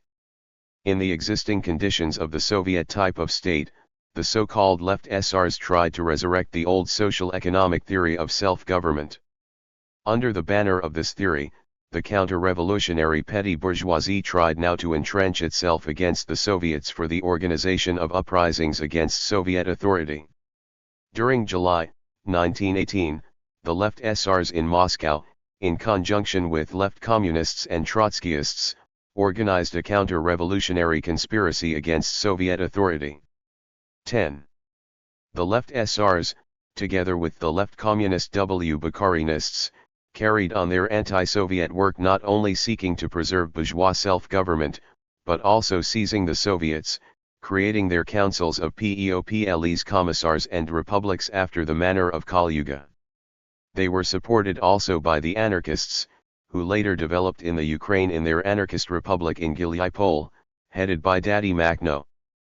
The most finished expression of the insidious policy of the so-called gubernia and province councils of people's commissars was in the Soviets headed by left communists and SIVs. They refused to recognize Soviet government decrees which were not to their taste. It must be noted that it was almost exclusively in non-industrial districts and gubernias where the influence of the petty bourgeois element was especially potent that extensive distortions of Soviet authority by local councils of people's commissars occurred. After the peace treaty of Brest-Litovsk was concluded, Soviet Russia gained a breathing space and was able to be occupied exclusively with strengthening the state machinery and particularly the local machinery of authority. Especially important in the work of building the machinery of administration, including local administration, were the theses concerning the immediate problems of Soviet authority developed by Lenin's genius in his Immediate Problems of Soviet Authority. The theses proposed correct organization of administration through logical development of democratic centralism, firm safeguarding of revolutionary order, and strengthening of discipline and self-discipline and of the court as a state organ effectuating indispensable constraint, and through development of socialist emulation between the Soviets and of Soviet democracy, and through struggle against bureaucratic perversions. Adopted on April 26, in a session of the Central Executive Committee of the Bolshevik Worker Peasant Party, the theses were adopted on April 29 in a session of the All-Russian Central Executive Committee. An immediate consequence of this adoption was the liquidation of regional, gubernia, provincial, and other people's commissariats as that in 1918, immediately following the October Revolution and while the Brest-Litovsk Treaty was being concluded, Bukhin and his group of so-called left communists and Trotsky with his group, jointly with the left SRs, organized a conspiracy against Lenin as head of the Soviet government. The aim of Bukharin and the other conspirators, as is clear from materials furnished by the investigation, was to frustrate the peace of Brest-Litovsk, to overthrow the Soviet government, to arrest and murder Lenin, Stalin, and Sverdlov, and to form a new government of Bukharinists, Trotskyists, and left SRs. Manifesting a distortion, a noxious misinterpretation, of the principle. All power to the Soviets in the center and in the rural areas. The class struggle, which here grew sharp in the spring, particularly furthered the liquidation of the Zemstvo self-governments in the rural districts, which culminated at this period. Of that struggle Lenin said that the October Revolution rolled into the country in the spring and summer of 1918. It was in this period that the most poverty-stricken of the rural strata formed organizations generally under the name of Committees of the Poor and took up the struggle against the kulaks who had seized authority in most of the village and Volast Soviets. Committees of the Poor, created by decree of June N. 1918, played a great part in the struggle with the kulaks, in the redistribution of confiscated lands and the distribution of economic goods, in the storage of provision surpluses in the hands of the kulaks, and in furnishing provisions to the workers of the centers and to the Red Army. 50 million hectares of kulak land passed into the hands of the poorest and middle peasants and a significant part of the means of production belonging to the kulaks was confiscated for the benefit of the poorest peasants. The organization of these committees of the poor was a further stage in the development of the socialist revolution in the rural areas. They constituted support points for the proletarian dictatorship there. To a significant degree the formation of the Red Army cadres out of the peasant population took place through them. The campaign of the proletarians into the rural districts and the organization of these committees stabilized Soviet authority there and was of enormous political significance in winning the middle peasant to the side of Soviet authority. By the end of 1918 these committees had fulfilled their tasks and ceased to exist, being merged with the Soviets in the rural areas. 11. The first Soviet constitution, adopted by the Fifth All-Russian Congress of Soviets on July 10, 1918, allotted a considerable place to local organs of state authority. It established new features in the territorial organization of the Soviets, stating that Soviets of regions distinguished by a peculiar manner of life and by national structure may combine into autonomous regional unions, thus providing for the possibility of Soviets of regional unions. It confirmed the organization and practice of work of Soviets which had taken basic form in the rural areas, establishing that city and village Soviets form executive committees possessing in the intervals between congresses complete and entire authority within their territories. Soviets were chosen for 3 months and assembled to sit not less frequently than once a week in the cities and twice a week in the villages, and likewise by decision of the executive committee or as required by not less than half the members of the Soviet.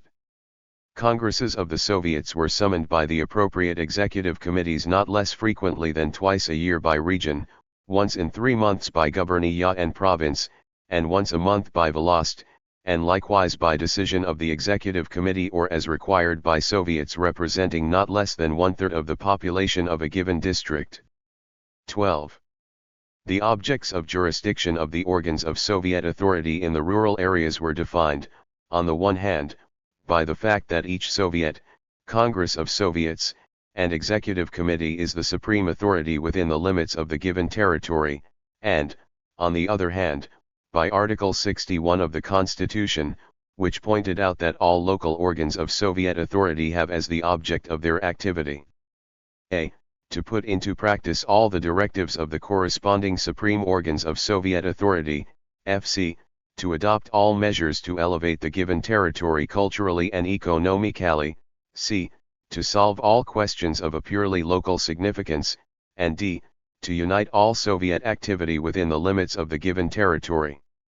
This jurisdiction of local organs of Soviet authority thus broadly outlined was subsequently made more precise, both by regulations concerning individual organs, and in subsequent constitutions, particularly in the USSR Constitution of 1936.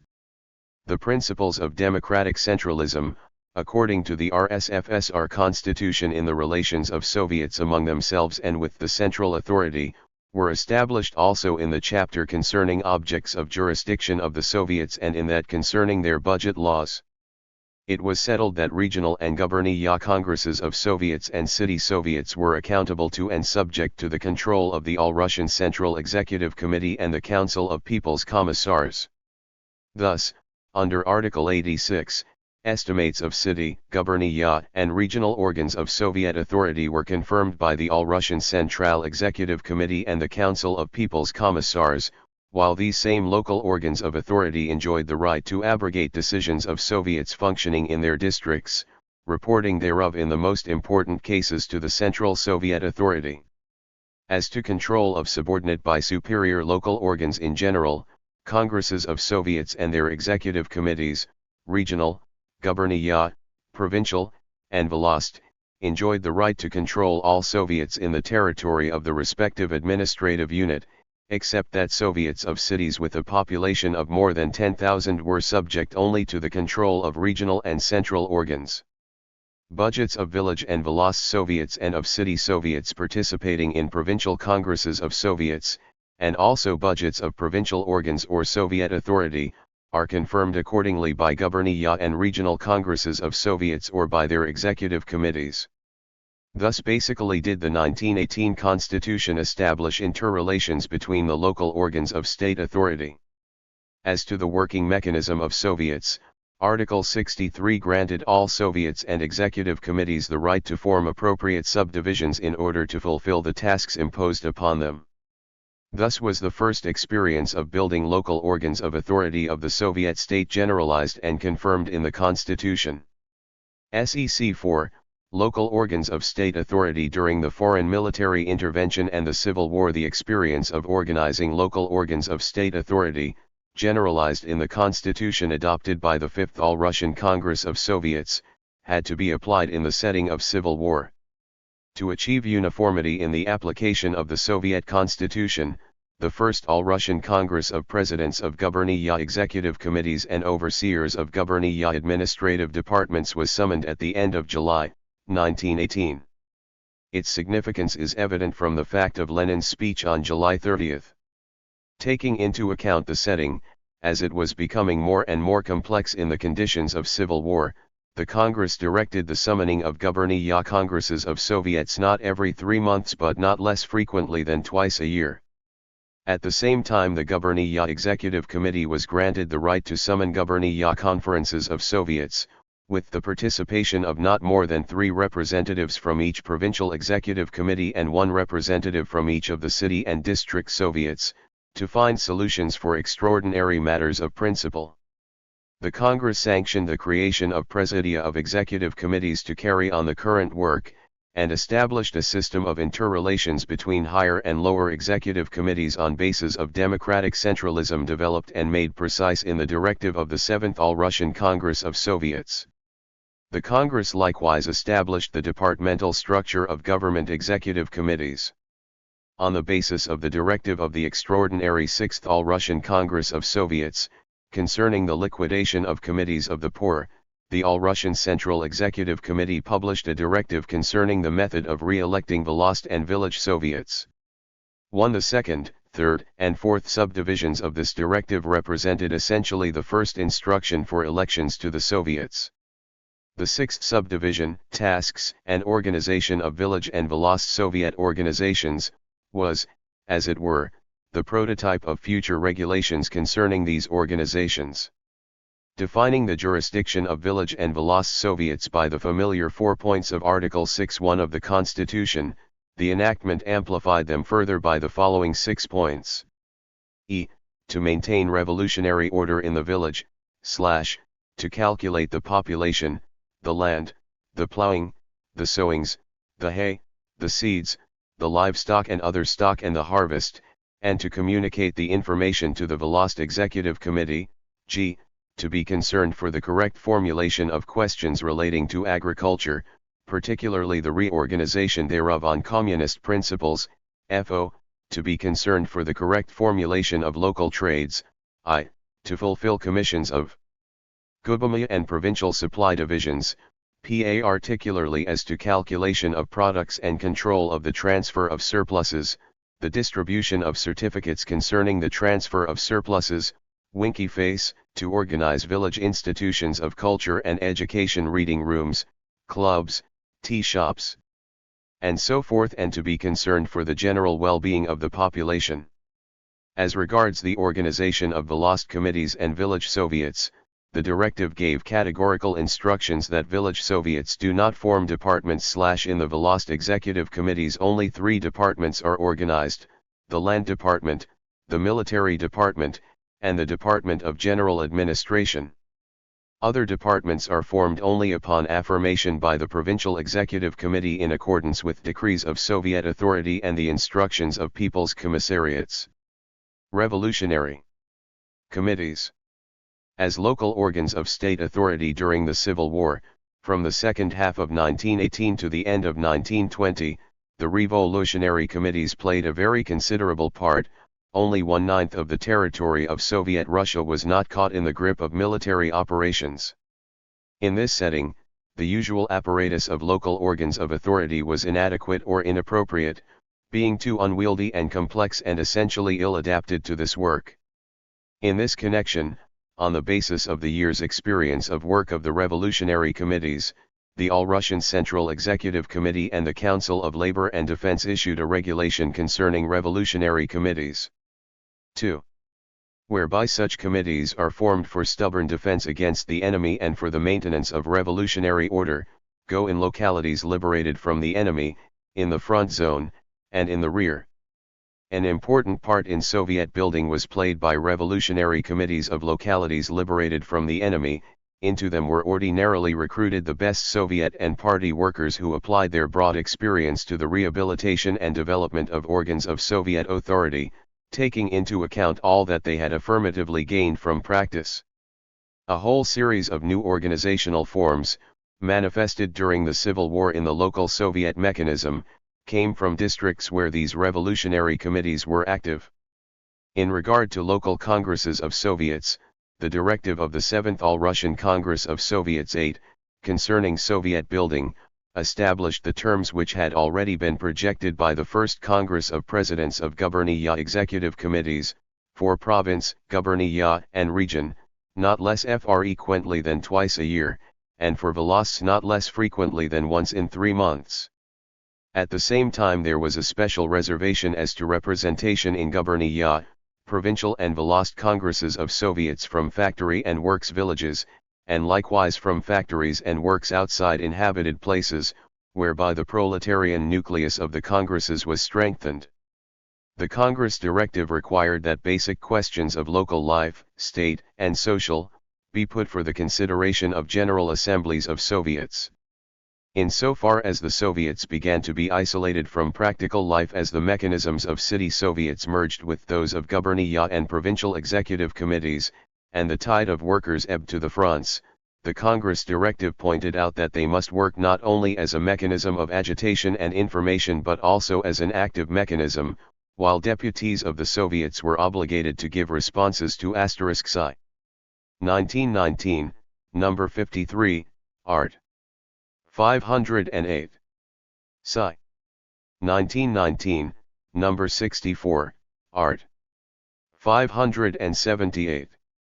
Local organs of state authority 445 voters not less frequently than once in 2 weeks, and the voters were reminded of their right to recall deputies who gave no account of their conduct. The broad subdivision of the Congress directive concerning executive committees was of vital significance, containing, unlike the Constitution, a differentiated definition of the structure of departments under the executive committees. Thus, under the gubernia executive committees there were to be the following departments: the Department of Administration, the Military Department, the Department of Justice, the Department of Labor and Social Security, the Department of Popular Education, the Department of Posts and Telegraphs, the Finance Department, the Department of Agriculture, the Department of Supply, the Department of State Control, the Council of National Economy, the Department of Public Health, the Statistics Department, the Extraordinary Commission, and the Communal Department. Under the Province Executive Committee 12 departments were created identical with those under the Gubernia Executive Committee except for the absence of the Extraordinary Commission and the Departments of Justice and of Posts and Telegraphs. Subdivisions of departments organized under Volost Executive Committees, Soviets of Factory and Work Settlements, and small boroughs were to be scheduled by the Gubernia Executive Committee. All the local administrative economic organs of the central administrative agencies ceased to exist independently and were merged in the Gubernia Councils of National Economy.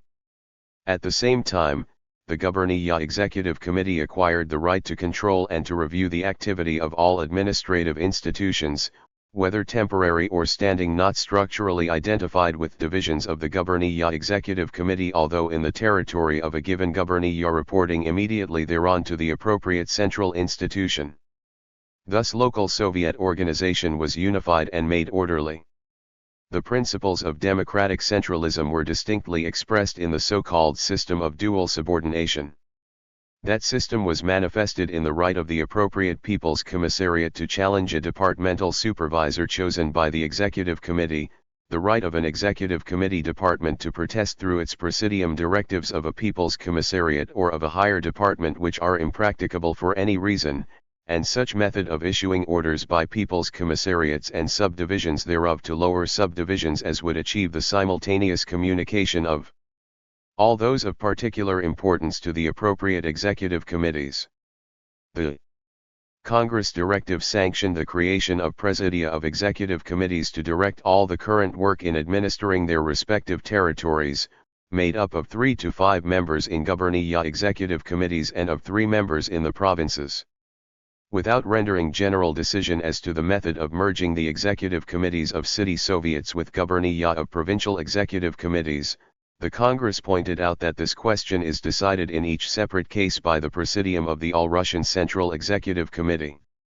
The Seventh All-Russian Congress of Soviets entrusted to the All-Russian Central Executive Committee the development of an administrative economic division of the RSFSR, regulations concerning the functions of the presidia of the executive committees, of village Soviets and of Volost executive committees, and the organization of worker inspection.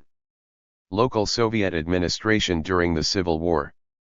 Organs of village administration. Volost executive committees and the village Soviets were the first organs of local administration whose organization and activity were established by special regulations issued in legislative form according to directives of the Seventh All-Russian Congress of Soviets. The regulation concerning village Soviets forebore a sufficiently brilliant imprint of its epoch.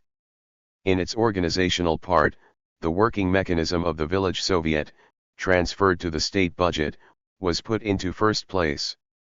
It was formulated on more efficient principles. Departments were abolished, membership of the executive committee was reduced to 3, and members could be chosen only in settlements with more than 10,000 inhabitants and in conformity with the population of the settlement. The role and responsibility of the president of the village Soviet were given particular importance. The same degree of importance was given by this regulation to the president of the General Assembly of Voters, which had replaced the village Soviets in little settlements where, in the period between the sessions, he carried on the same functions as did the president of a village Soviet. 5. Not only did the regulation cut down the number of sessions of the Soviet, it also devised new methods of work for bringing the population close to the village administration through the organization of nuclei of cooperation of worker-peasant inspection, and of commissions for all branches of agricultural Soviet work from among members of the population who had the right to vote at elections to the Soviets. In the subdivision relative to the objects of the Volost Executive Committee's jurisdiction, the provisions most typical of the regulation concerning Volost Executive Committees are Section 28, the advancement of labor mobilizations and the struggle with labor desertion, Section 29, the development of correct and timely accounting, of assessment in kind according to settlements, and of produce collection to be turned over to the state according to instructions of the organs of supply, Section 30, cooperation in the work of all the economic organs of the Republic for collecting raw materials leather, flax, and so on, and Section 31, the struggle with speculation of every sort, against the concealment and unlawful sale and export of products which should be turned over to the state according to the assessment in kind. 6. These paragraphs substantially define the work of the Volost Executive Committee during this period. With regard to the remaining local organs of state authority, the city Soviets passed through a particularly severe crisis in consequence of the continuance of civil war into 1920, and were almost everywhere merged with the province and the gubernia executive committees. Nevertheless, a new work by section commissions of unified subdivisions of the Executive Committee and the Soviet developed in a number of unified city Soviets, and a new organ to guide the city Soviet was created, its bureau or presidium more or less closely connected with the provincial or gubernia executive committee. At the same time, gubernias and provincial organs of Soviet authority developed and grew strong in the tense Civil War setting. The erstwhile remoteness of subdivisions of the Executive Committee from the committee itself and of the latter from lower executive committees so sorely felt in the recent past, is now yielding to the solidarity of the government mechanism. 7. Chiefly responsible for these accomplishments were the broadly expanded work of Executive Committee Presidia resting on the work of administrative departments reorganized on the basis of the 1920 regulation, and the regular sessions of councils of presidents of provincial executive committees, and of presidents of Volost executive committees. Subsequently these councils developed into session plena under executive committees. During this period, the regional organizations established by the 1918 Constitution ceased to exist because of the tremendous shiftings of front lines and the necessity of intensifying the immediate bond between the center and the gubernias. The 8th All-Russian Congress of Soviets and Local Organs of State Authority. The 8th All-Russian Congress of Soviets was held in December, 1920, with the Civil War substantially ended. It proceeded in fact to envisage measures for peaceful building, although only one directive as to Soviet building was adopted immediately, this Congress being anomalous in that most of its directives were devoted to the organization and activity of local organs of state authority. Such were the directive concerning the working out of a regulation as to regional economic organs and guberniyas and provincial economic councils, that concerning measures of strengthening and developing the peasant village economy, that concerning local organs of economic administration, that concerning local stocks of supply, and that concerning the drawing of women into economic building. 8. Inasmuch as most of these were realized already in the period immediately following, that of the rehabilitation of the national economy, they will be surveyed below.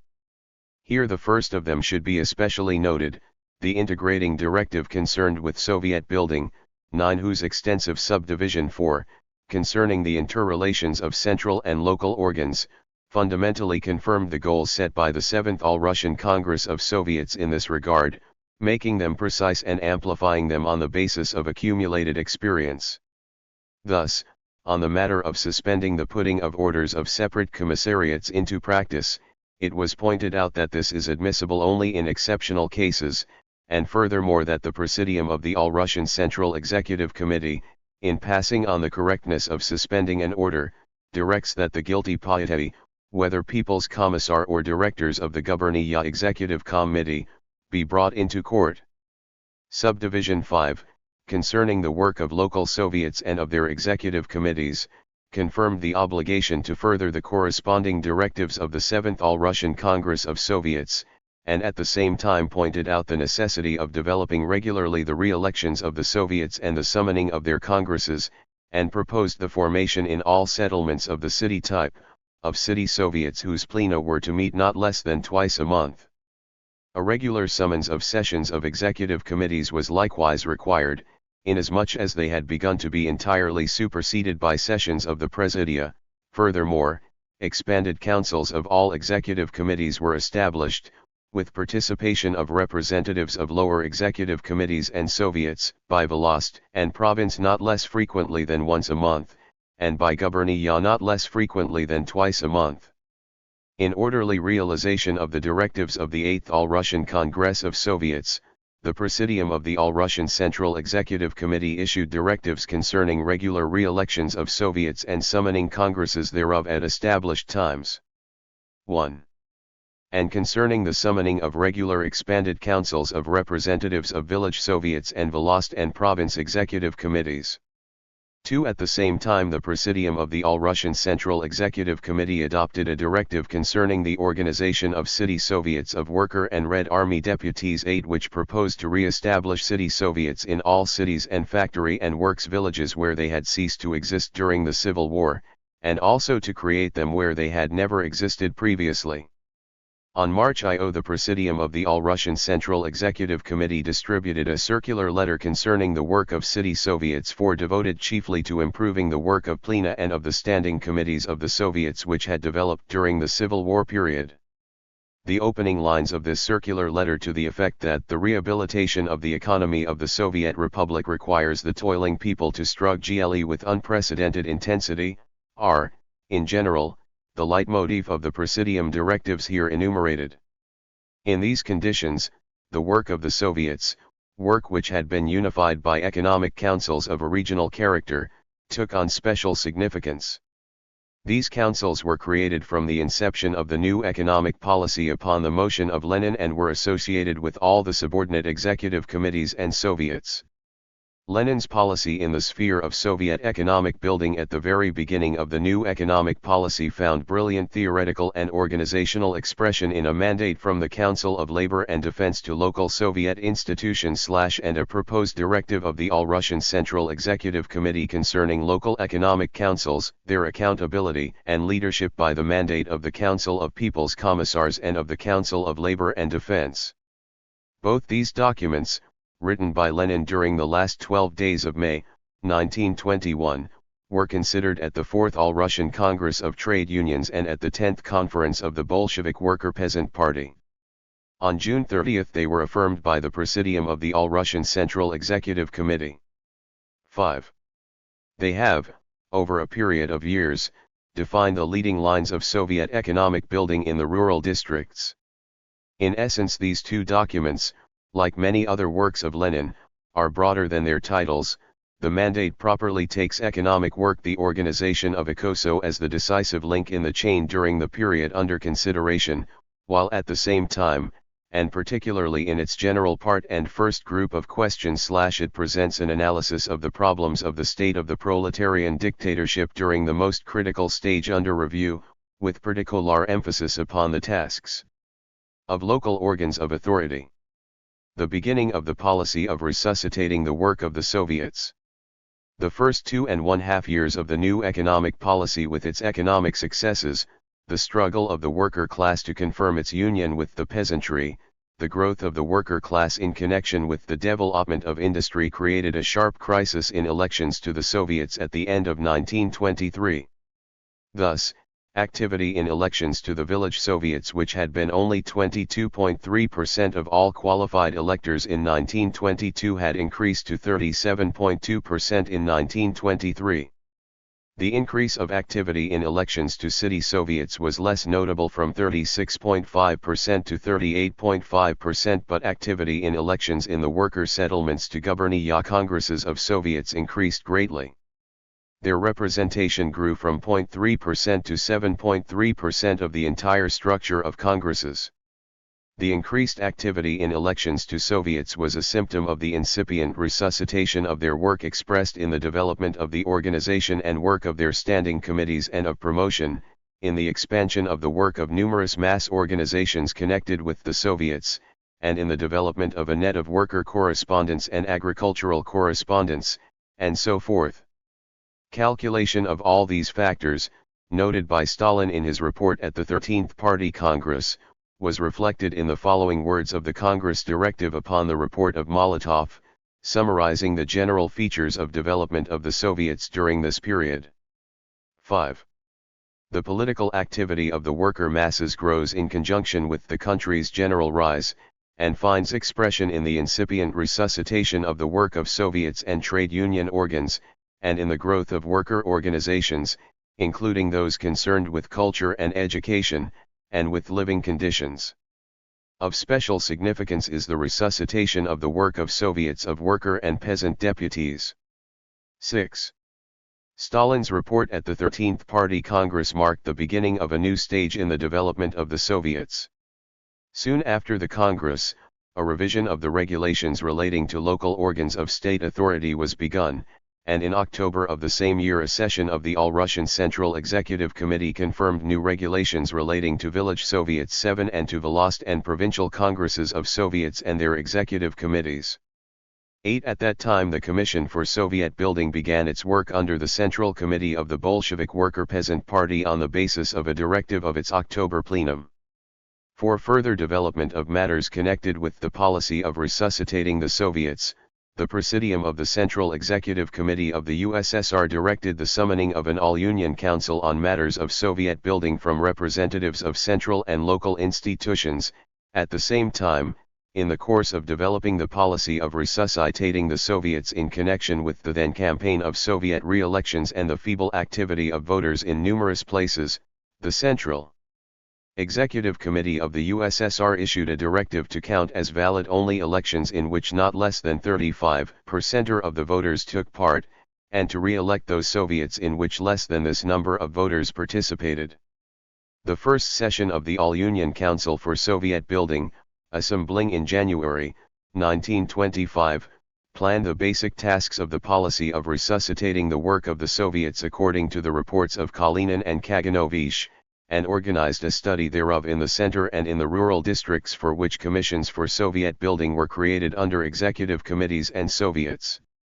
At the second session of the conference there were consideration on the basis of the preparatory work aforesaid in the center and in the country districts, and confirmation of measures on matters of elections to the Soviets, as to the work of the village Soviets and the organization therein of presidia and committees of review, as to improvement of the work of meetings under the guidance of village Soviets, as to expanded sittings of the Volast executive committees and the organization of sections under them, as to strengthening the bond between the lower organs as well as that between them and the higher executive committees, as to establishing quarterly oral reports of rural Soviets to electors, as to strengthening rural Soviets and Volosts, and as to strengthening Volost budgets, and of a series of measures for strengthening the work of city Soviets as to the work of their plena and standing committees and the broadening of their administrative and economic functions.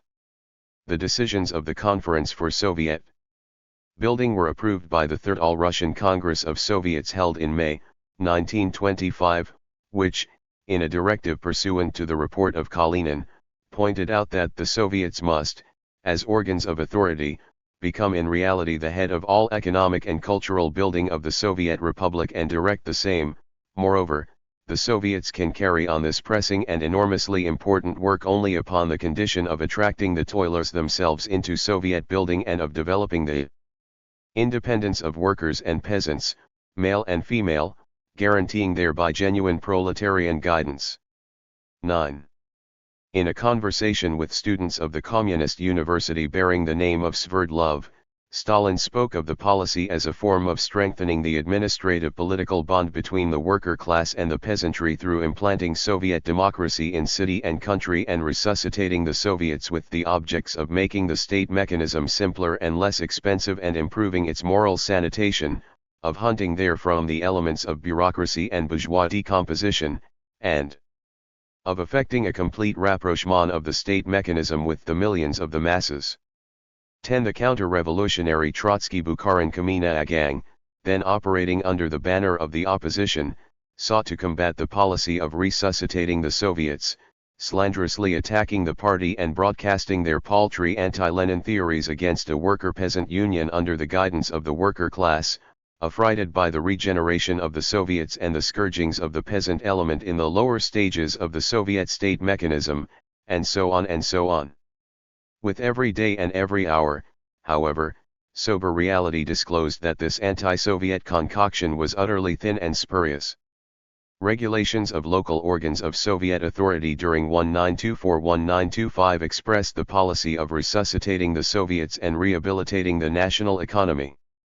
Yet vast as was the difference between the 1924 regulations and those of 1922, the further reorganization during the next 6 months, based on the work of the Ale Union Conference for Soviet Building, was hardly less enormous, particularly as regards the village Soviets and the Volost executive committees. The chief, and perhaps the most essential, characteristic of the 1924 regulation concerning the village Soviets American Samoa distinguished from earlier regulations, was that here the question of the mutual relationship of village Soviet and village meeting was put and decided. The meeting was considered a means of drawing the entire toiling population into the building of local life. The regulation charged the village Soviet with the obligation of summoning general assemblies of the citizens and reporting to higher organs, in necessary cases, all the directives of general assemblies of the citizens, their desires and petitions. 11. The directive of the All-Union Council for Soviet Building said, "It is essential to fix strict limits to the rights and obligations of the General Assembly and the village Soviet, not permitting either to substitute for the other in any case whatever. The village Soviet must be the sole directing organ of authority in the village. Around it are unified all the state institutions operating in the territory of the village, as well as the village society." 12. The creation of standing committees and committees of revision was enormously significant for the strengthening of the village Soviet. In place of the half-hearted formulation in Section 40 of the 1924 Regulation *18, the Council established that standing committees and committees for fundamental branches of administrative, economic, and cultural activity be created under the Village Soviet. In sessions of the Village Soviet, representatives of local social organizations as well as village officials, teachers, doctors, agriculturists, surveyors, and the like may participate and have the right of a deliberative vote. According to Section 20 of the regulation, in large settlements the village Soviet could, with permission of the Gubernia Executive Committee, elect an executive committee, and the council gave permission for the organization of a presidium in village Soviets of more than 20 persons. Most of the 1924 regulation concerning village Soviets was taken up with an enumeration of objects of the village Soviet's jurisdiction which, in the 1922 regulation, occupied only a few. 11. Sci. 1924, number 82, art 827. 13 cf. The Council for Matters of Soviet Building, pages 172 to 173. 13. Sci. 1924, number 82, art. 827. 454 The law of the Soviet state lines altogether. Unlike the old regulations' purely declarative catalogue of objects of the village Soviet's jurisdiction, this enumeration in 1924 generalized legislative material after 3 years of practical work by village Soviets under the conditions of the new economic policy. Linking the activity of the village Soviet with that of cooperative organizations in the village, and creating budgets showing income and outgo should be particularly noted. The regulation concerning the lost executive committees 14 was no longer calculated upon the former administrative unit with a population of around 10,000, but upon an enlarged administrative economic unit, the Volost or district, with a population of 30,000 to 40,000, which had, in a number of guberniyas, begun to take the place of provinces. The regulation concerning city Soviets 15 was adopted by a session of the All-Russian Central Executive Committee 6 months after the termination of the labors of the Council for Soviet Building, and its conclusions were taken fully into account in that regulation. Whereas the 1922 regulation had permitted the organization of city Soviets only in cities with a population of upwards of 10,000, the new regulation required them to be organized in all cities and work settlements. In cities with a population above 50,000, the city Soviets could form district Soviets. City Soviet elections took place under various rules of representation, depending on the population of the city. The city Soviet could choose its working organ, the Presidium, consisting of not more than 11 persons. Communal departments were organized under the city Soviets. 4 other branches of the city Soviets work, city subdivisions, or parts embodied in subdivisions of the Guberniyat or Provincial Executive Committee, were formed subordinate to the city Soviet. Standing committees for separate branches of the work of the city Soviet were organized under it after the selection of their members.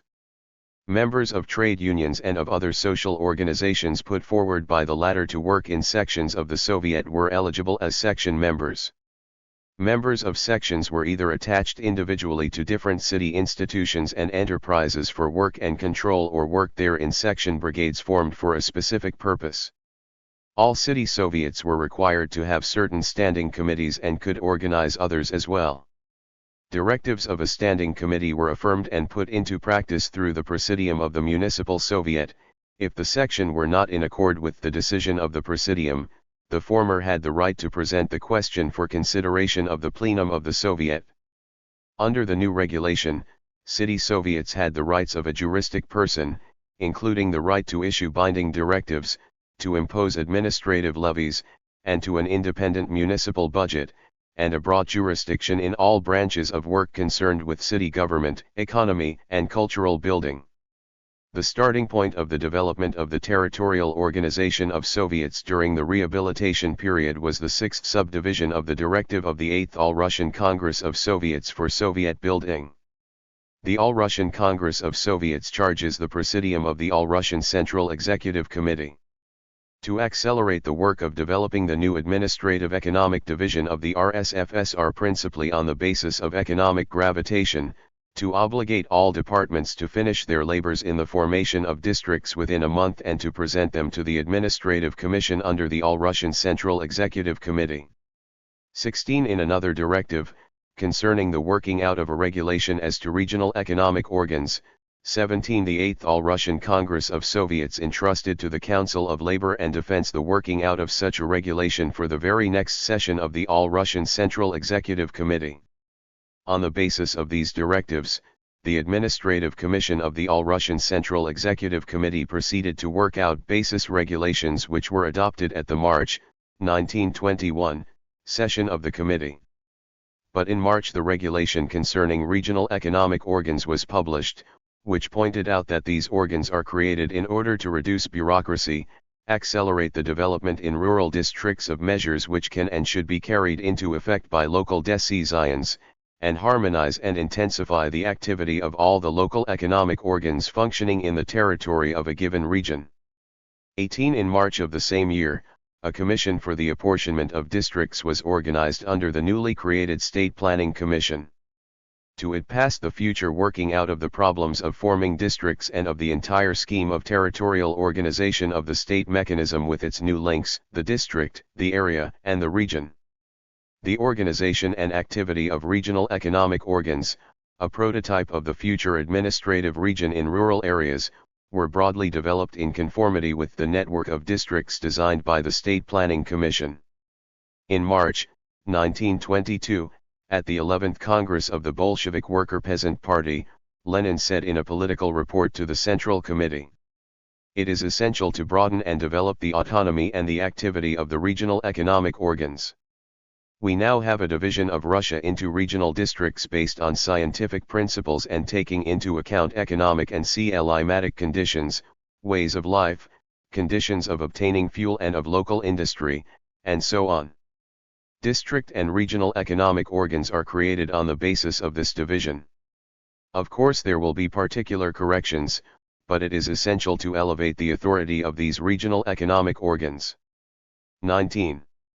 Against this policy of Lenin for the radical reorganization of the local state mechanism, the Wrecker Trotsky-Sapronov opposition carried on behind the scenes a subversive struggle with the support of the bureaucrats of the right, in consequence of which the proposed legislation for the formation of districts, introduced at the May session of the All-Russian Central Executive Committee in 1922, was transferred from session to session and could in no wise be brought forward. The problem was solved in April, 1923, by a directive of the 12th Party Congress, wherein the Congress, admitting that the former administrative economic division of republics was not in conformity with the country's new political and economic needs, found, nevertheless, that the introduction of a new system of administrative economic division required a cautious approach as well as a long period for its final development. In a subsequent part of the directive the Congress regarded the proposed formation of districts, as put together by the State Planning Commission and the Administrative Commission of the All-Russian Central Executive Committee, as merely a tentative working hypothesis, requiring amplification, verification, and development based on experience. The 14th Congress of the Bolshevik Worker Peasant Party noted, in a resolution upon the report of the Central Executive Committee of the party, that after the partition into districts had been successfully developed, Soviet authority began to lay a material economic foundation under the regions and the autonomous and union republics. 20. As early as October 3 to 10, 1925, the plenum of the Central Committee of the Bolshevik Worker Peasant Party, in an address, to all organizations and all members of the Bolshevik Worker Peasant Party pointed out that in 1925 state industry is approaching the culmination of its rehabilitation period, wherefore still more important tasks are in order: the reconstruction of industry, and therewith of the entire national economy as well, upon a new and higher technical basis. 1. In the 14th Congress of the All-Union Communist Party of Bolsheviks, Stalin, in a political report to the Central Committee, put before the party and the country the task of carrying on the work in the sphere of developing national economy along the line of transforming our country from an agricultural into an industrial country. 2. As early as April, 1926, the plenum of the Central Committee of the All-Union Communist Party notes that industry is expanding far more vigorously than all other branches of the USSR economy. 3. And that during the present year extensive investments are for the first time being made in industry for re-equipment and new building, whereby the broadening of industry during the coming years becomes definitely feasible. 4. Later, at the 15th Party Congress, the party formulated the task of creating a socialist industry surpassing the technical level and compass of the advanced capitalist countries.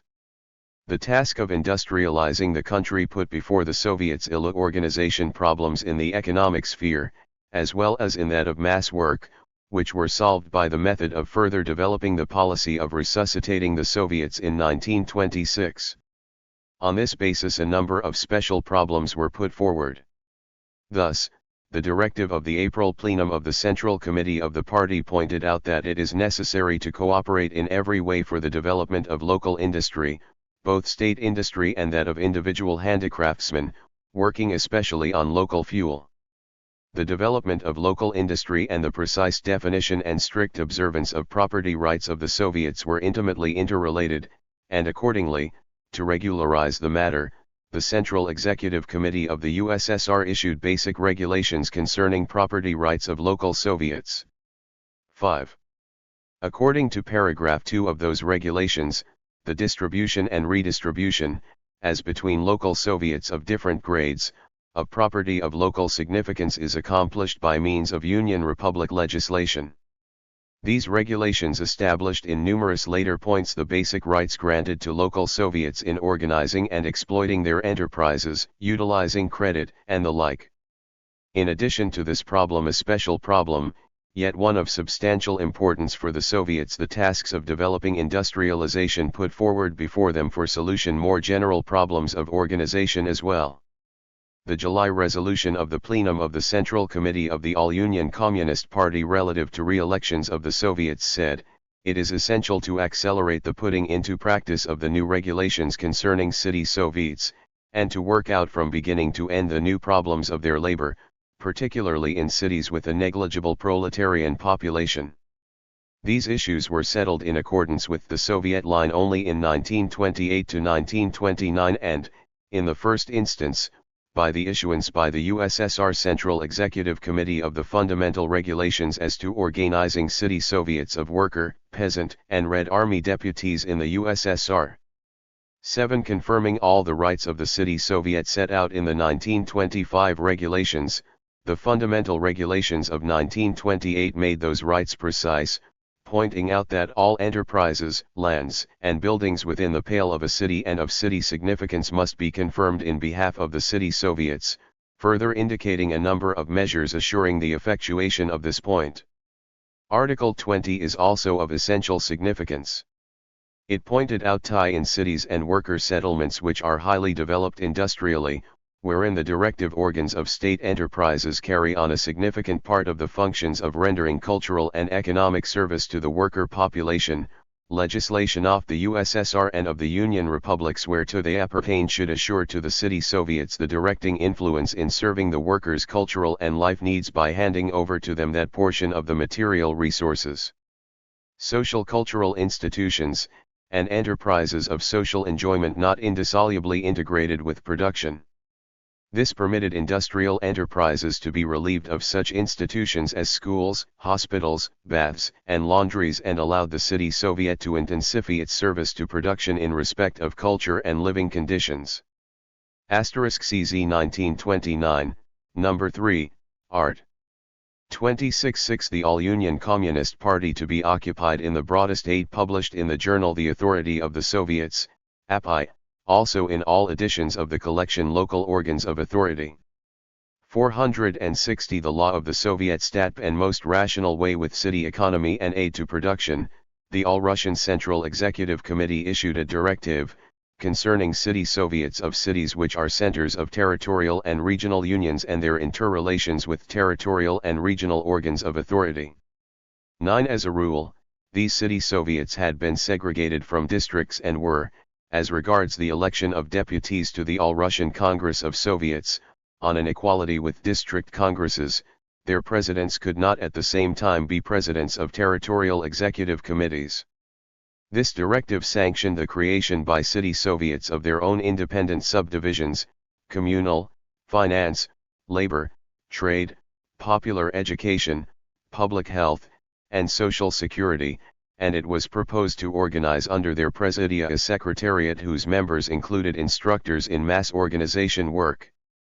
The interrelations of city Soviets and their departments with executive committees and their departments were constructed on the principles established by the 7th and 8th All-Russian Congress of Soviets and the RSFSR Constitution of 1925. Socialist reconstruction of national economy posed the problem of strengthening and developing the mass organization work and promoting the restrained class line of the work, the village Soviets. Inasmuch as an important part in village life was played by the meeting, which merged the Soviet with local society and made it easier for kulaks to penetrate the work of the village Soviet, the All-Russian Central Executive Committee issued a directive, concerning general meeting of citizens in village settlements. 10. Whereby meetings were held to consider and examine matters touching the life of the village and to consider general questions of state, district, regional, gubernia, area, province, and Volos significance, but village meetings had no authority to consider questions which were for the consideration of general assemblies of members of agricultural societies and vice versa, and only those who enjoyed elective rights could be present at the meetings.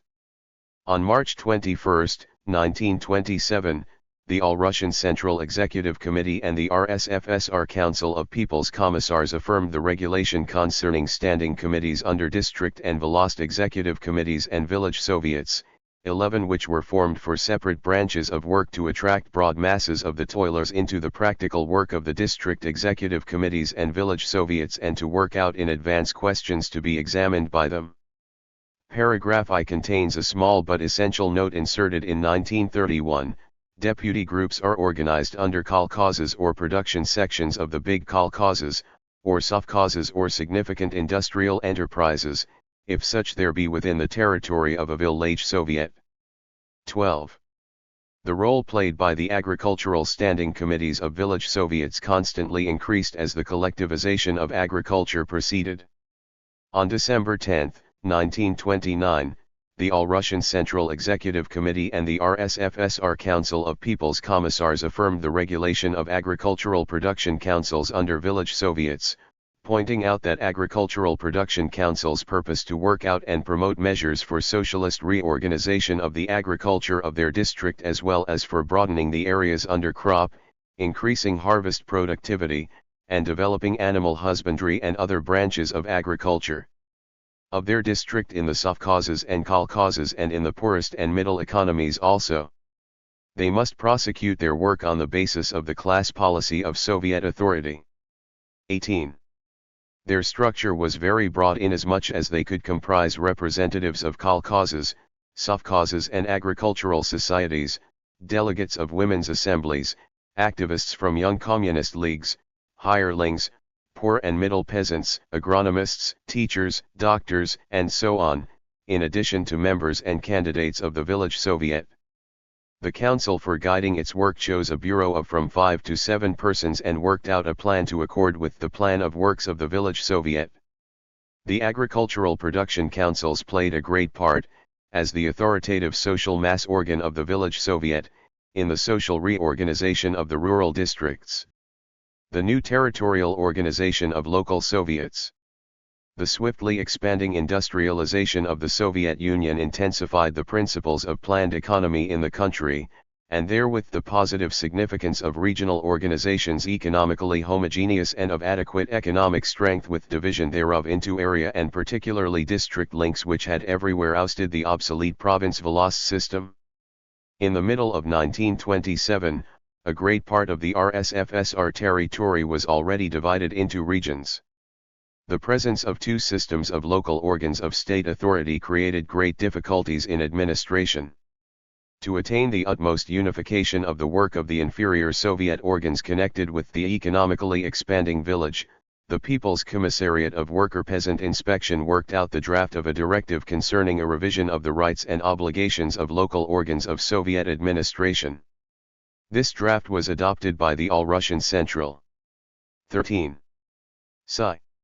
1931, number 28, Art. 256. 18. Sci. 1929, No 87/88, Art. 865. 462 The law of the Soviet State Executive Committee and the RSFSR Council of People's Commissars on July 23, I-927. 14.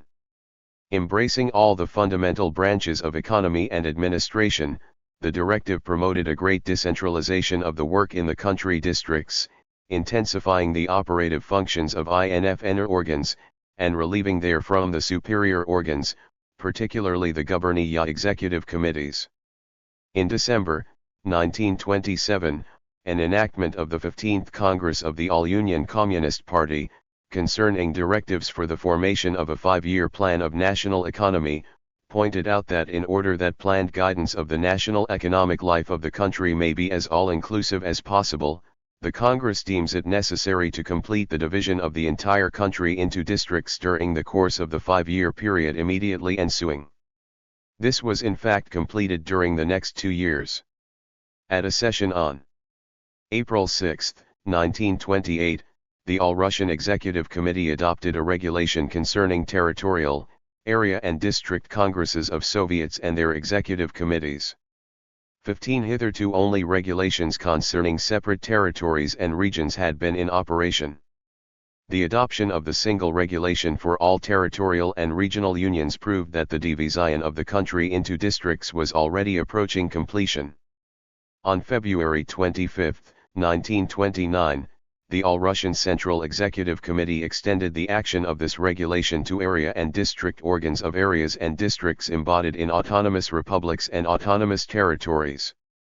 10. This regulation, with numerous intermediate corrections and amplifications, is operative as to territorial organs down to the present time. When areas were abolished, it naturally ceased to be in force as to area organs, except as regards a small number of areas in the RSFSR at the present time. 17. It was in force as to district organs only down to January 1931, when the All-Russian Central Executive Committee affirmed a special regulation concerning district councils of Soviets and district executive committees 18 based on the fundamental regulations concerning district congresses of Soviets and district executive committees adopted not long before by the Central Executive Committee of the USSR. I.e. 14. Sci. 1927. Number 79, Art. 533-17. Sci. 1932, Number 39, Art. 176. 15. Sci. 1928, Number 70, Art. 503. 18. Sci. 1931, Number 11, Art. 143 asterisk. 16. Sci. 1929, Number 27, Art. 275. 19 CZ. 1930, Number 52, Art. 545. Local Organs of State Authority 463. SEC 7, The Soviets in the Struggle for the Collectivization of Agriculture. In his report at the 16th Congress of the All-Union Communist Party, Stalin said, "Such economic upheavals have already occurred in the country as to afford complete basis for the assertion that we have succeeded in turning the village into a new path, the path of collectivization, and have thereby guaranteed the successful building of socialism in the country, and not only in the city." In the same address he pointed out that the party had proclaimed the watchword, collectivization, as early as at its 15th Party Congress, but only during the second half of 1929 was there noted the complete turn of the peasantry to the side of the kolkhozes and the entry therein of the middle peasant masses. In this connection, the Central Committee of the All-Union Communist Party adopted a directive, concerning the tempo of collectivization and measures for state aid to kolkhoz building. 2.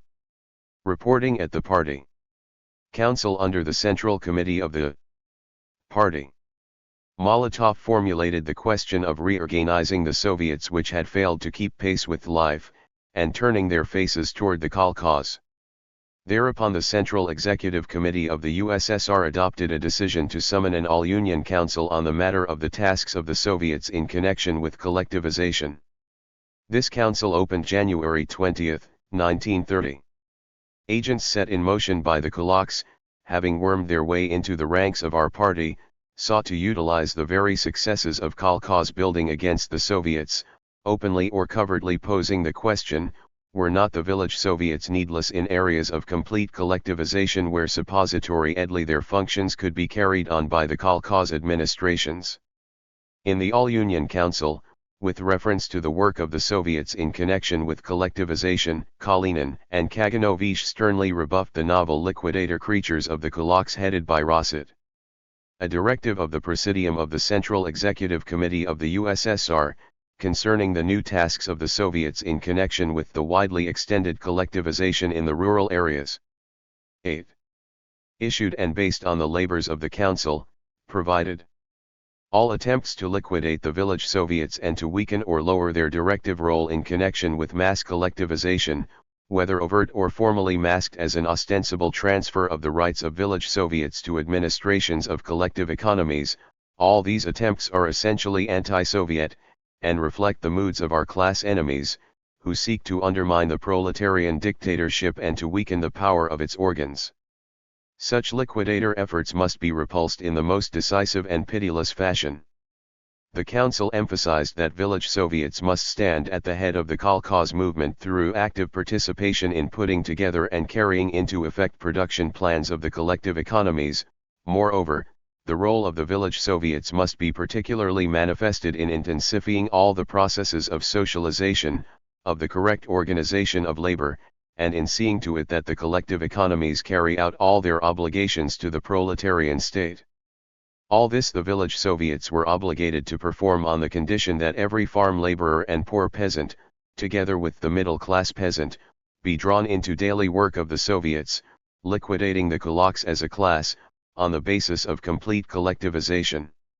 In order to enhance the role of the Soviets, the directive required that the directing Soviet cadres be examined and strengthened, ordained the introduction of a village budget in areas of complete collectivization, and provided the setting for activating all branches of agricultural work. In its concluding part, the directive stated the necessity in order to achieve a swift and decisive consummation of conducting re-elections of village Soviets that had manifested their incapacity to direct the kolkhoz movement. The archaic regulation of 1924 was inadequate for the rebuilding of the village Soviets to meet the tasks of collectivization. Although it provided that the village Soviet cooperates in the organization and development of the collective economies and affords aid and support to the organs carrying on this work, the task contemplated by the regulation in its entirety was that of cooperating to re-establish the peasant economies ruined by years of imperialist and civil wars. The period of socialist reconstruction, of collectivization of the rural areas, presented new problems.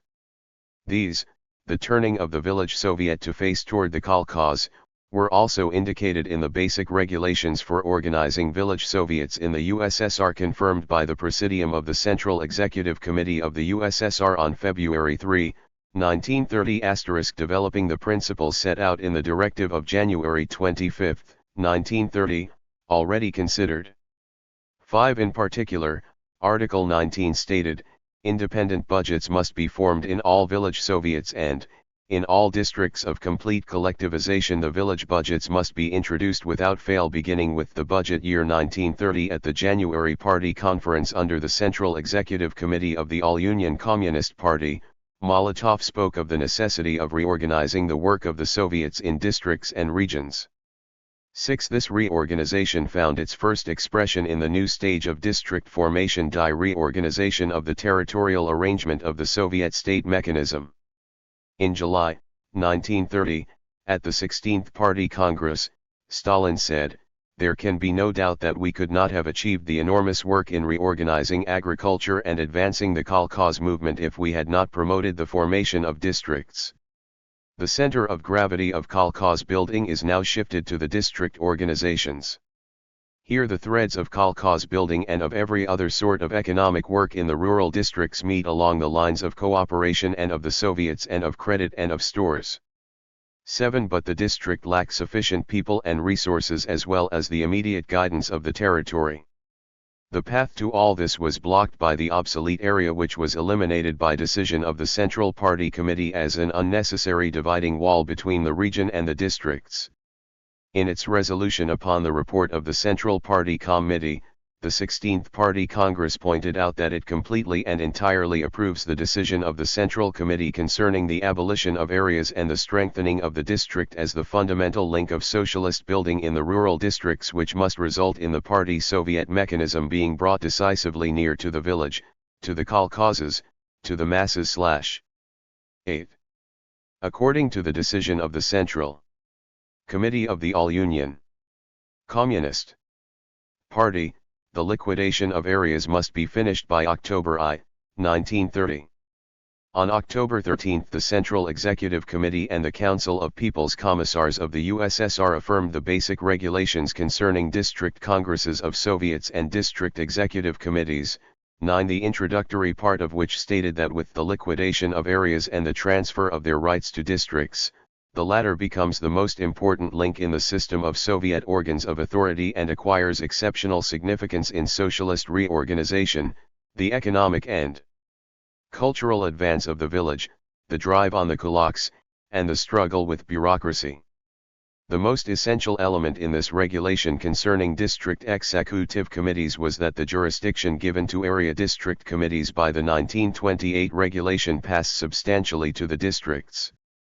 The expanding socialist reconstruction of the national economy demanded a commensurate reconstruction of state mechanism to the end of intensifying planned administration of the country's economy by the state. The division into districts and the liquidation of the areas, which posed anew the question of organizing the Soviets of the larger, area cities, contributed to the same end. The population of these cities was often more numerous than that of districts, and they could not be subordinated to district executive committees. Accordingly, on August 9, 1930, the Presidium of the Central Executive Committee of the USSR published a directive, concerning the organization of the work of city Soviets in connection with the liquidation of areas. 10. To the effect that cities with a population exceeding 50,000 being of great industrial significance as well as cultural political centers are set apart into independent administrative economic units.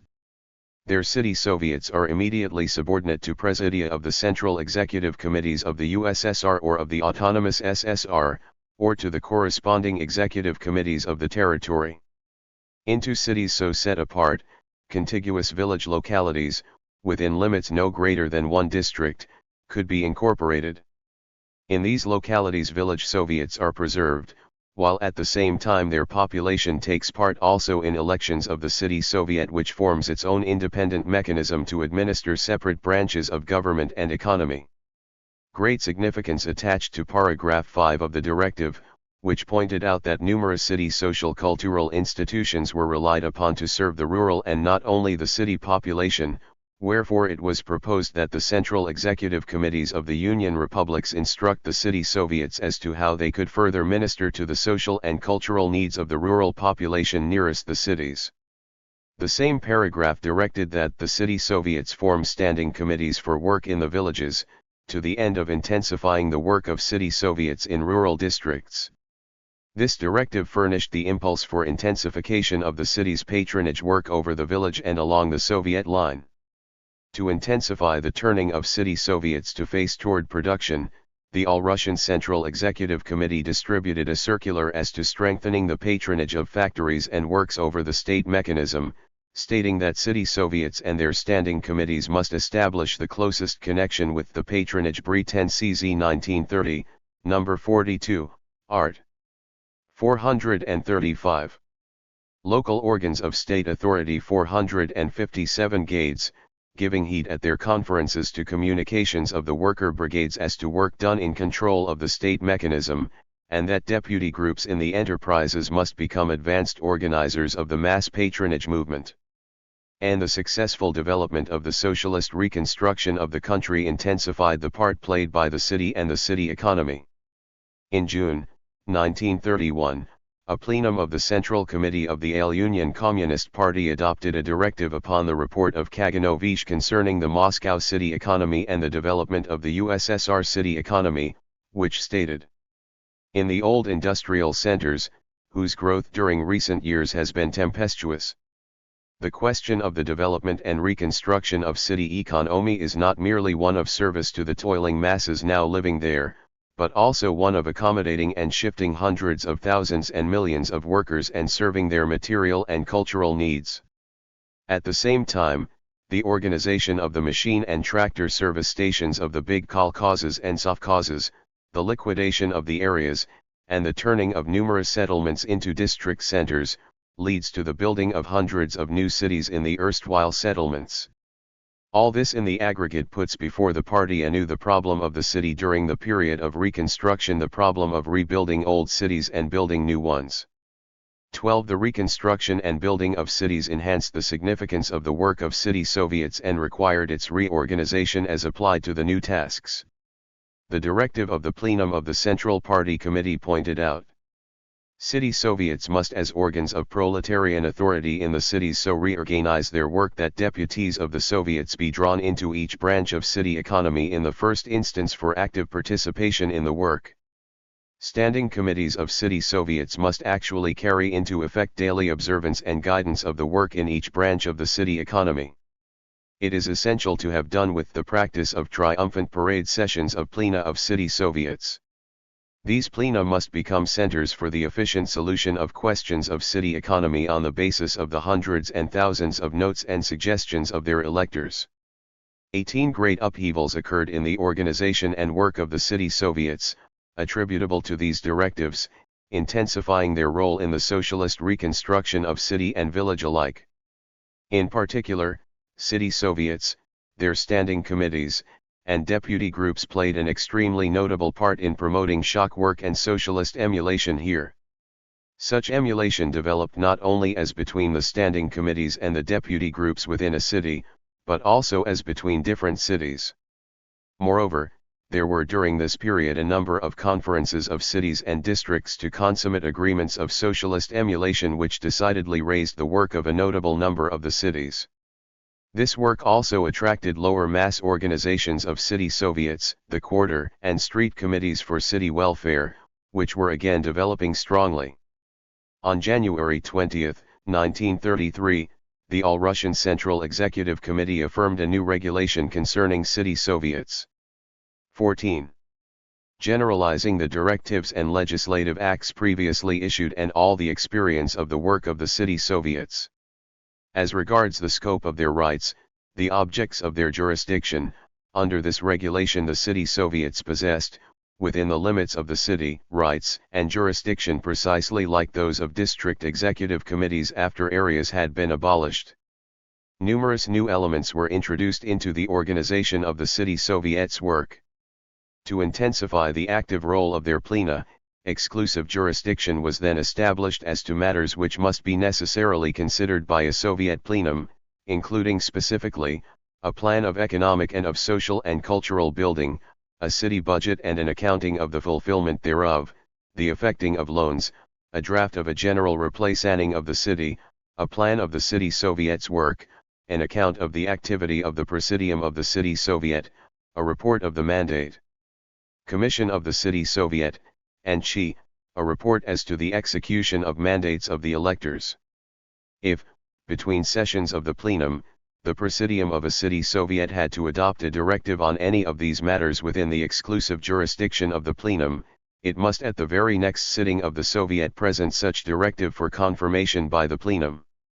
A special chapter was devoted to the organization of subdivisions and to the state mechanism of the Soviet, contemplating two types of Soviet organization, in the cities subordinate to republics and territories, as many as 11 subdivisions were, in general, created, in cities subordinate to districts, 3 subdivisions and 3 boards of inspection were created, as well as a planning commission under the Presidium.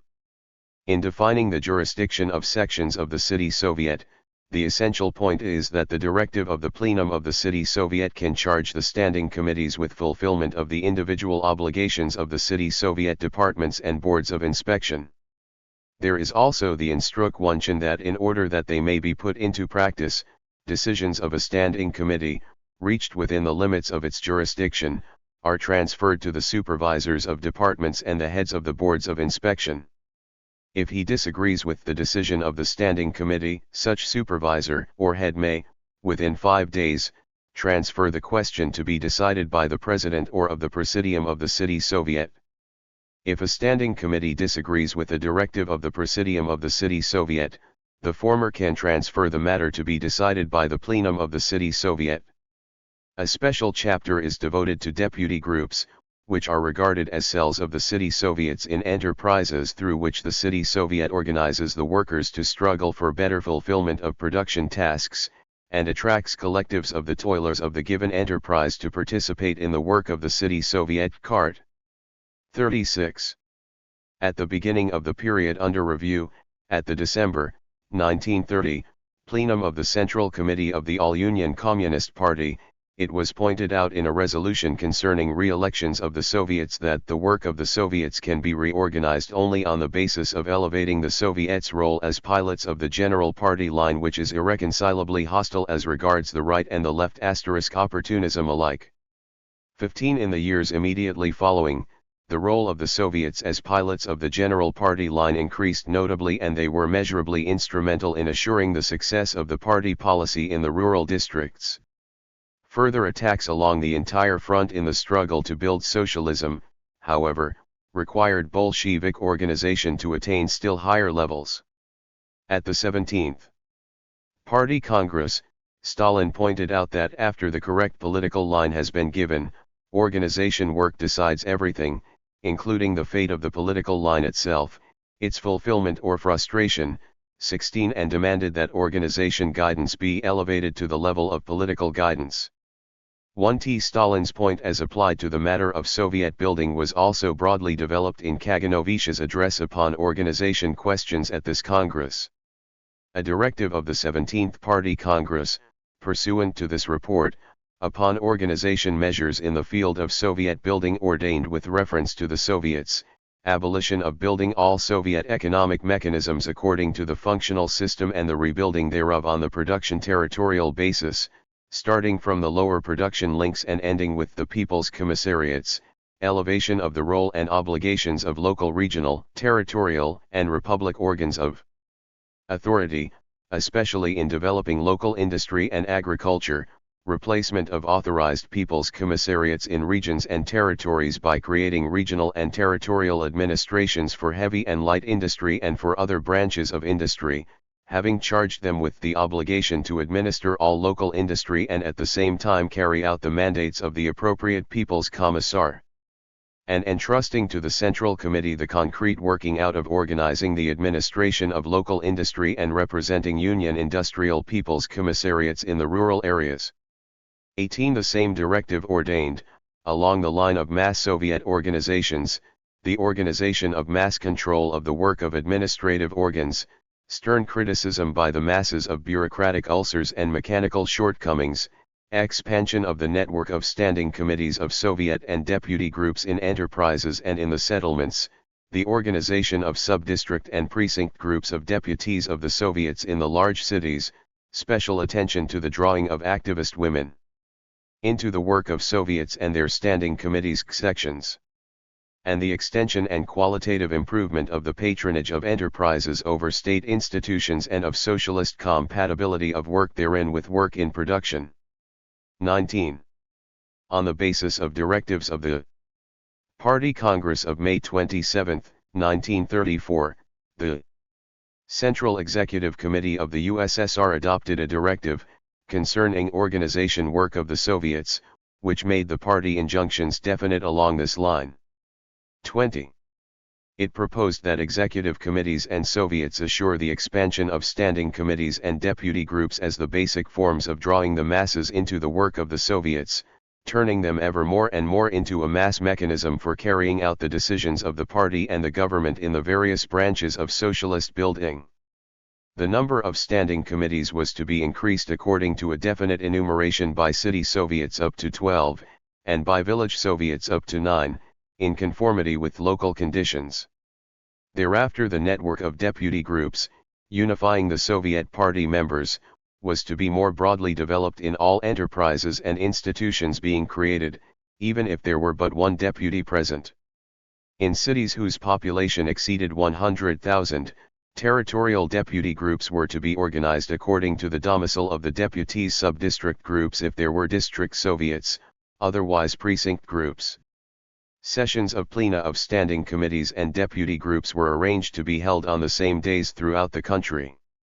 This directive made a number of points aimed at strengthening the organization departments of executive committees and Soviets.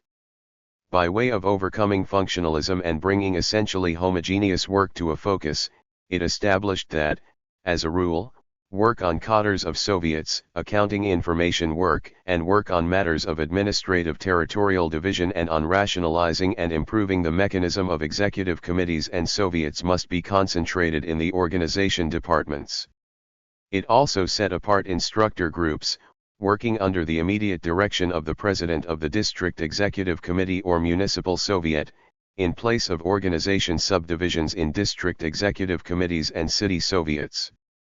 In addition, appropriate departments issued directives and instructions making definite the mandates of the party Congress relative to them. At the end of the period under consideration, great changes occurred in the territorial organization of the district and the territory.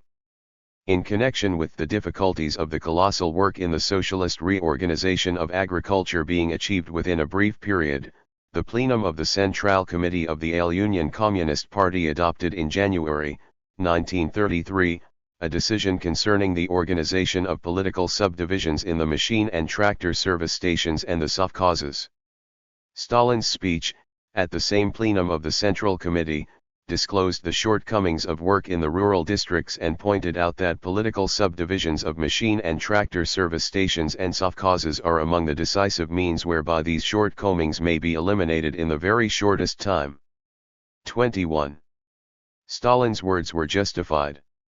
Numerous cadres of Bolsheviks, carefully selected by the Central Committee of the All-Union Communist Party and directed into the political subdivisions of the machine and tractor service stations and sovkhozes during the 2 years immediately following, achieved enormous work there, in the political strengthening of machine and tractor service stations and sovkhozes, the enhancement of their political role and influence in the rural districts, and the decisive improvement of political and economic work of party cells in kolkhozes and sovkhozes, whereby a clean sweep was made of the shortcomings in rural work mentioned by Stalin. Accordingly, a directive of the 17th Party Congress concerning organization matters ordained that, in connection with the formation of new economic centers around the machine and tractor service stations, the Central Committee create such new independent districts or, at least, powerful centers of the machine and tractor service stations and sub-districts and sub-departments thereof, as may be essential for the reorganization into district committees or sub-district committees. 22. The November, 1934, Plenum of the Central Committee of the All-Union Communist Party, acting upon the report of Yanuaryevich, pointed out that the attainments in the field of socialist reconstruction of agriculture ring out the necessity of completing the division into districts begun when areas were liquidated and the bringing of organs of administration near to the village. The plenum further directed that political subdivisions of the machine and tractor service stations be reorganized into ordinary party organs and, for this purpose, merged with existing district committees of the party, and particularly that large districts be subdivided into a number of new districts and that the appropriate political subdivisions be infused therein. 23. Thus, upon the successful work of party organizations of a temporary and extraordinary order, the political divisions of the machine and tractor service stations was based the development of permanent party and Soviet organizations, district committees, and district executive committees. The successes of socialist reconstruction of the national economy were, in general, powerfully reflected in the development of territorial organization of local organs of state authority. The creation of regions in the Ukraine and in Kazakhstan, 6 in each republic, was predicated upon the vast growth of cultural and economic building there. These same causes necessitated the division of a number of very large regions and territories, beginning with that of Siberia, into smaller units. During the period of collectivization, the district developed broadly. By the time the areas were liquidated in 1930, there were approximately 3,000 districts in the USSR. Then they began to be enlarged, and on January 1933, their number had shrunk to 2,451. By the end of 1934 and the beginning of 1935, in connection with the creation of new districts on the basis of the machine and tractor service stations, they again numbered above 3,000. This numerical increase, in connection with the growth of economic building in rural districts, required that higher direction be brought near to them in order to improve the organization direction on the basis of decisions of the 17th Party Congress. Accordingly, the number of territories and regions was notably lessened, and the number of districts in each area thereby essentially decreased, assuring a more highly definitive and differentiated administration. Local organs of state authority 473. SEC 8. Local organs of state authority under the Stalin Constitution 1. The significance of the Stalin Constitution in strengthening local organs of state authority. The Stalin Constitution preserves the principles which were theretofore the foundation of the organization, activity, and interrelations of the local organs of state authority, the Soviets of worker, peasant, and Red Army deputies. Confirming these principles and carrying their development further, the Constitution of the USSR is a powerful factor for the further reinforcement of local organs of state authority. The principles of democratic centralism and of dual subordination, as applied to local organs of state authority, are now formulated in the USSR Constitution itself. The Stalin Constitution generalizes the experience of the Union republics as to the organization and activity of local organs of state authority, assigning to them a special chapter. The Stalin Constitution, and the constitutions of Union and autonomous republics resting thereon, define with greater precision the place of those organs in the entire system of Soviet authority. They substantially extend and make more exact the limits of the jurisdiction of Soviets of deputies of the toilers, defining the structure of their executive organs and establishing the rules for the election of Soviets of different grades and the interrelation of the Soviets and their executive committees with the appropriate organs, higher and lower. 1-2. The territorial structure of local administration. The USSR Constitution and the constitutions of all the Union and autonomous republics devote numerous articles to the national and administrative territorial structure of Soviet republics. The USSR Constitution enumerates the Union republics, the autonomous republics, and the autonomous regions. Union republics having territorial or regional subdivisions enumerate in their constitutions the same national and administrative territorial units as are established by the USSR Constitution. Union republics having no such subdivisions enumerate in their constitutions. 1. At the moment of compiling the present work, the new regulations of local state authority, based on the Stalin Constitution, have not yet been published. Accordingly, in setting out the organization and work of the Soviets, legislative acts still in force, although before the new constitution was introduced, have been availed of in part. 474. The law of THB Soviet state both their constituent autonomous republics and regions and also the cities and worker settlements segregated from the structure of districts and formed into independent administrative economic units. The territorial structure of Soviets and the division of the country into districts according to economic and national indices is intended to provide the best possible assurance that the Soviets will direct the socialist building in the given territory. At the time when the economic division into districts was completed, the RSFSR had 7 territories and 6 regions. At the present time there are in 5 Union republics 68 units in all, 6 areas, and 62 regions. Under certain conditions the territories include autonomous regions. 2. Furthermore, the Maritime and Khabarovsk territories are divided into regions of the second order, 8 which are not found by name in the USSR and RSFSR constitutions. When most areas were abolished in 1930, a few were preserved, those formed according to the nationality index and those whose economy, greater remoteness, or border situation sharply distinguished them from other parts of the corresponding region or republic. Their number increased from 5, at the time of the general liquidation of areas, to 30, including unational areas. The number of districts increased from 2,443 on January 1934, when complete collectivization and the organization of the machine and tractor service stations created a firm economic basis for Soviet authority in the rural areas, to 3,463 on September 15, 1938, after the division of the districts, in connection therewith in the years 1934 to 1936, on the basis of the machine and tractor service stations. More or less accurate data as to the number of village Soviets in the entire USSR are available only since 1928, when the process of dividing them into smaller units, beginning approximately in 1922 and 1923, was already completed. There were then reckoned 74,500 agricultural Soviets.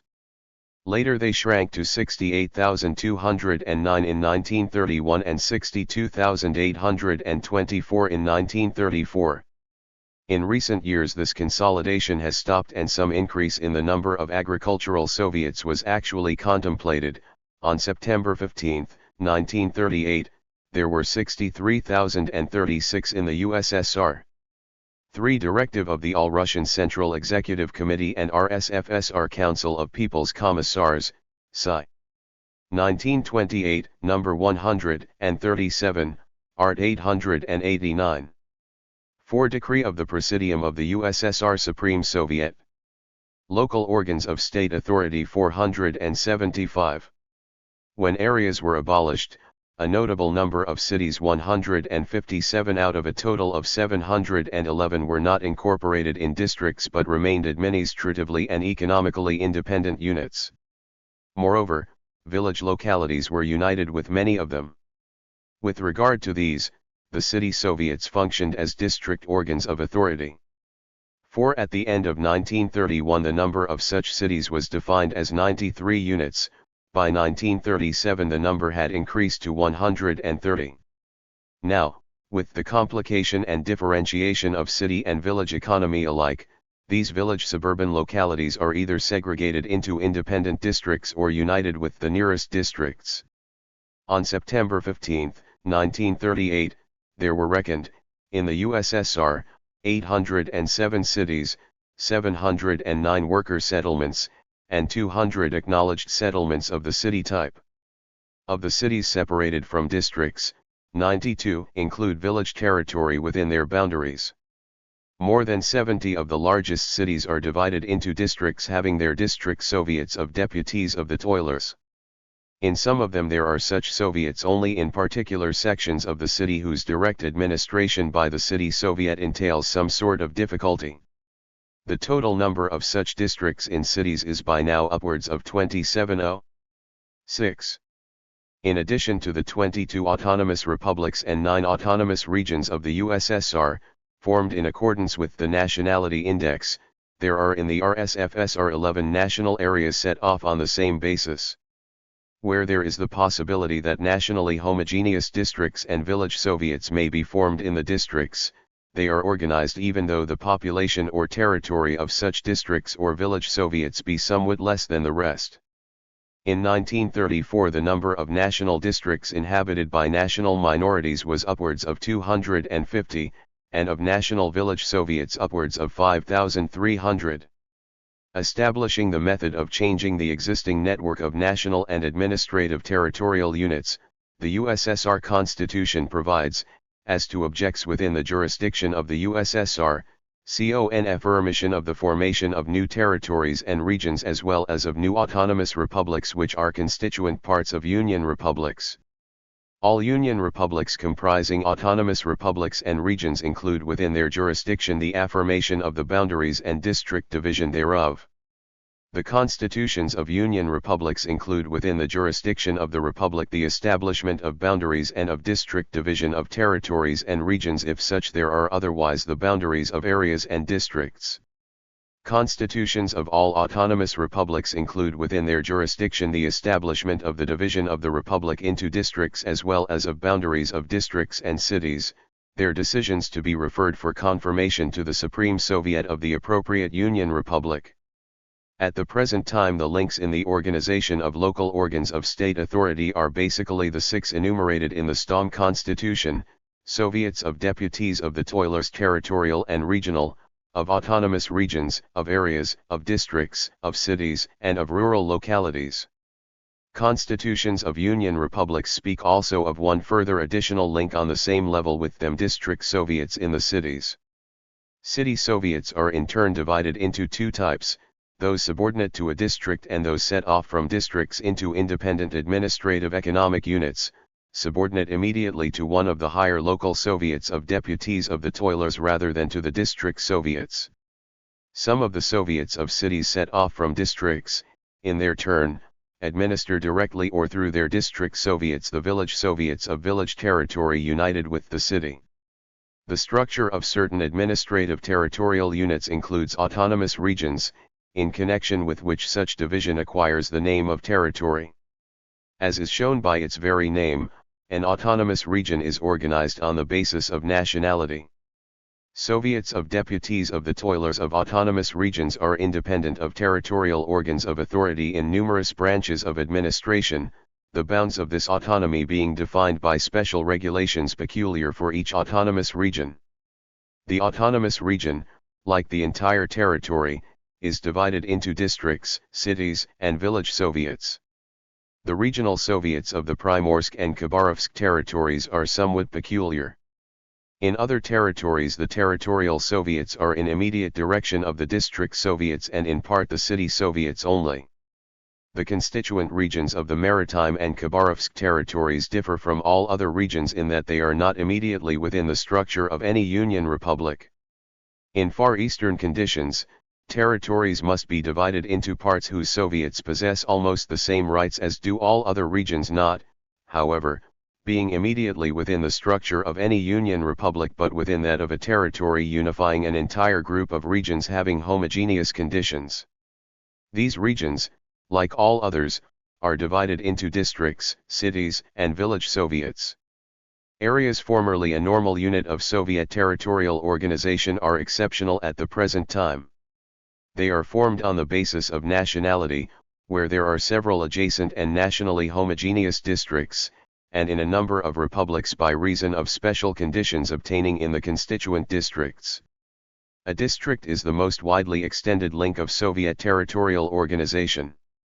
Either the Union and autonomous republics or the territories and regions where they are formed are divided into districts. Autonomous regions also are divided into districts, irrespective of their being within the structure of territories, as are the regions of the Primorsk and Khabarovsk territories and the areas. Only a small part of the cities, of the largest cities, are not within the structure of districts.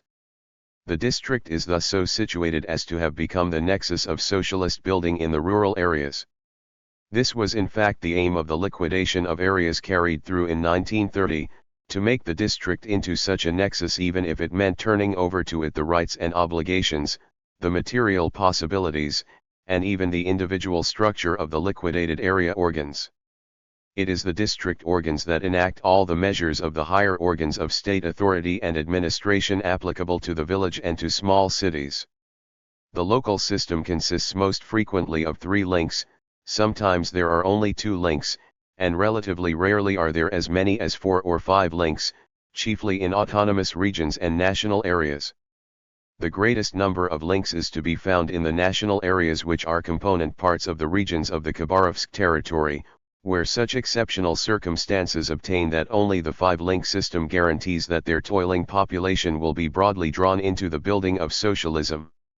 As to the part played by separate links in the general system of local organs of state authority, the Constitution employs a single, general formula to define the tasks of all the links of local Soviets.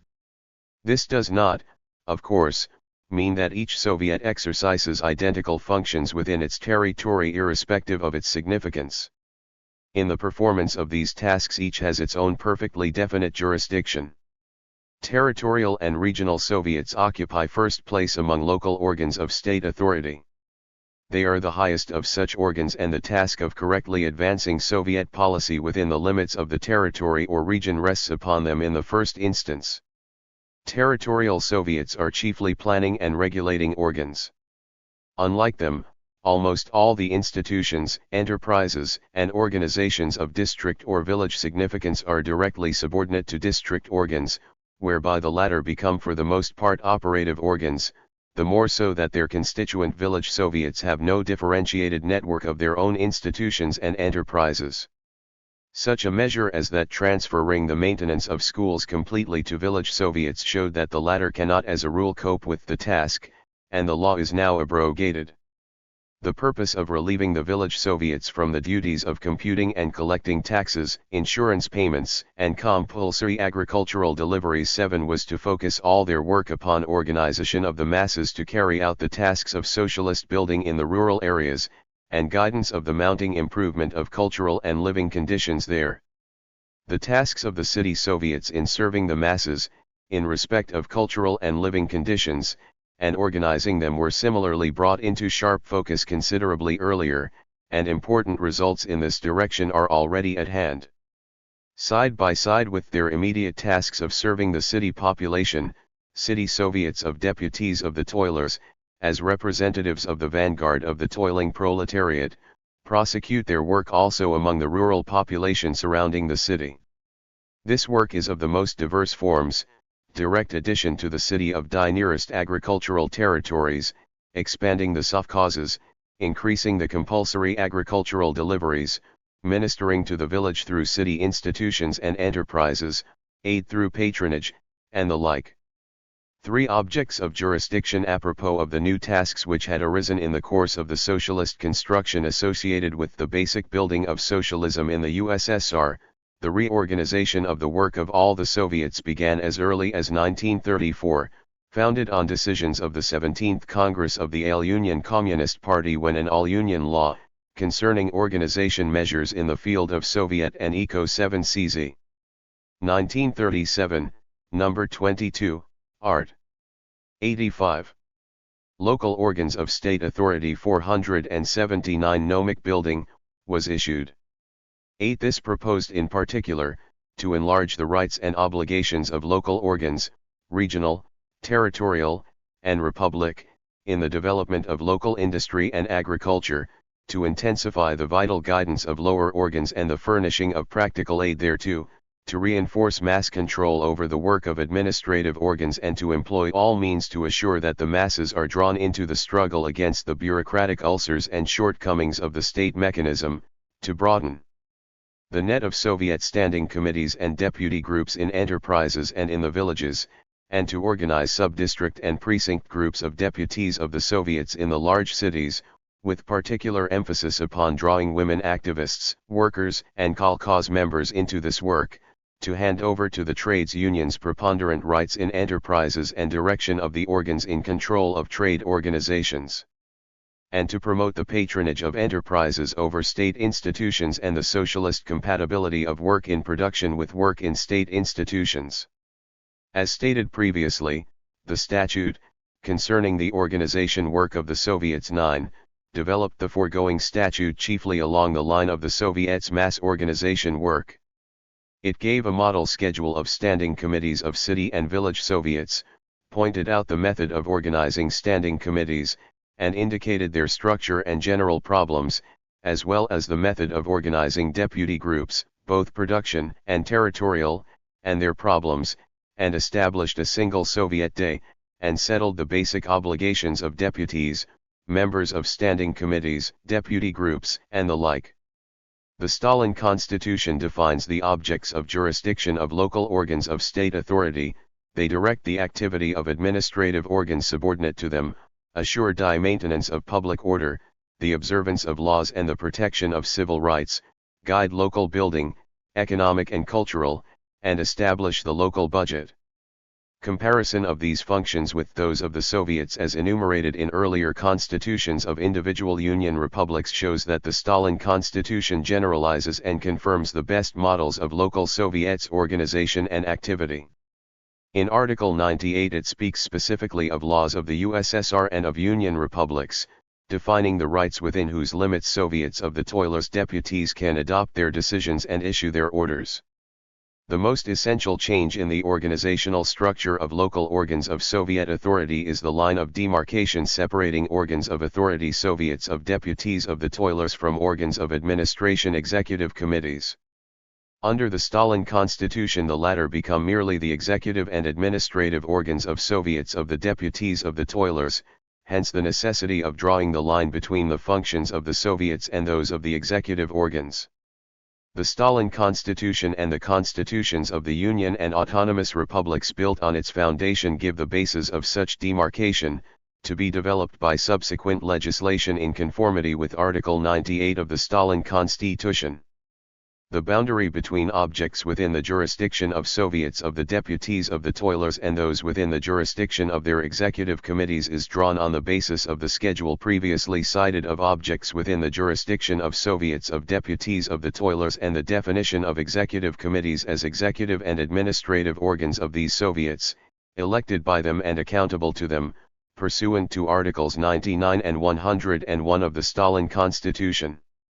The objects within the jurisdiction of local organs of state authority are defined above all by the fact that within their territory they are organs of state authority elected by the people on the basis of the most democratic law in the world, and in charge of all local economic and cultural building. Besides drawing the boundary line between functions of the Soviets and functions of their executive organs, it is natural also to draw such a line between the functions of the various types or links of local Soviets and those of their executive organs. Therein a definitive but not, as we have seen, the only factor is territory. The territorial Soviet of deputies of the toilers functions within the geographical limits of the territory, the district Soviet within the geographical limits of the district, and the like. Again, the Soviet exercises certain of its functions throughout its territory immediately, or through executive and administrative organs directly subordinate to itself, whereas it exercises others through corresponding local Soviets of deputies of the toilers. Furthermore, some of its functions as an organ of state authority the Soviet exercises through observing and controlling the activity of organizations and institutions present within a given territory but not directly subordinate to the Soviet itself. The entire aggregate of institutions and enterprises directly subordinate to a given Soviet of deputies of the toilers or its executive organs, together with the entire aggregate of measures with whose enactment the Soviet and its executive organs are directly charged, constitute the economy of the Soviet. Some of the individual functions of local Soviets of deputies of the toilers require detailed consideration. Local organs of state authority 481. Directing the activity of administrative organs subject to the Soviets.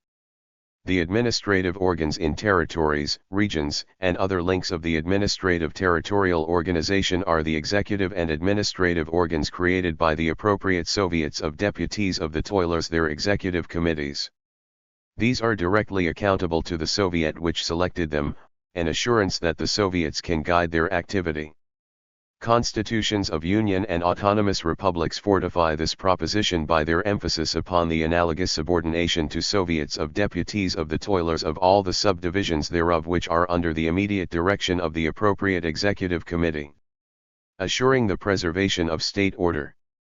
The task of organizing immediate measures to preserve state order is basically one for the organs of the People's Commissariat for Internal Affairs. These, according to constitutions of Union and autonomous republics, can form their own administrations in accordance with the conditions of the territory or district, under the appropriate Soviets of deputies of the toilers. Such administrations are organized in districts, subject to confirmation by the territorial or regional Soviets of deputies of the toilers, or with the permission of Presidia of Supreme Soviets of the appropriate republics where there is no division into regions. These administrations, according to the constitutions of Union and autonomous republics, are subordinate in their activity both to the appropriate Soviet of deputies of the toilers and to the People's Commissariat for Internal Affairs. Assuring the observance of laws and the preservation of civil rights. The task of supervising the precise fulfillment of laws is one for the organs of the prosecuting magistracy, but the local Soviets, being organs of state authority, are naturally responsible for the observance of laws and the preservation of civil rights within their territory. They make an examination as to how laws are carried out and how civil rights are guaranteed in the work of all institutions, organizations, and enterprises within the territory of the given Soviet. They arrange that new statutes shall be clarified for the people and examine into their fulfillment by individual citizens. They organize definite measures to effectuate statutes completely and exactly if this is required either by the character of the law or by provision therefore in the law itself. Soviets all along the line, right down to the village Soviets, have the right to issue obligatory directives pursuant to the regulation now in effect in the RSFSR, concerning the publication by local executive committees and Soviets of binding Direct 482 the law of the Soviet state TIVs and the imposition of administrative penalties for breach thereof. 10. By means of obligatory directives, obligations are established for the entire population of the territory of a given Soviet or separate parts and groups thereof, or institutions, enterprises, and organizations operating therein, non-observance whereof renders one liable to administrative penalties and, in certain cases especially provided in the Criminal Code, to judicial penalties as well. Furthermore, the territorial organs of authority have the right to issue obligatory directives on all matters within their jurisdiction as defined by the regulation concerning them. All inferior organs of authority issue obligatory directives only on matters precisely pointed out in the regulation itself covering each type of organ. Obligatory directives must not conflict with any statutes in force in a given territory or with any directives, instructions, or other orders of superior organs of authority and administration.